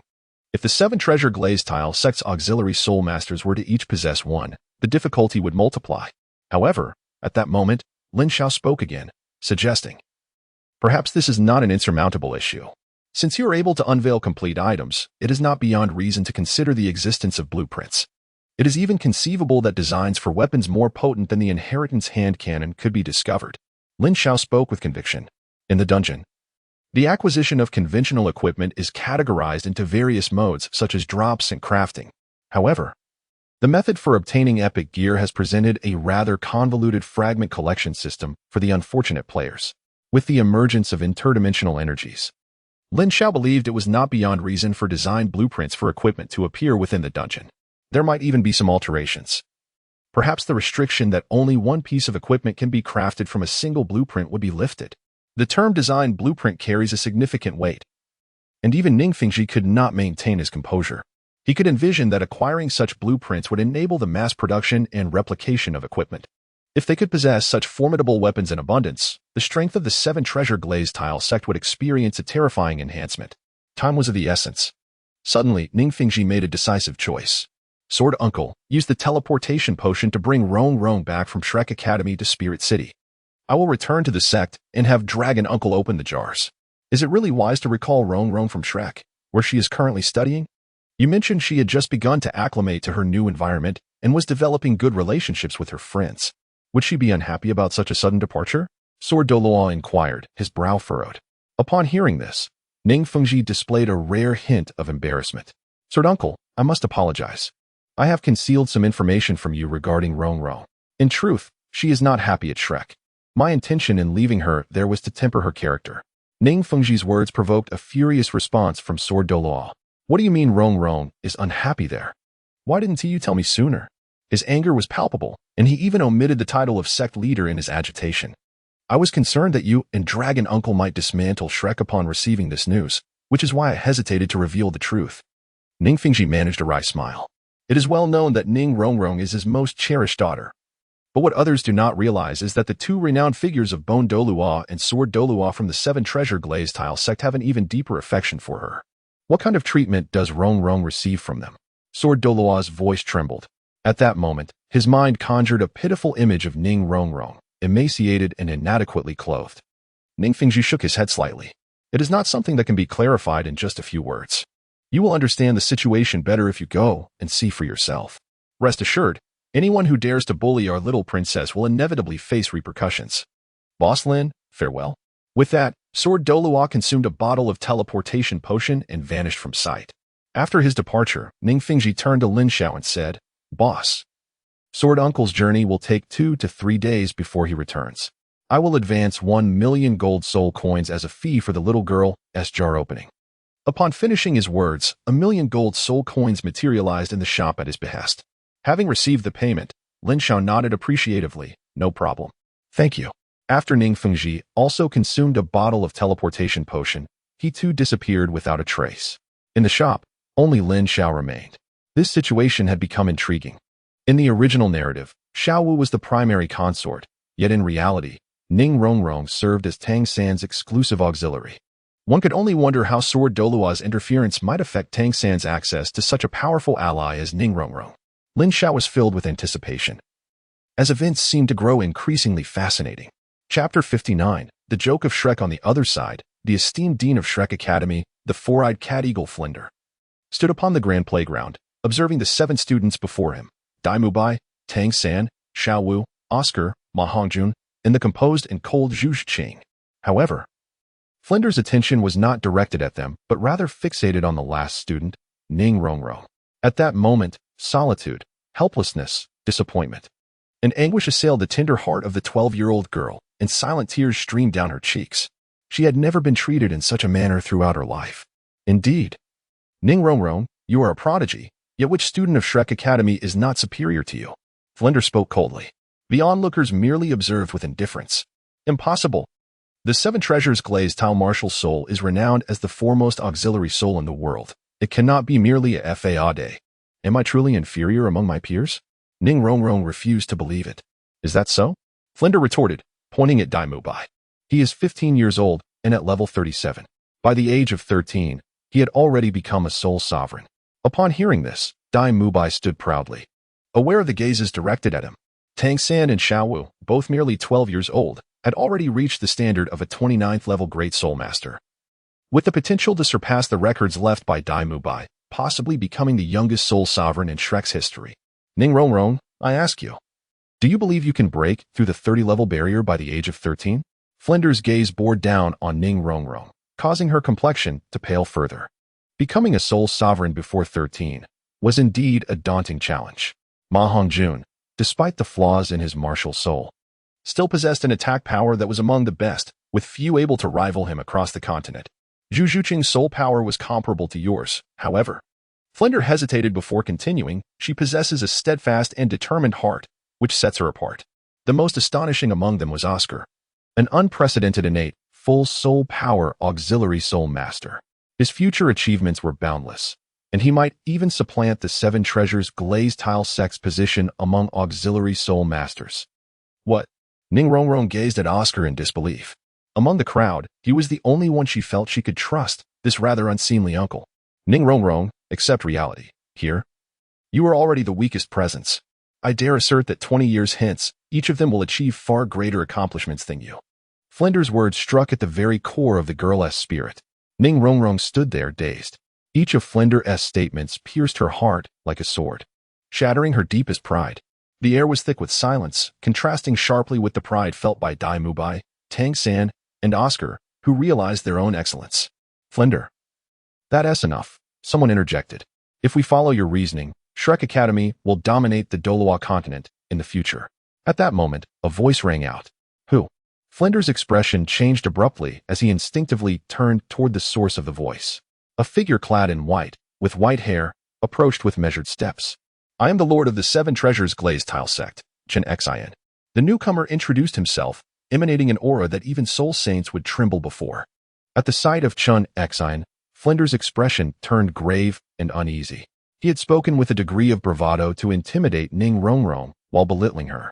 But he knew such words had likely reached the ears of the Sword Douluo. If he mishandled this situation, it could spell disaster for Shrek. The presence of Sword Douluo had arrived. Dai Mubai, Zhu Zhuqing, and others also felt the weight of the moment.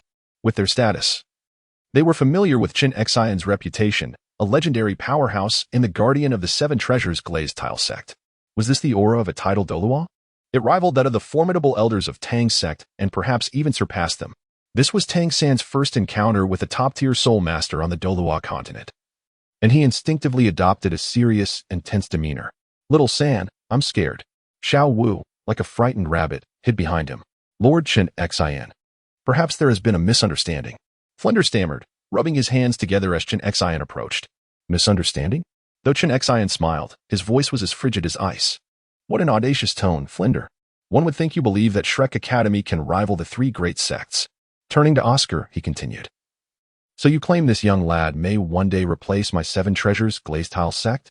As the words fell, Oscar felt an overwhelming aura envelop him, akin to bearing the weight of a mountain. In the next instant, he trembled uncontrollably, and ultimately, he collapsed onto the ground with a thud. I merely released the aura of a soul king. Even that was enough to make you falter. Such willpower is hardly noteworthy. With that, Chen Xian shifted his gaze to Dai Mubai and Zhu Zhuqing. This combination of the White Tiger and the Nether Cat is indeed commendable.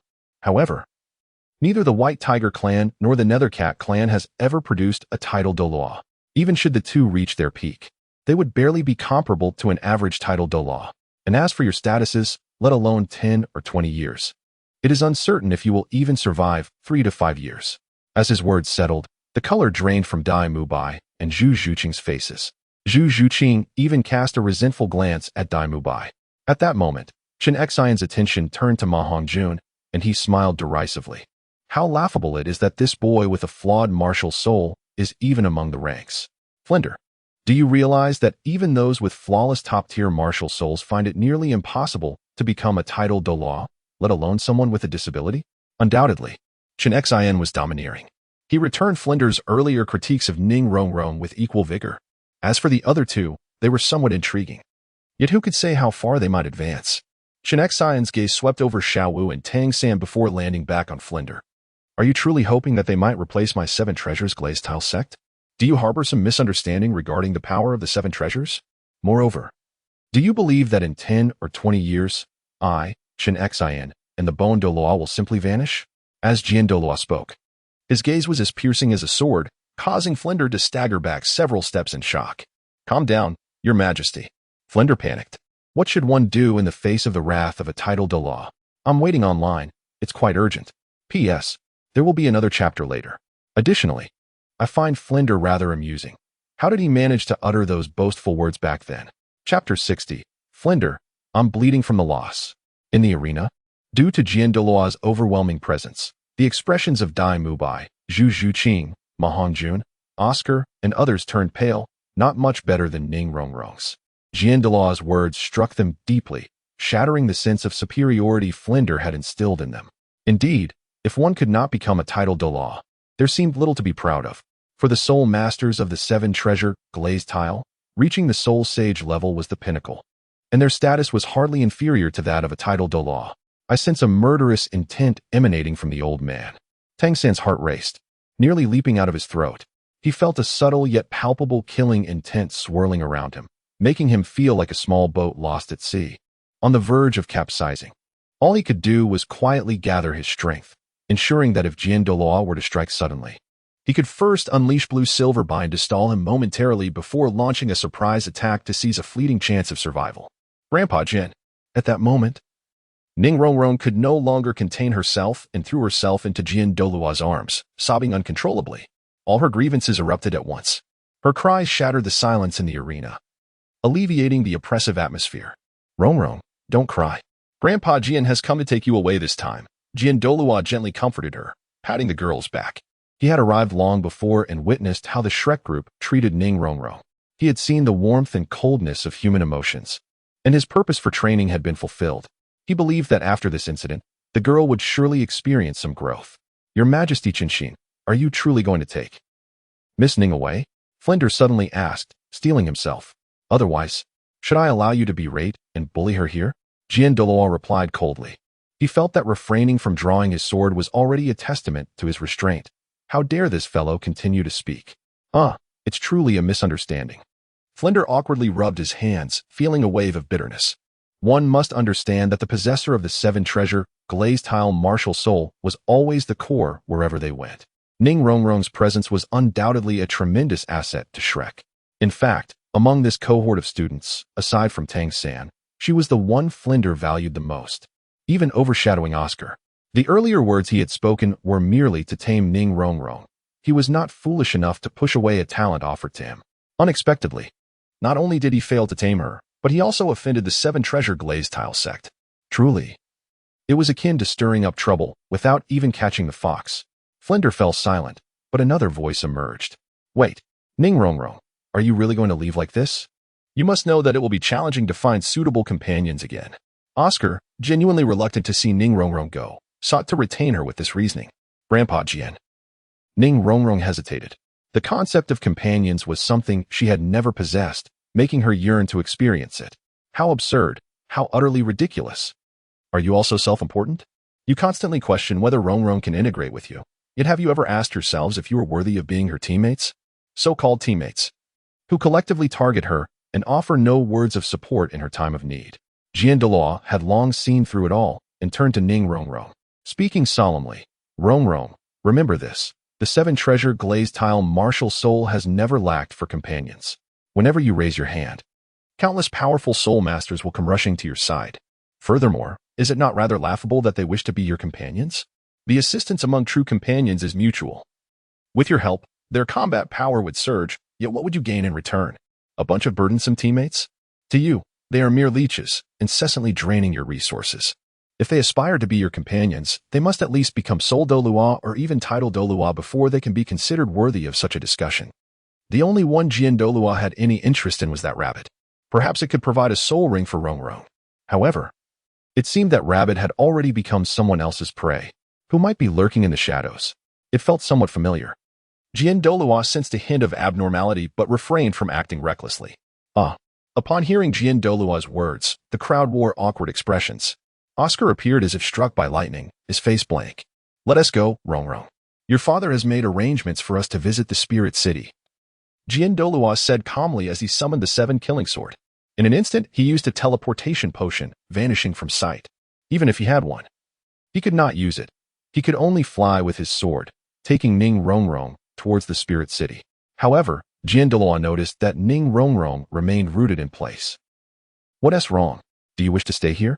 Douluo initially thought Ning Rongrong's stubbornness was resurfacing. "Not at all. There is nothing here that I am attached to." Ning Rongrong shook her head slightly, pointing at Tang San. "It's just that Tang San possesses something called hidden weapons, which could be quite beneficial to our 7 Treasures Glazed Tower sect, resolving some issues that have been weighing on my father's mind." "Oh, that does sound intriguing." Douluo raised an eyebrow. He naturally understood what Ning Rongrong meant.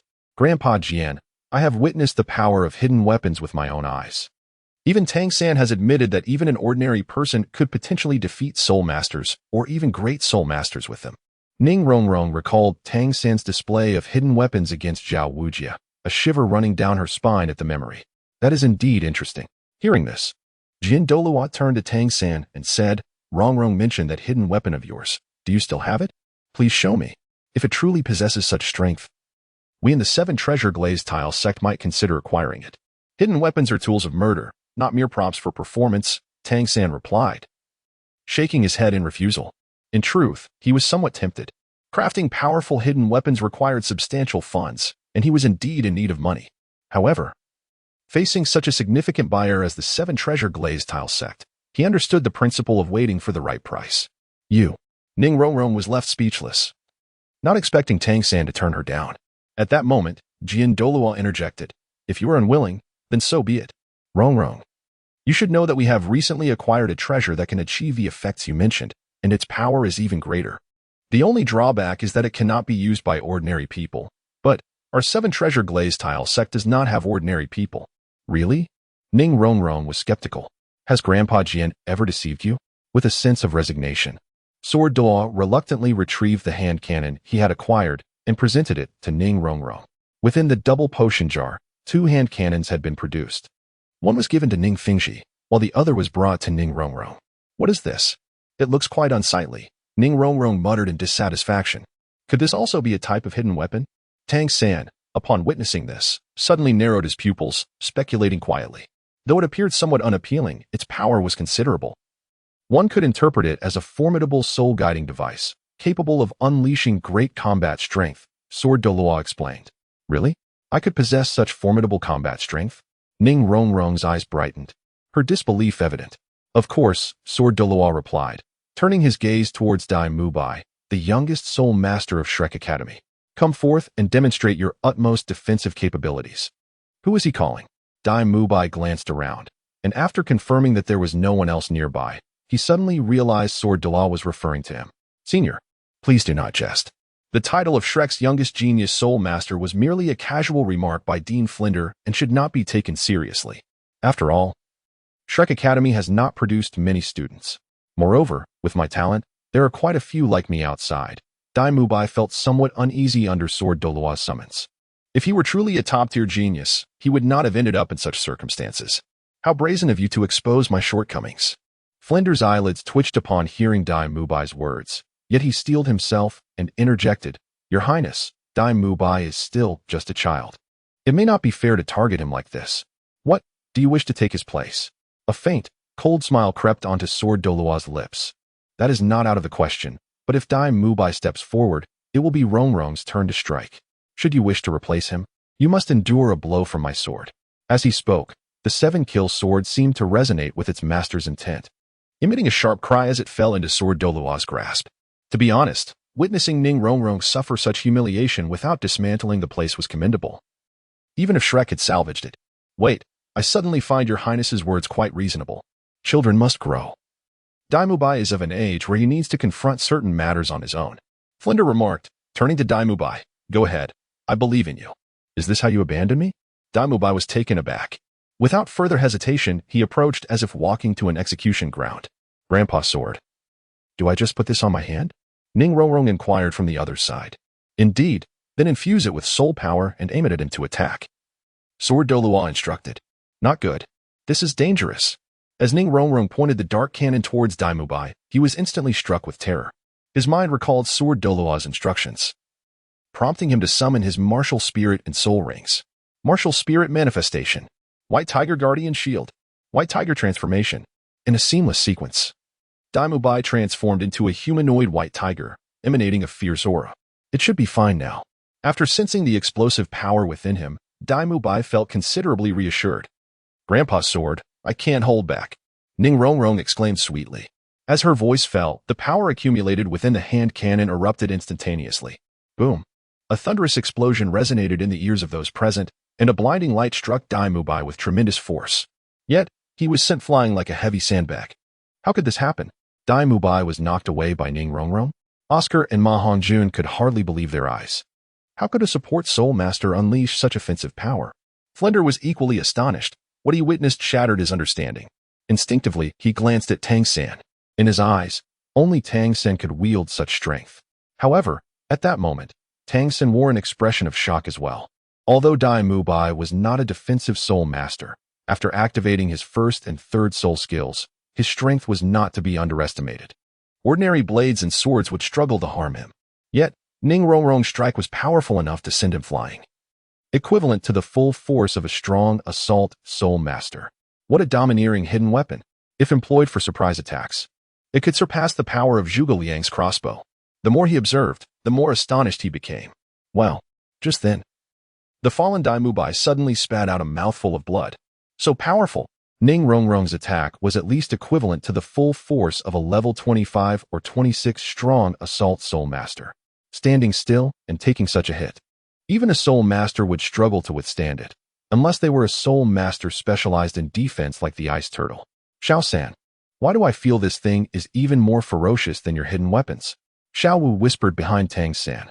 No, my Tang sect hidden weapons have only displayed a fraction of their potential thus far. The truly powerful hidden weapons are beyond my current capability to create, Tang San retorted, firmly believing in the supremacy of Tang sect hidden weapons. Xiao Wu rolled her eyes, choosing not to continue the discussion. She understood that although Tang San appeared strong, he was, in fact, quite vulnerable inside, most sensitive to any doubts cast upon him. Young one, my intention in having you experience this blow is not to target you, but rather to warn you to keep your eyes in check and refrain from harboring improper thoughts about Rongrong. Sword Douluo coldly snorted. He noticed Daimubai's gaze towards every girl was far from pure. Of course, apart from him, the chubby one and the rough-looking support soul master were also guilty. However, they had considerably reined in their behavior. A nest of ill-bred birds. This was Sword Douluo's assessment of the group. Grandpa's sword, is this true? I actually struck Daimubai. Ning Rongrong exclaimed, her face filled with pride. From now on, who isn't a strong assault soul master? She even waved her little fist at the Shrek crowd. Haha, now you see Sword Grandpa wasn't deceiving you, right? Let us go. We have important matters to attend to in the Spirit City. After hearing Sword Douluo's words, Ning Rongrong still felt puzzled about why they had to go to the Spirit City. Because there lies the possibility for you to become a soul master before the age of 13. Sword Douluo affectionately ruffled Ning Rongrong's little head. What? Grandpa's sword isn't just trying to cheer me up, is he? Ning Rongrong pouted. Of course not. When have I ever lied to you? Sword Douluo chuckled and shook his head. Instantly, Ning Rongrong's expression transformed into one of eager anticipation. Then what are we waiting for? Let us depart. By the way, Dean Flinder, I will return to see you once I become a soul master. Actually, there's no need. Flinder's face twitched. He could sense the deep resentment in Ning Rongrong's words. However, Sword Douluo had already taken Ning Rongrong away on his sword. Flinder couldn't help but exclaim in his heart, what a calamity. Teacher, don't sigh so deeply. Without Ning Rongrong, we still have Xiao Ao, right? Didn't you say that Xiao Ao has the potential to replace the 7 Treasures Glazed Tile Pagoda among support-type soul masters in the future? Ma Hongjun stepped forward to comfort him. Yes, Dean, rest assured, I won't let you down. Oscar also chimed in with excitement. He never thought that the usually sharp-tongued and cunning dean would place such importance on him. Just go away. Don't bring up things that shouldn't be mentioned, Flinder retorted, but soon noticed Oscar's expression stiffen and hurriedly explained, Xiao Ao, don't misunderstand. I don't look down on you. But it will be quite difficult for you to surpass the support capabilities of the 7 Treasures Glazed Tower pagoda in the early stages. You're right, Oscar replied, a flicker of disappointment crossing his eyes. He understood Flinder's point. Indeed, for instance, his first and second soul skills, recovery and detoxification, were fine in evenly matched battles, but when facing more formidable opponents, they were far inferior to Ning Rongrong's sheer power and straightforward utility. Xiao Ao, don't lose heart. My teacher once said, there are no useless martial souls, only useless soul masters. Tang Xin interjected. Upon hearing this, Flinder nodded. Your teacher speaks wisely. But refrain from mentioning it again. Chapter 62. The Aspirations of Qianjun and the Demon Slayer. Flinder was well aware of Yu Xiaojiang's reputation, unlike others. In terms of cultivation, he could barely manage some negative encouragement. Flinder found it perplexing that Tang Hao would allow Tang San to learn theoretical knowledge under Yu Xiaojiang, which seemed rather misguided. Meanwhile, upon hearing Flinder's words, Tang San's expression froze. Initially, he had more critical thoughts he intended to share to comfort Oscar and Daimubai, but he found himself at a loss for words. Teacher, Daimubai has fainted, Ma Hongjun suddenly announced. Don't panic, that's quite normal. After all, Daimubai is not a defense-type soul master. With Ning Rongrong's level of attack, enduring it head-on would indeed pose problems. However, he won't die. Let us take him back to the dormitory to rest. Flinders said, waving his hand absently, turning to leave. He needed to ponder how he would respond if Ning Rongrong truly returned to confront him. Creating happiness with money. The phrase was quite accurate. Brother, right ahead is that remarkable jar shop, said the demon slayer Douluo. On the most bustling street of Soul Master City, not far from Lin Xiao's shop, he saw the words at the entrance, his eyes filled with surprise and anticipation. Beside him stood Qianjun Douluo, whose appearance and attire were nearly identical to his own, according to Ghost Leopard, Serpent Spear, and Demon Bear. The owner of this small shop had a mysterious background and unfathomable strength, so he urged his brother to be cautious. Brother, I understand even without you saying. I suspect this shopkeeper might be a powerful figure, not weaker than the Grand Priest. Otherwise, it would be impossible to concoct such marvelous items. The demon slayer Douluo nodded gravely. Recklessness does not equate to foolishness. After witnessing so many wonders, he wouldn't be foolish enough to challenge the mysterious shopkeeper's limits. That's good, Qianjun Douluo replied, leading his brother toward the shop. At that moment, the demon slayer Douluo spoke again. Brother, I heard today that Ghost Leopard Douluo has unveiled a new product, a jar that produces a vast amount of gold coins. He reportedly extracted 2 million gold soul coins from it. 2 million gold soul coins? Such a fortune? Qianjun Douluo was genuinely taken aback but quickly furrowed his brow. Now they even disregard money. I'm becoming increasingly curious about what this owner truly seeks. The demon slayer Douluo glanced around to ensure no one was watching before using his ability to transmit sound, whispering, Brother, do you think it's possible he seeks to develop followers? Followers? Qianjun Douluo was startled. This touched on taboos. He too transmitted sound, saying, Such a matter is highly sensitive. It's best not to speak of it carelessly. Let us experience the wonders of this shop firsthand before reporting back to the Grand Priest for guidance. Agreed. The demon slayer Douluo nodded, his expression grave.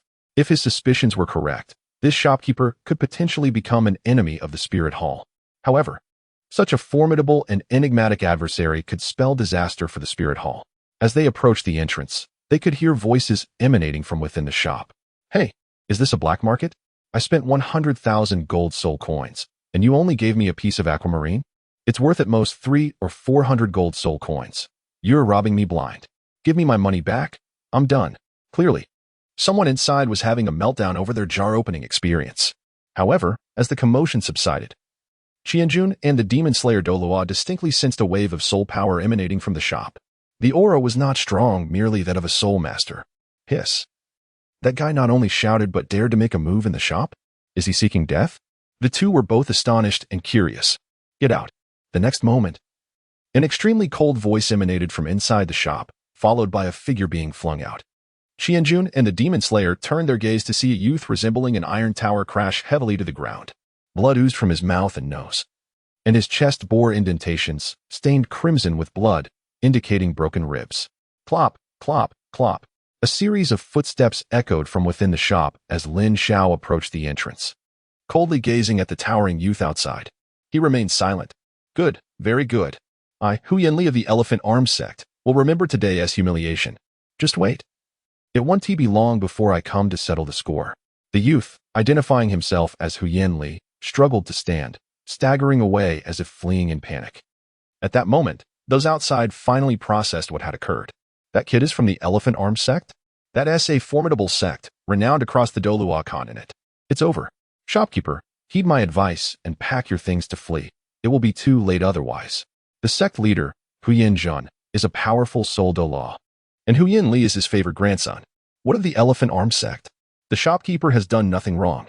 Besides, it's not as if their influence can extend to a shop in Spirit Hall City, right? You may not comprehend this, but it is rumored that the leader of the Elephant Armor sect has close ties with the Spirit Hall and shares an exceptionally profound camaraderie with a certain platinum bishop. One must ponder, should one support kinship or uphold righteousness? The crowd engaged in a cacophony of discussions.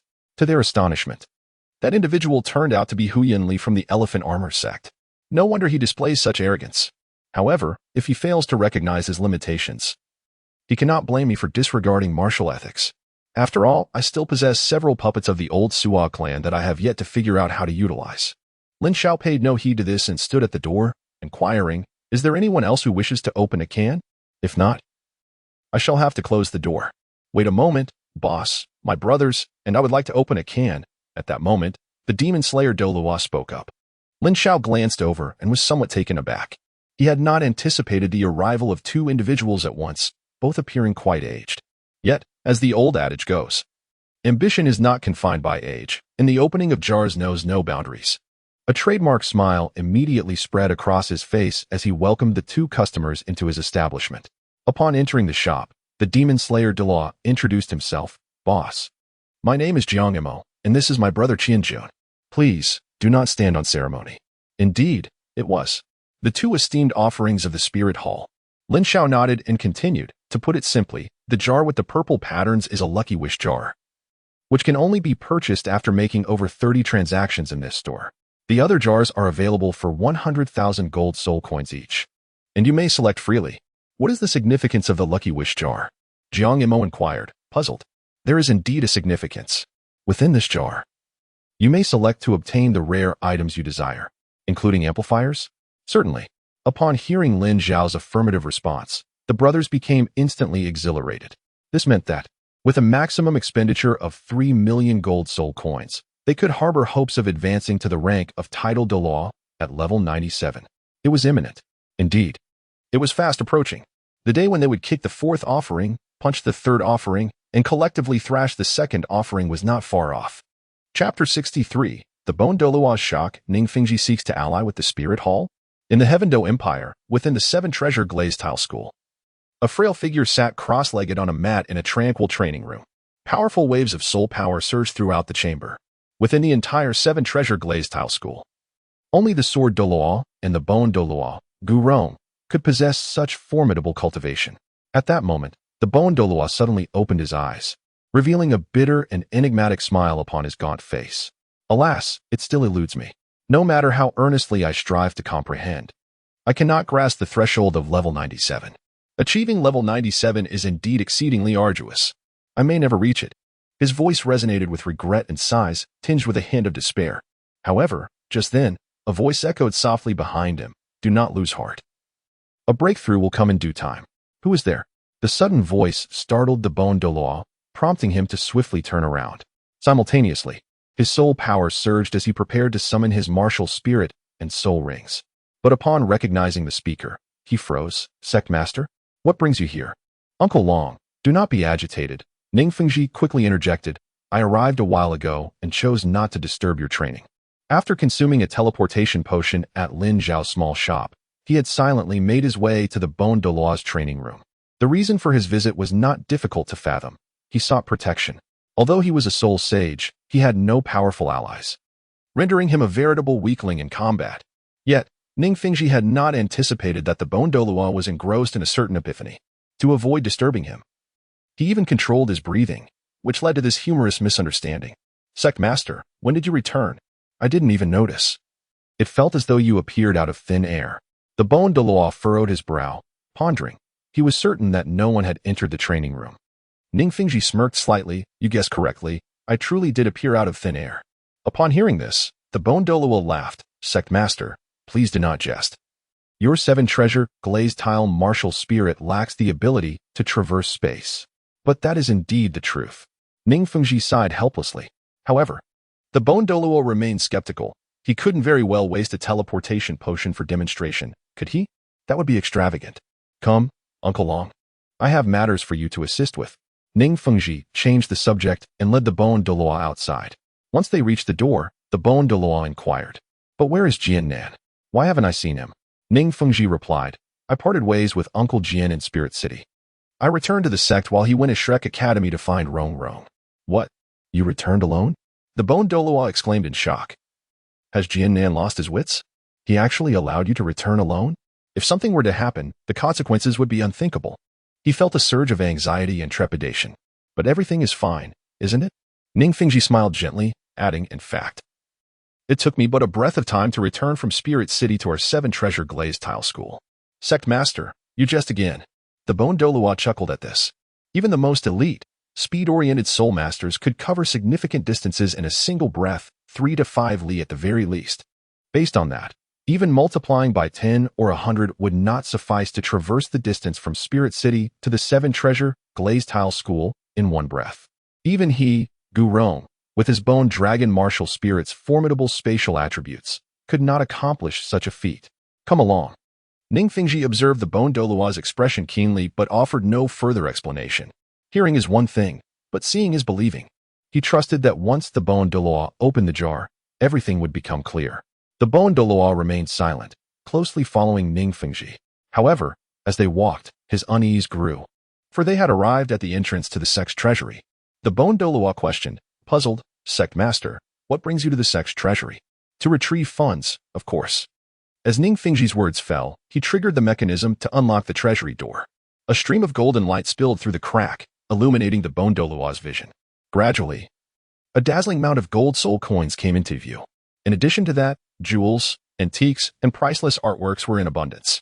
The wealth of the 7-treasure glazed tile school was not merely for show, not to mention the value of the sect's external assets.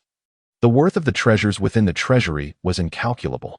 Although it was not his first time witnessing such opulence, the sheer volume of wealth was still astonishing. The Bon Douluo marveled inwardly. Suddenly, the sound of clinking coins snapped him back to reality. Following the sound, he noticed something unusual about Ning Fengji. The usually indifferent Ning Fengji, who viewed money with disdain, now looked upon the gold soul coins with excitement and joy. Furthermore, he had produced several spatial soul guide devices and was greedily collecting. The mountain of gold soul coins was visibly diminishing at an alarming rate. Sect Master, what has come over you? The Bon Douluo was taken aback.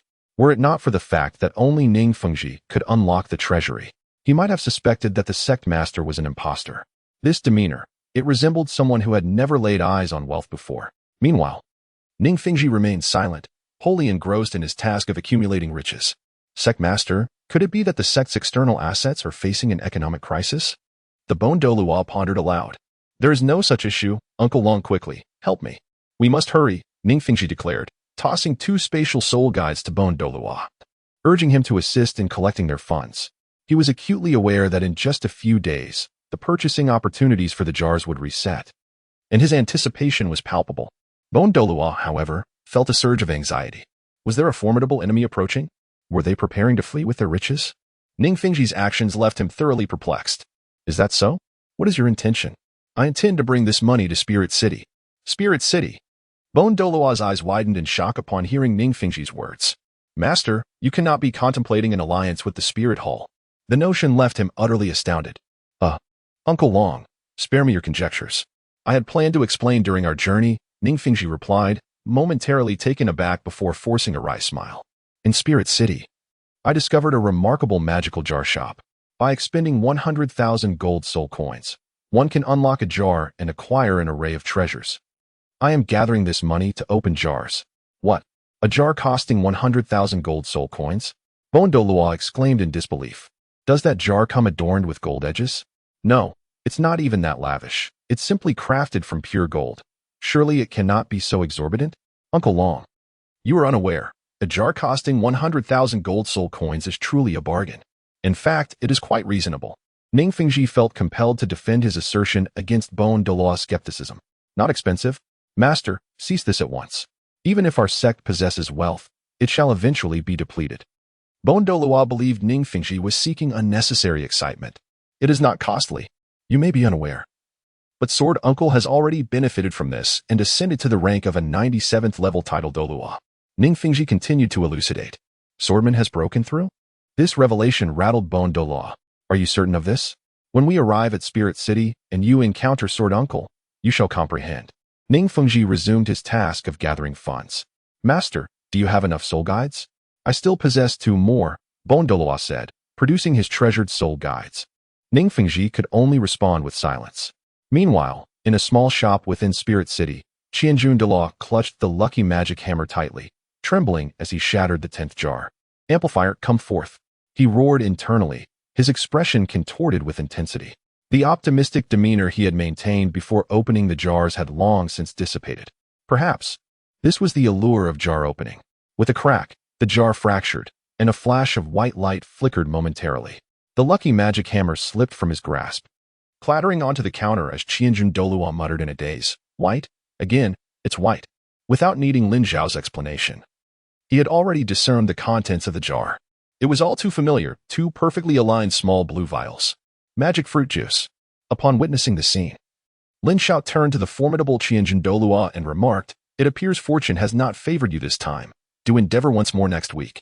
The 10 jars opened by Qianjun Douluo yielded nothing particularly remarkable, nor did they present any novel items, including the final jar that contained a double yield.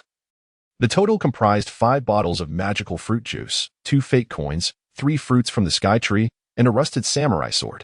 To summarize succinctly, it could be expressed in 2 words, quite disappointing. My dear brother, you must remain resolute and not lose heart. One does not experience bad luck perpetually, at most. It is but a fleeting phase. At that moment, feeling a twinge of discomfort for his brother, Jiangma Douluo quickly offered words of comfort. Furthermore, I have yet to open my jars. Lin Xiao had previously mentioned that the items yielded from the jars might possess tradable potential, implying they could be utilized by others. Should I be fortunate enough to unveil a tradable amplifier, I shall undoubtedly gift it to you. Thank you, but Qianjun Douluo was perplexed. After receiving comfort, he felt even more despondent.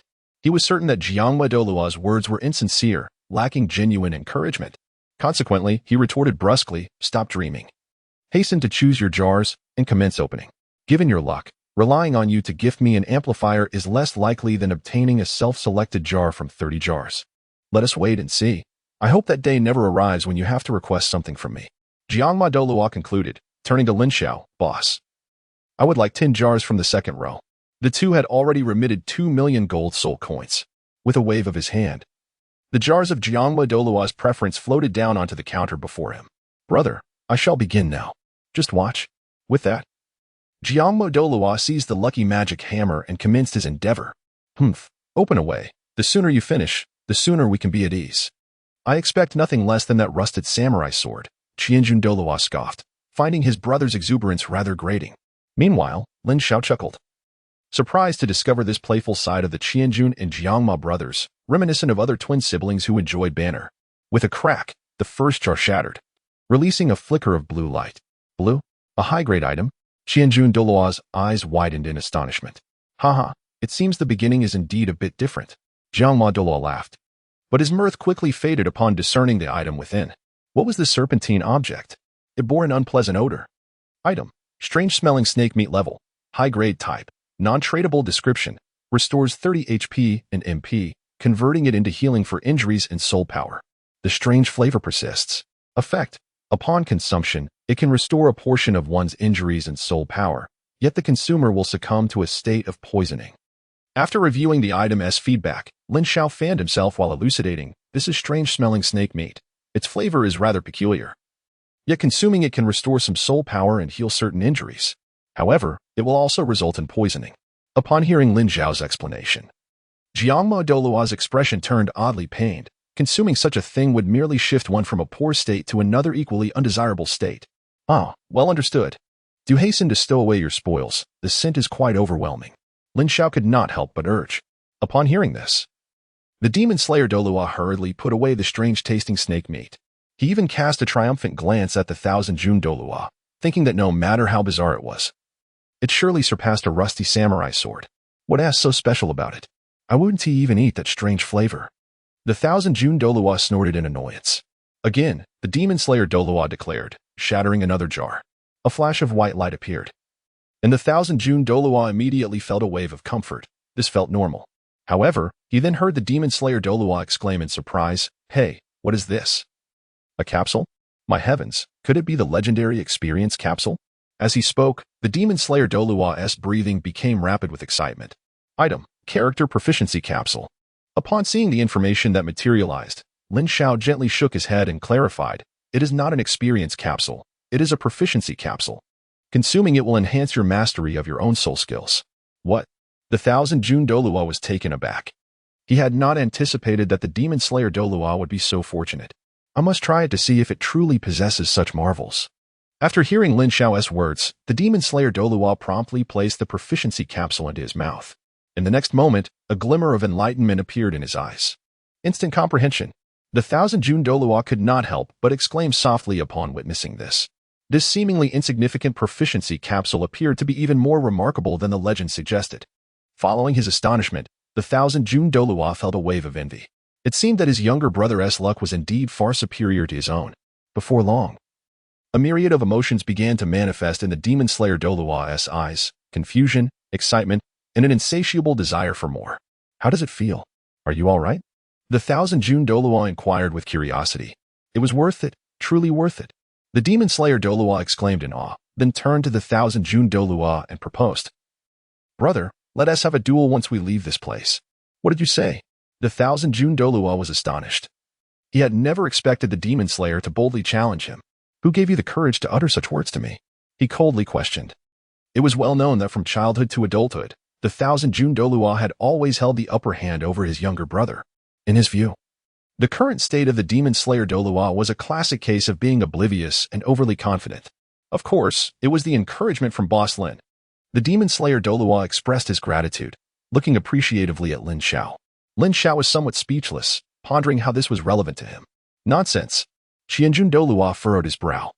"Brother, it truly is different now. With the assistance of the proficiency capsule, my understanding and application of soul skills have reached new heights. I have even comprehended the questions you previously struggled with, and I shall guide you in due time." The tone of the demon slayer Douluo was exceedingly arrogant, eliciting irritation from Qianjun Douluo, who gritted his teeth. "Fine, let's hasten and open the capsules. Just the thought of you guiding me stirs a small excitement within me. I can hardly contain myself." Various pleas ensued. Chapter 65. Qianjun Douluo, you must be strong. Open the capsules, open the capsules. Sensing the veiled threat in Qianjun Douluo's words, demon slayer Douluo chuckled awkwardly. However, the subsequent capsules caused his expression to shift. It appeared rather ominous. He gazed at the three fruits of the sky tree before him, quietly muttering. Theoretically, the likelihood of consecutively opening identical items should be low. Yet in reality, such a possibility was alarmingly high. Lin Xiao explained softly from the side. When it came to the probabilities in the game, he couldn't help but express his disdain. He recalled the days when he ground through the abyss to acquire gear, enduring the 4-for-1 fate of epic sets, all in pursuit of that elusive missing piece. In the end, he amassed several complete 4-for-1 sets yet still failed to obtain the desired equipment. To this day, he remembers the widely circulated saying in the dungeon, "4-for-1 is merely the beginning. Brother, you must stay strong and not lose heart. One does not suffer misfortune for a lifetime. At most, it is a fleeting phase." He quoted the words of the Qianjun Douluo comforting the Jiangma Douluo. A fitting and timely response. Observing the Jiangma Douluo's expression of silent anguish brought a sense of satisfaction to Qianjun Douluo. It was quite delightful. Meanwhile, Lin Xiao found amusement in the turn of events, affirming that fortune indeed fluctuates. Given the circumstances, there was nothing more to be said. It was time to proceed. Gritting his teeth, the Jiangma Douluo, fearing further distress, closed his eyes and opened the jars. With a series of sharp cracks, 4 jars shattered. And only then did he dare to open his eyes. 2 bottles of magical fruit juice and 2 fruits from the sky tree, quite a stable outcome. Lin Xiao smiled faintly, seemingly aware that fortune had run its course. Observing this, the demon slayer Douluo let out a slight sigh. He then turned his gaze towards the final jar, muttering a wish for a double amplifier. As his voice faded, the lucky magic hammer struck down forcefully. In the next moment, a burst of purple light flashed. Was it an absolute kill? The demon slayer Douluo stood in a daze, unable to comprehend the scene before him. Had the outcome truly been reversed? No. It was not an amplifier. Beside him, the Thousand June Douluo, upon discerning the contents of the jar, exclaimed in surprise, "Wait, why are there two pieces of paper?" Paper? At these words, the demon slayer Douluo felt a chill run down his spine. Could it be that the boss had conjured this as a cruel joke? Bracing himself, he reached into the jar and retrieved the two pieces of paper. After scrutinizing them without any resolution, he had no choice but to seek Lin Xiao's assistance. "Boss, what is this? What do the 7 characters inscribed on this paper mean? Have you heard of enhancers?" Lin Xiao countered. The demon slayer Douluo nodded, acknowledging he had heard of them, describing them as a wondrous treasure capable of extending the lifespan of soul rings. Indeed. The items you hold bear a similar effect to enhancers. They are called 7 emerald enhancement scrolls. Upon use, they possess a 70% chance of enhancing your soul rings to level 7. Lin Xiao gazed at the enhancement scroll held by the demon slayer Douluo and remarked, "Item, 7 emerald enhancement scroll level. Rare type, tradable description, enhances equipment level, transforming it into an enhancement for soul rings. Effect. Upon use, there is a 70% probability of enhancing the designated soul ring to level 7. Note, if the soul ring has a prior enhancement level, the effect will override rather than stack. This seems like a treasure indeed." The demon slayer Douluo's hands trembled with excitement. Undoubtedly, items that enhance martial souls, soul power, soul skills, and soul rings are priceless treasures, coveted by every soul master. At that moment, the Thousand Jin Douluo inquired, "May I ask, if a soul ring is enhanced to level 7, how much will its age increase?" The demon slayer Douluo remained silent, his gaze towards Lin Xiao, filled with curiosity. "Well, approximately 70 to 80%, Lin Xiao pondered briefly before responding. He had prior experience with enhancements, otherwise, he wouldn't have been able to provide an answer. However, this realization was somewhat painful. 70 to 80%? Does that mean the 9th ring could become a 100,000-year soul ring? After a simple calculation, the demon slayer Douluo turned to Thousand Jin Douluo with immense joy, exclaiming, "Brother, although I didn't obtain an amplifier, the 7 emerald enhancement scroll is still a great find." "That's you, not me," Thousand Jin Douluo remarked with a hint of envy. "Ha. Brother, we are kin, so saying that is quite unreasonable, isn't it? What S yours is mine, and what S mine is yours." The demon slayer Douluo laughed heartily, openly displaying his pride. However, at that moment, Lin Xiao spoke softly, a friendly reminder, "The 2 scrolls you acquired are tradable, meaning you can use them on anyone or sell them for money." What? Tradable? Upon hearing Lin Xiao's words, the laughter of the demon slayer Douluo abruptly ceased. He felt as if he had been struck mute, a strange expression crossing his face. Numbly, he turned his head and found Thousand Jin Douluo gazing at him with a smirk and extending a hand. "Brother, give." The demon slayer Douluo forced a stiff smile, handing one of the 7 emerald enhancement scrolls to Thousand Jin Douluo. "Does it not hurt?" Thousand Jin Douluo asked upon receiving the scroll. "Can it not hurt? This is a treasure that money cannot buy. But what can I say? You are my brother." The demon slayer Douluo thought to himself, yet replied with a serious demeanor, "I've already stated that what S mine is yours, so how could it hurt? When we both possess 100,000-year soul rings, we will join forces. It shouldn't be a problem to take down the 2nd and 4th Douluo, and deal with the 3rd Douluo as well, right?" Hiki, interesting. The dynamic between the Thousand Jin and Demon Slayer Douluo brothers appeared somewhat different from their depiction in the original text. Could this be the legendary duality of human nature? A fade presented to the world while concealing true intentions behind? Lin Xiao observed the bustling scene with a cheerful demeanor. He vowed that his warning to the Demon Slayer Douluo was purely out of professional ethics. "Brother, allow me to test the waters first." As the words of the Demon Slayer Douluo fell, a surge of soul power rippled through the small shop, and the Panlong staff martial spirit materialized in his grasp. Simultaneously, 9 soul rings, yellow, purple, black, and more, floated up from beneath his feet. Upon witnessing this, Lin Xiao silently mused, "This aura is indeed significantly stronger than that of the Serpent Spear Douluo, truly worthy of being a worshipper of the Spirit Hall." Turning his gaze back to the Demon Slayer Douluo, without a moment's hesitation, he directed a reinforcement scroll towards his 9th soul ring.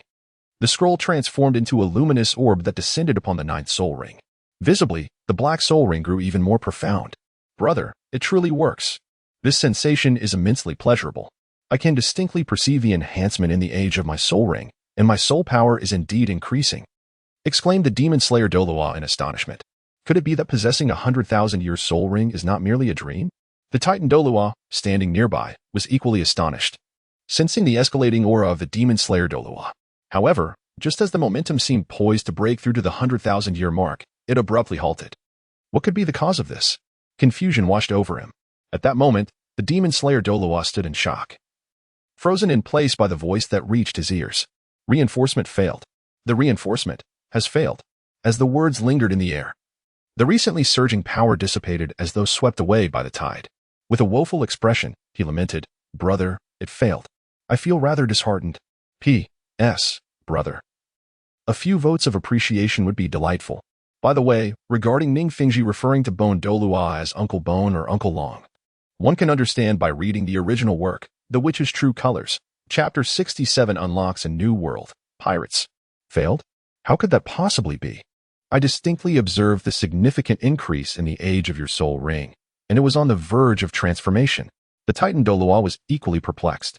You ask me, but whom should I ask? Meanwhile, the demon slayer Douluo appeared even more confused. Cough, cough. At this moment, Lin Xiao lightly cleared his throat, drawing the attention of both the titan and demon slayer Douluo. You need not take that process too seriously. You may regard it as merely an animated performance and focus on the outcome.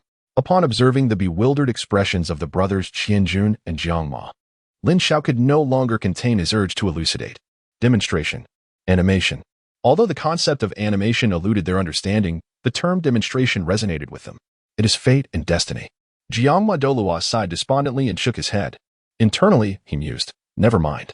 Subsequently, he turned to Qianjun Douluo and suggested, Brother, why not give it a try? Perhaps fortune may favor you as well. Qianjun Douluo's heart raced with apprehension. Initially, he believed that a 70% chance was quite favorable, but reflecting upon his previous assumptions now seemed overly naive and optimistic. Do not be anxious. Lin Xiao comforted him, saying, a 70% failure rate is quite normal. Even a 90% failure rate is not uncommon. Probabilities are elusive, and as long as success is not guaranteed, one must always prepare for the possibility of failure. I will take your words as encouragement. After hearing Lin Xiao's words, Qianjun Douluo no longer clung to the hope of success. Yet, he was liberated from the burdens of uncertainty, now imbued with a sense of resolute determination. Let us do this. With that declaration, he activated his martial soul, summoned his spirit rings, and utilized the enhancement scroll, executing each movement with fluid grace. In a similar vein, he swiftly obtained the outcome. The enhancement failed. Was this truly the end? Even with a mental preparation, the corners of Qianjun Douluo's mouth twitched involuntarily. Was it over so soon? The demon-conquering Douluo could not help but comment. Indeed, it is over. Qianjun Douluo reflected on the recent experience, letting out a sigh. So close, just a fraction away from possessing the 10,000-year spirit ring that countless spirit masters dream of. Who isn't? Upon hearing this, the demon-conquering Douluo also sighed. Stop lamenting. Hope forever resides in the next opportunity. We welcome you to return next time. Lin Xiao could no longer bear to witness the two sighing and lamenting. The boss had spoken wisely. We shall return next week. After saying this, Qianjun and Jiang Imo reluctantly bid farewell to Lin Xiao, glancing back multiple times as they departed. However, Lin Xiao discerned that their lingering sentiment was not directed towards him, but rather towards the jars on the counter. As he watched them leave, a sudden notification chimed in his ear. Congratulations, host. Conditions met. New functionality unlocked. New functionality. Lin Xiao was taken aback, and then promptly opened the system interface. He discovered two unread messages. Could it be that he had unlocked two new features? Lin Xiao was taken aback and promptly opened a message. Congratulations, host. Your trading points have surpassed 10 million. Would you like to unlock the next trading world? Shall we proceed? 10 million, indeed? Lin Xiao calculated that on the first day, he sold 20 jars, on the second day, 34 jars, and today marks the third day, with a total of 51 jars sold thus far. In total, he has sold 105 jars, each priced at 100,000 gold soul coins, equating to 100,000 trading points. At a glance, it is indeed over 10 million. Given that an increase in trading points or quantities unlocks new functionalities, one wonders what new features will be unveiled in the future. However, the immediate priority is to discover which new trading realm awaits. Lin Xiao was filled with curiosity and, in a voice resonating from his heart, urged, "Continue." As the words faded, a vivid tableau materialized before him. It was a collection of world names accompanied by an array of posters: Naruto, One Piece, Dragon Ball, Crimson, and so forth. Lin Xiao suddenly discovered something that seemed to be out of place. Upon closer inspection, he recognized it with astonishment. It was none other than Pleasant Goat and Big Wolf. Even this world has them? Lin Xiao seemed to have discovered a new frontier. However, upon further contemplation of the plot within the animated series, he felt that this world indeed deserved to be here. As the foremost inventor in the realm of Pleasant Goat and Big Wolf, the character Grey Wolf has developed a myriad of advanced technological weapons aimed at capturing sheep, some of which possess such formidable power that they could be likened to cataclysmic forces. If placed in the Douluo Continent, they would undoubtedly serve as lethal instruments. The 30-second display concluded, and a new trading world would randomly be initiated. Once again, it was a matter of chance. Lin Xiao heard the system's notification chime, his expression darkening. Yet, he could only observe. Following the notification, a series of posters began to spin before his eyes like a kaleidoscope.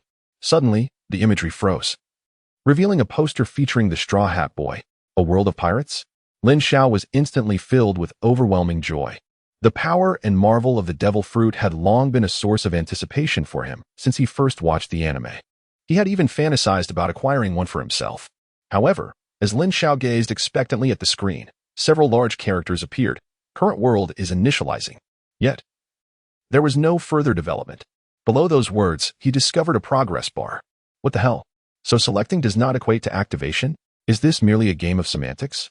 Lin Xiao instantly comprehended the nature of the system, unable to resist voicing his disdain.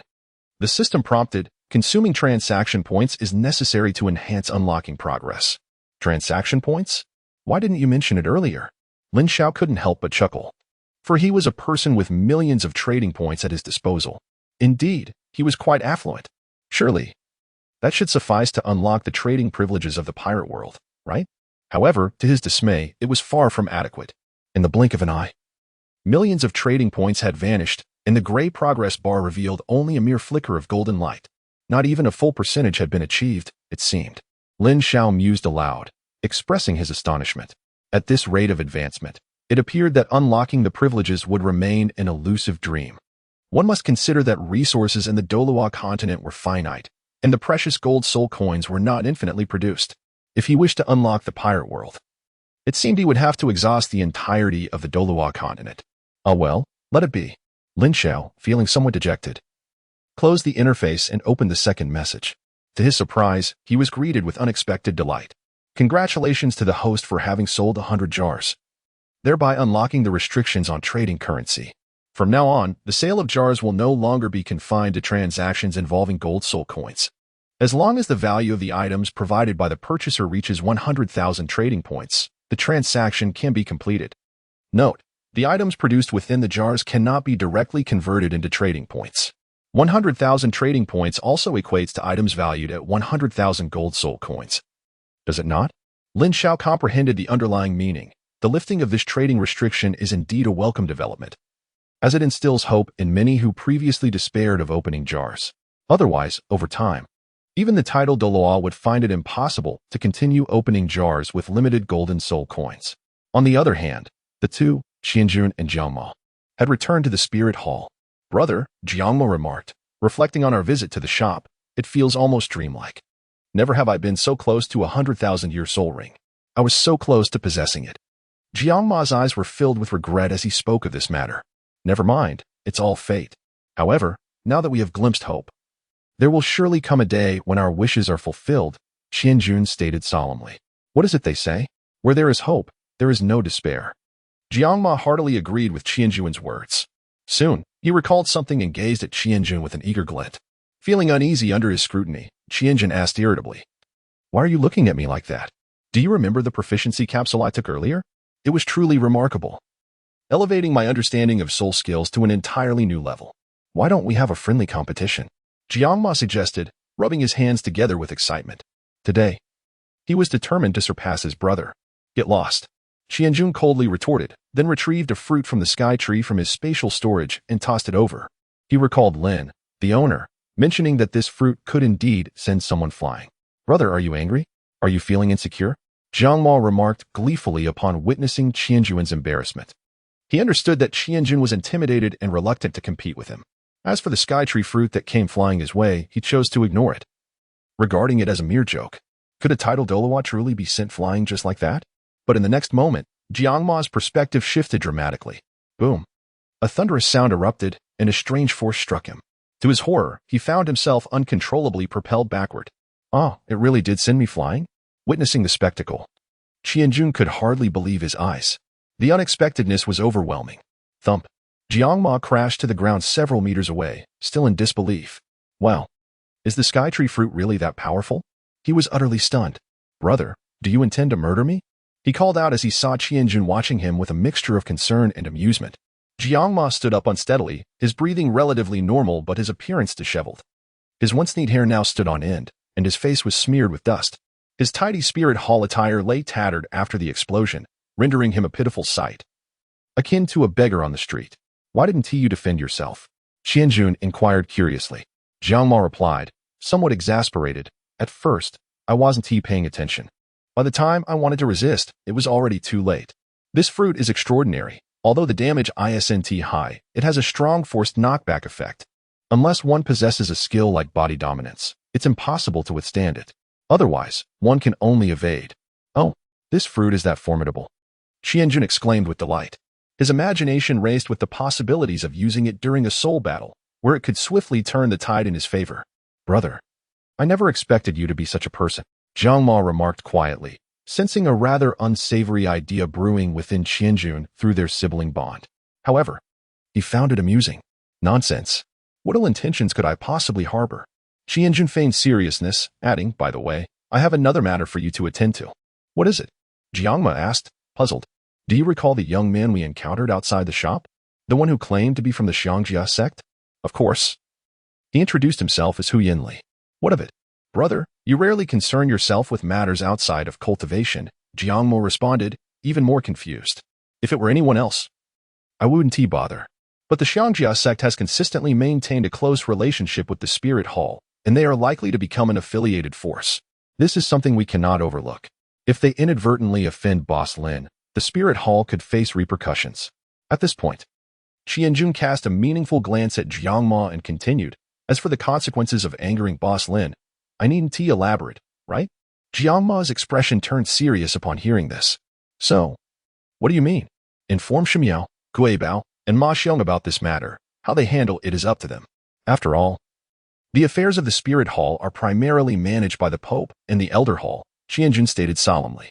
Understood, I will take care of it immediately. Jiang Ma replied and turned to leave. Not long after, he found himself at the headquarters of the Holy Knights, where he encountered Shimiu Douluo, along with Ma Xing Douluo and Guibao Douluo. Unlike Ghost Douluo and Juhua Douluo, their primary duty was to safeguard Spirit City, and they rarely ventured outside. What brings you here? Seventh sacrificial offering? Shimiu Douluo inquired with curiosity. Previously, these esteemed offerings from the Spirit Hall would scarcely cross paths with them for months. Now, Jiang Ma had become a frequent visitor. Was he here to flaunt some exceptional treasure obtained from a jar? I have something to inform you. And it pertains to Boss Lin, Jiang Ma replied, proceeding to recount the matter regarding Hu Yinli. And that's the situation. By the way, I recall Hu Yinli boasting that he would seek retribution from Boss Lin when he departed. You may handle it as you see fit. With that, he turned and left, leaving Ma Xiong, Guibao, and Shimiao, three titled Douluo, exchanging glances. This Hu Yinli had gone too far. I remained silent even after several of my rusted swords were unsheathed, yet he complains after receiving a gem worth hundreds of golden soul coins? If he cannot afford the game, he should not play at all. Shimiu Douluo remarked coldly, his eyes glinting with menace. Even more absurdly, he intends to seek retribution? How utterly foolish. Even if he brought the entire Xiangjia sect along, there would be no match for Boss Lin. Ma Xing Douluo could not help but let out a derisive laugh. The formidable Boss Lin commands such reverence that even he must tread carefully. Yet, does Hu Yinli still intend to confront him? What audacity fuels his courage? Enough said. I shall extinguish him without delay. We must ensure that Boss Lin harbors no negative impressions of the Spirit Hall city. As the ghost leopard Douluo spoke, A fleeting glimmer of icy murderous intent flickered in his eyes. Wait, the serpent spear Douluo halted the ghost leopard Douluo. The elephant armor sect has always been an ally of our spirit hall, and they even entertain thoughts of joining us. After all, they are one of the lower four sects, and their allegiance could bolster the Pope's power. Recently, members of the elephant armor sect arrived in Spirit Hall City to procure supplies and are currently stationed outside the city. Huyanjun and Salas are also present. I shall converse with them and urge them to apologize to Boss Lin. If they display ignorance of their folly, we can resort to stronger measures. Ultimately, we cannot allow Boss Lin to feel disheartened. Chapter 69, Salas. I suggest closing the shop outside Spirit Hall City. A multitude gathered at a camp. At the center stood a grand flag emblazoned with a diamond mammoth, a symbol widely recognized within the Spirit Master community. Beneath this banner, two figures lingered. One towered at over 2.5 meters, his skin dark and eyes like glistening bells, with silver hair standing upright like steel needles. The hurried members of the elephant armor sect dared not breathe in his presence. Undoubtedly, only Hu Yinjin possessed such an imposing aura within the entire sect. Beside Hu Yinjin stood an elderly man, frail and with hair as white as snow, clad in the striking crimson garb of a high-ranking Spirit Hall bishop. His stature paled in comparison to Hu Yinjin, yet his presence was no less commanding. The successful procurement of such a vast quantity of supplies at a modest price was largely thanks to the bishop, Salas. Hu Yinjin spoke with remarkable deference toward the elder. It is known that Bishop Salas holds significant sway within the Spirit Hall, second only to the numerous elders and the Pope. Hu Yinzongju. Our years of friendship render such formalities unnecessary, Salas remarked, a strained smile stretching across his aged face. Indeed, great favors need no thanks. Upon our arrival in Tiando City, Hu Yinjin shall present a multitude of gifts. Once Ali returns, we shall set forth. Hu Yinjin's laughter rang out, clearly satisfied with the recent procurement. Having saved a substantial sum of 200,000 or 300,000 gold soul coins, Zhongju, Ali has returned. An unexpected voice interrupted their conversation, revealing a disciple of the elephant armor sect. This rascal knows to return, does he? Call him over. I must inquire about his progress. Hu Yinjin feigned anger with a cold snort. However, the disciple appeared distressed. What is it? Speak quickly, as if giving birth. Hu Yinjin frowned. Zhongju. Ali cannot walk back. He must be carried, the disciple stammered, trembling with fear. What did you say? Hu Yinjin's expression shifted to one of shock. Is Ali in trouble? He grasped the disciple's collar, lifting him off the ground. Just then, a group approached, and Hu Yinjin noticed they were indeed carrying a stretcher, upon which lay the ailing figure of Hu Yinli. Grandfather. At last, I see family, Hu Yinli cried, tears streaming down his face. Ali. Hu Yinjin's eyes turned red, his voice trembling. He discarded the disciple with haste and rushed to Hu Yinli's side. Did I not instruct you to procure supplies? Who has harmed you so? Grandfather, the 100,000 gold soul coins you gave me were swindled, and I was injured by that unscrupulous shopkeeper. Hu Yinli sobbed uncontrollably. Do not weep. Speak clearly about what transpired, Hu Yinjin commanded. I discovered a shop in Spirit Hall City selling jars. People outside claimed one could obtain enhanced soul rings and treasures to augment one's martial soul within them. Some even said soul bones could be found inside. Unable to resist my curiosity, I entered. To my dismay, I opened a jar priced at 100,000 gold soul coins, only to find a piece of aquamarine worth a mere few hundred gold soul coins. Hu Yinli's voice dwindled. What did you say? You paid 100,000 gold soul coins for a single jar? Hu Yinjin felt that the punishment meted out to this boy was far too lenient. The supplies in the camp amounted to only 500,000 gold soul coins, enough to sustain the elephant armor sect for a year. The favor from Salas had saved 200,000 or 300,000 gold soul coins. How could this boy squander 100,000 on a worthless jar? Grandfather. I realize my mistake. I never anticipated I would be deceived. Those people outside must have been accomplices. Hu Yinli pleaded. Regardless, this matter cannot be overlooked. I shall uncover who possesses the audacity to deceive my elephant armor sect, Hu Yinjin declared, his face stern. After confirming the shop's location, he instructed several disciples. Take Ali to find a healing spirit master. Yes, the disciples complied, hastily escorting Hu Yinli away. Even as they distanced themselves, Hu Yinli's voice echoed back, Grandfather. You must avenge me. The child suffers greatly. My Lord Bishop, what is your perspective on this matter? Hu Yinjin turned to Salas, who remained beside him. Oh. Salas sighed. It is truly disheartening. I never imagined that the so-called Holy Land of Spirit Masters, Spirit Hall City, would descend into such depravity. Such brazen acts of deceit go unchallenged. I am left to ponder the purpose of the guards and the holy knights. Let us investigate together to ascertain who dares act so brazenly. Rest assured, I shall provide you with an explanation, he affirmed. As they stepped outside the camp, they encountered a figure clad in golden armor approaching them. Hu Yanzhen's expression shifted, while Salas forced a smile, surprised to unexpectedly encounter Elder Serpent Spear. The Serpent Spear Douluo shook his head slowly. This is no chance encounter. I have come specifically to find you. Come specifically for us? Hu Yanzhen mused, suddenly enlightened. Could it be that your grace has heard of Ali's plight? Indeed, the Serpent Spear Douluo confirmed with a nod. Then the perpetrator has been apprehended? Hu Yanzhen's eyes brimmed with surprise. The perpetrator? Apprehended? The Serpent Spear Douluo paused, taken aback. I have come here to apprehend the troublemaker, Hu Yanli, and provide Boss Lin with an explanation. How can one interpret this statement? Has Boss Lin truly become the murderer? Was it not the Snake Spear Elder who closed down that deceitful establishment? At this moment, Salas sensed something amiss and quietly inquired, Deceitful establishment? The Snake Spear Douluo exclaimed in surprise. Internally, he mused how audacious they were to make such claims. A treasure that can significantly enhance one's strength for merely 100,000 gold soul coins. How could it be deemed deceitful? Is this not an exceptionally benevolent shop and proprietor? It appears the Snake Spear Douluo was aware of Hu Yanli's injury, but remained oblivious to the perpetrator. Salas discerned the confusion in the Snake Spear Douluo's expression and further elucidated. Is it possible that the Snake Spear Elder is unaware of the deceitful shop that has emerged in Soul Master City? 100,000 gold soul coins can only yield gemstones worth a few hundred gold soul coins. Truly inhumane. Hu Yanzhou's grandson was severely injured merely for voicing his opinion to that shopkeeper. I propose that the Snake Spear Elder accompany us to reclaim the 100,000 gold soul coins wrongfully taken by the Xiangjia sect and seal that shop to prevent further victimization and tarnishing the reputation of our Soul Master City. Upon hearing Salas's words, the Snake Spear Douluo's eyelids twitched uncontrollably. Do you know the strength of that shopkeeper to boldly declare the intention to shut down the shop? I fear that before you could close it, Boss Lin might have already scattered your ashes. Suddenly, the Snake Spear Douluo posed a seemingly irrelevant question. Have you been drinking? Just a little. Salas hesitated for a moment but answered truthfully. It was wine from 92 years ago. I had 2 cups with His Excellency the Bishop. Perhaps Your Majesty would like to try some as well? Hu Yanzhen, sensing the urgency, quickly interjected, no need. The Snake Spear Douluo firmly declined, advising, next time, do not only indulge in wine, have a couple of dishes as well, so as not to drink too much. What does that mean?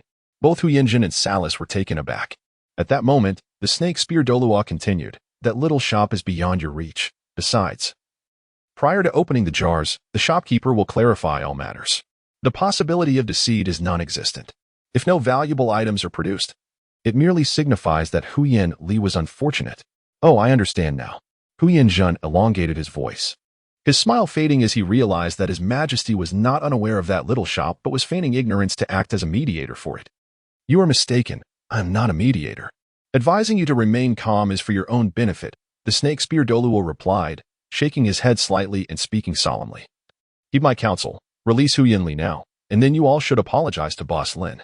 He is a kind-hearted individual, and it is quite possible that this matter could be resolved amicably without further inquiry into responsibilities. What? He won't pursue responsibility? How absurd. Upon hearing this, Hu Yanzhen was initially taken aback, then erupted into laughter.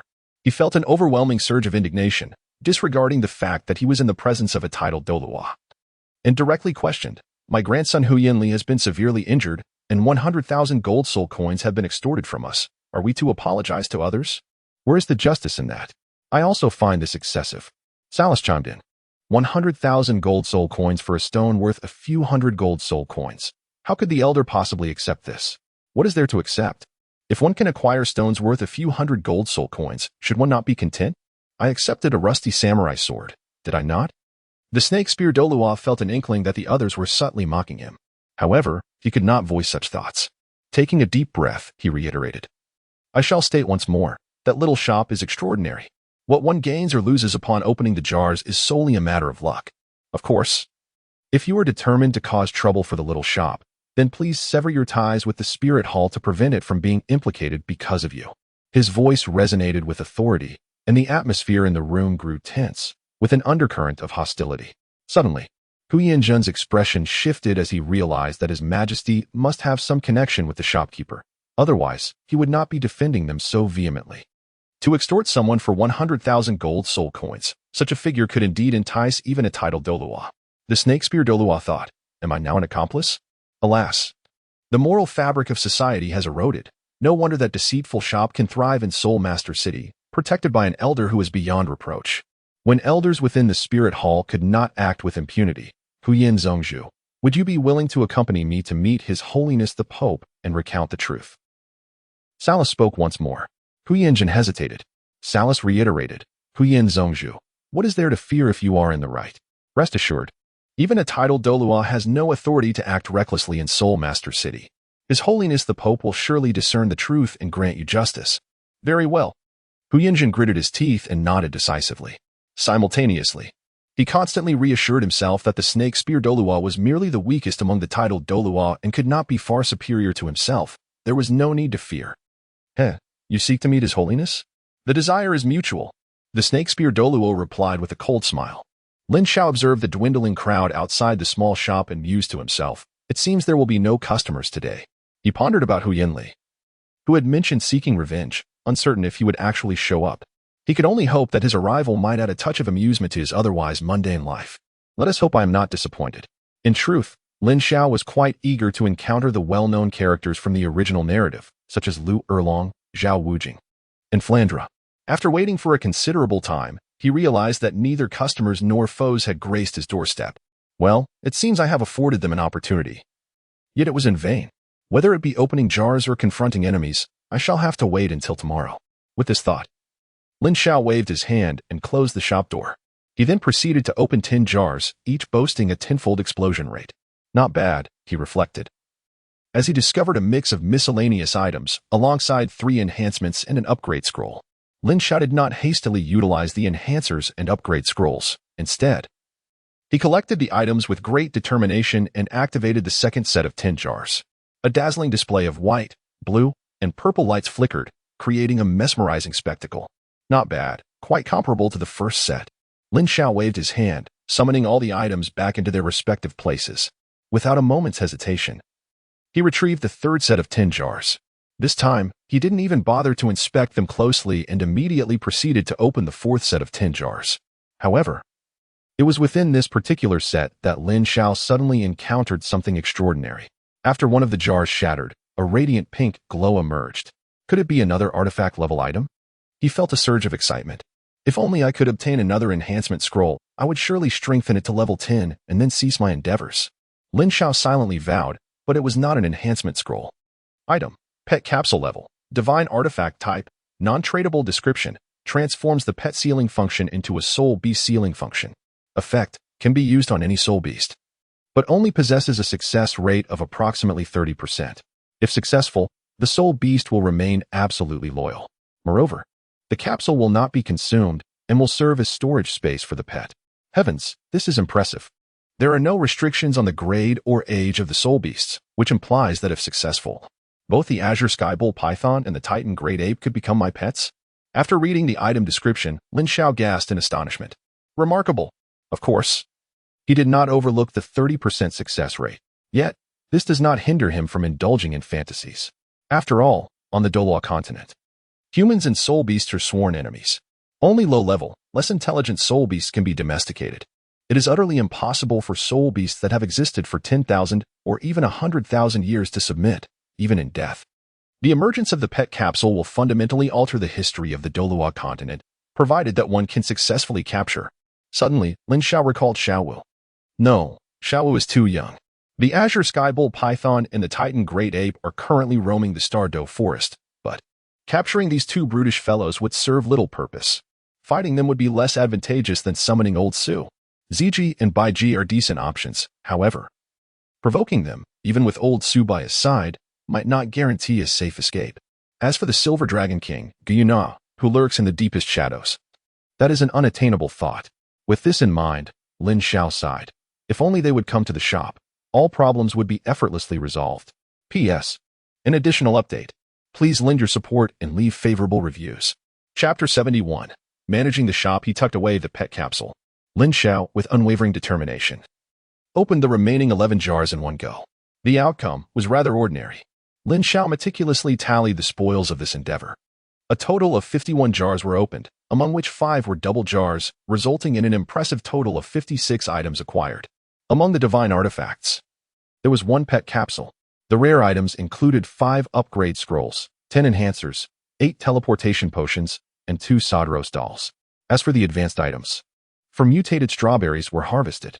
Lastly, the ordinary items comprised 20 bottles of magical juice, 2 fake coins, and 4 fruits from the sky tree. Ultimately, considering the acquisition of a divine-level pet capsule, it can be deemed neither a complete loss nor an unqualified success. Lin Xiao contemplated and, with a flicker of thought, summoned forth 10 enhancers. How should one articulate this? Following the previous failure to enhance the 11th time, Lin Xiao harbored a lingering obsession with the enhancement process. His expectations were modest. He merely sought to elevate the first soul ring to level 5. Lin Xiao spoke casually, yet his heart was filled with the anticipation of achieving at least a 7.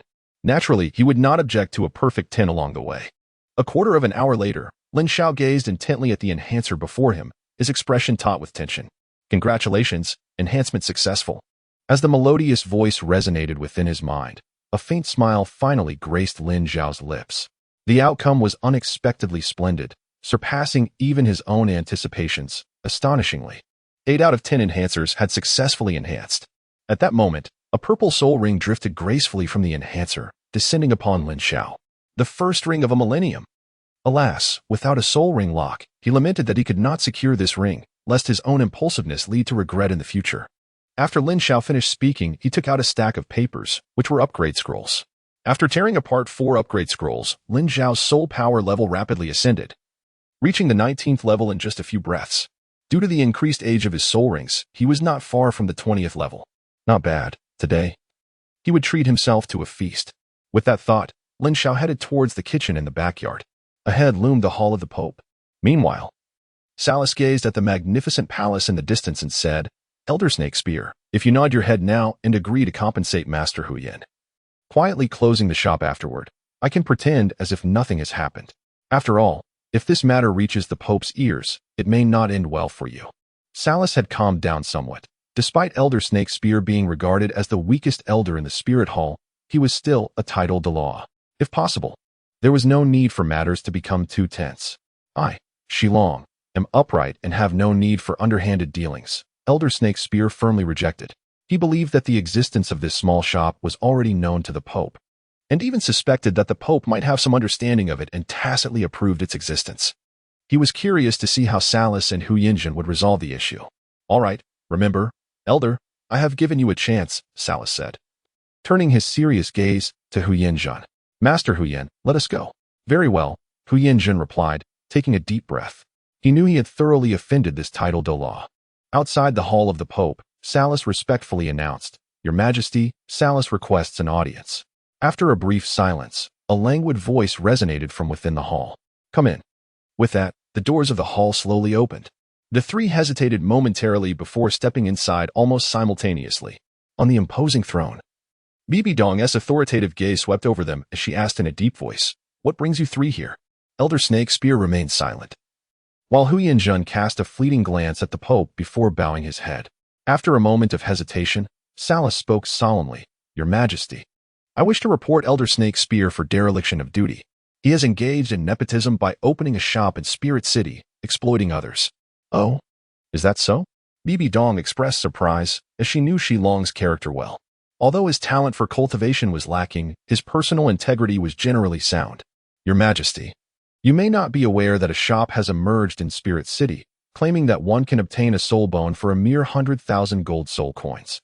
Master Huyan's grandson suffered a loss of 100,000 gold soul coins due to this, and was severely injured as a result.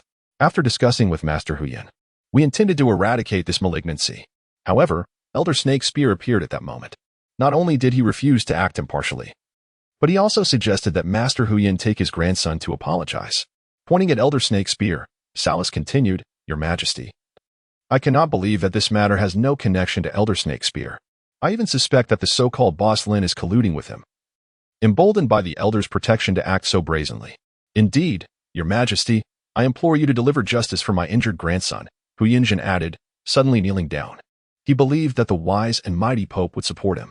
100,000 gold soul coins? The unscrupulous boss Lin? Bibi Dong maintained a composed exterior. But internally she was astonished. If I understand correctly, are they referring to the jar shop? Although boss Lin's character may be questionable, he certainly embodies the notion of conscience to some extent.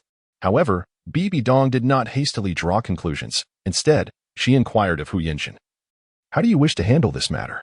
Your Majesty, I believe Bishop Salas is correct. That shop must be shut down to prevent further harm.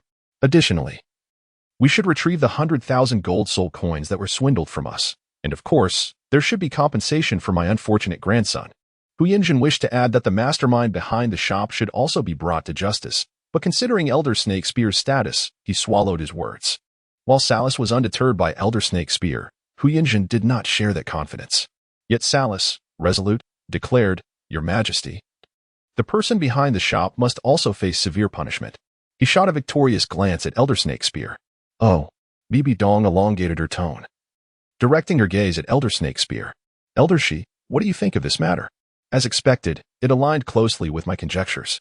Upon hearing this, Elder Snake Spear felt a stirring in his heart and responded earnestly, Of course, Hu Yinli should apologize to Boss Lin. No. Even Master Hu Yin must publicly express his stance to prevent Boss Lin from retaliating against the Elephant Armor sect and the Spirit Hall. Stubbornly clinging to your opinion. Are you? Quite headstrong. Salas was taken aback and then smirked inwardly. Shouldn't Elder Snake Spear be admitting guilt by now? I have heard that the Pope does not tolerate insolence. His refusal to admit fault may lead to severe repercussions. However, this was also beneficial. There was no need to worry about Elder Snake Spear seeking revenge against the Elephant Armor sect. Seeing Elder Snake Spear's obstinate stance, Hu Yinjin felt relieved. At this moment, Bibi Dong spoke up, Then let us proceed as Elder Shi has suggested. Thank you, Your Majesty. Salas and Hu Yinjin expressed their gratitude simultaneously, believing they had emerged victorious. However, as the conversation progressed, the two exchanged puzzled glances. Seemingly, the Pope was saying to act according to Elder Shi's suggestions? Did I hear that correctly? Salas and Hu Yinjin exclaimed in unison. They understood that Elder Snake Spear had instructed Hu Yinjin to take his grandson Hu Yinli to apologize. What? Do you dare question my words?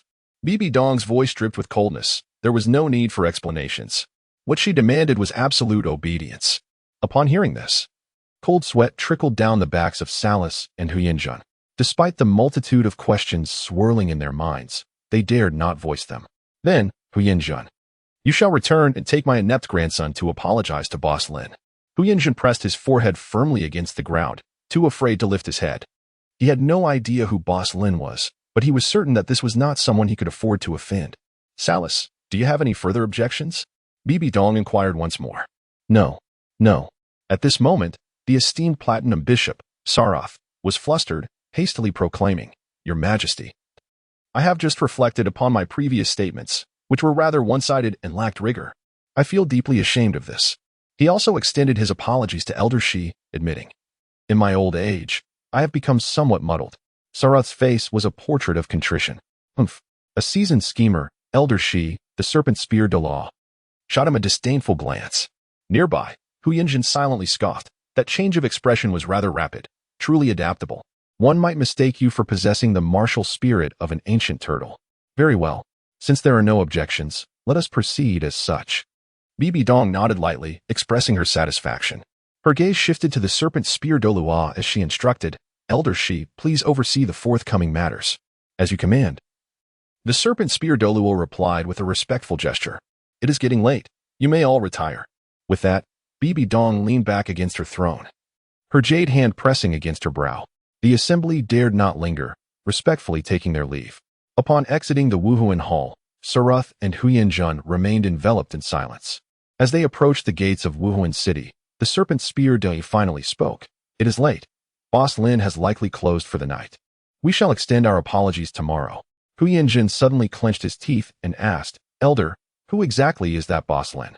I want to understand, even if it costs me my life. The serpent spear Douluo regarded him solemnly, stating, I can only say that he is someone you cannot afford to offend. From the Pope's demeanor, you should glean some insight, yes? I shall not elaborate further. In truth, he too was at a loss for words, possessing only a fragmented understanding of Boss Lin. Understood. Hu Yinjin nodded absent-mindedly, then declared, Elder, rest assured, I shall return to the camp, drag out that Huyan Li fellow, and give him a good lesson before we go to apologize to Boss Lin in the morning. The mere mention of Huyan Li caused Huyan Zhen to grit his teeth in anger. That unfortunate wretch has managed to forge such a formidable enemy, nearly leading the Elephant Armor sect to ruin. Elder Shi, I must apologize for my earlier offense, Sarath chimed in, offering a conciliatory smile and producing a bottle of wine. This is wine from 92 years ago. 92-year-old wine. Forget it. The serpent spear Douluo chuckled. There is no need for such formality, Bishop. You are not wrong. The Wuhuan Hall indeed requires individuals of your integrity. Observing Huyan Zhen's compliant demeanor, the serpent spear Douluo felt a wave of relief. I assist you. Yet you think I would harm you? Have you calmed down now? Meanwhile, Huyan Li was recuperating in the camp, his body having recovered significantly under the care of the healing spirit masters. He could at least walk unaided now. This is intolerable. I, Huyan Li, will surely demolish that wretched shop. The thought of that detestable establishment made his teeth grind in frustration. Ali, don't be upset. We have allies in Wuhuan City. We will avenge this wrong. 2 disciples from the Elephant Armor sect consoled him. Indeed, Bishop Sarath and the sect master have gone to demand an explanation on your behalf. Now just pray that the shopkeeper does not flee. Huyan Li's companions attempted to offer reassurances. Humph, it's one thing to swindle others, but to target me. Huyan Li? That is simply inviting trouble. Huyan Li retorted coldly. I only hope my grandfather is merciful and leaves the shopkeeper enough breath to return for me to vent my frustrations. As for concerns about Huyan Zhen, such thoughts were non-existent. The Elephant Armor sect was one of the lower 4 sects, their power not to be underestimated. Although Huyan Zhen was a sole Douluo, he was among the strongest of his kind, capable of holding his own against even some weaker titled Douluos. While that unscrupulous shopkeeper had some skill, Huyan Li firmly believed that Huyan Zhen could easily overpower him. At that moment, a voice resonated outside the camp. Huyan Li, where are you? The voice boomed with urgency. Grandfather has returned. Huyan Li recognized the voice, feeling a rush of joy instead of fear. The loudness and urgency suggested they had achieved their goal. With that thought, he and his 2 fellow disciples hurried to seek out Huyan Zhen. Indeed, at that moment, Huyan Zhen and Sarath stepped into the camp together. Grandfather, where is that unscrupulous shopkeeper? Huyan Li looked around eagerly, but upon not spotting the odious young man, he speculated. Has that vile shopkeeper been taken to the Wuhuan Hall for retribution? He believed this to be the truth. Taken to the Wuhuan Hall. At this, Sarath and Huyan Zhen's expressions shifted drastically. You fool, you nearly got your grandfather into trouble. I was almost taken to the Wuhuan Hall myself. Huyan Li could no longer contain his exasperation. What? Huyan Li was taken aback by Huyan Zhen's words, realizing the situation was not as he had envisioned. You all go fetch the healing spirit master from the camp. Huyan Zhen, uninterested in providing explanations, pointed at one of the disciples beside Huyan Li and instructed. Grandfather, I'm fine now. There is no need to summon the spirit master, Huyan Li instinctively replied. Do you think I care about your well-being? No. You are about to have a problem, Huyan Zhen said, already rolling up his sleeves. The next morning, outside the small shop, a crowd had gathered as usual. However, they dared not approach too closely, for there were still several individuals lingering nearby. Elder Shi, the serpent spear Douluo, an elderly man clad in bishop's robes, and 2 imposing figures resembling walking mountains. Huyan Li, that's the one who was beaten up yesterday. Goodness, they really came to our doorstep, murmured the onlookers. I told you, the Elephant Armor sect and the Wuhuan Hall share a close relationship. I just didn't expect Huyan Li to bring the bishop and elder from the Wuhuan Hall to reclaim honor. That's quite impressive. Although the crowd whispered, even their softest tones reached the ears of Huyan Zhen, Huyan Li, Sarath, and the serpent spear Douluo, while Sarath and the serpent spear Douluo maintained their composure. Huyan Li felt a pang of bitterness.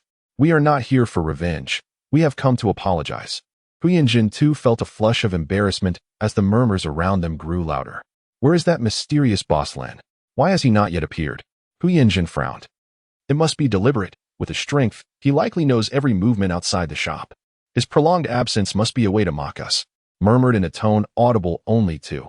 Could you kindly silence yourself?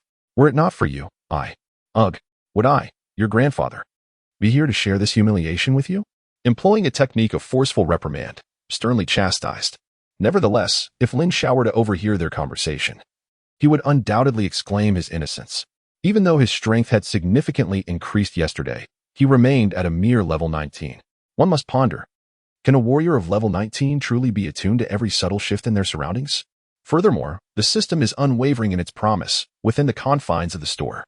He is invincible, and not a single centimeter beyond the threshold is permissible. Creak.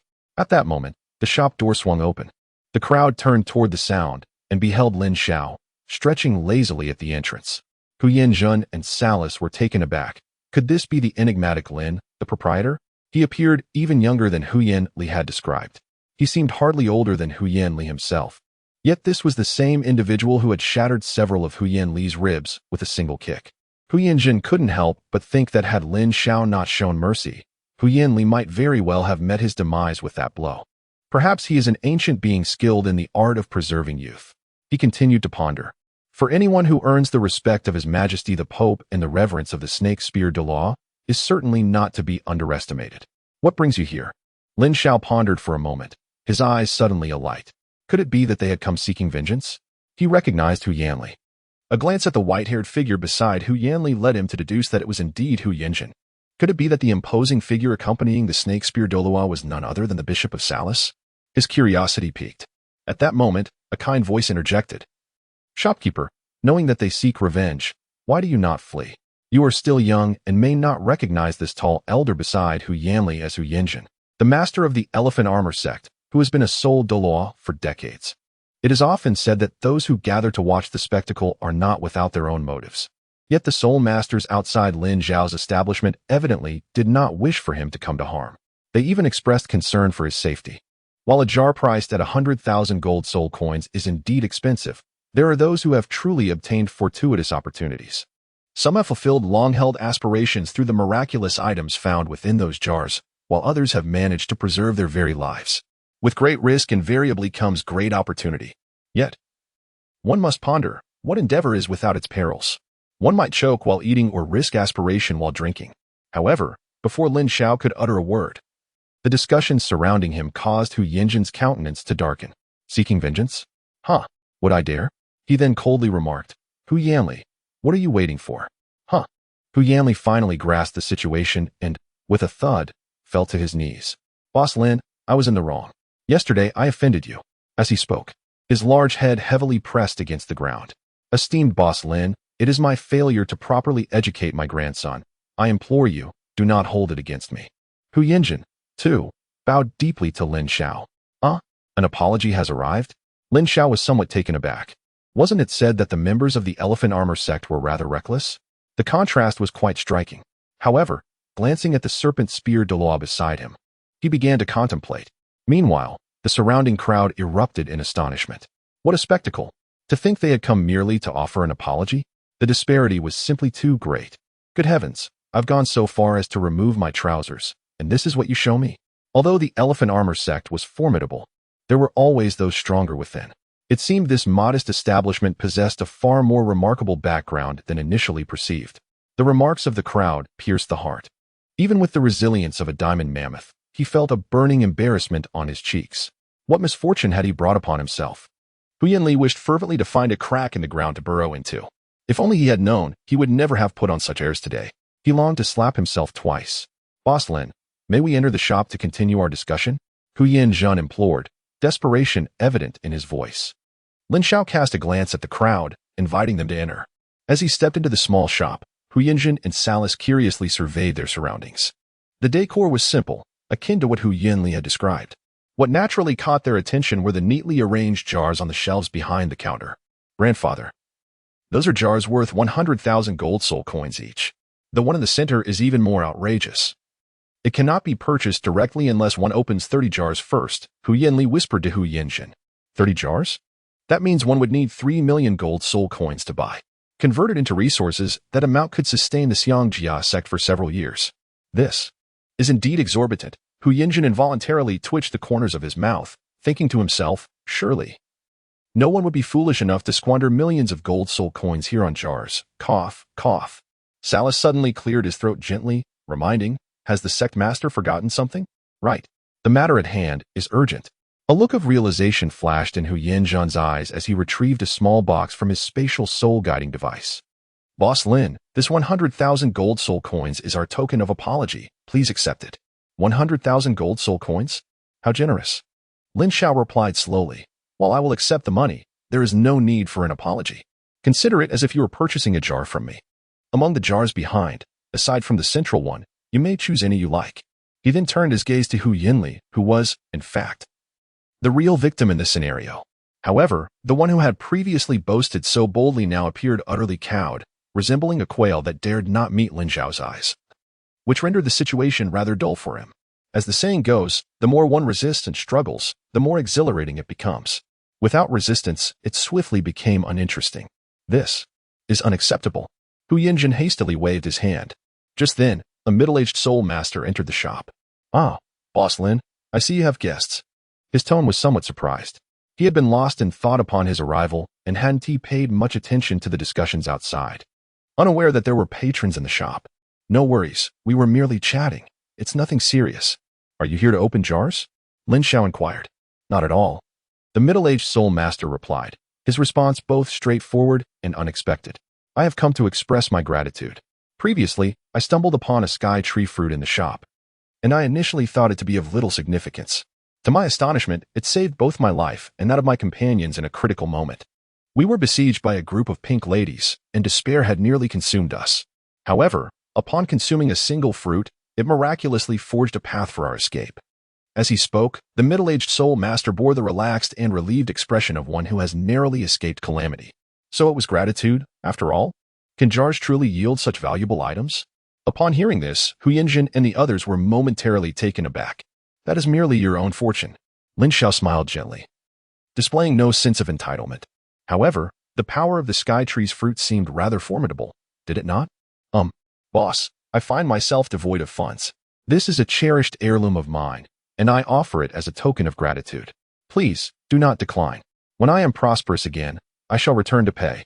The middle-aged man spoke with utmost sincerity, retrieving a beautifully crafted vase from his satchel and placing it upon the counter. At that moment, Lin Xiao's eyes were met with the item's information. Antique vase, valued at 104,244 trading points. Lin Xiao called out to the soul master. Hold on a moment. Please open a jar before you leave. Chapter 74, The Frost Goblin's Right Arm Bone Boss. Did you just say for me to open a jar? The middle-aged soul master, who was about to depart, paused in surprise, asking incredulously. Yes, indeed, just open a jar. Lin Xiao nodded, pointing to the exquisite vase on the counter, stating, this vase is meticulously crafted and has a considerable age, thus possessing significant collectible value. It is appraised by collectors at no less than 100,000 soul coins. Such a lavish gift is beyond my means, so I suggest you open a jar instead. In truth, whether it be 100,000 or even 1,000,000 soul coins, they held little significance for Lin Xiao. What value does excess wealth hold if it cannot procure a jar for oneself? It would be far more advantageous to deftly persuade others to open jars, thereby allowing him to secure a tenfold reward. The act of opening jars and enhancing one's strength was the essence of what Lin Xiao truly valued. This rationale also elucidated why he encouraged Hu Yinjin to open a jar. Acquiring a jar with a tenfold explosion rate would certainly be more desirable than simply receiving 100,000 soul coins from the other party. Moreover, should Hu Yinjin become overly enthusiastic, Lin Xiao would stand to gain even more. Is that true? The middle-aged soul master expressed disbelief, astonished that such an ancient vase could be so valuable. At that moment, Salus's eyes flickered with interest as he remarked, what you say is indeed accurate, Boss Lin. Antique vases are highly coveted by nobles and possess substantial worth. Salus, with his seasoned experience, was well aware of the trends among the aristocracy and had a keen eye for identifying antiques. He was taken aback, however, by Lin Xiao as discerning insight. Thank you, boss. I will choose the first jar from the third row, the middle-aged soul master exclaimed, visibly excited as he selected his desired jar. Subsequently, Lin Xiao placed the jar on the counter in accordance with the soul master's wishes. Are we truly about to open a jar worth 100,000 soul coins? I am eager to see what emerges. Nearby, Salus, Hu Yinjin, and others fixed their gaze intently, apprehensive of missing a moment. They held their breath in anticipation. With a crack, as the middle-aged soul master shattered the jar, the crowd instinctively squinted, for the dazzling purple light that erupted from within was somewhat blinding. A rare item was revealed instantly. The serpent spear Douluo felt a jolt of excitement, regardless of what appeared from the jar. The middle-aged soul master had certainly made a profit. Wait, there's a surge of soul power. Could it be a soul bone? Hu Yinjin's mind began to speculate, unable to suppress a soft gasp. A soul bone? Is that possible? The middle-aged soul master, hearing the murmur, became animated and immediately peered into the jar as the radiant light dimmed. Inside, he beheld a solitary ice-blue bone, shaped like a human hand. This is not only the middle-aged soul master, but all those present widened their eyes, their breaths quickening. Item: right arm bone of the frost goblin, rarity, rare type, tradable description, originates from the frosty gloomy forest. Soul skill: ice spike, hurls a shard of ice at an enemy, inflicting damage and possessing a chance to freeze the target. Congratulations. This soul bone is named right arm bone of the frost goblin. It enables the user to execute an ice spike attack against foes, with a chance to ensnare them in a frozen state. Lin Xiao's eyes glimmered with admiration. It must be said that there are always some fortunate souls who can strike gold in one fell swoop. However, this is quite characteristic of the horse-riding culture. Do not mistake it for a blessing. It merely entices you to invest more money. As the saying goes, jars earn money, and jars spend it. No one can take anything home. Soul bones, indeed, can be obtained. It's astonishing that a soul master like me has the opportunity to acquire a soul bone. In contrast, the middle-aged soul master, upon hearing Lin Xiao's words, felt as if he were awakening from a dream. He was merely an ordinary soul master, lacking remarkable cultivation or any significant family background. Normally, he would never be able to afford a soul bone, even if he worked his entire life. The mere thought of even seeing one was a distant fantasy. Yet now, Lin, the proprietor, claimed that this soul bone belonged to him. After pinching his own thigh to confirm, he realized this was no dream. Grandfather, there truly are people who can obtain soul bones. It turns out this is all real. Hu Yanli was not only trembling physically but also had a quiver in his voice. Was there any need for further discussion? I have already witnessed it. We truly misjudge Lin, the proprietor.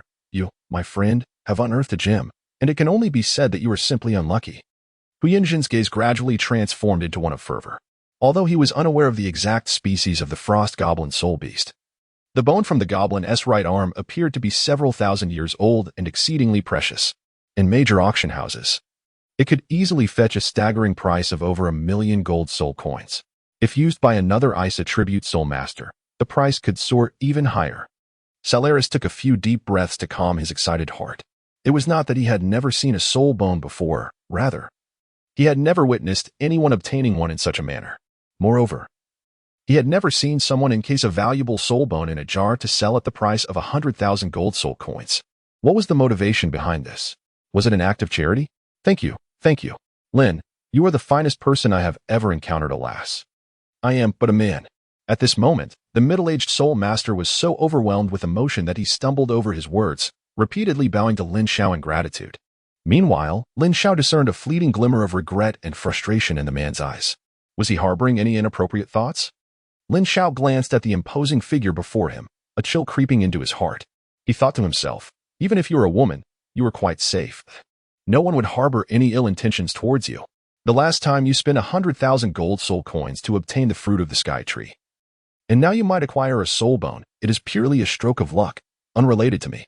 However, I must advise you to keep your wealth concealed. Find a secluded place to refine your martial soul alone, or seek a trustworthy institution to handle the soul bone. Lin Xiao gently reminded that the principle of a common man is innocent, but possessing a treasure is a crime is timeless. Understanding this, the middle-aged soul master tucked the soul bone into his bosom and hurriedly departed. Grandfather, why not? Open a few jars. Perhaps there might be unexpected gains. Hu Yanli suggested softly. Open one. Hu Yinjin hesitated as well. The allure of soul bones is captivating. However, at that moment, the serpent spear Douluo suddenly inquired, Boss Lin, I recall your jars were previously only available for purchase with gold soul coins, correct? To facilitate everyone's acquisition of jars, I have deliberated and decided to lift the trading restrictions.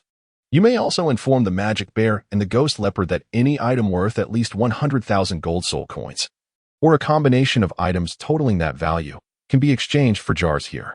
However, items obtained from within the jars are not subject to trade. Lin Xiao spoke slowly. This is truly wonderful. The ghost leopard is fine, having opened 2.5 million gold soul coins here, so money is not a concern for now. However, that fellow the magic bear, upon hearing about the Lucky Wish jar, has been contemplating where to procure gold soul coins these past few days. The snake spear Douluo exclaimed with great excitement. In response, Lin Xiao merely smiled and remained silent. However, this conversation took a different turn when it reached the ears of Huyan Zhen and Huyan Li. Did I hear that correctly? Even titled Douluos are opening jars? Huyan Li inquired.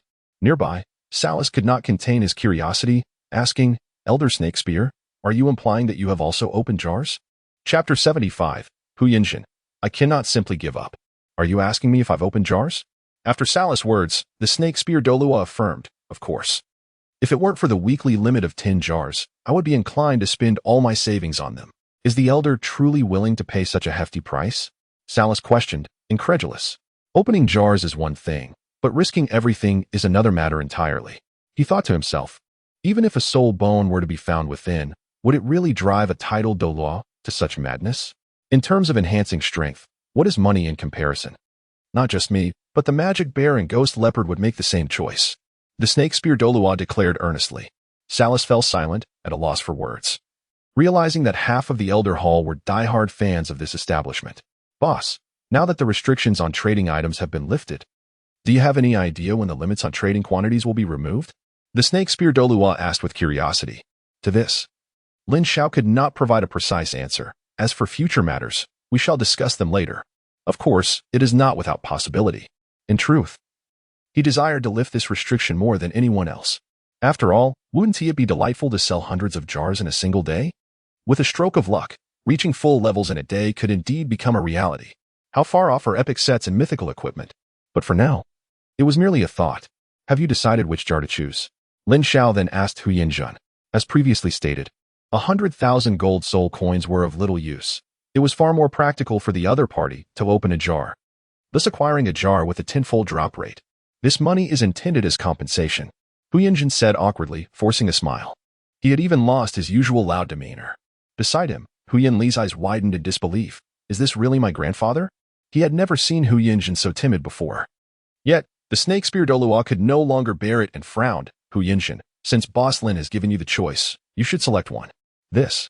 Huyan Zhen glanced at Salas again, who nodded slightly in agreement. Very well then. Please, Boss Lin, take down the first jar from the fourth row, Huyan Zhen said. Gritting his teeth, Lin Xiao nodded slightly and then placed the jar beside Huyan Zhen. Let us see what comes out. Huyan Zhen thought that once the jar was opened, he would be liberated. With a crack, the lucky magic hammer struck down, shattering the jar. A white light? Huyan Zhen was taken aback. Grandfather, that aquamarine was indeed born from the jar that emitted white light. Huyan Li timidly remarked from the side. Could it be? Others have unearthed soul bones, while I am left with merely a stone. Although Huyan Zhen had somewhat prepared himself, witnessing such a stark contrast after someone else's extraordinary find still left him feeling somewhat disheartened.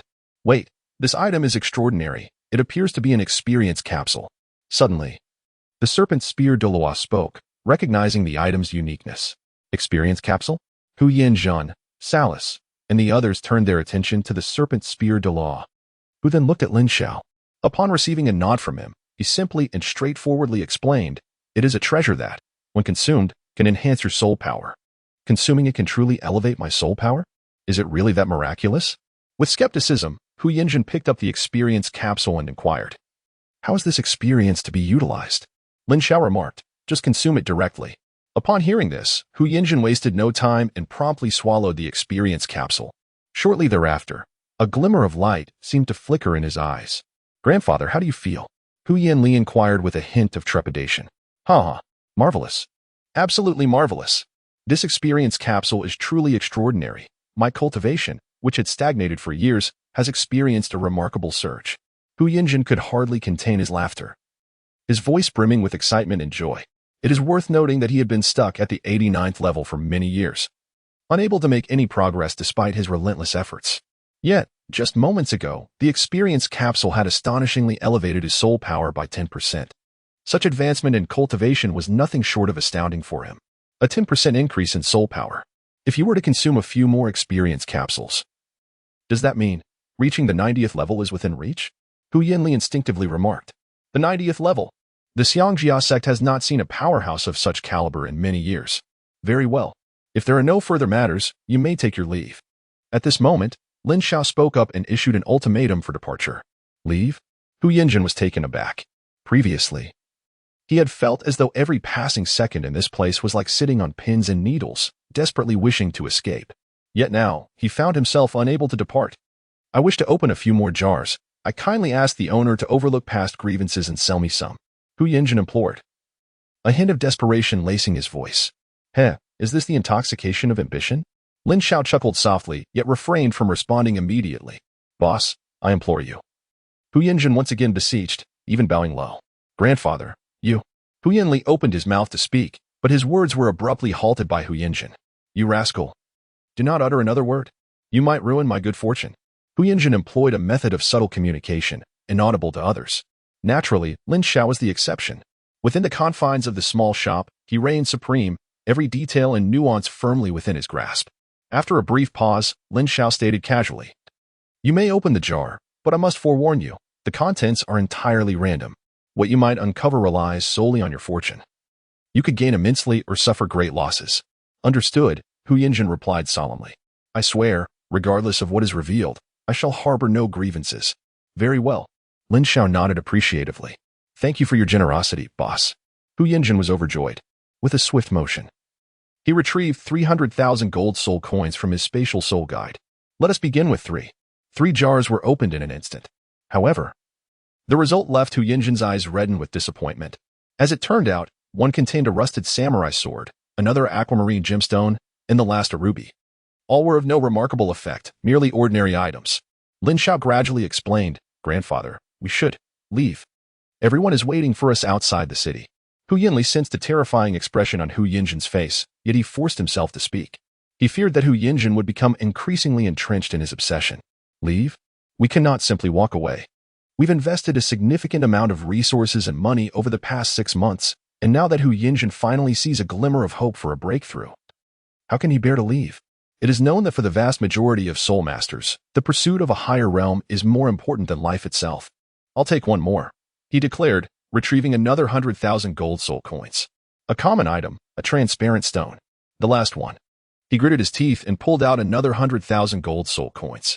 A common item, a firefly stone. Good heavens. Is he attempting to gather 7 types of gemstones to summon a dragon? Upon witnessing this, Lin Xiao couldn't help but marvel at Hu Yinjin's luck. To say nothing of one more, even 1 billion might not fulfill his wish. Grandfather. Hu Yinli grew anxious, as in the blink of an eye. 500,000 gold soul coins had vanished. In terms of resources, that was enough for the Xiangjia sect to last a year. Do not disturb me. I have a premonition that the next jar will definitely yield a return. Hu Yinjin seemed entranced, speaking in a low voice, Boss, one more time. However, the words faltered on his lips as he awkwardly realized he had run out of money. Perhaps it's best to stop now, Salas advised. Hu Yinli quickly added, Indeed, we truly have no money left. No money? That is not an issue. Hu Yinjin asserted. Boss Lin previously stated that it does not matter if there are no gold soul coins, as long as there are items of equivalent value. We can exchange them for jars. Today, an update. I seek a vote. Any spontaneous donations would be even more delightful. Chapter 76, Ning Rongrong arrives, Grandfather. You aren't planning to exchange the sect's resources for jars, are you? Hu Yinli's eyes widened in horror as he vaguely guessed Hu Yinjin's intentions. That is indeed my plan, Hu Yinjin affirmed with a solemn nod. Ali, return immediately and gather all the resources from the camp. That represents a year's worth of provisions for our Xiangjia sect, which is worth a considerable sum. Hu Yin, sect master. Are you certain you want to exchange resources for jars? Salas interjected, unable to contain his concern. Have you considered what will happen if we lose these resources? What will the Xiangjia sect eat and drink for the coming year? Of course, I've thought about it. Even if I fail, it does not matter. We are all capable individuals. We will not starve. However, if I uncover a treasure that allows me to break through, it will be a different story. Once I become a titled Douluo, the status of the Xiangjia sect will soar. The resources we can obtain will be incomparable to what we have now. Even if I join the Spirit Hall in the future, I could directly become an elder, subordinate only to the Pope. As Hu Yinjin spoke, his eyes glinted with a fervent ambition. No one is foolish enough to leap into an apparent pit without reservation. Hu Yinjin appeared impulsive. Yet he possessed his own resolute judgment. Today's sacrifices are an investment in the future. The Xiangjia sect has remained dormant for too long and has finally glimpsed the hope of resurgence. Hu Yinli comprehended Hu Yinjin's thoughts and ceased to question him. Indeed, the benefits brought by a titled Douluo are not comparable to the value of several 100,000 gold soul coins and resources. Grandfather, wait here for me. I will return shortly, he said, hastily exiting the small shop. Outside, an elderly man with white hair and a graceful young woman had appeared among the crowd. Unbeknownst to them, it was the sword Douluo and Ning Rongrong. To reach the spirit city as soon as possible, the sword Douluo had not wasted a moment. Had it not been for the support of magical fruit juice, he would have long since exhausted his soul power. It is indeed a member of the Xiangjia sect. But why is a young disciple the one to appear? The sword Douluo pondered. Having heard from those nearby that Hu Yinjin was also in the shop but had yet to emerge. He will come out eventually. However, we may need to wait a while longer. Grandfather Jian, please come and take a seat to rest. Rongrong will give you a shoulder massage to help you relax. As Ning Rongrong spoke, she skillfully produced a folding chair from her spatial soul guide and placed it on the ground. Rongrong, you are not like this. The sword Douluo's gaze flickered slightly. He realized that after the events at Shrek, Ning Rongrong had changed. Whether for better or worse was difficult to determine.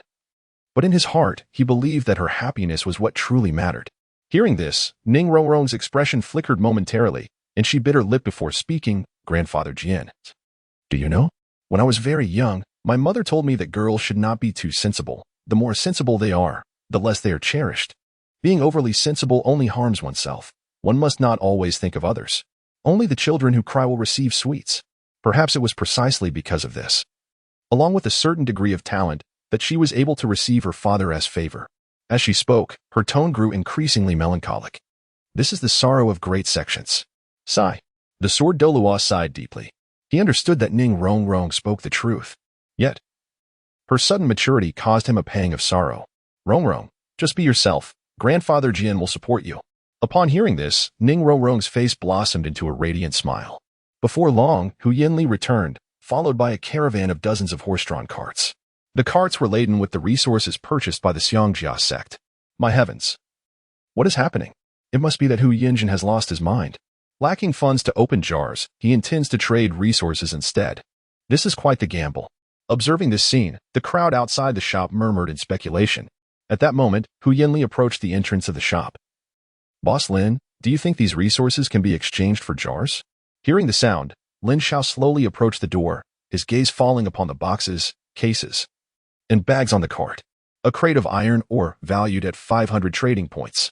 A crate of copper ore valued at 1,500 trading points. Premium hardwood. Lin Xiao's gaze swept over the various items, receiving a response from each one. After a brief moment, he retracted his sight and turned to Hu Yinjin, inquiring. The total value of these items is approximately 400,000. Are you truly willing to exchange? Only 400,000? Hu Yinjin's expression shifted dramatically. It is important to note that these supplies were procured through Salus connections at a cost exceeding 500,000 gold soul coins. To witness such a drastic depreciation is quite alarming.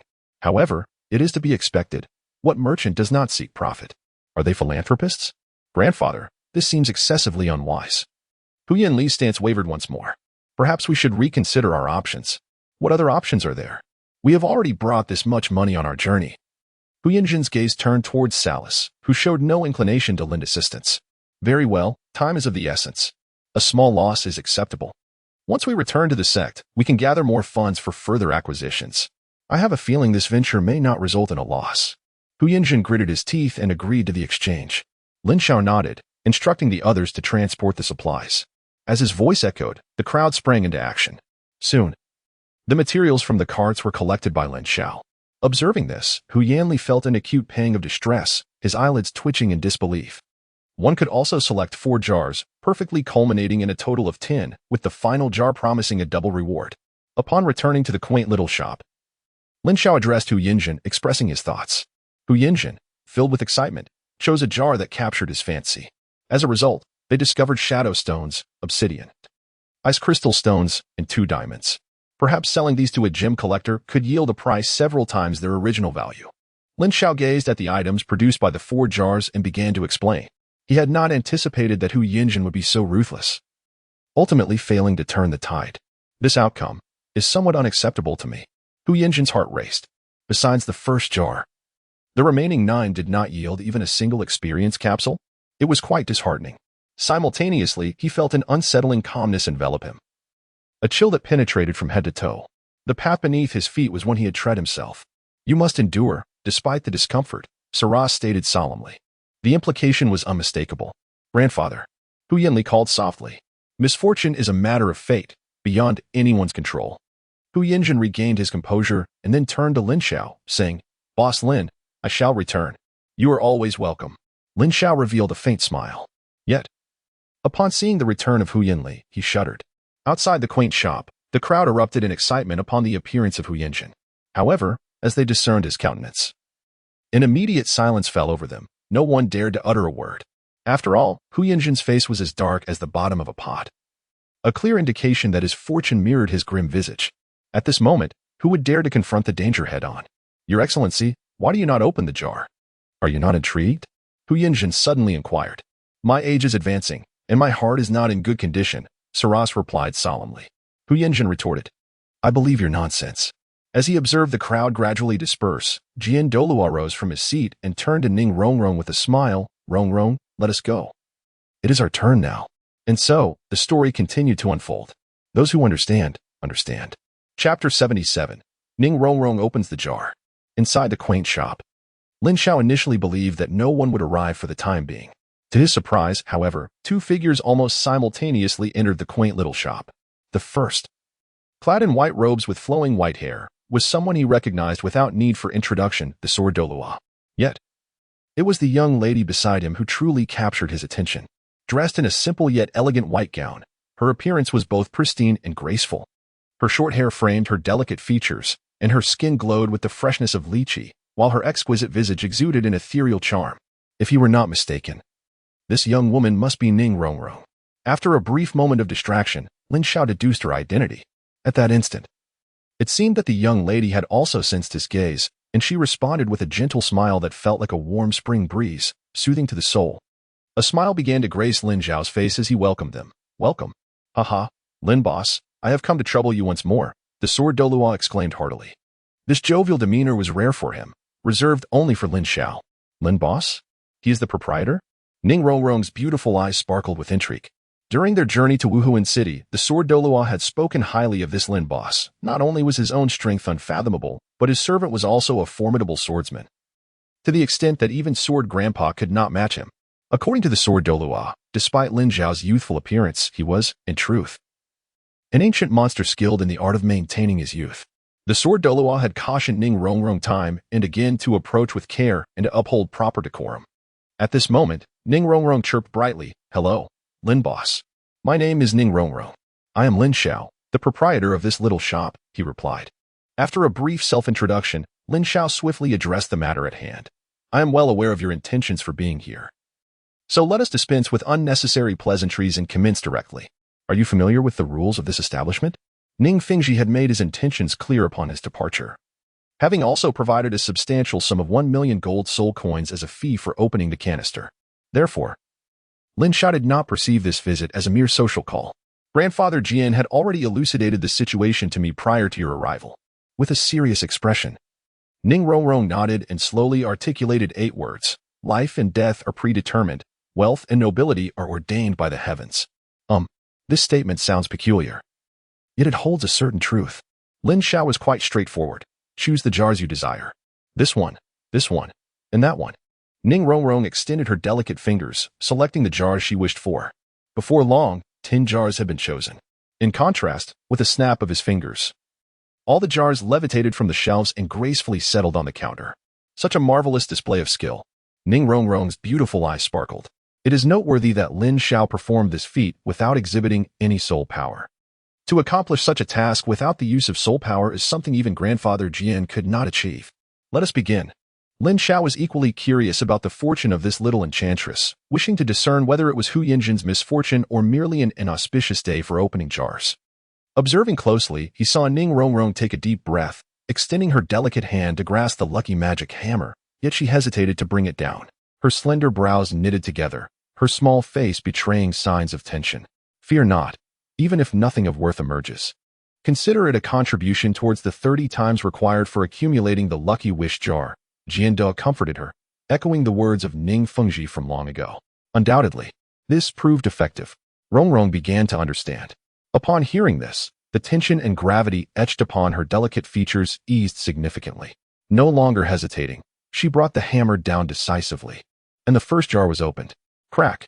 A flash of purple light. Jian Douluo felt a twitch in his eyelids, silently marveling at Rongrong's extraordinary luck as the first jar yielded a rare item. Purple rare? Grandfather Jian had mentioned that items of rare grade were invariably valuable: soul bones, enhancers, amplifiers, and more. And there was also the dimensional aura capable of amplifying soul skills that her father had acquired, which was also classified as rare. Could it be that she had stumbled upon an amplifier desired by both her father and grandfather Jian with just one jar? As these thoughts crossed her mind, a radiant smile blossomed on Ning Rongrong's face. However, in the next moment, as she beheld the contents of the jar, she was left dumbfounded. Her smile gradually faded. How could it be? Just a piece of paper? Isn't that rather useless? She timidly voiced her thoughts. Her eyes filled with uncertainty as she turned to Lin Xiao. Item: upgrade scroll level, rare type, non-tradable description. Character level advancement has transformed into soul power level enhancement.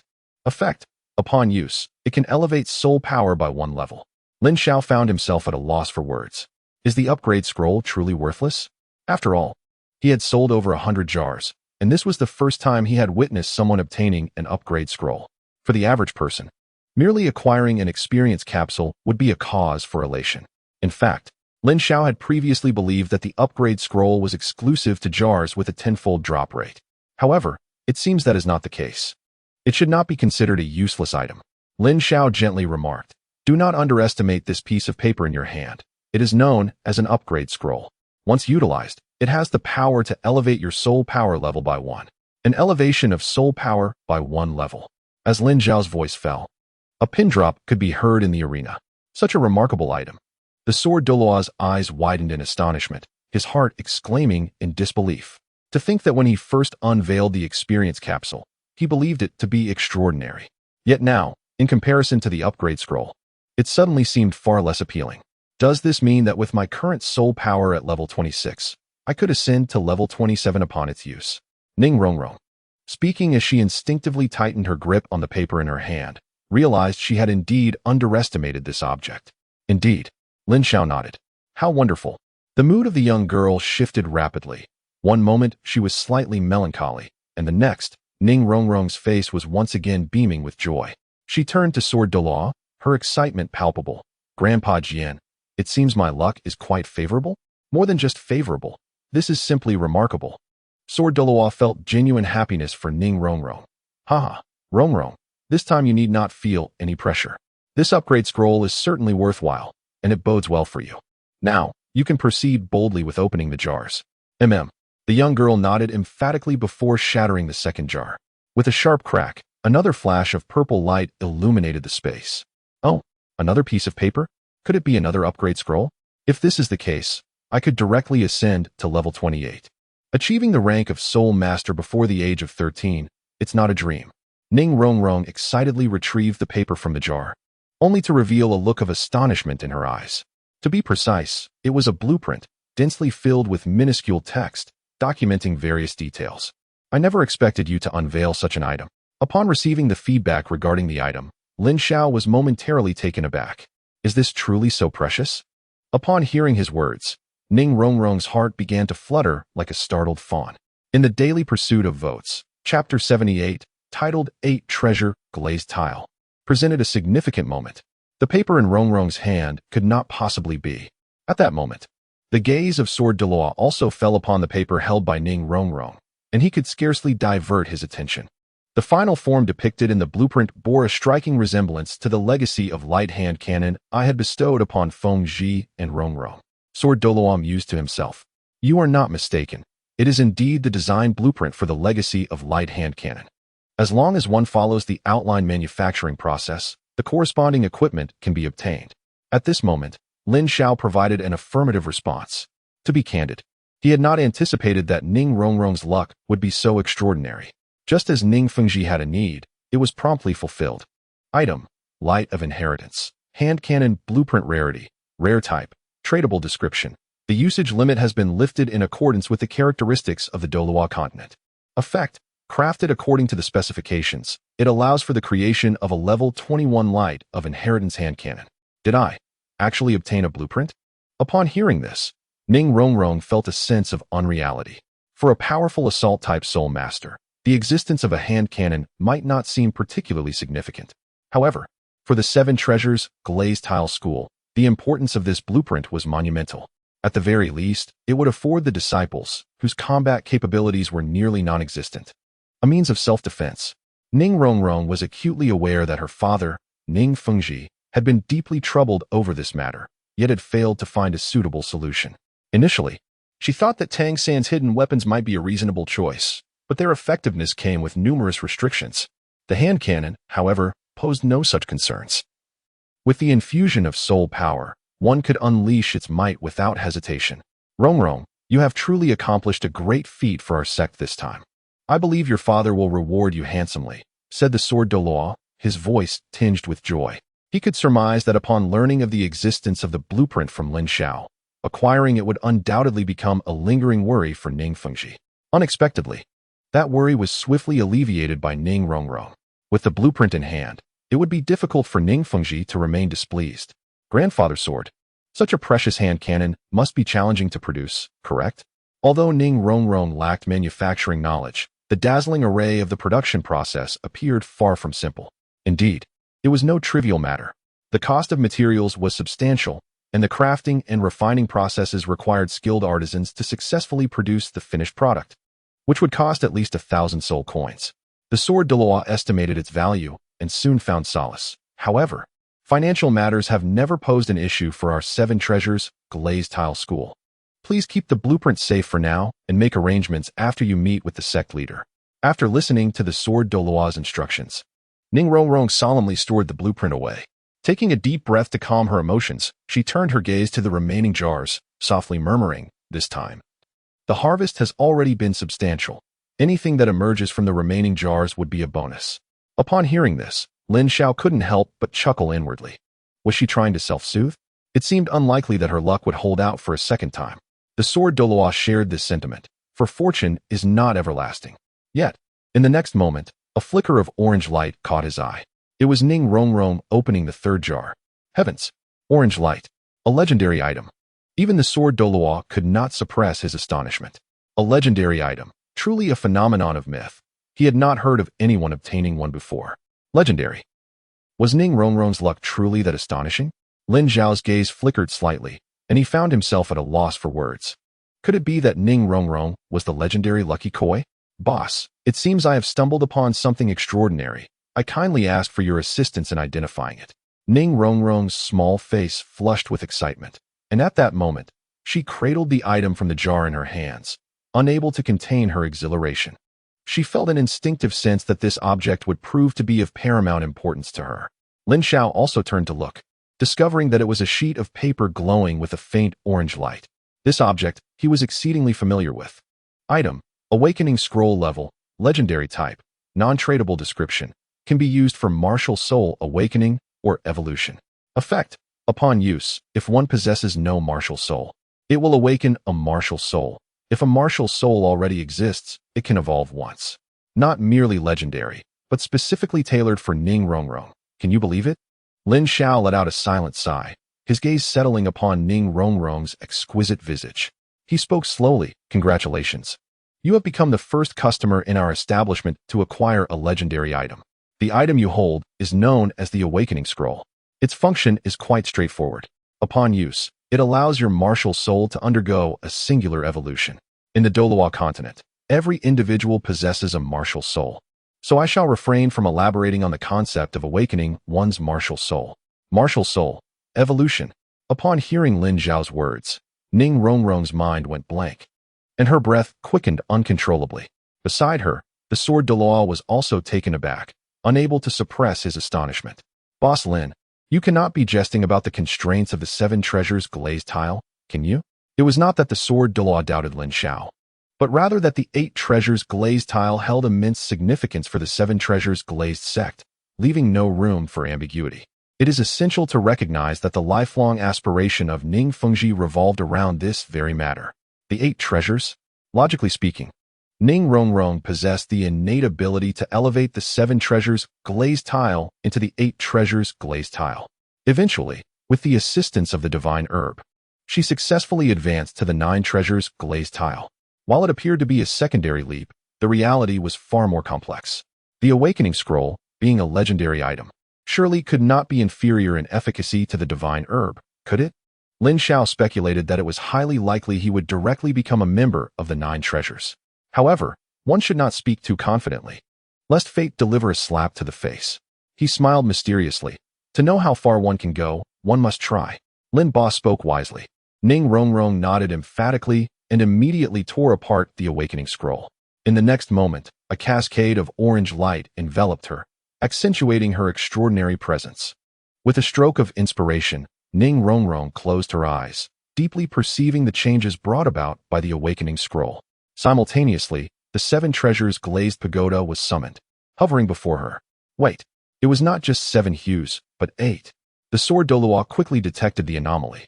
Instinctively, he began to count the layers of the 7 Treasures Glazed Pagoda. The result was astonishing. 8 layers. This meant it had transformed into the 8 Treasures Glazed Pagoda. Fengji, did you see that? Rongrong's martial soul has evolved.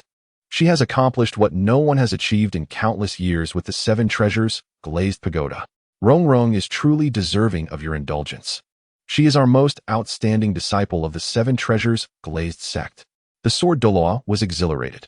He and the bone Douluo had long regarded Ning Rongrong as their own granddaughter, and at this moment, he felt the joy of seeing a grandchild succeed.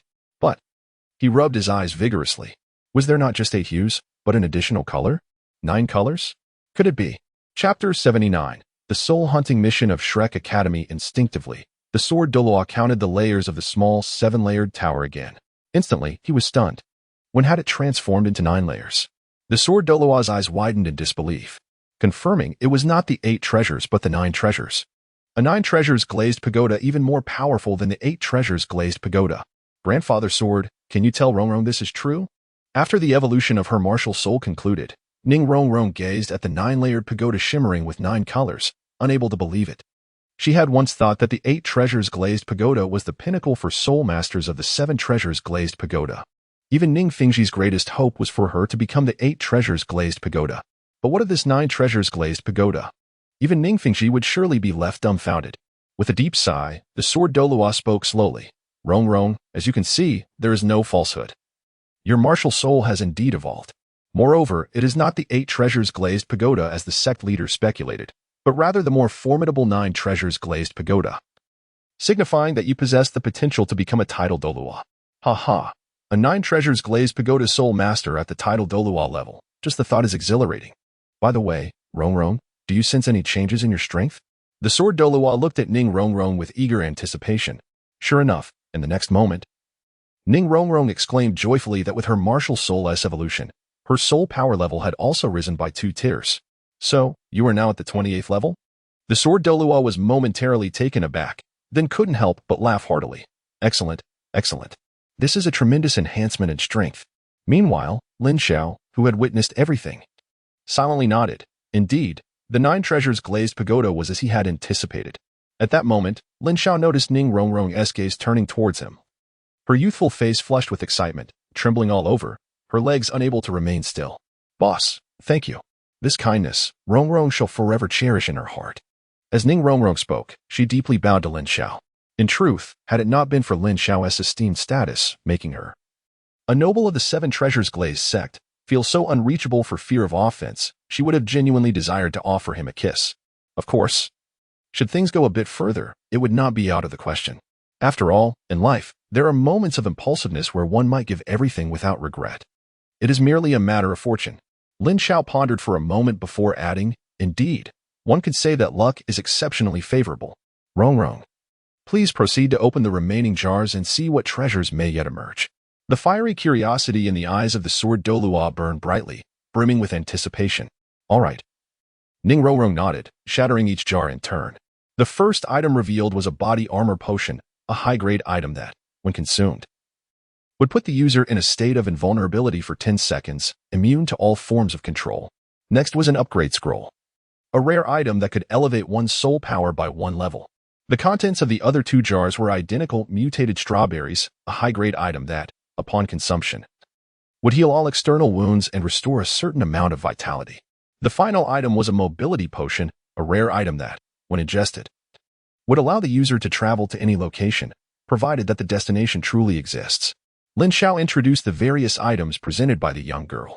Upon encountering the ninth jar, he could not help but exclaim softly, "Oh, another jar contains a teleportation potion, and it is also tradable?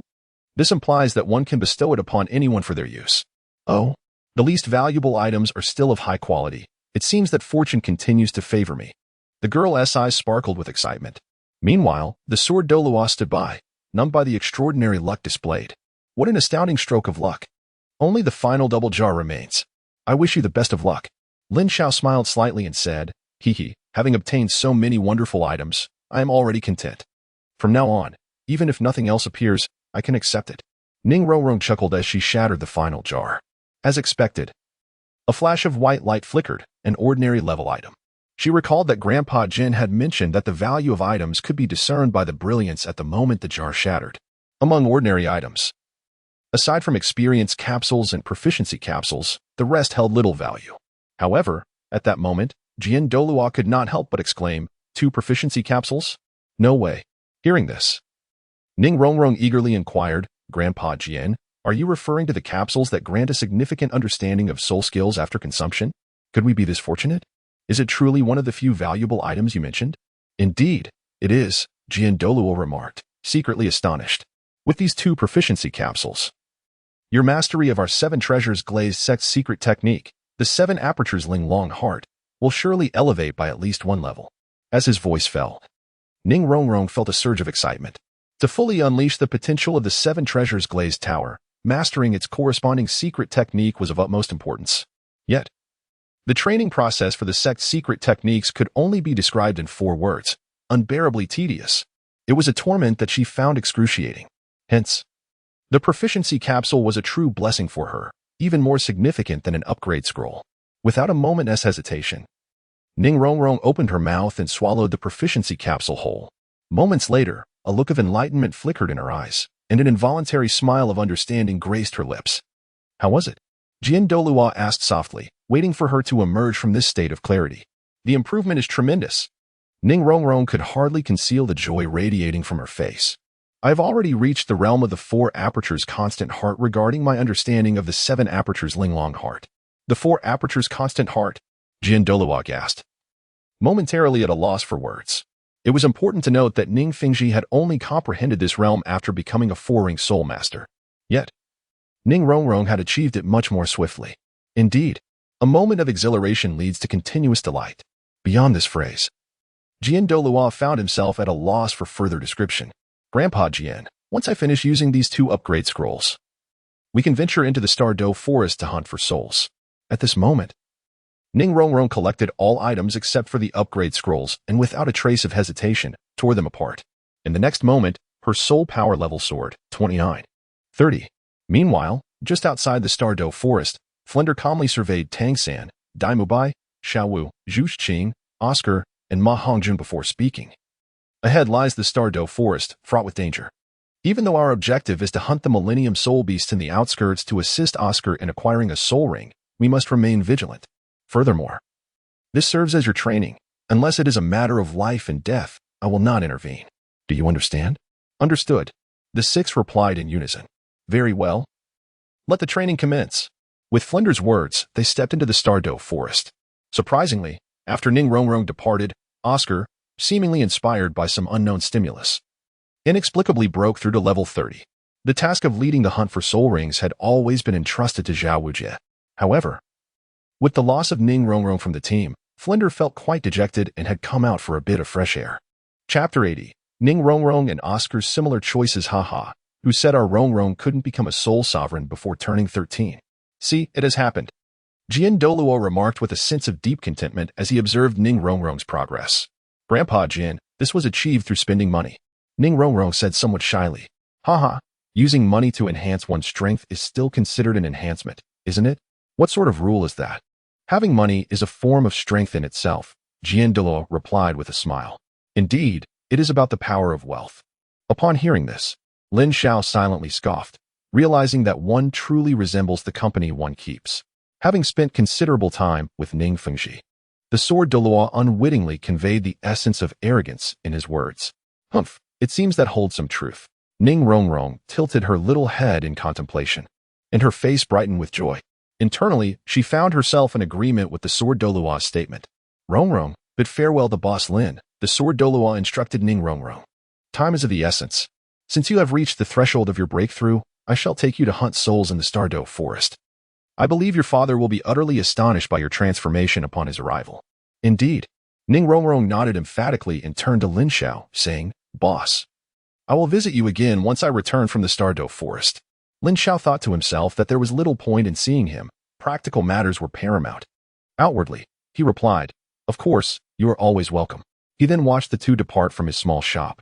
Outside, Ning Rongrong presented a vial of potion to the Sword Douluo. Grandpa Jian, let us use this to travel to the Douluo Forest. Boss Lin mentioned that this is a tradable teleportation potion, which can be used by others. Isn't that somewhat wasteful?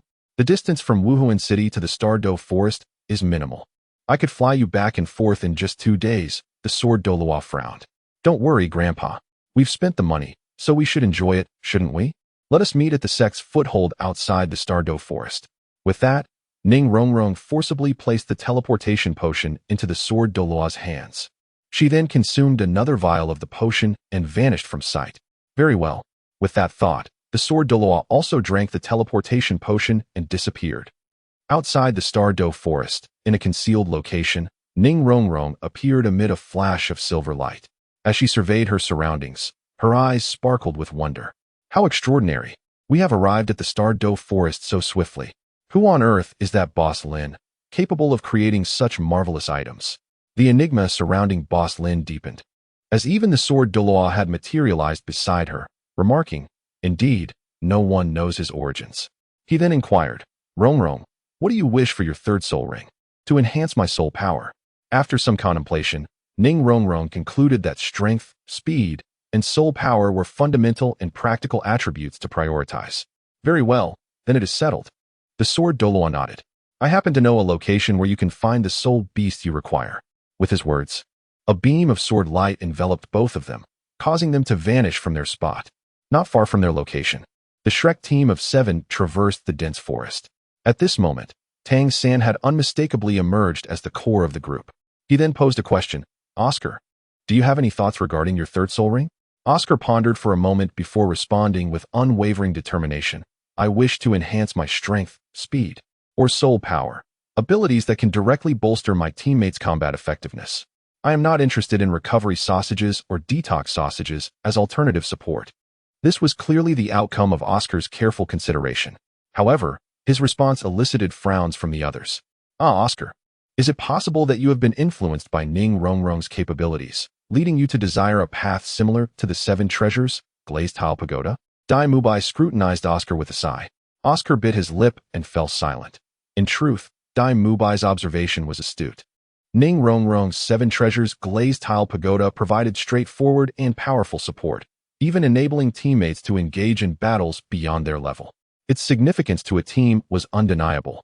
Such formidable abilities were simply incomparable to his own sausages. Oscar, what suits you is of utmost importance. I advise against choosing such abilities early on. Even if your third soul skill grants your teammates a 30% increase in soul power, it pales in comparison to the 7 Treasures Glazed Tile Pagoda. After all, the 7 Treasures Glazed Tile Pagoda possesses the unique feature of enhancing previous soul ring skills with each new soul ring acquired, a capability your martial soul clearly lacks. Therefore, opting for enhancement of soul power or strength as a support ability would be the wisest choice in the long run. Flender expressed his counsel. Oscar's talent was indeed remarkable, yet the essence of his sausage martial soul differed significantly from that of the 7 Treasures Glazed Tile Pagoda. If Oscar truly aspired to surpass the 7 Treasures Glazed Tile Pagoda, he could not follow its path. Unconventional strategies were the key to victory. Of course, this was under the assumption that the 7 Treasures Glazed Tile Pagoda remained unchanged. Should the 8 Treasures Glazed Tile Pagoda ever emerge, all bets would be off. With a terrifying amplification of 90%, no auxiliary soul master could compare. Yet, how likely was that? Flender had lived for decades without ever hearing of the 8 Treasures Glazed Tile Pagoda's existence. This was precisely why he dared to boast about Oscar in front of Ning Rongrong. Dean, this is my decision. You understand that becoming a soul sage is a long journey for me. I wish to gain powerful abilities now. The prospect of future growth feels too distant. Oscar's tone was resolute. This. Flinder pondered for a long time before sighing. Very well, I concede. Follow me. I know of a place where you may acquire a soul ring that will enhance your soul power. However, not long after they departed, the ground suddenly trembled. Is this an earthquake? Dai Mubai exclaimed incredulously. No, it is not. Flinder interjected gravely, standing in front of the group. The vision granted by his cat-eagle martial soul provided him with exceptional sight. In the distance, he spotted a massive black figure resembling a small mountain, swiftly approaching them. At that moment, Tang San's gaze flickered with a purple glow as he activated his purple extreme magic eyes. Dean, that is, the Titan giant ape? He recognized it and could not help but exclaim in shock. Normally, such a dominant soul beast shouldn't appear on the outskirts of the Douluo forest. He was genuinely alarmed. Against such a powerful sovereign, they would not even serve as a mere snack. Everyone, remain silent, Flinder commanded, then bravely stepped forward, proclaiming loudly. Esteemed sovereign, we mean you no offense. However, before he could finish his sentence, he was sent flying by a single strike. Chapter 81. The Nine Treasures Glazed Tower Pagoda? No, it must be an illusion. Dean, Dai Mubai, Ma Hongjun, and the others were left in shock. A rank 78 soul sage was unable to withstand a single blow from the opponent. The terror of the rulers deep within the Douluo forest was indeed formidable. At this moment, everyone's gaze once again settled upon the Titan great ape, and it seemed as though each breath was suspended in awe. The creature was a magnificent amalgamation of both ape and chimpanzee, towering like a mountain. Every inch of its body was adorned with muscles more formidable than granite, bulging like small hills. Its eyes, reminiscent of lanterns, shimmered with a yellow crystalline luster, instilling a profound chill merely by being gazed upon. However, as the crowd was paralyzed by the terror of this soul beast, Tang San furrowed his brow and pulled Xiao Wu back behind the others. Unfortunately, fate was unkind. Evasion proved futile as the Titan great ape had a singular target in mind. With a sweeping motion, it extended a colossal hand towards Xiao Wu. First, let me use blue silver to entangle it, and buy some time, Tang San thought, activating his soul technique. Yet, to his dismay, the blue-silver grass offered no obstruction whatsoever. The Titan great ape's enormous hand descended smoothly. Xiao Wu, run, he cried out, attempting to launch an attack with Tang Sek's hidden weapons. But that gigantic palm loomed over Xiao Wu like an ominous cloud. It felt utterly powerless. Noticing this, Xiao Wu's expression turned complex. She thought to herself, Little San, some things you cannot yet know. She had already steeled herself for capture.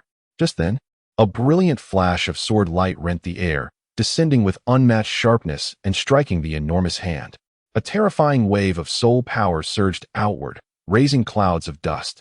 The Titan great ape let out a pained roar, retracting its hand. What just happened? The sudden turn of events left everyone in shock. Xiao Wu was particularly bewildered. This was not how the script was supposed to unfold. Who had intervened to prevent her from being taken? In the next moment, as the dust settled, the crowd discerned the figure that had come to their rescue. It was a silhouette clad in white with white hair. The Douluo of the 7 Treasure Glazed Tower School. Dai Mubai, Oscar, and the others exclaimed in astonishment. Is this the power of the Douluo? With a single strike, he repelled such a fearsome soul beast, even stronger than some elders in Tang's sect. Tang San reassessed the Douluo's strength and concluded that his blue-silver entanglement would likely be ineffective against such a formidable opponent. Upon recognizing the Douluo, Xiao felt a pang of anxiety. What was he doing here? Was he harboring ulterior motives, seeking to capture her? Xiao believed that the Douluo had discovered her true identity but had yet to find the right moment to act. Be careful, Grandfather Sword. At that moment, a shout rang out from behind the crowd, and they turned to see a white-clad maiden emerging from the dense forest. It was Ning Rongrong. Just moments ago, she had successfully completed her soul hunt and ascended to Soul Master. The Douluo had sensed the anomaly in their vicinity. Normally, with the Douluo's temperament, he would not concern himself with a rampaging soul beast. However, having recently strengthened his abilities, he had been eager to test his mettle against a worthy opponent. It seemed that fate had dealt the Titan great ape a cruel hand. Little did it know that it would encounter the dangers faced by the Shrek group. Truly, it was a twist of fate. Ning Rongrong's mood suddenly brightened. Rongrong, I didn't expect to see you here, Tang San remarked, his eyes glinting, while Oscar, upon catching sight of the figure he had longed for, exclaimed with delight. Rongrong, have you finally realized you want to return to Shrek? In truth, everyone had a soft heart beneath their sharp tongues. If she were willing to amend her ways, they would reluctantly accept her back. He said this without a care. Yet, many in the group shared Oscar's sentiments, including Ma Hongjun, Dai Mubai, and even Zhu Xing, who thought this was indeed the Miss Ning, finally acknowledging the importance of the Shrek family. However, the sudden question nearly left Ning Rongrong dumbfounded. Return to Shrek? Did I hear you correctly? You say I should change my ways, and you can barely accept me? Why would I want to return to Shrek? What is there to cherish? She recalled the cold faces she had encountered during her time there, which sent a chill through her heart. Ning Rongrong, I understand it's difficult for a girl like you. How about this? I'll apologize, and maybe that will allow you to come back. At that moment, Flinder returned from the distance, rubbing his chest. The Titan Great Ape was indeed too formidable. Even a casual strike from it was beyond his capacity to withstand. Moreover, he sensed that the Titan Great Ape bore no apparent malice. You've misunderstood. I am not here to join you, Ning Rongrong insisted weakly. But the truth was indeed as such. It was merely a fortuitous coincidence. Then what brings you here? Surely you aren't here to hunt for a soul ring or just passing by. Dai Mubai chuckled at the absurdity. Yet, Ning Rongrong's response astonished him greatly. With a serious expression, she replied, You guessed correctly. I am indeed here to hunt for a soul ring, and I happened to pass through here. Hunt for a soul ring? The group was taken aback. What could a 26th-level soul master possibly seek, even if she wanted to make an excuse? It should be a credible one. At that moment, the sword Douluo interjected, Rongrong, lend me your aid. We must swiftly drive back the Titan Great Ape. I sense a powerful aura approaching from the depths of the Stardoe forest. Understood, Ning Rongrong replied brightly as a shimmering tower appeared in her palm. Simultaneously, 3 soul rings of yellow, purple, and purple manifested beneath her feet. Wait, 3 soul rings. Ning Rongrong, you have already become a soul master? The crowd was astounded. Now they believed that Ning Rongrong was indeed here to hunt for a soul ring. Yet, how had she advanced from 26 to 30 in just a few days? Just then, Ning Rongrong began to recite her soul incantation with conviction. The 9 Treasures Glazed Tile is renowned. The first is strength. The second is speed. The third is soul. 3 streams of light descended upon the sword Douluo, causing his aura to surge dramatically. A barrage of sharp sword energies erupted forth, forcing the Titan Great Ape to retreat step by step. Ha ha ha, exhilarating. The sword Douluo laughed heartily. Meanwhile, Xiao gazed on with profound sorrow. The rest of the group stared in a daze at Ning Rongrong, or more precisely, at the small tower in her hands, a 9-colored, 9-layered treasure. This can indeed be referred to as the 9 Treasure Glazed Tower. They were all utterly astonished. Even Flanders instinctively began to rub his eyes, convinced it was impossible. Surely, the radiant brilliance of the 7 Treasure Glazed Tower had dazzled him, creating an illusion. Gratitude is extended for the 2 generous tips received yesterday. Thank you for the numerous monthly votes as well. I appreciate everyone reading my book and casting recommendations. Hence, today I offer an additional update. Chapter 82, The Misunderstood Murder of the Faceless Spider. Director Flanders, this is indeed true. A voice reached Flanders' ears, prompting him to glance back and discover it was Oscar speaking. What happened to your face? Flanders immediately noticed Oscar's unusual appearance. His left cheek was swollen and reddened. I could hardly believe what I saw either. Then the fatty slapped me. Oscar continued gravely. That slap brought me back to reality, confirming this is no dream. So, Ning Rongrong truly is broken through to become a soul emperor, and her martial spirit has evolved? Flanders' expression transformed dramatically. After all, just days prior, he had remarked that Ning Rongrong could not achieve the title of Soul Emperor at 13. Now it was evident, as she had indeed accomplished this at the tender age of 12, a remarkable feat. He had also claimed that Ning Rongrong's 7 Treasure Glazed Tower could not compare to Oscar's sausage martial spirit. Yet now, it had evolved into the 9 Treasure Glazed Tower. What on earth has transpired with Ning Rongrong? Flanders lamented inwardly. Suddenly, a chilling howl pierced the air, capturing everyone's attention. They turned to see the Titan gorilla, resembling a small mountain, shrieking before it turned and fled. Is this the strength of a title Douluo? Tangsen could not help but exclaim. The sword Douluo, standing tall in the void with his single sword, inspired a wave of admiration within him. No, it is not the title Douluo who is powerful, but rather the sword Douluo. Yet Flanders shook his head, noting that an ordinary title Douluo would only meet defeat here. Though Flanders possessed merely the strength of a soul sage, his perspective was quite broad. He understood that the strength of title Douluos varied significantly. Grandfather Jian, are you all right? At that moment, Ning Rongrong's gaze passed over the crowd and fell upon the sword Douluo, her concern evident in her tone. Ha ha ha, Rongrong. Do I look like someone in trouble? The sword Douluo chuckled heartily. That soul beast is indeed formidable, but it would be far from easy to harm me. His laughter echoed with the confidence that came from his immense power. Indeed, with his soul power at 97, supported by Ning Rongrong's assistance, battling a 100,000-year-old Titan gorilla posed no problem for him. It could be said that losing was nearly impossible. Were it not for the powerful aura approaching from within the Stardow forest and his concern for Ning Rongrong's safety, he might have even pursued further. At this thought, the sword Douluo's gaze sharpened as he looked toward the dense forest beside them, speaking in a deep voice. Since you have arrived, why not reveal yourself? During the battle, he had keenly sensed a powerful presence lurking near them. This was one of the reasons he refrained from pursuing further. Someone is indeed lurking nearby? Flanders and the Shrek Six, including Tang San and Dai Mubai, followed the sword Douluo's gaze. Rustling sounds emerged from the thick bushes, and a figure stepped forth. It was a lean, serious-looking elder.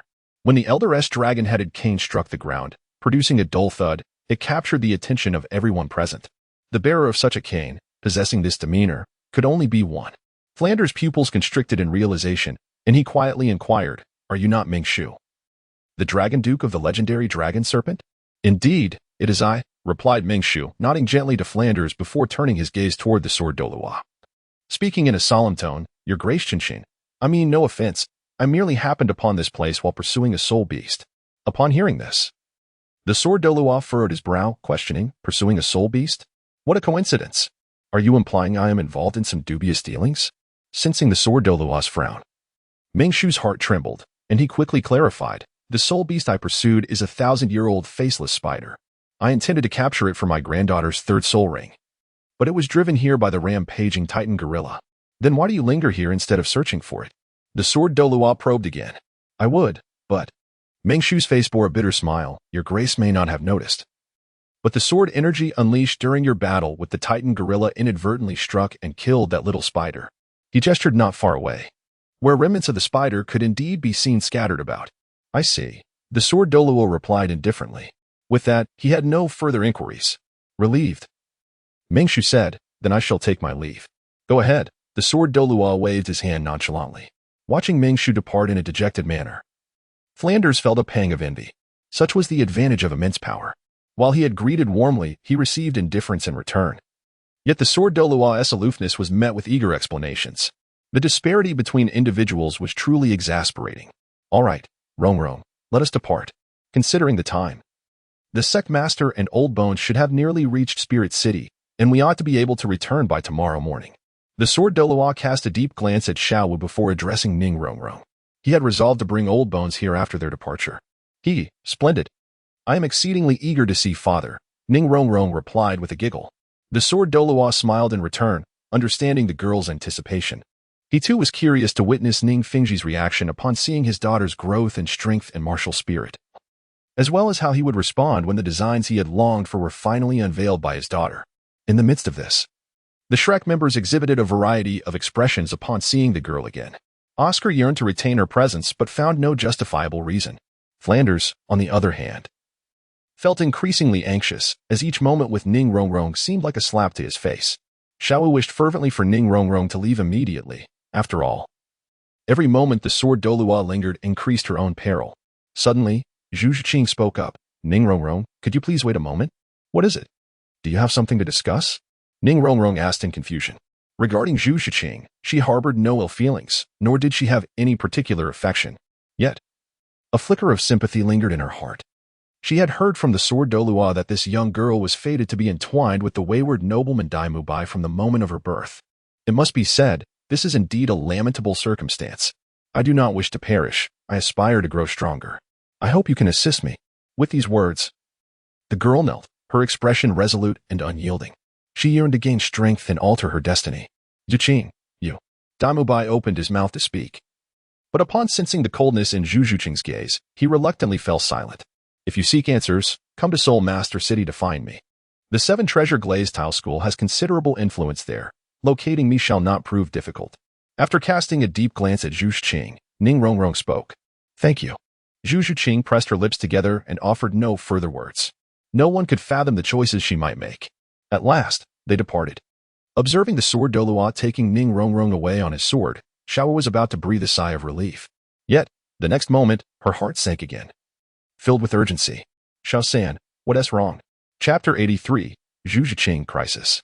Upon hearing Xiao Wu's words, everyone turned their gaze towards Tang San. He was clutching his chest, his face etched with pain. Tang San? Xiao-san, what has happened to you? San Gu. The sudden change in Tang San startled everyone. It's nothing, just an inexplicable chest pain. Tang San replied, still pressing his hand to his chest. Gradually, his expression returned to normal, yet his gaze involuntarily shifted towards the remains of the human-faced demon spider. For reasons unknown, he felt as though he had lost something of great importance. However, he soon found himself chuckling. It was merely a deceased thousand-year soul beast. What significance could it possibly hold? It must be a trick of nerves from the tension. At that moment, Flender, seeing that everyone was unharmed, finally spoke. Let us proceed. We shall hunt for Oscar's soul now.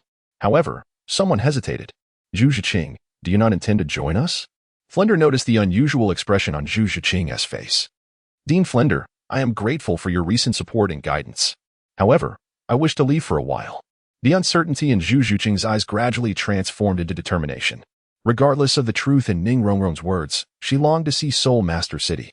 Unlike Daimubai, who had resigned himself to a life of debauchery, she would not relinquish hope as long as there remained even a glimmer of possibility to reverse her fate. Moreover, after encountering Daimubai, she was further convinced that she could not rely on that dandy. She must depend on herself. Dean, you cannot allow this, Daimubai exclaimed, flustered. Yet, Flender shook his head. This is beyond my control. The path you tread is yours to choose. However, I shall not refund your tuition. With that, Flender's words hung in the air. Zhu Zhiqing quietly nodded in acknowledgement and departed. As dusk fell, Ning Fengji and Bon Douluo finally arrived at Soul Master City. Master, listen. They are discussing the tales of the jar shop. Bon Douluo's ears perked up, intrigued by the gossip. Along the way, with Ning Fengji's explanations, he had gained some understanding of that little shop, feeling quite drawn to it.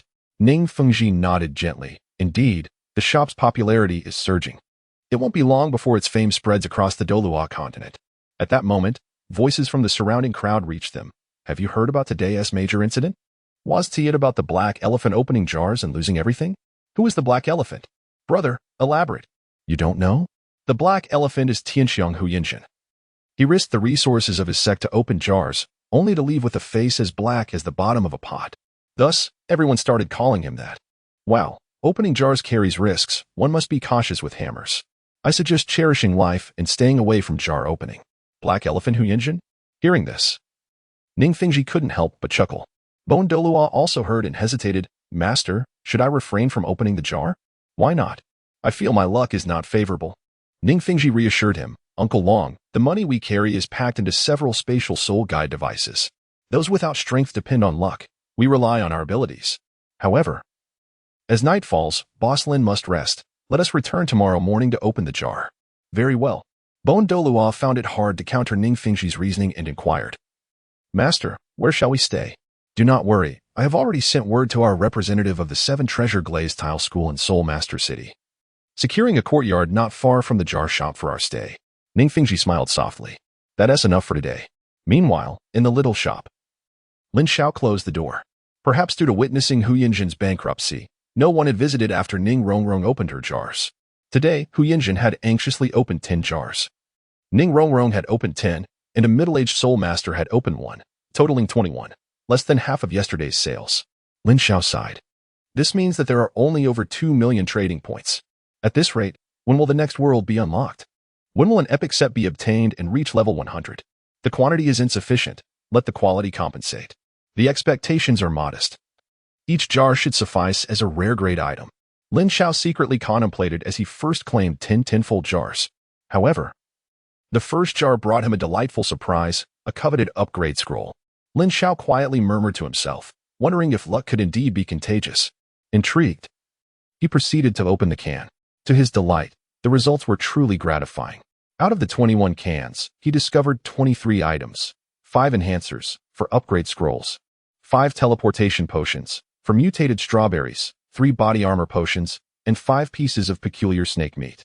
However, what brought Lin Xiao the greatest joy was the extraordinary item found in the final can. He recognized it immediately. It was none other than a 7 equipment enhancement scroll. Just in time, as he was on the verge of acquiring his second spirit ring. This 7 enhancement scroll would ensure that his second spirit ring would also reach the millennium mark. Lin Xiao contemplated as he first utilized an upgrade scroll. In the next moment, he ascended to the rank of a level 20 soul master. It was time to hunt for a soul ring. Fortifying his mindset could be postponed until he was in a better state of mind. With this thought, Lin Xiao consumed a vial of teleportation potion and vanished from the small shop, setting his sights on the Douluo forest. As night descended, the Douluo forest revealed its true peril. The lurking threat was exacerbated by the rampaging presence of the Titan great ape deep within the woods. Even on the periphery of the forest, numerous thousand-year soul beasts roamed freely. Zhu Zhiqing, embodying the form of a phantom cat, navigated through the trees. Despite her typically composed demeanor, she could not conceal her anger and anxiety. There was no choice. A multitude of pursuers was hot on her trail. These weren't mere humans, but rather agile, ebony-furred leopards.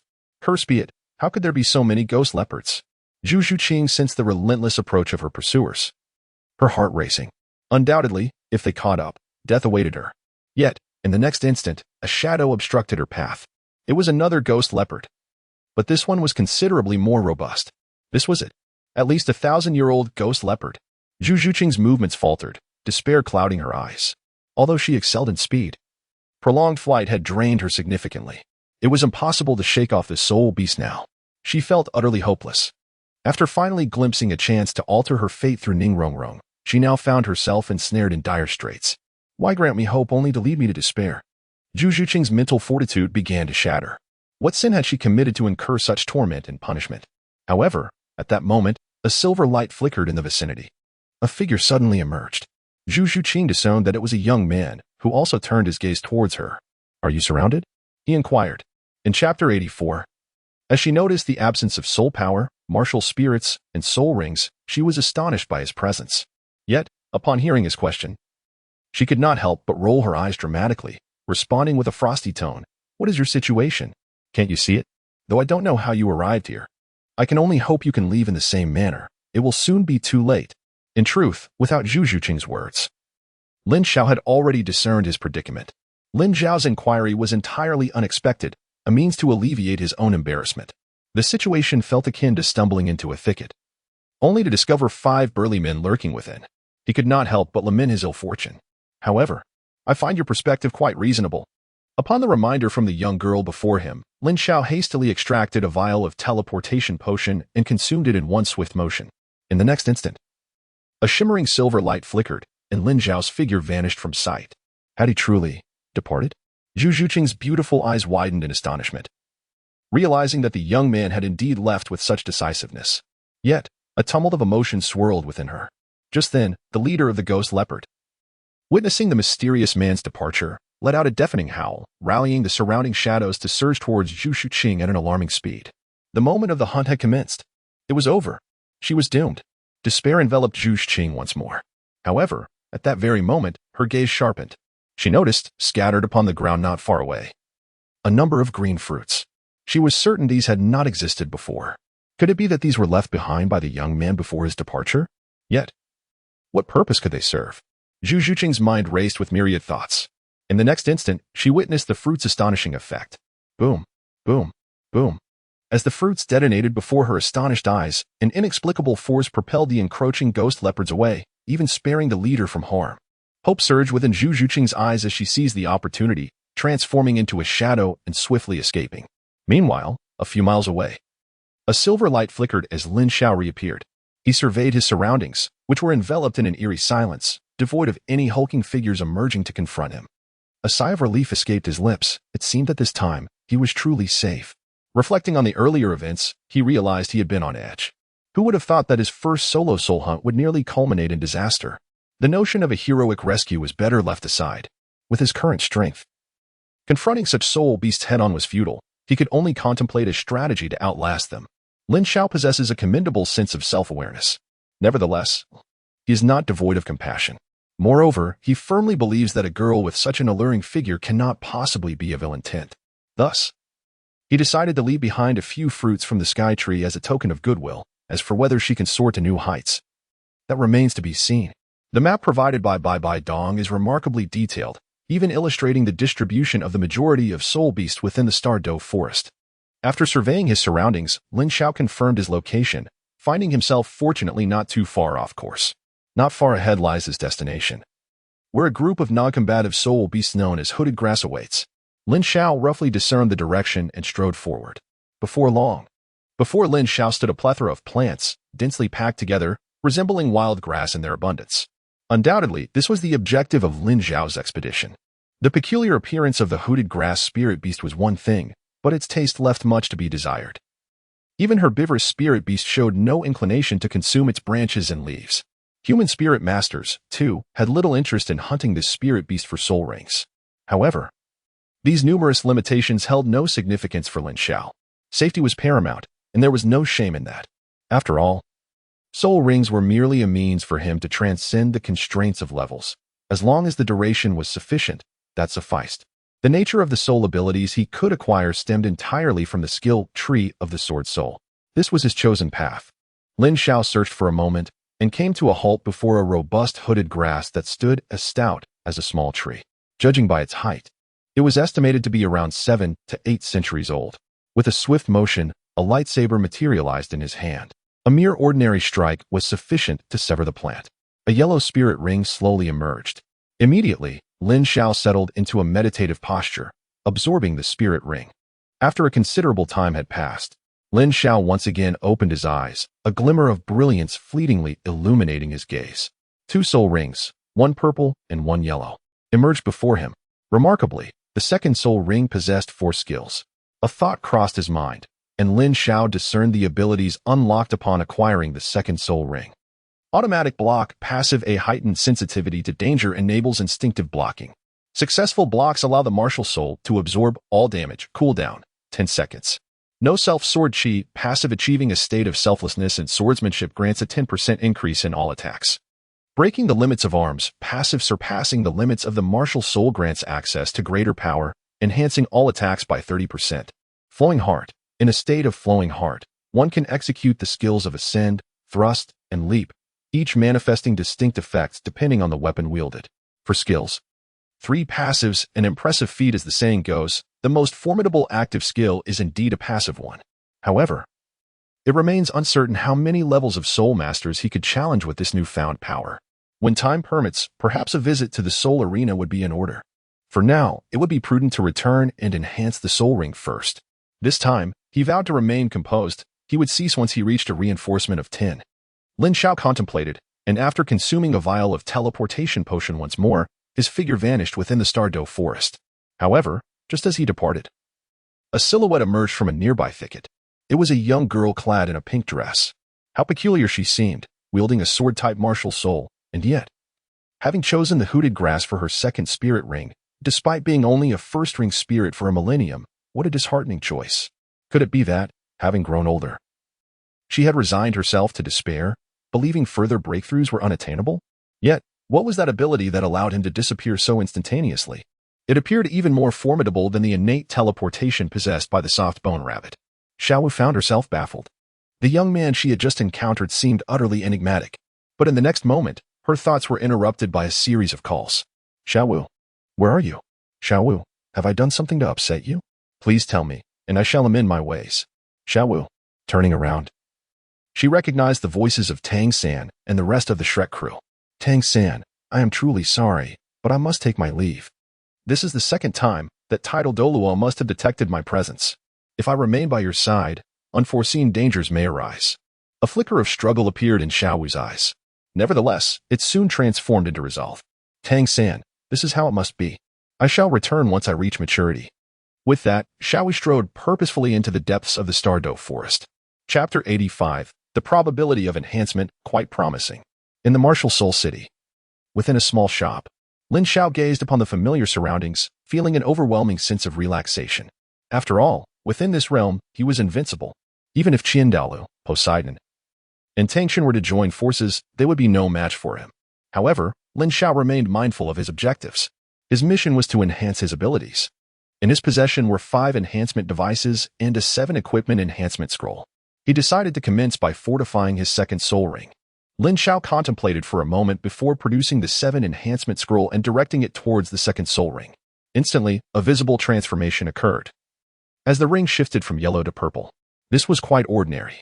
Lin Xiao's second soul ring is approximately 730 years old, and an 80% increase in its age is sufficient to elevate the soul ring beyond the threshold of a millennium. At this juncture, both Lin Xiao's first and second soul rings are classified as thousand-year soul rings. In the current context of Douluo Continent, this is nothing short of astonishing. Should the outside world become aware of this, it would likely leave countless soul masters utterly astounded. However, Lin Xiao, wore a calm expression, which could even be described as somewhat solemn. Next came the enhancement. After all, the preliminary objective was to elevate all soul rings to level 10. So it was only fitting to commence with the first soul ring. Currently, my first soul ring is at enhancement level 8, while the second is at level 7.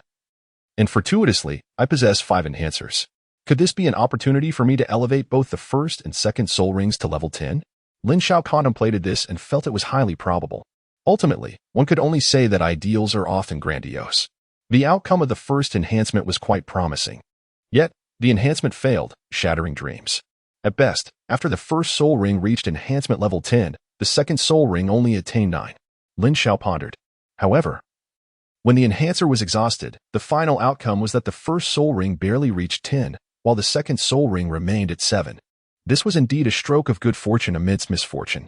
Sleep well. Good night, world. Lin Xiao wished himself and everyone a good night. The following day, in the early morning, with a creaking sound, the tightly shut door of the shop was pushed open. The dawn light streamed into the small store, elongating Lin Xiao's shadow. Simultaneously, what caught Lin Xiao's eye was the warm smile of Ning Rongrong. Boss, I apologize for the intrusion. After the greeting, he introduced the person beside him. This is Gu Rong, the elder of my 7 Treasures Glazed Tile School. Lin Xiao also noticed that beside Ning Rongrong stood a figure as gaunt as a skeleton. At that moment, his rigid visage was straining to produce a smile, a grimace that was far more pitiable than tears. Lin Xiao thought to himself, to smile with such difficulty, truly worthy of the renowned Bone Douluo. What an honor. Welcome. With a smile, Lin Xiao welcomed Ning Rongrong and Bone Douluo into the shop.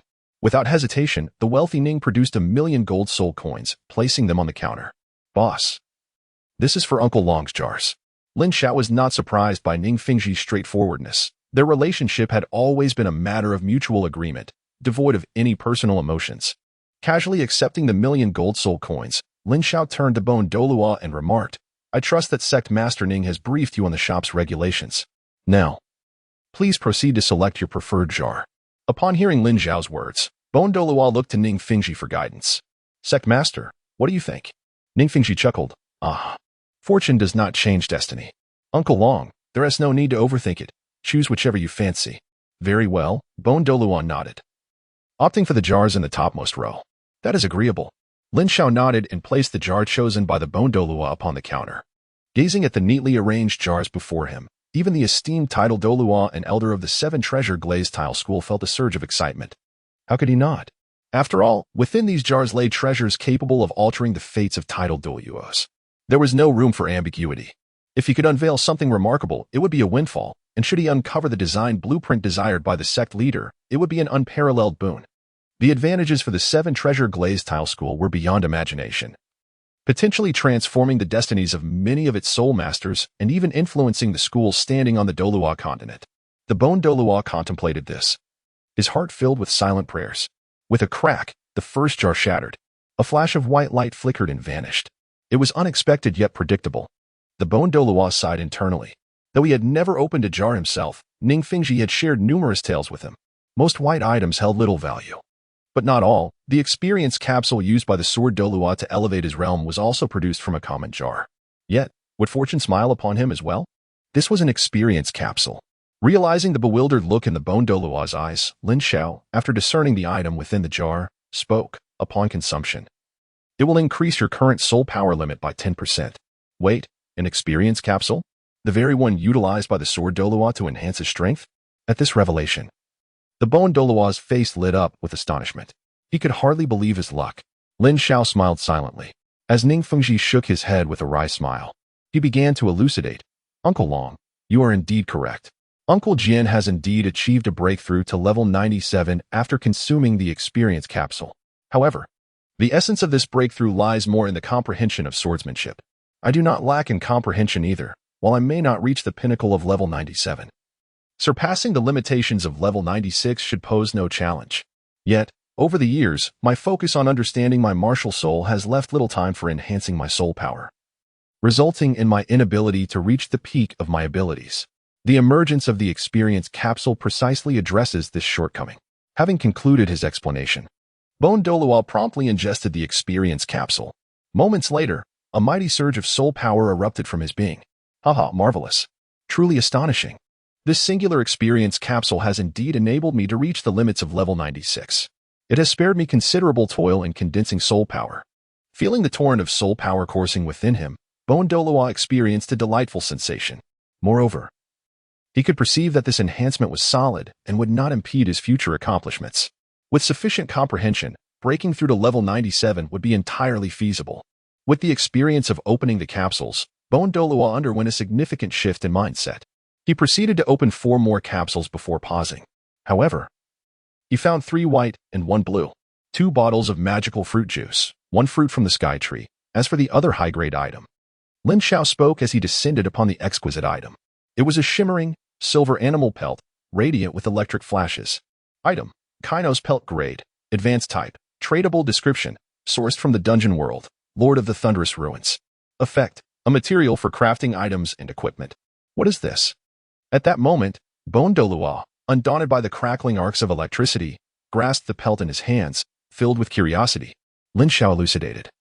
This is derived from the fur of a soul beast, which can be utilized to craft certain extraordinary items. He paused, contemplating, even after the soul beast's demise. The residual power of lightning remains potent. I wonder how formidable this creature was in its prime. Douluo expressed his surprise. My curiosity, however, was piqued by what remarkable creations could possibly require such an enchanting material. Nearby, Ning Rongrong wore a similarly intrigued expression. Chapter 86, The Artificial 10,000-Year Soul Ring. Indeed, this question piqued my own curiosity as well. Lin Xiao pondered silently, yet a mysterious smile graced his face, as if to say, "Can you guess?" This piqued Ning Rongrong's curiosity. Meanwhile, Douluo inhaled deeply, then opened the jar. The first 2 items were unremarkable. Magical fruit juice and the fruit of the sky tree reappeared. However, upon reaching the 3rd jar, an extraordinary phenomenon occurred. A pink radiance instantly captivated everyone's attention. It seemed fortune was smiling upon me, Douluo chuckled. Regardless of the outcome, this round was undoubtedly profitable. A divine-grade item must be worth at least 1,000,000 gold soul coins, right? Ha ha, Uncle Long. It appears your luck surpasses both mine and Uncle Jian's. At that moment, Ning Rongrong burst into laughter. He, alongside Sword Douluo and Douluo, had finally unveiled a divine-grade item after 30 jars. The specific item mattered little. What truly counted was the atmosphere. 3,000,000 gold soul coins. What an exhilarating experience. Item: 7 equipment enhancement scroll level. Divine type. Non-tradable description. Enhances equipment level, transforming into an enhancement for soul rings. Effect: upon use, the specified soul ring will be enhanced to 7 with a 100 success rate. Note: if the soul ring has a previous enhancement level, this enhancement will supersede rather than stack. The luck of the 7 Treasures Glazed Tower school members seemed remarkably extraordinary. Upon discerning the item within the jar, Lin Xiao mused inwardly, "Boss Lin, do you have any insights regarding this piece of paper?" At that moment, Douluo had already taken the shimmering pink paper from the jar. From the tremor of his hands, Lin Xiao could tell he was equally unsettled. The effects of the enhancer should have been conveyed to you by Sect Master Ning, correct? This is a 7 enhancement scroll, which can directly enhance your designated soul ring by 7 with a 100 success rate. The enhancement of 7 will yield at least an 80 increase. This means if you possess a 10,000-year soul ring, it will transform to at least 18,000 years upon usage. After Lin Xiao's explanation, he noticed a drastic change in the countenance of Douluo. His previously pallid face transformed into a vivid crimson in an instant. Ning Rongrong also gasped, his emotions a tumultuous tide. "Boss, are you saying any soul ring? Even the 9th soul ring?" Douluo inquired, incredulity etched on his features. "Indeed," Lin Xiao affirmed with a gentle nod. However, these seemingly simple words left Douluo utterly astounded.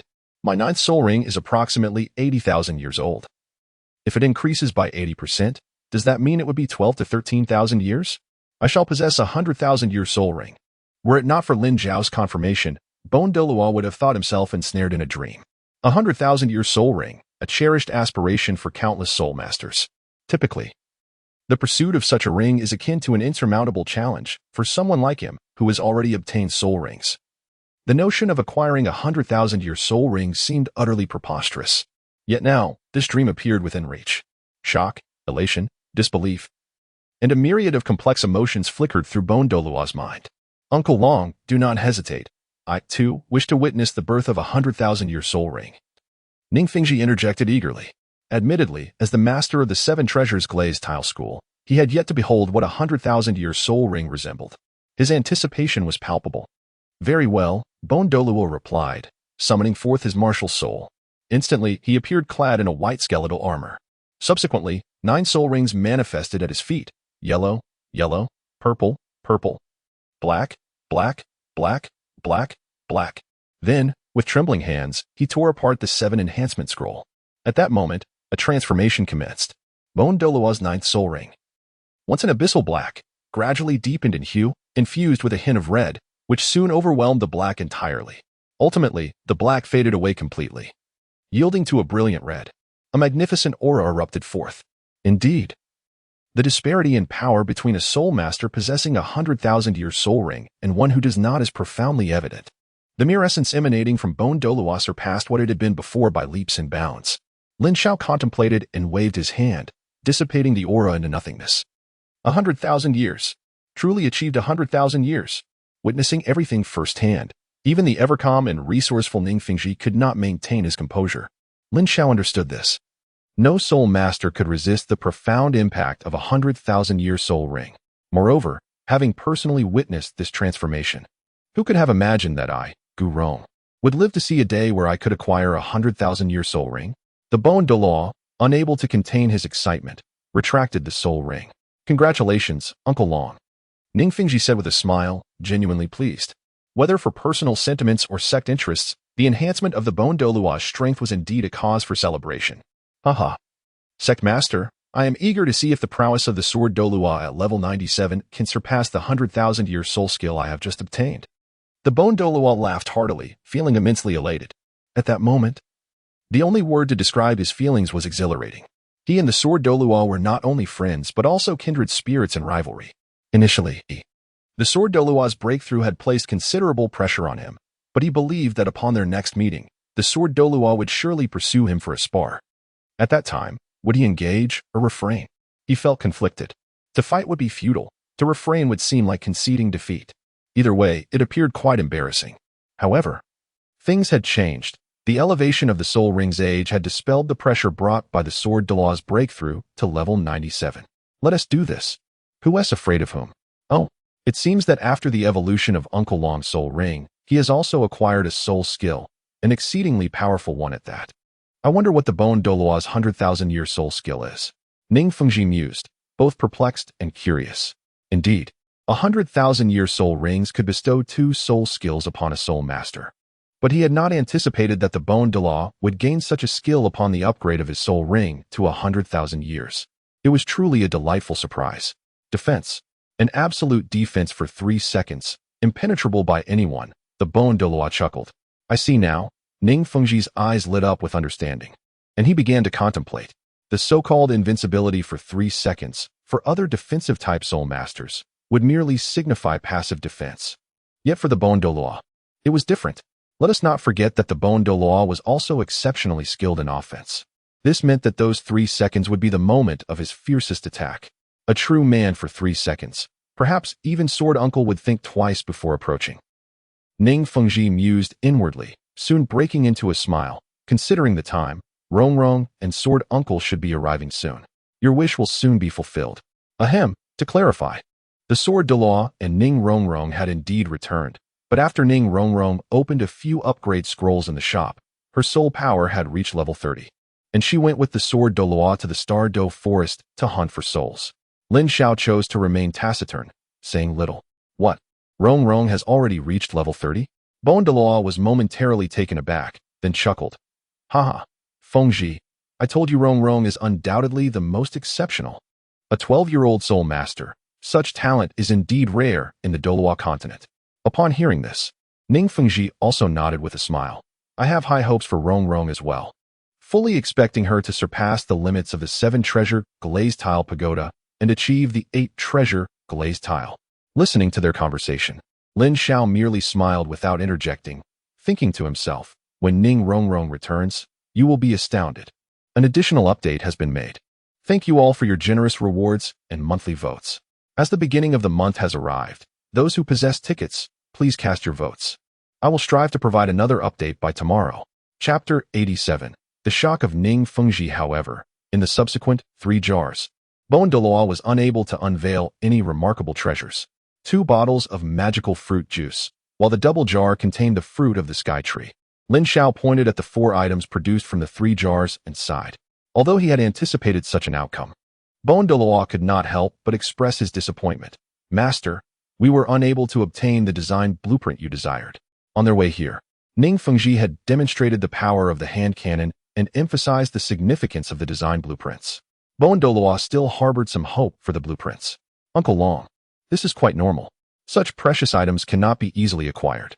Moreover, you have already obtained a treasure that allows soul rings to undergo transformation, acquiring a 100,000-year soul ring. We have already profited immensely from this endeavor. In contrast, Ning Fengji wore a look of contentment, satisfied with the outcome. Observing Douluo's expression gradually shifting to one of acceptance, he added, let us bid farewell to Boss Lin. With the jars opened, we should not delay his business. We look forward to your next visit. Hearing Ning Fengji's intent to leave, Lin Xiao smiled slightly and replied, we shall return next week. With this brief exchange, Ning Fengji and Douluo turned to depart. Once the two had left and no one else entered the shop, Lin Xiao could not help but furrow his brow. Surely, the day would not end in such silence. Judging by the time, Hulaina and the others should be returning soon. Meanwhile, as Ning Fengji and Douluo returned to their courtyard, 2 figures had already been waiting in the hall for quite some time. Uncle Jian, Rongrong, Ning Fengji exclaimed, momentarily taken aback as he recognized them. Master, you have returned. Sword Douluo turned at the sound, a smile gracing his face, though it faltered slightly upon seeing Douluo, who merely huffed in response.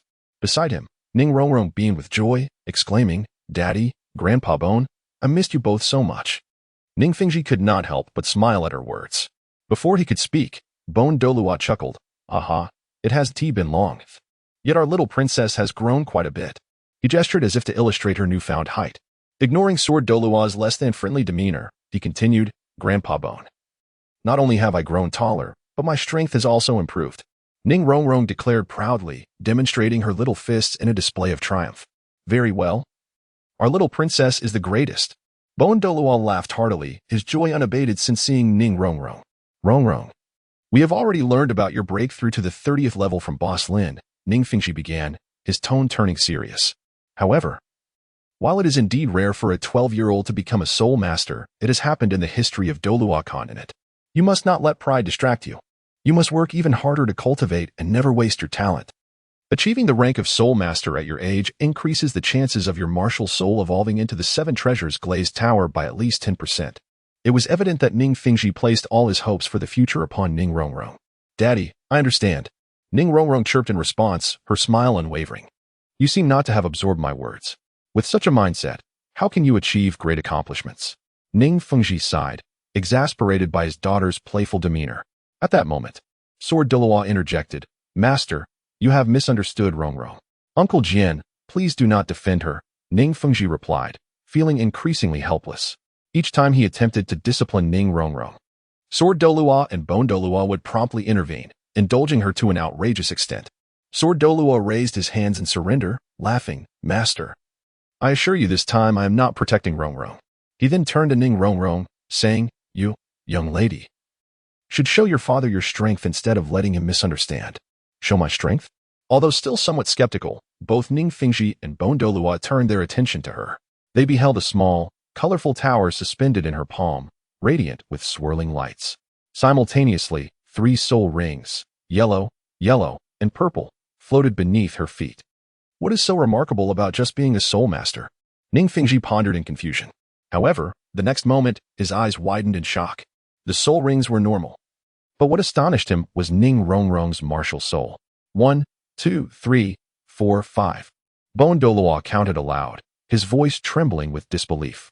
Master, if I am not mistaken, Ning Rongrong's 7 Treasures Glazed Tower has 9 tiers? His tone was filled with uncertainty. Yet, he received no immediate response. For Ning Fengji wore an equally dazed expression. After a moment, he nodded gravely. Indeed. 9 tiers, 9 colors. Rongrong's martial soul has transcended the 7 Treasures Glazed Tower, now deserving the title of 9 Treasures Glazed Tower. Gradually, his voice rose in excitement.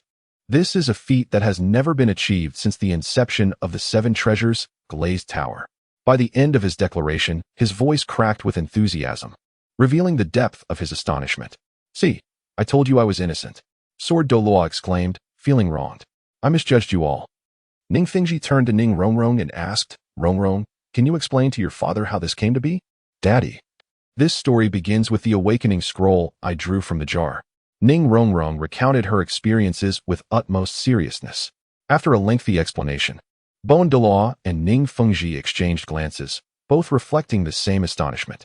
Initially, they believed that drawing a 7 enhancement scroll was already an extraordinary stroke of luck. Yet they had not anticipated the existence of a talent like Ning Rongrong. "Remarkable, truly remarkable. I am curious about the origins of this mysterious boss Lin, who possesses such legendary items and is willing to place them in jars." Ning Fengji marveled. "A legendary item? Haha. It seems our little princess is indeed the lucky charm of the 7 Treasures Glazed sect." Douluo laughed heartily, his delight surpassing even that of acquiring a 100,000-year soul ring. After a moment of thought, Ning Fengji added, "It is a pity that most of the items in the jars cannot be given to others. Otherwise, we could invite more disciples from the 7 Treasures Glazed sect to draw from the jars. I would not hesitate to spend a significant portion of our assets to do so." At the beginning of the month, a request for votes emerged. Chapter 88. Tang Hao is about to be busy for nothing. "Haha, Sect Master, you have always said that having too much money is of little consequence. Now you understand the importance of wealth, do you not?" Douluo remarked with a smile. Ning Fengji let out a bitter laugh. No one anticipated that an opportunity to grow stronger could be bought. "Father, isn't this a blessing for our 7 Treasure Glazed Tile School? With our financial resources, our rise is inevitable," Ning Rongrong exclaimed, her small face gleaming with excitement. Upon hearing this, smiles spread across the faces of those present. Ning Rongrong spoke the truth. The future prospects of the 7 Treasure Glazed Tile School appeared exceedingly bright. "By the way, Father, I have a gift for you," Ning Rongrong said, producing a small rectangular box. Inside lay the design blueprint for the hand cannon, the legacy of light. "Rongrong, I require no gifts. The greatest present you could offer me is to not squander your talent and to lead our school to glory in the future," Ning Fengji emphasized once more. "This is far more significant than anything else." "One should not speak too definitively," Sword Douluo interjected. "Since Rongrong has presented a gift, you should at least take a look. After all, it is her heartfelt intention." Sword Douluo, seeing that Ning Fengji hesitated to accept the box, felt a tinge of urgency. He was eager to see Ning Fengji's reaction upon viewing the design. Would he still claim that diligent training was of utmost importance? "Very well, I shall take a look." Ning Fengji chuckled. However, upon opening the box and extracting its contents, he became utterly speechless, as if ensnared by a spell. The box containing the blueprint fell to the ground with a thud, yet he seemed oblivious. "Sect Master, what is the matter?" Douluo's voice brimmed with surprise and confusion. "It's a blueprint." "What blueprint?" Douluo was initially taken aback, then astonishment dawned in his eyes. "Could it be the hand cannon blueprint you have long desired?" "Indeed. That is it. Our little princess is truly a harbinger of fortune. Possessing this blueprint alleviates my greatest concern and serves as a monumental contribution to the sect." Ning Fengji managed to steady his excitement, turning to Ning Rongrong with a laugh. "Haha, Rongrong, I admit my earlier words were somewhat one-sided.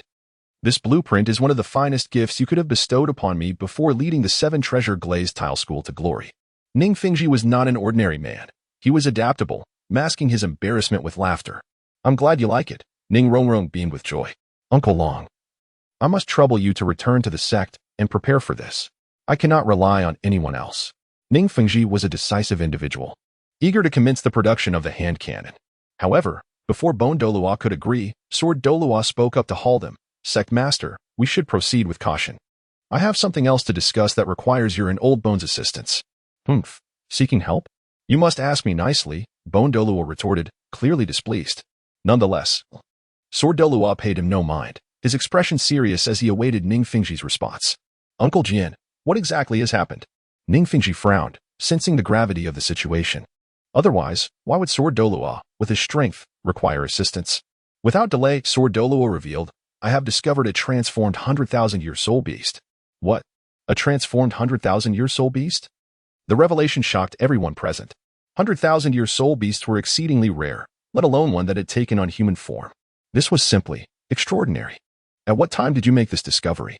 Bon Douluo asked, unable to contain his eagerness. The first encounter occurred at Shrek Academy, and the second was in the Stardew Forest. Even her presence drew out another 100,000-year soul beast, the Titan Great Ape. Remarkably, Sword Douluo refrained from engaging in banter with Bon Douluo. Yet, upon hearing Sword Douluo's words, Ning Rongrong reacted immediately, exclaiming, Grandfather Jian? Are you implying that there is a soul beast within Shrek? Indeed. The transformed soul beast is a girl named Xiao Wu. Sword Douluo nodded gravely. Xiao Wu? 100,000-year transformation? Ning Rongrong was taken aback, instinctively recalling the girl in pink attire with long braids. She found it hard to believe. However, besides us, other title Douluo have also discovered her presence and are lurking nearby. Yet, there is a familiar aura about one of them, though I cannot recall who it is. Sword Douluo added, a hint of perplexity in his eyes. Soon, this concern was set aside as he suggested, Sectmaster. That girl should currently be with those from Shrek Academy in the Stardew Forest. Perhaps if we act now, we could capture her. Are we to seize Xiao Wu? Wouldn't that be too cruel? Ning Rongrong's complexion paled. Bon Douluo glanced at Ning Rongrong and replied coolly, Rongrong, remember that humans and soul beasts are fundamentally adversaries. Reconciliation is not an option. Ning Rongrong fell silent, her eyes filled with inner turmoil. After a moment, Sword Douluo asked in a deep voice, Sectmaster, what is your stance? Suddenly, Ning Fingji smiled, Uncle Jian, given the circumstances, I believe we need not rush into action. Why? Are we to simply let her go? Sword Douluo was utterly baffled. I have conducted an investigation into Shrek Academy. Oscar and Ma Hongjun have grown up there without any notable background. Daimubai and Zhu Zhuqing are from the Star Luo Empire and equally lack protection. The remaining individuals are Tang San and Xiao Wu. Since Xiao Wu is a soul beast, it is likely that the title Douluo is Tang San's protector. As long as Xiao Wu is with Tang San, she should be safe until he can bear the 100,000-year soul ring, Ning Fengji explained slowly. But Tang San's martial spirit is blue silver grass? There are no title Douluo with that martial spirit on the Douluo Continent, are there? Ning Rongrong queried, perplexed. In truth, Sword Douluo and Bon Douluo shared her sentiments. This leads us to an intriguing matter, Ning Fengji smiled. I have also investigated Tang San's background. He hails from a small place called Holy Spirit Village. However, Tang San and his father are outsiders to that village. By the way, Tang San's father is named Tang Hao. Tang Hao. Both Sword Douluo and Bon Douluo were taken aback. Sectmaster, are you suggesting that Tang San's father is the Haoyin Douluo, Tang Hao? I was uncertain before. But now I am convinced too many coincidences have converged, revealing the truth, Ning Fengji affirmed. Indeed, I have met Tang Hao on several occasions. Reflecting on it now, that aura truly could belong to him. Sword Douluo nodded slowly, though a trace of concern lingered in his eyes. Sectmaster, after all, that is a 100,000-year soul beast. Could there be unforeseen complications? Uncle Jian, even if complications arise, it may be too late now. During our 2 encounters, did you not reveal even the slightest flaw? Immediately, Ning Fengji articulated his conjecture, suggesting that the 100,000-year soul beast had likely escaped to the depths of the Stardew Forest. However, I am confident that this formidable creature will re-emerge. We shall closely monitor the developments and strike with thunderous resolve at the opportune moment. When that time arrives, even Tang Hao shall find himself merely adorning the garments of our 7 Treasure Glazed Tile School. Chapter 89. The Tang sect's profound arts temporarily available. The sect master's words resonated with wisdom. Upon hearing Ning Fengji's remarks, the assembly found merit in his assertions. Thus, it became apparent that capturing the 100,000-year soul beast was not an immediate concern. At that moment, Bon Douluo turned his gaze towards Sword Douluo, his demeanor shifting from amusement to a frown. Coward, I have tolerated you long enough. Can you refrain from scrutinizing me with those eyes? Do not give me reason to suspect your intentions. Ha ha ha, what nonsense are you spouting? Sword Douluo replied awkwardly, realizing his cover was blown. I merely wished to inquire if you had time to spare. Bon Douluo's frown deepened. For what purpose? I would like to challenge you to a duel. Sword Douluo stated, his hands fidgeting in embarrassment. Is that so? Bon Douluo thought to himself, the implication clear. It was no surprise that Sword Douluo, having greatly enhanced his strength, sought to redeem himself against Bon Douluo.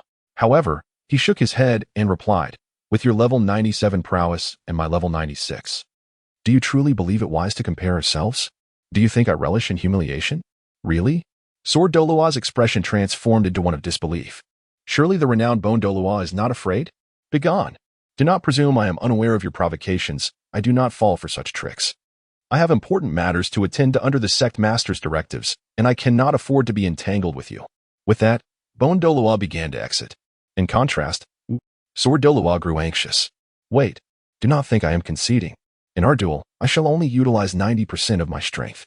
How does that sound? Not impressive. Bone Douluo retorted. However, should we engage, I will offer a bottle of exquisite wine from 82 years ago as a token of my invitation. Will that suffice? Sword Douluo spoke solemnly. At this, Bone Douluo's face broke into a smile once more. Is that true? Indeed. If I lie, I shall call you father. The sect master can attest to my word. Very well, let the sect master bear witness. Ning Fengji could only shake his head in exasperation at their antics. No one would expect the exalted title Douluo to exhibit such behavior behind the scenes. Meanwhile, Ning Rongrong appeared visibly excited, embodying the spirit of one who relishes the unfolding drama. At that moment, Lin Xiao in the small shop withdrew his gaze only after the seventh customer had completely vanished from sight. Indeed, it was the seventh. Lin Xiao muttered to himself, lamenting a miscalculation. He had not anticipated that, following the Bone Douluo's opening of the jars, 6 more individuals would subsequently arrive to partake in the same endeavor. Although none of them were affluent patrons willing to open 10 jars at once, their collective efforts had culminated in a total of 16 jars. This fortunate turn of events could largely be attributed to the lifting of trading restrictions. Most of these individuals approached with aged artifacts in hand, driven by a spirit of experimentation. To their astonishment, the outcome was indeed filled with delightful surprises. Lin Xiao recalled that a certain soul master had brought forth a painting valued at an astonishing 300,000 gold soul coins. The system notified him, "Congratulations, host, on successfully selling 150 lucky magic jars. Reward, 1 random world trading card, limited time." Another new reward has appeared? Lin Xiao was taken aback. He silently calculated that with the 26 jars sold today, the total amounted to 150. The random world trade card, could it possibly mean selecting a world at random for trade? If that were the case, the profits could be immense. With such emotions, Lin Xiao discovered this item within the system space. The random world trading card, limited time upon usage, it randomly opens a new trading world, allowing limited time items from that world to be added to the lucky magic jar, with effects lasting for 24 hours. What a disappointment. Only 24 hours? Truly, the system is rather stingy. Yet, Lin Xiao's grievances received no response. Well, a day is a day. Perhaps an unexpected surprise awaits. He silently resolved, use. In the next moment, a familiar scene reappeared in Lin Xiao's mind, reminiscent of when he initially chose to open a designated trading world. The only difference was that the words limited time were appended to every world. The final image settled on. Congratulations. The martial arts world has been temporarily unlocked.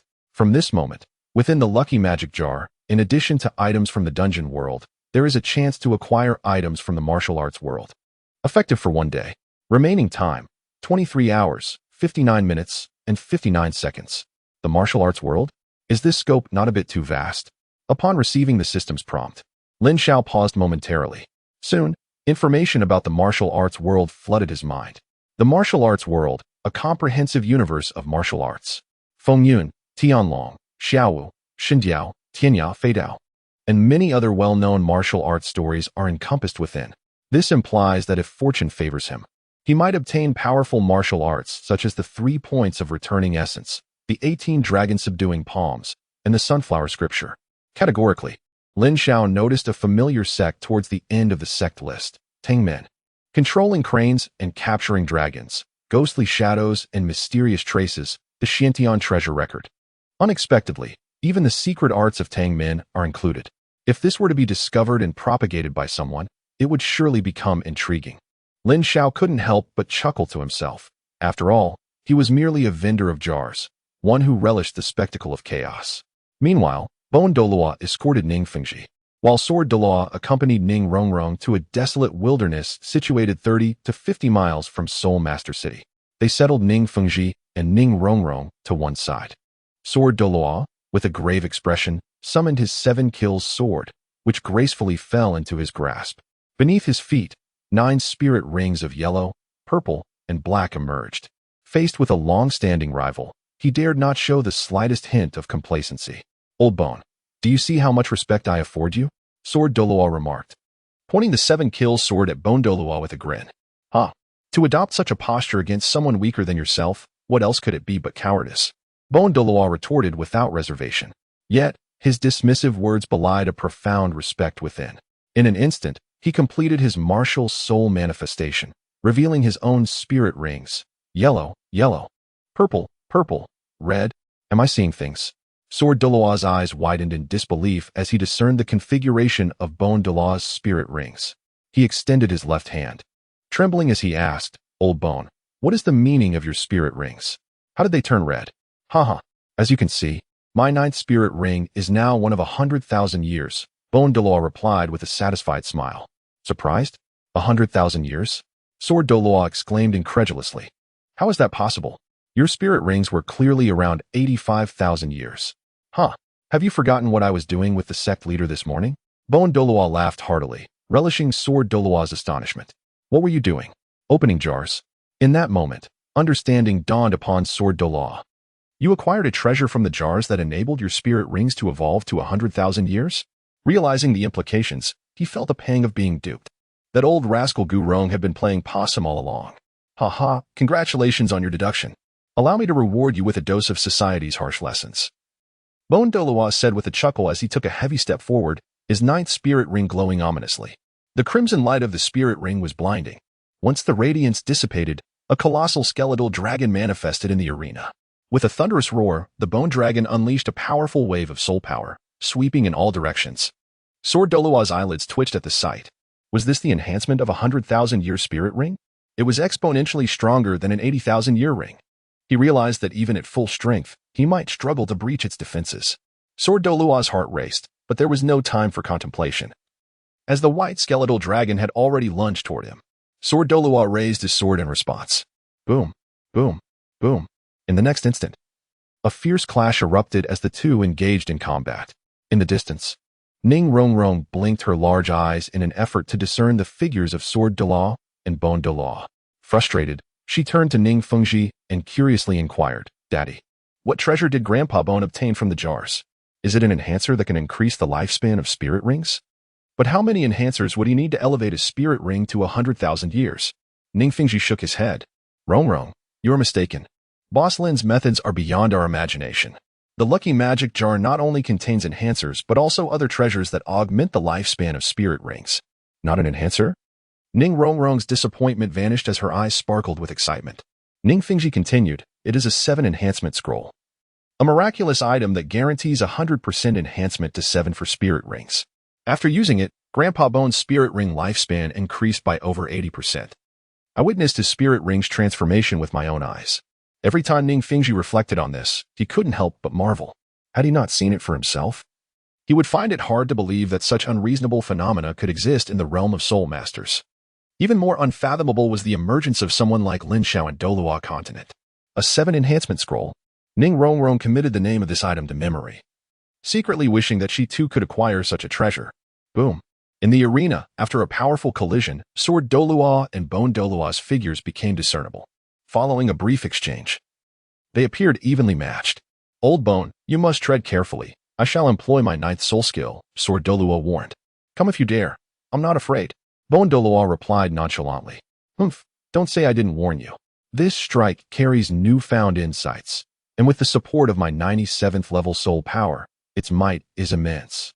You may not withstand it, Sword Douluo retorted with a cold snort. Bring it on. I can endure whatever you throw at me. Bone Douluo laughed heartily.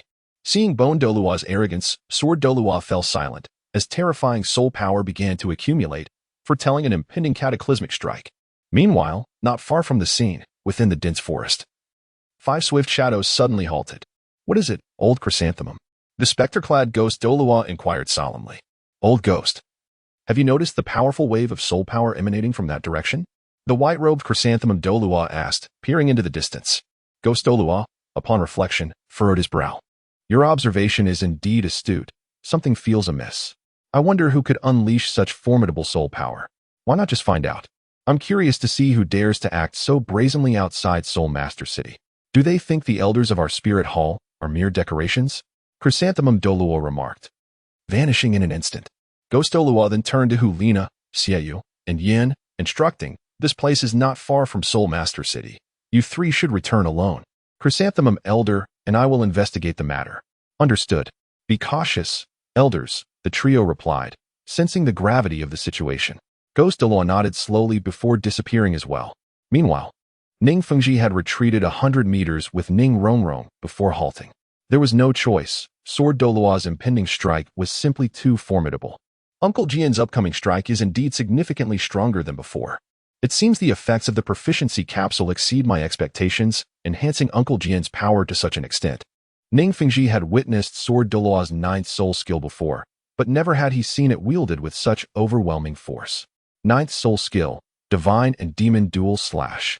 As the Sword Douluo spoke, the seven-killing sword descended with unmatched brilliance, wielding the power to split mountains and shatter the earth. He believed that even the Bone Douluo would have to retreat before its edge. However, contrary to his expectations, the Bone Douluo transformed into a colossal skeletal dragon. Seemingly undeterred by the sword's radiance, advancing fearlessly. Had he lost his mind? The Sword Douluo's heart trembled, unable to fathom the Bone Douluo's resolve. Yet, when he witnessed the 10,000-year soul rings on the Bone Douluo reigniting, he realized he had underestimated the situation. The 10,000-year soul rings, evolved postnatally, could possess soul abilities? He was taken aback. A golden aura enveloped the Bone Douluo, allowing him to withstand the force of the Sword Douluo's ninth soul skill. Boom. The earth-shattering strike did not even cause the skeletal dragon to sway. Then, with a swift motion, the Bone Douluo struck him down from the void, sending him crashing heavily to the ground. Boom. The earth quaked, and dust billowed. After a moment, the Sword Douluo staggered out from the thick smoke, encountering the anxious expressions of Ning Fengji and Ning Rongrong, as well as the smiling countenance of the Bone Douluo. Anger surged within him uncontrollably. Old skeleton, are you deceiving me? Enough with the nonsense, shall we continue fighting? The Bone Douluo massaged his wrist and replied, no more fighting. If I continue, I'll become a foolish soul beast. The Sword Douluo huffed darkly, then turned to Ning Rongrong, saying, Rongrong, let us depart. Alas, it seems the heartache of Sword Uncle will not dissipate anytime soon. Ning Fengji sighed helplessly and followed the Bone Douluo. Until the group had walked far, two figures emerged from the dense forest. They were the Chrysanthemum Douluo and the Ghost Douluo. They exchanged a glance, both revealing astonishment in their eyes. Old Chrysanthemum, Sword Douluo has reached level 97? If I am not mistaken, the Bone Douluo possesses a 10,000-year soul ring, rivaling the power of a level 97 titled Douluo. The Ghost Douluo exclaimed in shock. This defies logic. Two titled Douluo with level 97 combat power, combined with Ning Fengji's support, their strength, is unimaginable. The Chrysanthemum Douluo's expression turned grave. We must report this matter to His Majesty without delay. Chapter 91. What is the essence of youth? At midday, Lin Xiao and the Pope had just completed their tasks and were about to exit the Pope's hall when they were called back. Boss, wait for me. Turning around, they found Yin approaching with an eager expression. Boss Lin's small shop is right there. You should know where it is. Lin frowned. At that moment, she held 1,000,000 gold soul coins in rewards, eager to rush to Boss Lin's shop to open jars. Haha, that's true. But I thought we could go together. I'll open a few jars to test the waters and see the chances of obtaining treasures today. Yin had already thickened his skin and drawn closer, attempting to showcase his value. You make a valid point. Lin nodded thoughtfully, then agreed. Let us go together. After a while, the small shop came into view. Observing the sparse crowd, Lin frowned. What happened? Boss Lin's shop used to be bustling with customers. In just a few days, why are there so few people? Xiao and Yin shook their heads in confusion. However, due to Lin's unguarded comment, it caught the attention of those nearby, and someone spoke up. It's because of the black elephant scaring everyone away. Black elephant? Lin furrowed her brows. Yet Xiao remarked, the black elephant does not sound like a good entity, but did he consume the heart of a demon bear? How dare he cause a ruckus in front of Boss Lin's shop? Young man, you misunderstood. That fellow didn't cause trouble. Rather, he lost all his sect's resources trying to open jars, and only ended up with a few worthless stones. No one dares to open jars now. Hiss. The black elephant is truly treacherous. Hearing this, Hulaina gasped. It seems this is even worse than causing a scene in front of the shop. Xiaoyu sighed in resignation. After all, disrupting the shop's peace is manageable, but dealing with a bad reputation is another matter. Yan's eyes sparkled as he asked a bystander, "Do you know who this black elephant is? If we want to open jars next time, we must avoid him." Upon hearing this, Hulaina and Xiaoyu's eyes lit up. Yan's suggestion was indeed sensible. The black elephant, Hu Yin Zhan, but I doubt he will return. His level of bad luck likely keeps him away from jars. However, a voice of dissent arose. I wouldn't be so sure. Some people who continuously lose will desperately seek to win once. That's an erroneous statement. Hu Yinzhen is the head of a sect. Can he truly ignore the development of his sect? Remember the name Black Elephant Hu Yinzhen, Hulaina, Xiaoyu. And Yin disregarded the ongoing discussions and strode directly into the shop. Welcome. Lin Xiao greeted them with a smile at the counter, thinking to himself, speak of the devil, and he shall appear. Just this morning I mentioned them, and now they have arrived. Boss Lin, sorry to intrude. Hulaina tried to soften her voice. However, her naturally alluring tone, once controlled, became even more enchanting, stirring the hearts of those who heard it. Yin felt a pang of envy. If only Nana could speak to me like that, I would gladly do anything for her. Indeed, such is my pitiful state. But was Lin Xiao the type of person to be swayed by beauty? Certainly not. What was more important than opening jars? He immediately asked, who will go first? Lin Xiao's gaze settled upon Hulaina and Yin. As for Xiaoyu, he held no value for the time being. A mere glance at him felt like a waste of expression. I shall take my leave. Without the need for anyone's prompting, Yin immediately volunteered. I recall you previously opened 4 jars. This time, you may choose up to 6 jars, one of which contains a double reward. Lin Xiao nodded. Then let us acquire 6. Yin waved his hand and produced 600,000 gold soul coins, selecting the jars he desired. After the transaction, Lin Xiao placed the chosen jars on the counter with a casual gesture. Shall I begin? Yin turned to look at Hulaina, who responded with an encouraging glance. With a decisive spirit, Yin shattered all 6 jars in one go. Unfortunately, none contained a rare item. Yin shook his head in disappointment. Magic fruit juice. The fruit of the sky tree, and mutated strawberries. Lin Xiao surveyed the array of items before him, until a yellowed booklet captured his attention. Item, Child S skill level, advanced type, non-tradable description, a sophisticated martial arts technique from the world of chivalry. Effect, upon perusal. One may grasp the profound methods of advanced internal cultivation. Note, to practice this skill, one must retain a youthful physique. Unfortunately, this is merely the most elementary form of the Child S skill. How formidable it would be if it were the heavenly Child S skill. Lin Xiao recalled the rankings of martial arts techniques he had previously encountered in the realm of wuxia. There were numerous advanced versions of the Child technique, including the innate skill, pure young limitless technique, and the heavenly gang Child technique, among others. Boss Lin, I am familiar with items such as magic fruit juice and sky tree fruit. I am merely curious about this little booklet. What is it? Yin inquired eagerly. Even Hulaina and Xiaoyu turned their attention, for they had clearly observed that the appearance of this booklet was accompanied by a blue glow, indicating its status as a high-level item. This book is titled The Child Technique, a form of martial arts practice. Lin Xiao explained slowly. Martial arts practice? Child Technique? What an odd name, Hulaina remarked with a slight frown. Xiaoyu and Yin exchanged peculiar glances. Ahem. Lin Xiao sensed that they might have misinterpreted the situation. One could also perceive this as a method for guiding soul power cultivation.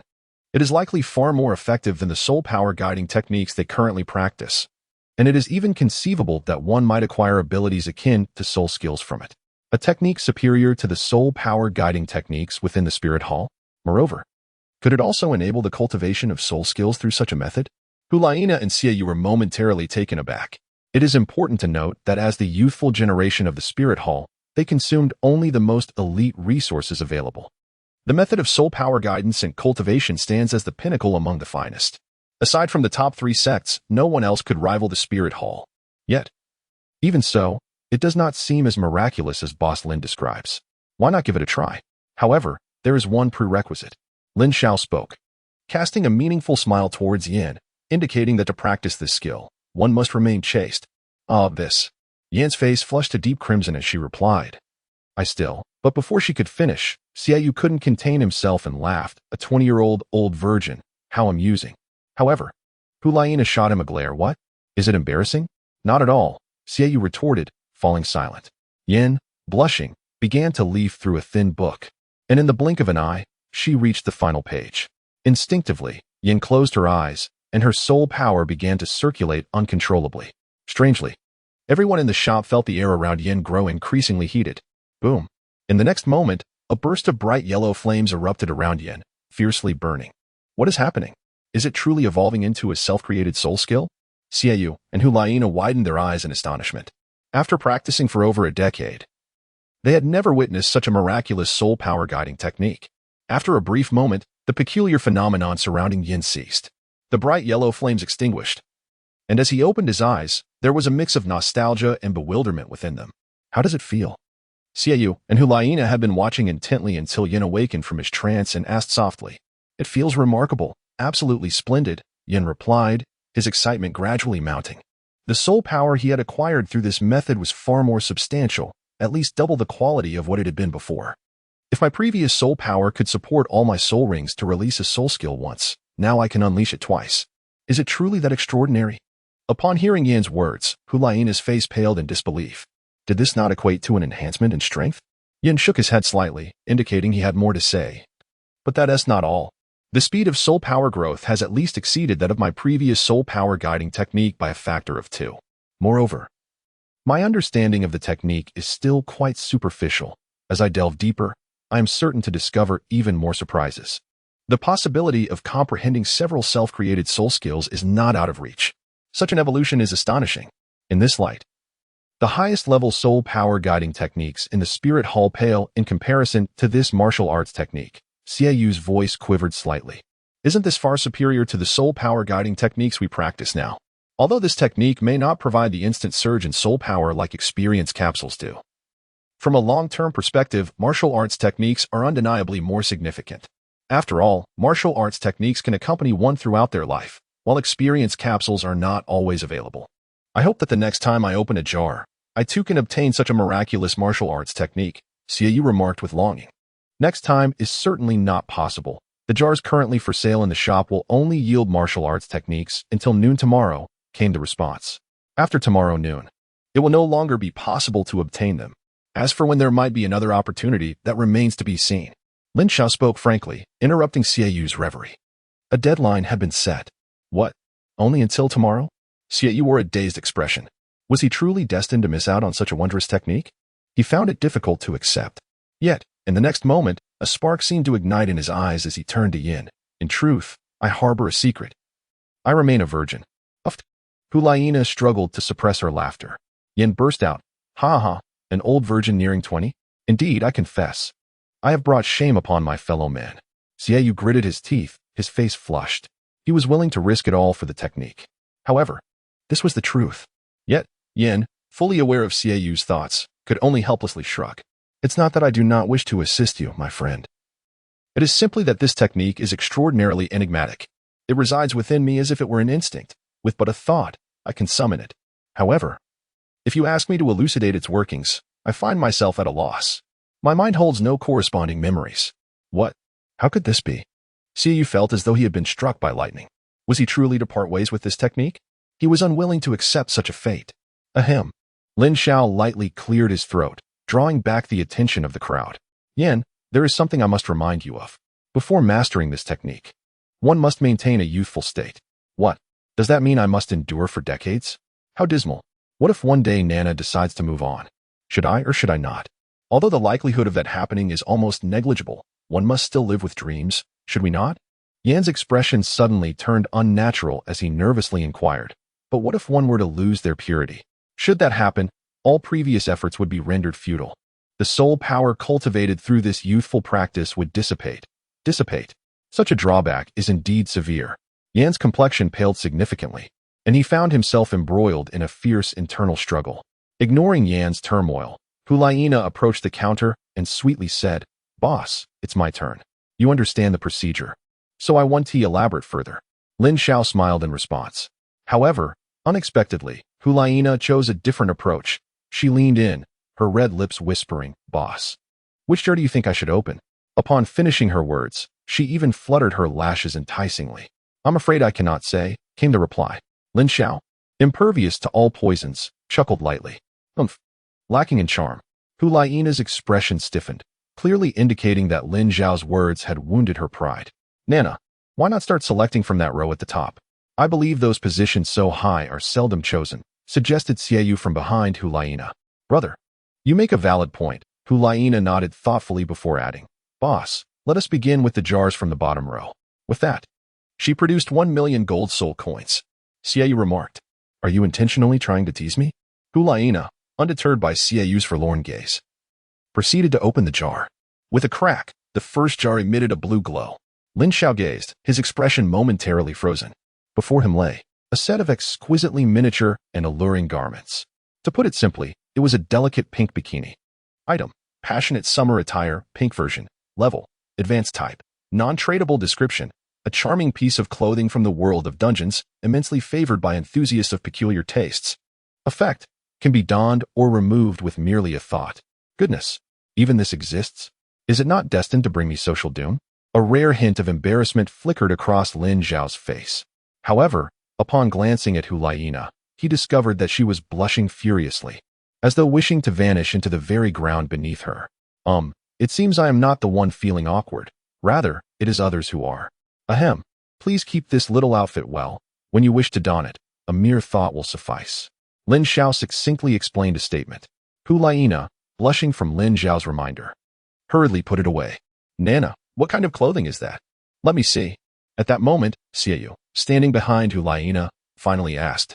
Upon hearing this, Yin cast aside his earlier hesitation and eagerly interjected, Nana, I also wish to see it.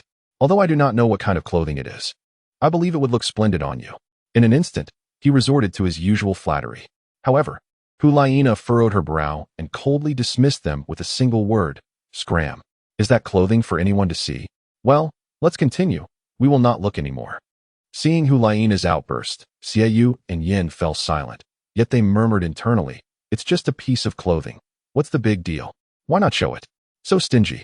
Meanwhile, not far from their location, the courtyard gate where Ning Fengji resided was suddenly kicked open. A disheveled man, wielding a large black hammer, stormed into the courtyard square with a face full of fury. His chest heaved violently, revealing the depth of his anger. Sword Douluo, come out. I know you are here. His voice resonated like thunder. As the sound echoed, two beams of light swiftly approached from the backyard. It was none other than Bone Douluo accompanied by Ning Fengji, and Sword Douluo with Ning Rongrong. Ning Fengji's gaze sharpened. He could vaguely discern some familiar contours on the man's face, and coupled with that enormous Haotian hammer, the identity of the visitor was unmistakable. Tang Hao, I did not expect it to be you at my doorstep, he said in a low voice. Tang Hao was not there for a friendly visit. His face lacked the warmth of past encounters.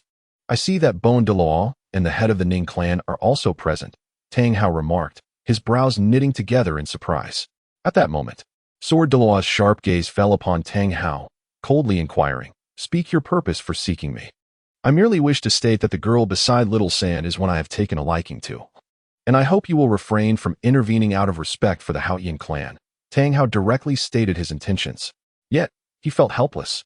Without invoking the name of the Haotian clan, how could he persuade the 7 Treasure Glazed Tower school to abandon the 100,000-year soul beast? Nonetheless, those who understood the situation knew that his expulsion from the Haotian clan was merely a stalling tactic. Tang Hao, would eventually return to his sect.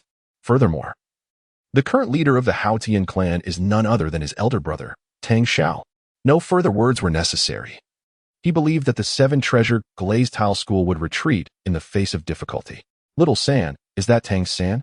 That girl is Xiao Wu, the 100,000-year soul beast. Ning Fengji, Sword Douluo, and others displayed expressions of realization. They too were somewhat taken aback. They had not anticipated Tang Hao would boldly come forth regarding this matter and invoke the name of the Haotian clan. Behind Sword Douluo, Ning Rongrong suddenly peeked out, saying, Do you not realize how deep the bond is between Xiao Wu and Tang San? She still found it hard to accept the notion of hunting Xiao Wu for a soul ring. Originally, she intended to find an opportunity to persuade Ning Fengji, Sword Douluo, and Bone Douluo to abandon such ideas. Furthermore, with Boss Lin's little shop around, she felt there was truly no need to kill Xiao Wu for a 100,000-year soul ring. Is a bond less significant than a 100,000-year soul beast?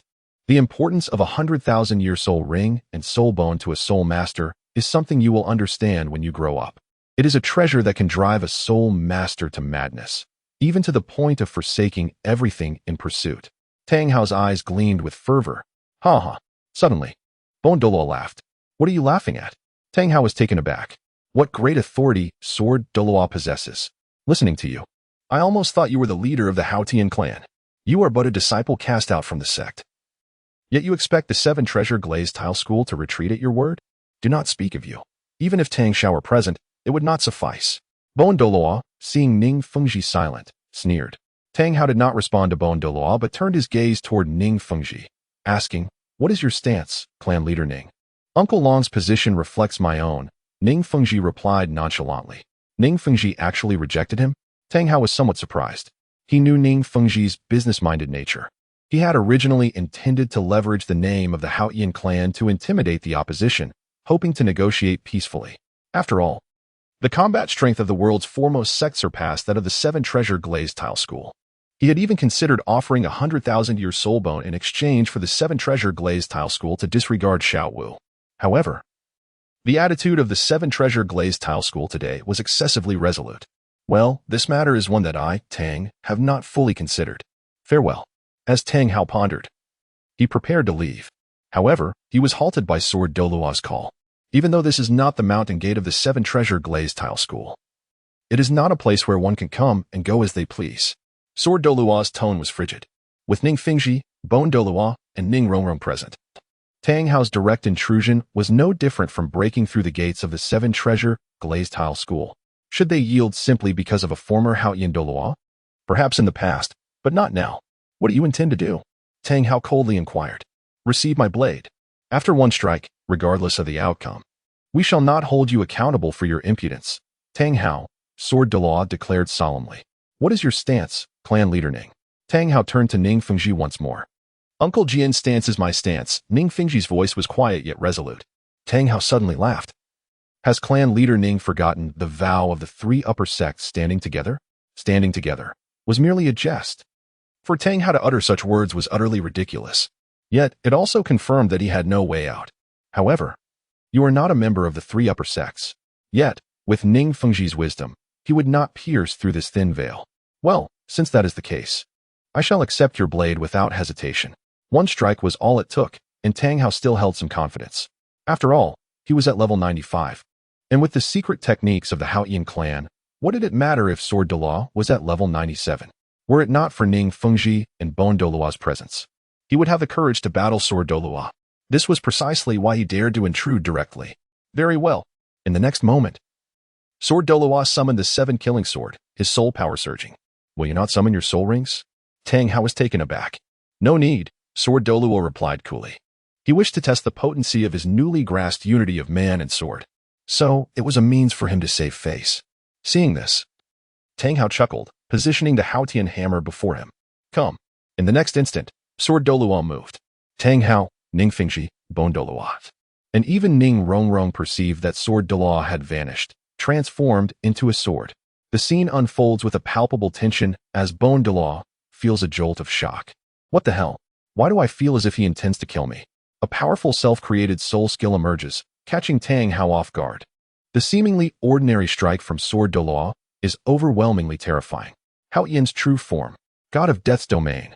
Exploding rings. Tang Hao's eyes blaze with intensity. 9 soul rings materialize beneath his feet, the 7th ring illuminating with an extraordinary brilliance. In an instant, the Haotian hammer expands to the size of a water tank, shielding him. Subsequently, the 1st and 2nd soul rings shatter, transforming into pure soul power that surges into the Haotian hammer. At that moment, its might escalates dramatically. Yet this newfound power is not for offense, but rather for defense. A thunderous boom reverberates through the air, prompting countless individuals in the martial Soul City to gaze skyward in confusion. Isn't it clear? Why does it thunder without clouds? In a courtyard, Sword Douluo stands with his hands clasped behind his back, while Tang Hao gasps for breath several meters away, the ground before him marred by a long, deep scar. A 97th level Sword Douluo is merely this, he remarks coldly as he prepares to depart, unhindered this time. Is this the might of Tang San's father? To withstand Sword Grandpa's full-powered strike, how formidable! Ning Rongrong is taken aback. Formidable? Huh. This is merely a self-created soul skill recently comprehended by that coward. It likely pales in comparison to his 8th soul skill's power. Douluo chuckles. Correction. I haven't even activated my martial soul true form. So its power is significantly diminished, Sword Douluo interjects, clearing his throat in defense. Ha! If I call you fat, you ease in response, Douluo retorts with a smirk. Then adds with a cold laugh, however, that fellow Tang Hao is likely nearing his limit. He might even end up coughing blood soon. Suddenly, Ning Fengji speaks up. Uncle Sword, Uncle Gu, have you noticed Tang Hao's soul rings? 100,000 year? The others frown in contemplation.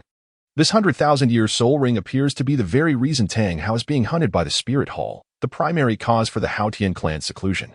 Ning Fengji's gaze follows Tang Hao's departing figure, piecing together fragments of truth. Master, please converse among yourselves. After my recent battle with Tang Hao, I have gained some insights and wish to enter seclusion for 2 days, Sword Douluo declares suddenly. Once Sword Douluo's figure vanishes, Douluo's expression turns grave. Given that coward's state, it won't be long before he fully masters this self-created soul skill. At that point, he may lose control and confront that individual in the Spirit Hall. Ning Fengji furrows his brow at the mention. The death of Uncle Sword has profoundly impacted him. We all understand that challenging the individual in the Spirit Hall is Uncle Sword's lifelong ambition. Previously, he had resigned himself to despair, but with the emergence of the small shop, his strength has surged, rekindling that ambition. Yet, that person has stood atop the pinnacle for so long, can he truly be shaken? Even Ning Fengji feels uncertain in his heart. We will support Grandpa Sword, won't we? Ning Rongrong queries with wide, innocent eyes. Ning Fengji smiles and affectionately ruffles her hair, replying earnestly, of course. Meanwhile, not far from their location, in a narrow alley, Tang Hao can no longer contain himself, leaning against the wall as he coughs up blood. Sword Douluo's strike was outrageously powerful. After a moment, he sinks down against the wall gradually. When the tiger falls to the plains, it is bullied by dogs. If I, the Haotian clan, hadn't chosen to remain secluded, would he dare to treat me this way? If I had not been injured by the Spirit Hall, weighed down by my injuries with my talents, I would have long since broken through to the 96th level. With a 100,000-year soul ring, why would I fear Sword Douluo's Xin? As he speaks, a madness begins to brew within him, the frustrations and pressures of the past decade erupting in this moment. Hey, look at that person. He seems injured. Ignore him. In this era, anything can happen. Are you not afraid he might be faking it? Let's go see the commotion at the small shop. Some passers-by mention having seen Ning Fengji, the leader of the 7 Treasure Glazed Tower school, and inquire about Sword Douluo's presence. Has Master Ning arrived? I wonder if he's uncovered any treasures. Is that even a question? Aside from the black elephant, no one has ever left at a loss. Whatever is revealed will likely enhance their strength significantly. At that moment, 2 individuals stroll through the alley, engaging in lively conversation. Upon hearing their words, a spark ignites in Tang Hao's eyes. What are you discussing? Meanwhile, within the small shop, Hulaina has regained her composure and opens the second jar. A flash of blue light reveals a black bottle, standing 30 centimeters tall. If I am not mistaken, is this liquor? Hulaina's eyes shine with surprise. Item, black tequila level, advanced type, tradable description, a renowned brew from the dark city in the dungeon world. Beware, it can intoxicate you. Effect, consuming it restores a certain amount of stamina. Anyone who drinks 3 cups in succession will enter a state of inebriation. This item diverges somewhat from the dungeon game, but anyone who consumes 3 cups will gain this buff. Quite impressive. As Hulaina picks up the bottle with a puzzled expression, Lin Xiao slowly remarks, black tequila. Anyone who drinks 3 cups will be drunk. Drinking requires caution. Really? Hulaina's eyes light up, then she inquires, Boss Lin, do you also get drunk? Lin Xiao helplessly shook his head, sensing that the girl's thoughts were somewhat askew. Turning back, he resolved to seek an opportunity to test his suspicions. Hulaina whispered to herself as she stowed away the black tequila. Once more, she opened 2 jars this time. Item, wild strawberry rake, common type, tradable description, a specialty of the Forest of Glen in the dungeon world. It possesses a sweet and sour flavor. Effect, consuming it restores a certain amount of stamina. Item, dew from the Sky City rank, high type, tradable description, a holy water produced in the Sky City within the dungeon world. Effect, drinking it restores a substantial amount of stamina and alleviates considerable fatigue. Boss, what are these 2 items? Hulaina inquired, her face brimming with curiosity. Xiaoyu and Yin mirrored her curiosity, noticing that the items Hu Laina had unveiled were distinctly different from those of others. Lin Xiao pointed to the red strawberries and said, "Wild strawberries can restore a certain amount of stamina after consumption." "Is that all?" Hu Laina expressed her disappointment. Lin Xiao nodded slightly and pointed to another small vial, the dew of Sky City, which, when consumed, could sweep away hunger and fatigue. "This one is quite useful." Hu Laina nodded in agreement, recognizing its practicality. After all, whether they were hunting souls or undergoing trials, traversing mountains and rivers, covering distances of hundreds of miles was a common occurrence. With this elixir, her endurance would surely be enhanced. "Nana, how about we come back tomorrow?" Xiaoyu suggested, sensing that his sister's luck seemed rather unfavorable. "No, let us do it today," Hu Laina replied with a wry smile. "If I don't finish these vials, I fear I won't sleep well." With that, she opened the fourth vial. A flash of pink light surged forth, causing her breath to quicken. It was a book. A divine item. Could it be a martial arts technique? Anticipation filled Hu Laina's eyes. Item: Heavenly Demon Strategy Grade. Divine Artifact Description, originating from the martial arts world. The ultimate skill of the Yin Kuei sect. When cultivated to its pinnacle, it can shatter the void. Effects: Heavenly Demon Great Method, with formless power. It can seize tangible essence. It allows the user to absorb the opponent's abilities for their own use. Heavenly Demon Sound. Entrances the enemy's mind, inducing vivid hallucinations. Heavenly Demon Dance. Merges beauty and malevolence into one, maximizing both mental and physical techniques, resulting in an endless array of moves and transformations. The so-called mental technique. Unparalleled allure. The so-called physical technique. Strategic maneuvering. Heavenly Demon Strategy. Not only Hu Laina, but even Lin Xiao felt a tremendous stir within. This martial arts technique was extraordinarily formidable. The Heavenly Demon Great Method was akin to the legendary Star Absorption technique. Furthermore, the Heavenly Demon Dance and Heavenly Demon Sound were equally impressive, perfectly attuned to Hu Laina's enchanting nature. Lin Xiao estimated that if Hu Laina could truly master this technique, even if she lacked powerful soul skills in the future, this martial arts masterpiece alone would allow her to stand proudly in Douluo. Of course, this was contingent upon the absence of any equally formidable techniques from her opponents. "Boss, is this really bad? It shouldn't be, right?" Hu Laina asked anxiously, noticing Lin Xiao's prolonged silence. This martial arts technique, known as the Heavenly Demon Strategy, was remarkably comprehensive.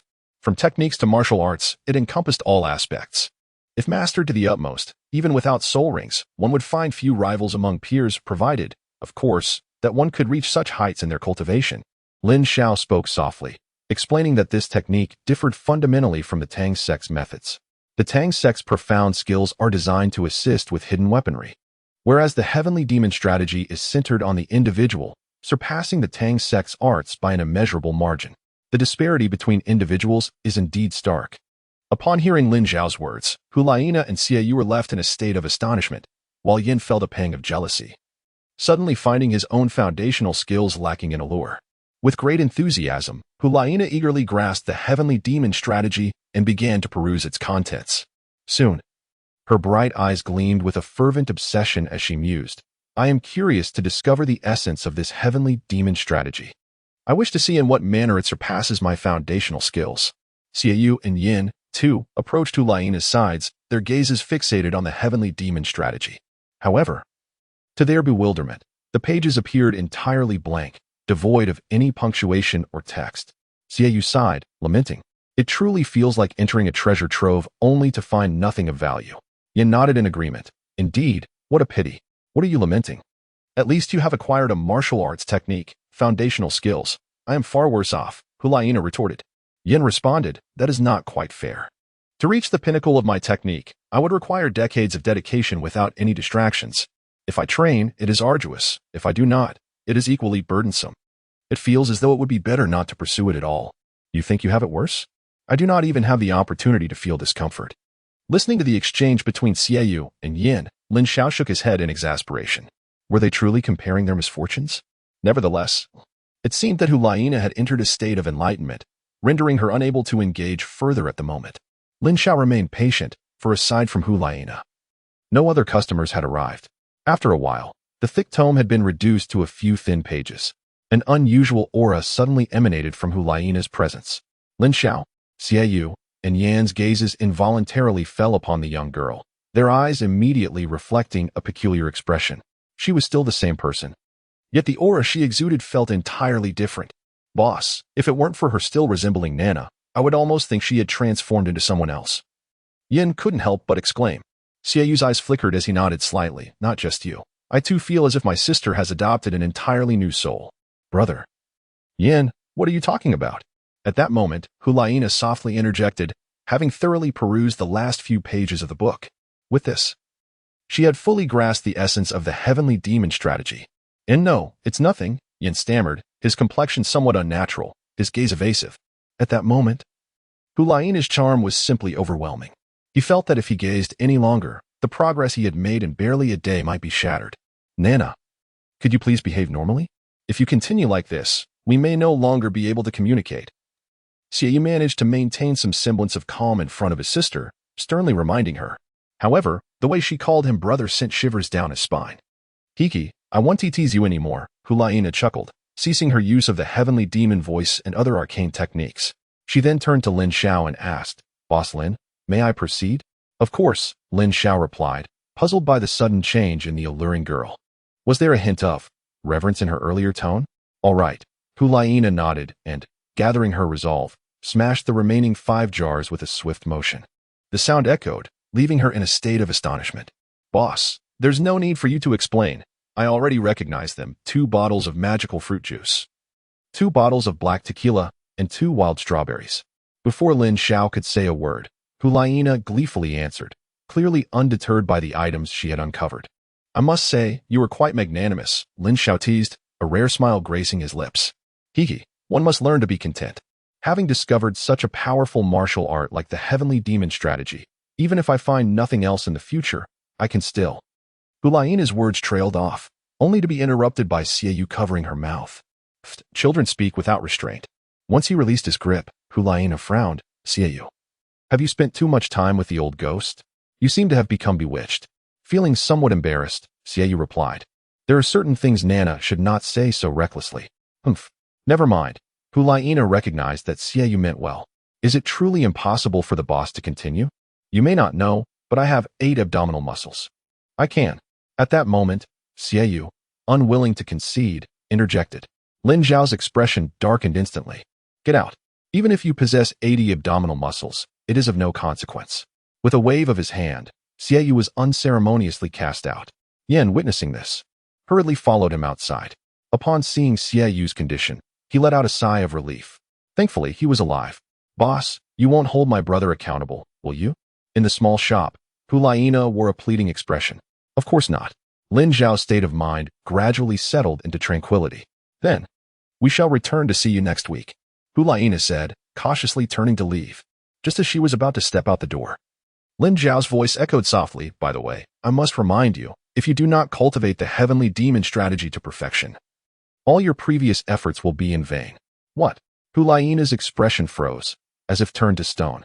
Outside the small shop, Xiaoyu noticed Hulaina emerging with a dark expression, instantly becoming uneasy. Nana, did Boss Lin get angry? I had no choice but to resort to such measures. He stammered, growing increasingly awkward. Now, having regained his composure, he recognized his impulsiveness. How careless.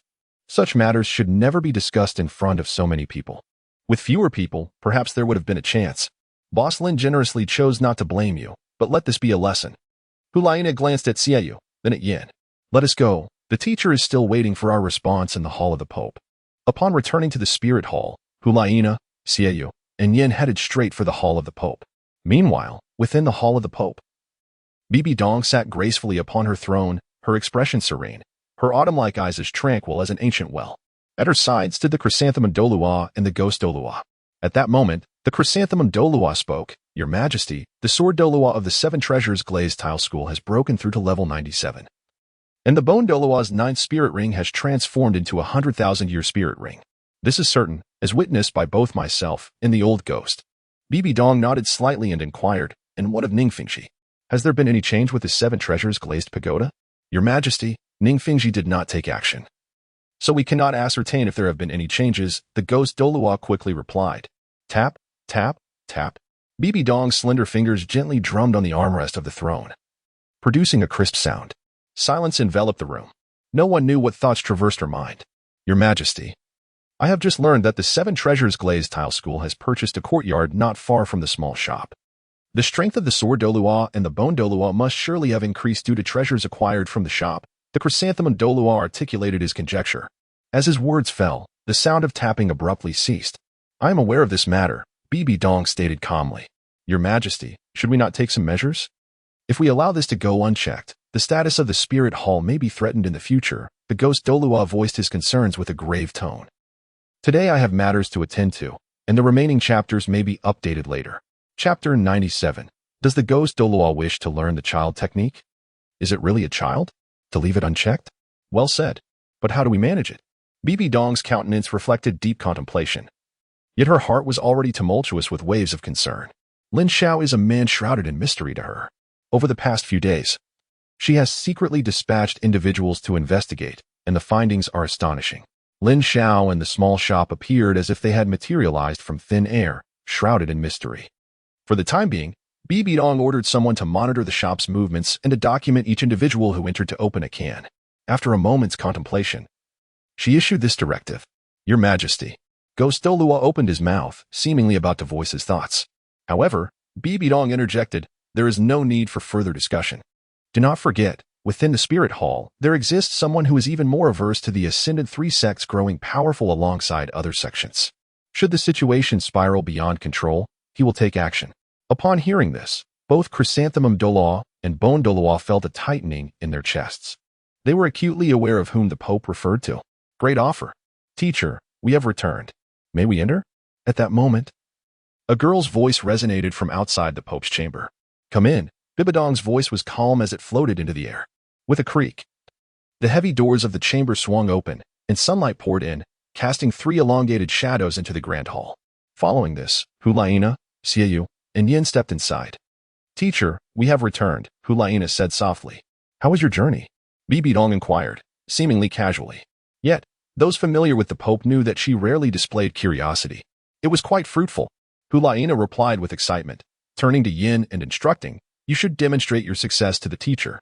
Yin nodded and produced the items he had retrieved from the small shop, magical fruit juice, mutated strawberries, and the fruit of the sky tree. This colorful assortment appeared rather unimpressive. Both Chrysanthemum Douluo and Ghost Douluo were momentarily taken aback. The magical fruit juice restored soul power, the mutated strawberries possessed remarkable healing properties, and the fruit of the sky tree would explode upon use. Soon, Yin laid out the 6 items before everyone. Is this truly a bountiful harvest? Perhaps there is a misunderstanding regarding the term bountiful. Chrysanthemum Douluo could not help but raise an eyebrow. This is far inferior to what Xiao has obtained. Ghost Douluo muttered softly. Wait, Chrysanthemum Douluo suddenly realized something and asked quietly, did you not open 6 cans? Including a double, there should have been 7 items. Have you used something? Indeed, Elder Chrysanthemum is correct. The greatest opportunity has already been utilized by me. As Yin spoke, he focused his mind and activated the child's skill. In an instant, a wave of scorching energy erupted from him. Boom. As Chrysanthemum Douluo and Ghost Douluo looked on in confusion, Yin was suddenly enveloped in bright yellow flames. This is the manifestation of condensed soul power? If the refinement has reached such a level, it implies that although his strength remains at the soul master level, the amount of soul power he possesses is at least double that of a typical soul master. It is likely that some soul kings do not possess as much soul power as he does. With their discerning eyes, they quickly recognized Yan's anomaly. This is astonishing. It is known that the Spirit Hall's soul power guidance technique merely accelerates training without enhancing the quality of soul power. Young man, how has the quality of your soul power improved so significantly? Ghost Douluo could not restrain his curiosity. In response to Elder's inquiry, this is entirely due to my finding a martial arts technique called Child's Skill in the small shop. Upon perusing it, my comprehension of the technique reached a beginner's level in an instant, and thereafter, my soul power transformed as I practiced the Child's Skill. Yin replied earnestly without hesitation. Child's Skill? Could it be a soul power guidance technique? Chrysanthemum Douluo pondered, furrowing his brow. He could ascertain that neither the Ascendant 3 sects nor the Inferior 4 sects, let alone any prominent soul master families, possessed a technique with such an unusual name. Thus, a question arose. A soul power guidance technique so extraordinary should not remain obscure. Should it? Elder Chrysanthemum, do not overthink it. The items produced from the cans have never adhered to logic. The methods we have learned over the decades do not apply in Boss Lin's domain. seeing his old partner getting caught up in his thoughts. Ghost Douluo patted him on the shoulder, offering consolation. Only when Chrysanthemum Douluo somewhat acknowledged this did he turn his gaze toward Yin. Do you think this martial arts technique would be useful to me? After a moment's thought, Yin slowly nodded. It would be useful. Teach me quickly. Ghost Douluo exclaimed with excitement, dashing to Yan's side. Unperturbed by the bright yellow flames as he placed his hands heavily on Yan's shoulders. You want to learn the child's skill? Hu Laiina and Xiaoyu exchanged bewildered glances. Even Bibi Dong was intrigued, eager to learn how this so-called child's skill was practiced. Unquestionably, if the elders of the Spirit Hall could master this method of soul power cultivation, their strength would undergo a remarkable enhancement, potentially allowing them to rival the offerings in the hall.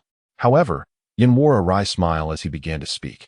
Elder, it's not that I wish to withhold information, but practicing the child's skill requires two conditions. First, one must possess the body of a child. The body of a child?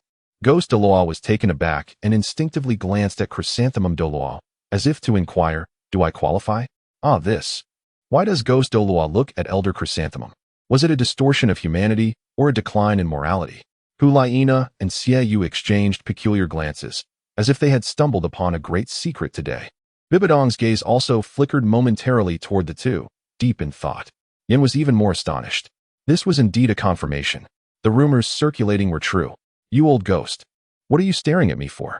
Feeling the piercing gazes of others, Chrysanthemum Douluo was instantly infuriated, exposing Ghost Douluo's secret. You have undergone a transformation due to a soul mutation that altered your body. How would I know if you still count as a child? Well, I was merely inquiring because of your extensive knowledge. Everyone, please do not misunderstand. Ghost Douluo, realizing his blunder, awkwardly attempted to clarify. Yin cleared his throat and continued. The second requirement is, I am also unaware of the method for practicing this martial arts technique. You do not know? Ghost Douluo was taken aback.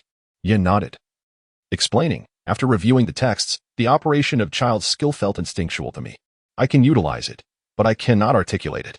Therefore, if Elder Ghost wishes to learn, you must seek Boss Lin to open more cans. This Boss Lin's methods are indeed extraordinary. Such abilities are beyond my grasp. Chrysanthemum Douluo could not help but whisper in admiration. Do not say that. Even I am far inferior, Bibi Dong sighed inwardly. Lin Xiao is truly becoming more and more enigmatic. By the way, Boss Lin mentioned that the martial arts manuals will only appear in the jars for a limited time, an afternoon tomorrow. They will no longer be accessible. At this moment, Xiaoyu recalled Lin Xiao's words and reminded everyone. What? Limited time? Ju Douluo and Gui Douluo were taken aback. What are we waiting for? Let's open the jars. Chapter 98. The arrival of Tang Hao. Lin Xiao surprised. Don't you two elders want to see what Nana has opened? Bibi Dong suddenly inquired. In response to your majesty, we shall not watch any longer. Whatever others may uncover from the jars, it is ultimately theirs. Ju Douluo replied with a soft voice. Old Ju is correct. We must pursue our own fortunes. Gui Douluo concurred, his expression one of agreement. With that, the two of them took their leave in unison. Bibi Dong nodded slightly, not insisting further. Once Ju Douluo and Gui Douluo had departed, Hulina turned to Yin and Xiaoyu and said, You may leave as well. Why? We still wish to watch. Xiaoyu responded, bewildered. Yin shared a similar look of longing. Is what I uncover something you are fit to see? Hulina's countenance suddenly turned frosty as she silently conveyed a singular word to them. Leave. All right then. Xiaoyu exchanged a glance with Yin and also chose to take his leave. Phew. After Xiaoyu departed, Hulina finally exhaled a sigh of relief.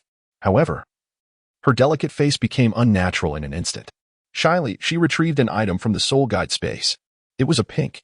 Teacher, the first item I have opened is this little dress. It's merely a piece of clothing. What is there to be embarrassed about? Bibi Dong mused, thinking the girl was still too modest. She then turned her gaze toward the garment. In that moment, she was left speechless. This dress was exceedingly shameful. Even more embarrassingly, she could not help but imagine herself adorned in this little outfit. A rare blush crept across her stunning features. She couldn't help but murmur to herself. How true it is that one can know a person's face but not their heart.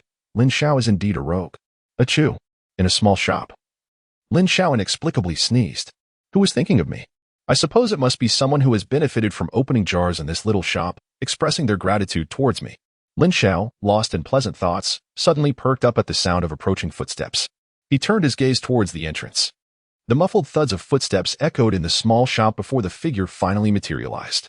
Disheveled and unkempt, the newcomer resembled a beggar, which was Lin Xiao's initial impression of the customer.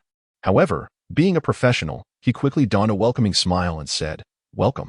The figure, reminiscent of a beggar, replied, "Hello. Boss, my name is Tang Hao. I have heard that your shop possesses treasures that can enhance one's strength. Is this information accurate?"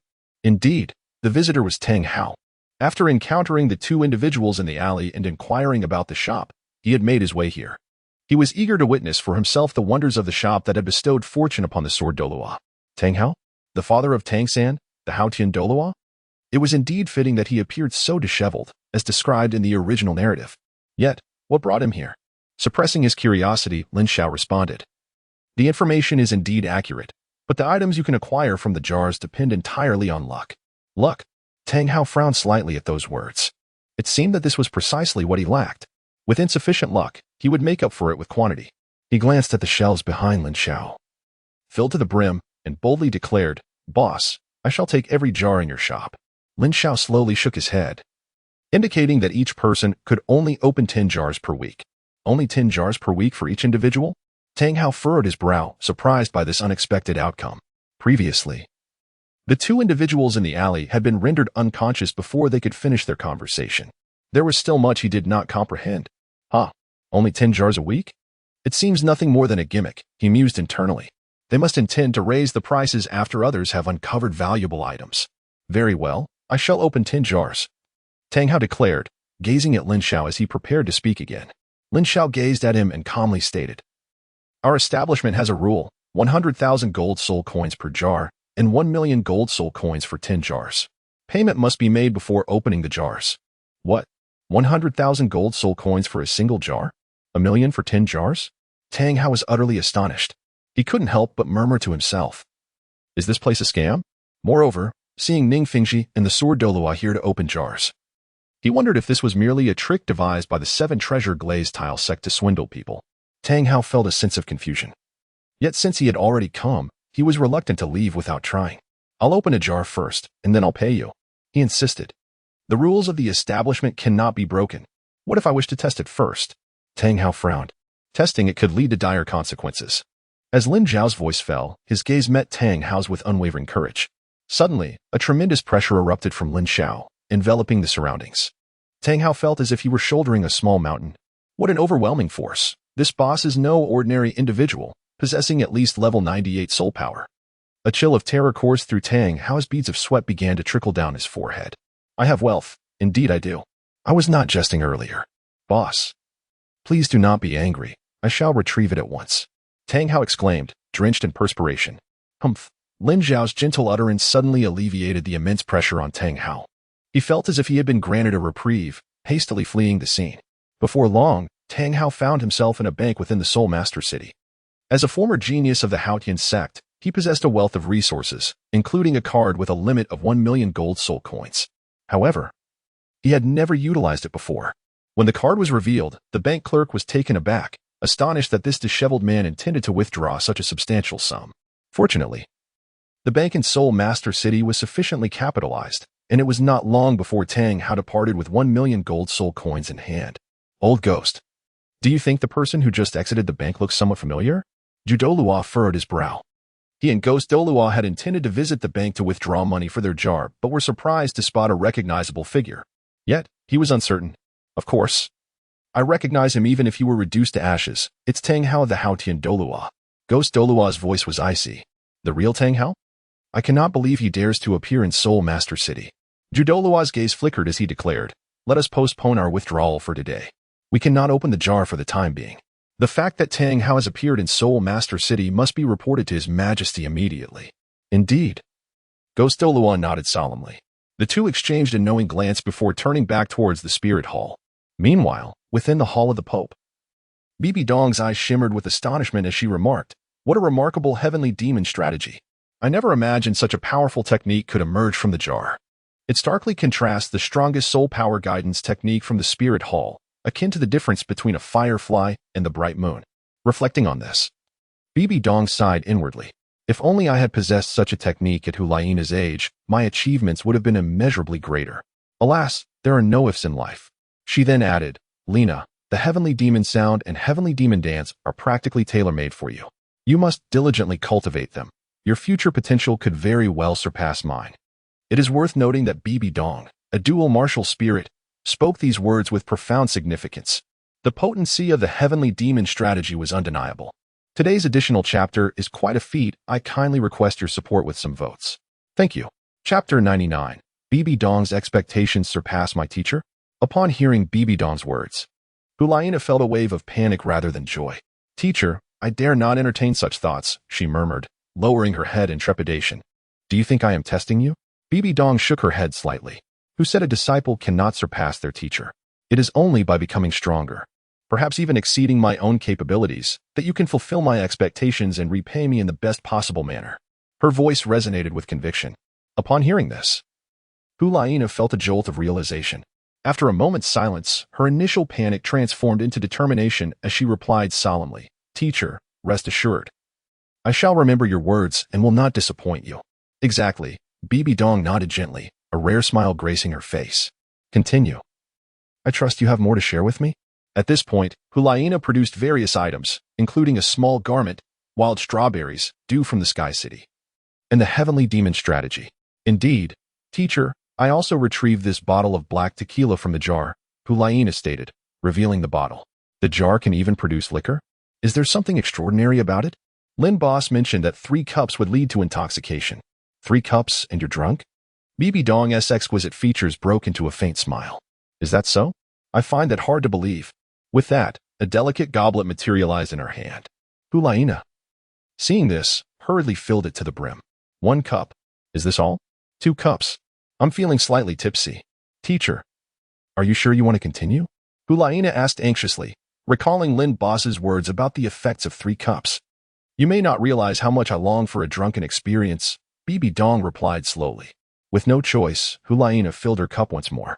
After 3 cups, Bibi Dong declared, Lina, you may leave now. I wish to rest for a while. Hulaina nodded obediently. However, just as she exited the hall of the Pope, she heard the sound of steady breathing. Is this the result of the drink or some sort of sedative? No. Given teacher's prowess, a sedative would have no effect on her. Nevertheless, it was for the best. Her teacher could use some well-deserved rest. Hulaina placed the remaining black tequila beside the throne and tiptoed out of the hall of the Pope. Yet, as she stepped outside, she noticed 2 figures approaching rapidly. Elder Jew, Elder Ghost, how did you return so quickly? Hulaina exclaimed in surprise, observing their somewhat grim expressions. She inwardly pondered, surely they didn't fail to retrieve anything worthwhile? Do not misunderstand. We did not go to open the jar, Ghost Douluo clarified, recognizing Hulaina's misinterpretation. While en route to the jar, we encountered a wanted criminal sought by the Spirit Hall and came to report to His Majesty. A wanted criminal? Someone significant enough to warrant the elder's attention must be extraordinary, Hulaina gasped. However, she realized that seeking an audience with her teacher at that moment would be quite challenging. Elders, I fear my teacher may be unavailable to see you. What has happened to the Pope? The 2 elders sensed her hesitance and grew anxious. Surely, nothing has befallen Her Majesty? She has had a bit too much to drink. What? Too much to drink? With Her Majesty's level of cultivation. That should be impossible. Elder Jew and Ghost Douluo exchanged worried glances. If you don't believe me, you may test it for yourselves. Hulaina shrugged helplessly. With trepidation, Ghost Douluo approached the hall of the Pope's entrance and called out, Your Majesty, Ghost has matters to report. Yet, there was no response. This is unusual. Ordinarily, Her Majesty would respond without fail. Anxiety gripped his heart. Could it be that she truly had overindulged? Then let us remain here, waiting for Her Majesty to awaken. So we may be summoned at the first opportunity, Elder Ju suggested, his mood calming slightly. But what about Tang Hao? Ghost Douluo expressed his concerns. Fear not. I have already arranged for someone to monitor Tang Hao. He shall not escape this time, Elder Ju replied with a cold smile. To dare to come to Soul Master City, one must be prepared for the consequences of being discovered. That is indeed reassuring, Ghost Douluo sighed in relief. Suddenly, he turned his gaze toward Hulaina and inquired, By the way, do you know what kind of wine Her Majesty consumed? Is there any left? He speculated that it might very well be a product from the jar. Unable to resist the temptation, Hulaina exclaimed as she produced a bottle of black tequila. I am quite curious to discover what enchantment lies within. The Ghost Douluo's eyes sparkled with eager anticipation, and he excitedly licked his lips. He was known to be a connoisseur of fine spirits. Elders, please indulge, Hulaina offered, handing the black tequila to the ghost Douluo. Indeed, this is exquisite. As he accepted the bottle, he hastily removed the cork. Instantly, a rich aroma wafted through the air. He inhaled deeply, his eyes reflecting sheer intoxication. He even found himself unconsciously blowing on the bottle. Elder, you must not drink more than 3 cups. Hulaina quickly cautioned upon witnessing his delight. Why is that? The Jew Douluo inquired, puzzled. Because beyond 3 cups, one may become inebriated. Hulaina murmured softly. Inebriated? Nonsense. Surely you know of my martial soul's hidden attribute, which grants me immunity to alcohol, came the disdainful retort of the ghost Douluo. I have navigated the taverns for years without ever succumbing to drunkenness. However, before he could finish his declaration, he abruptly collapsed to the ground. See? Hulaina sighed in exasperation. The Jew Douluo kicked the fallen ghost Douluo, who lay sprawled like a lifeless dog, and remarked, Do you still dare to boast? At that moment, a figure burst into the small shop with great fervor. It was none other than the disheveled and unkempt Tang Hao, his face alight with excitement.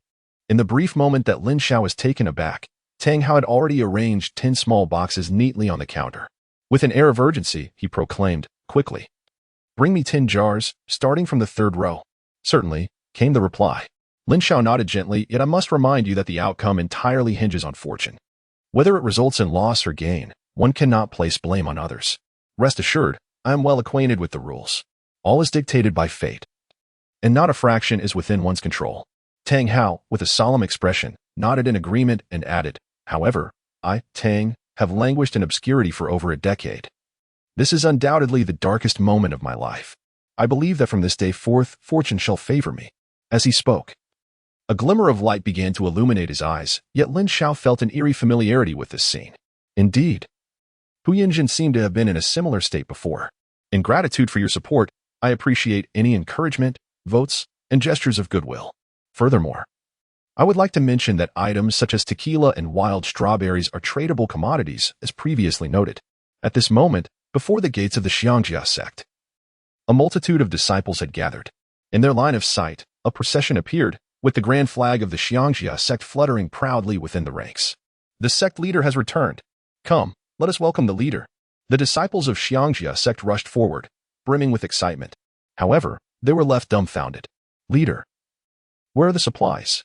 The disciples, filled with joy at the leader's return, found the procures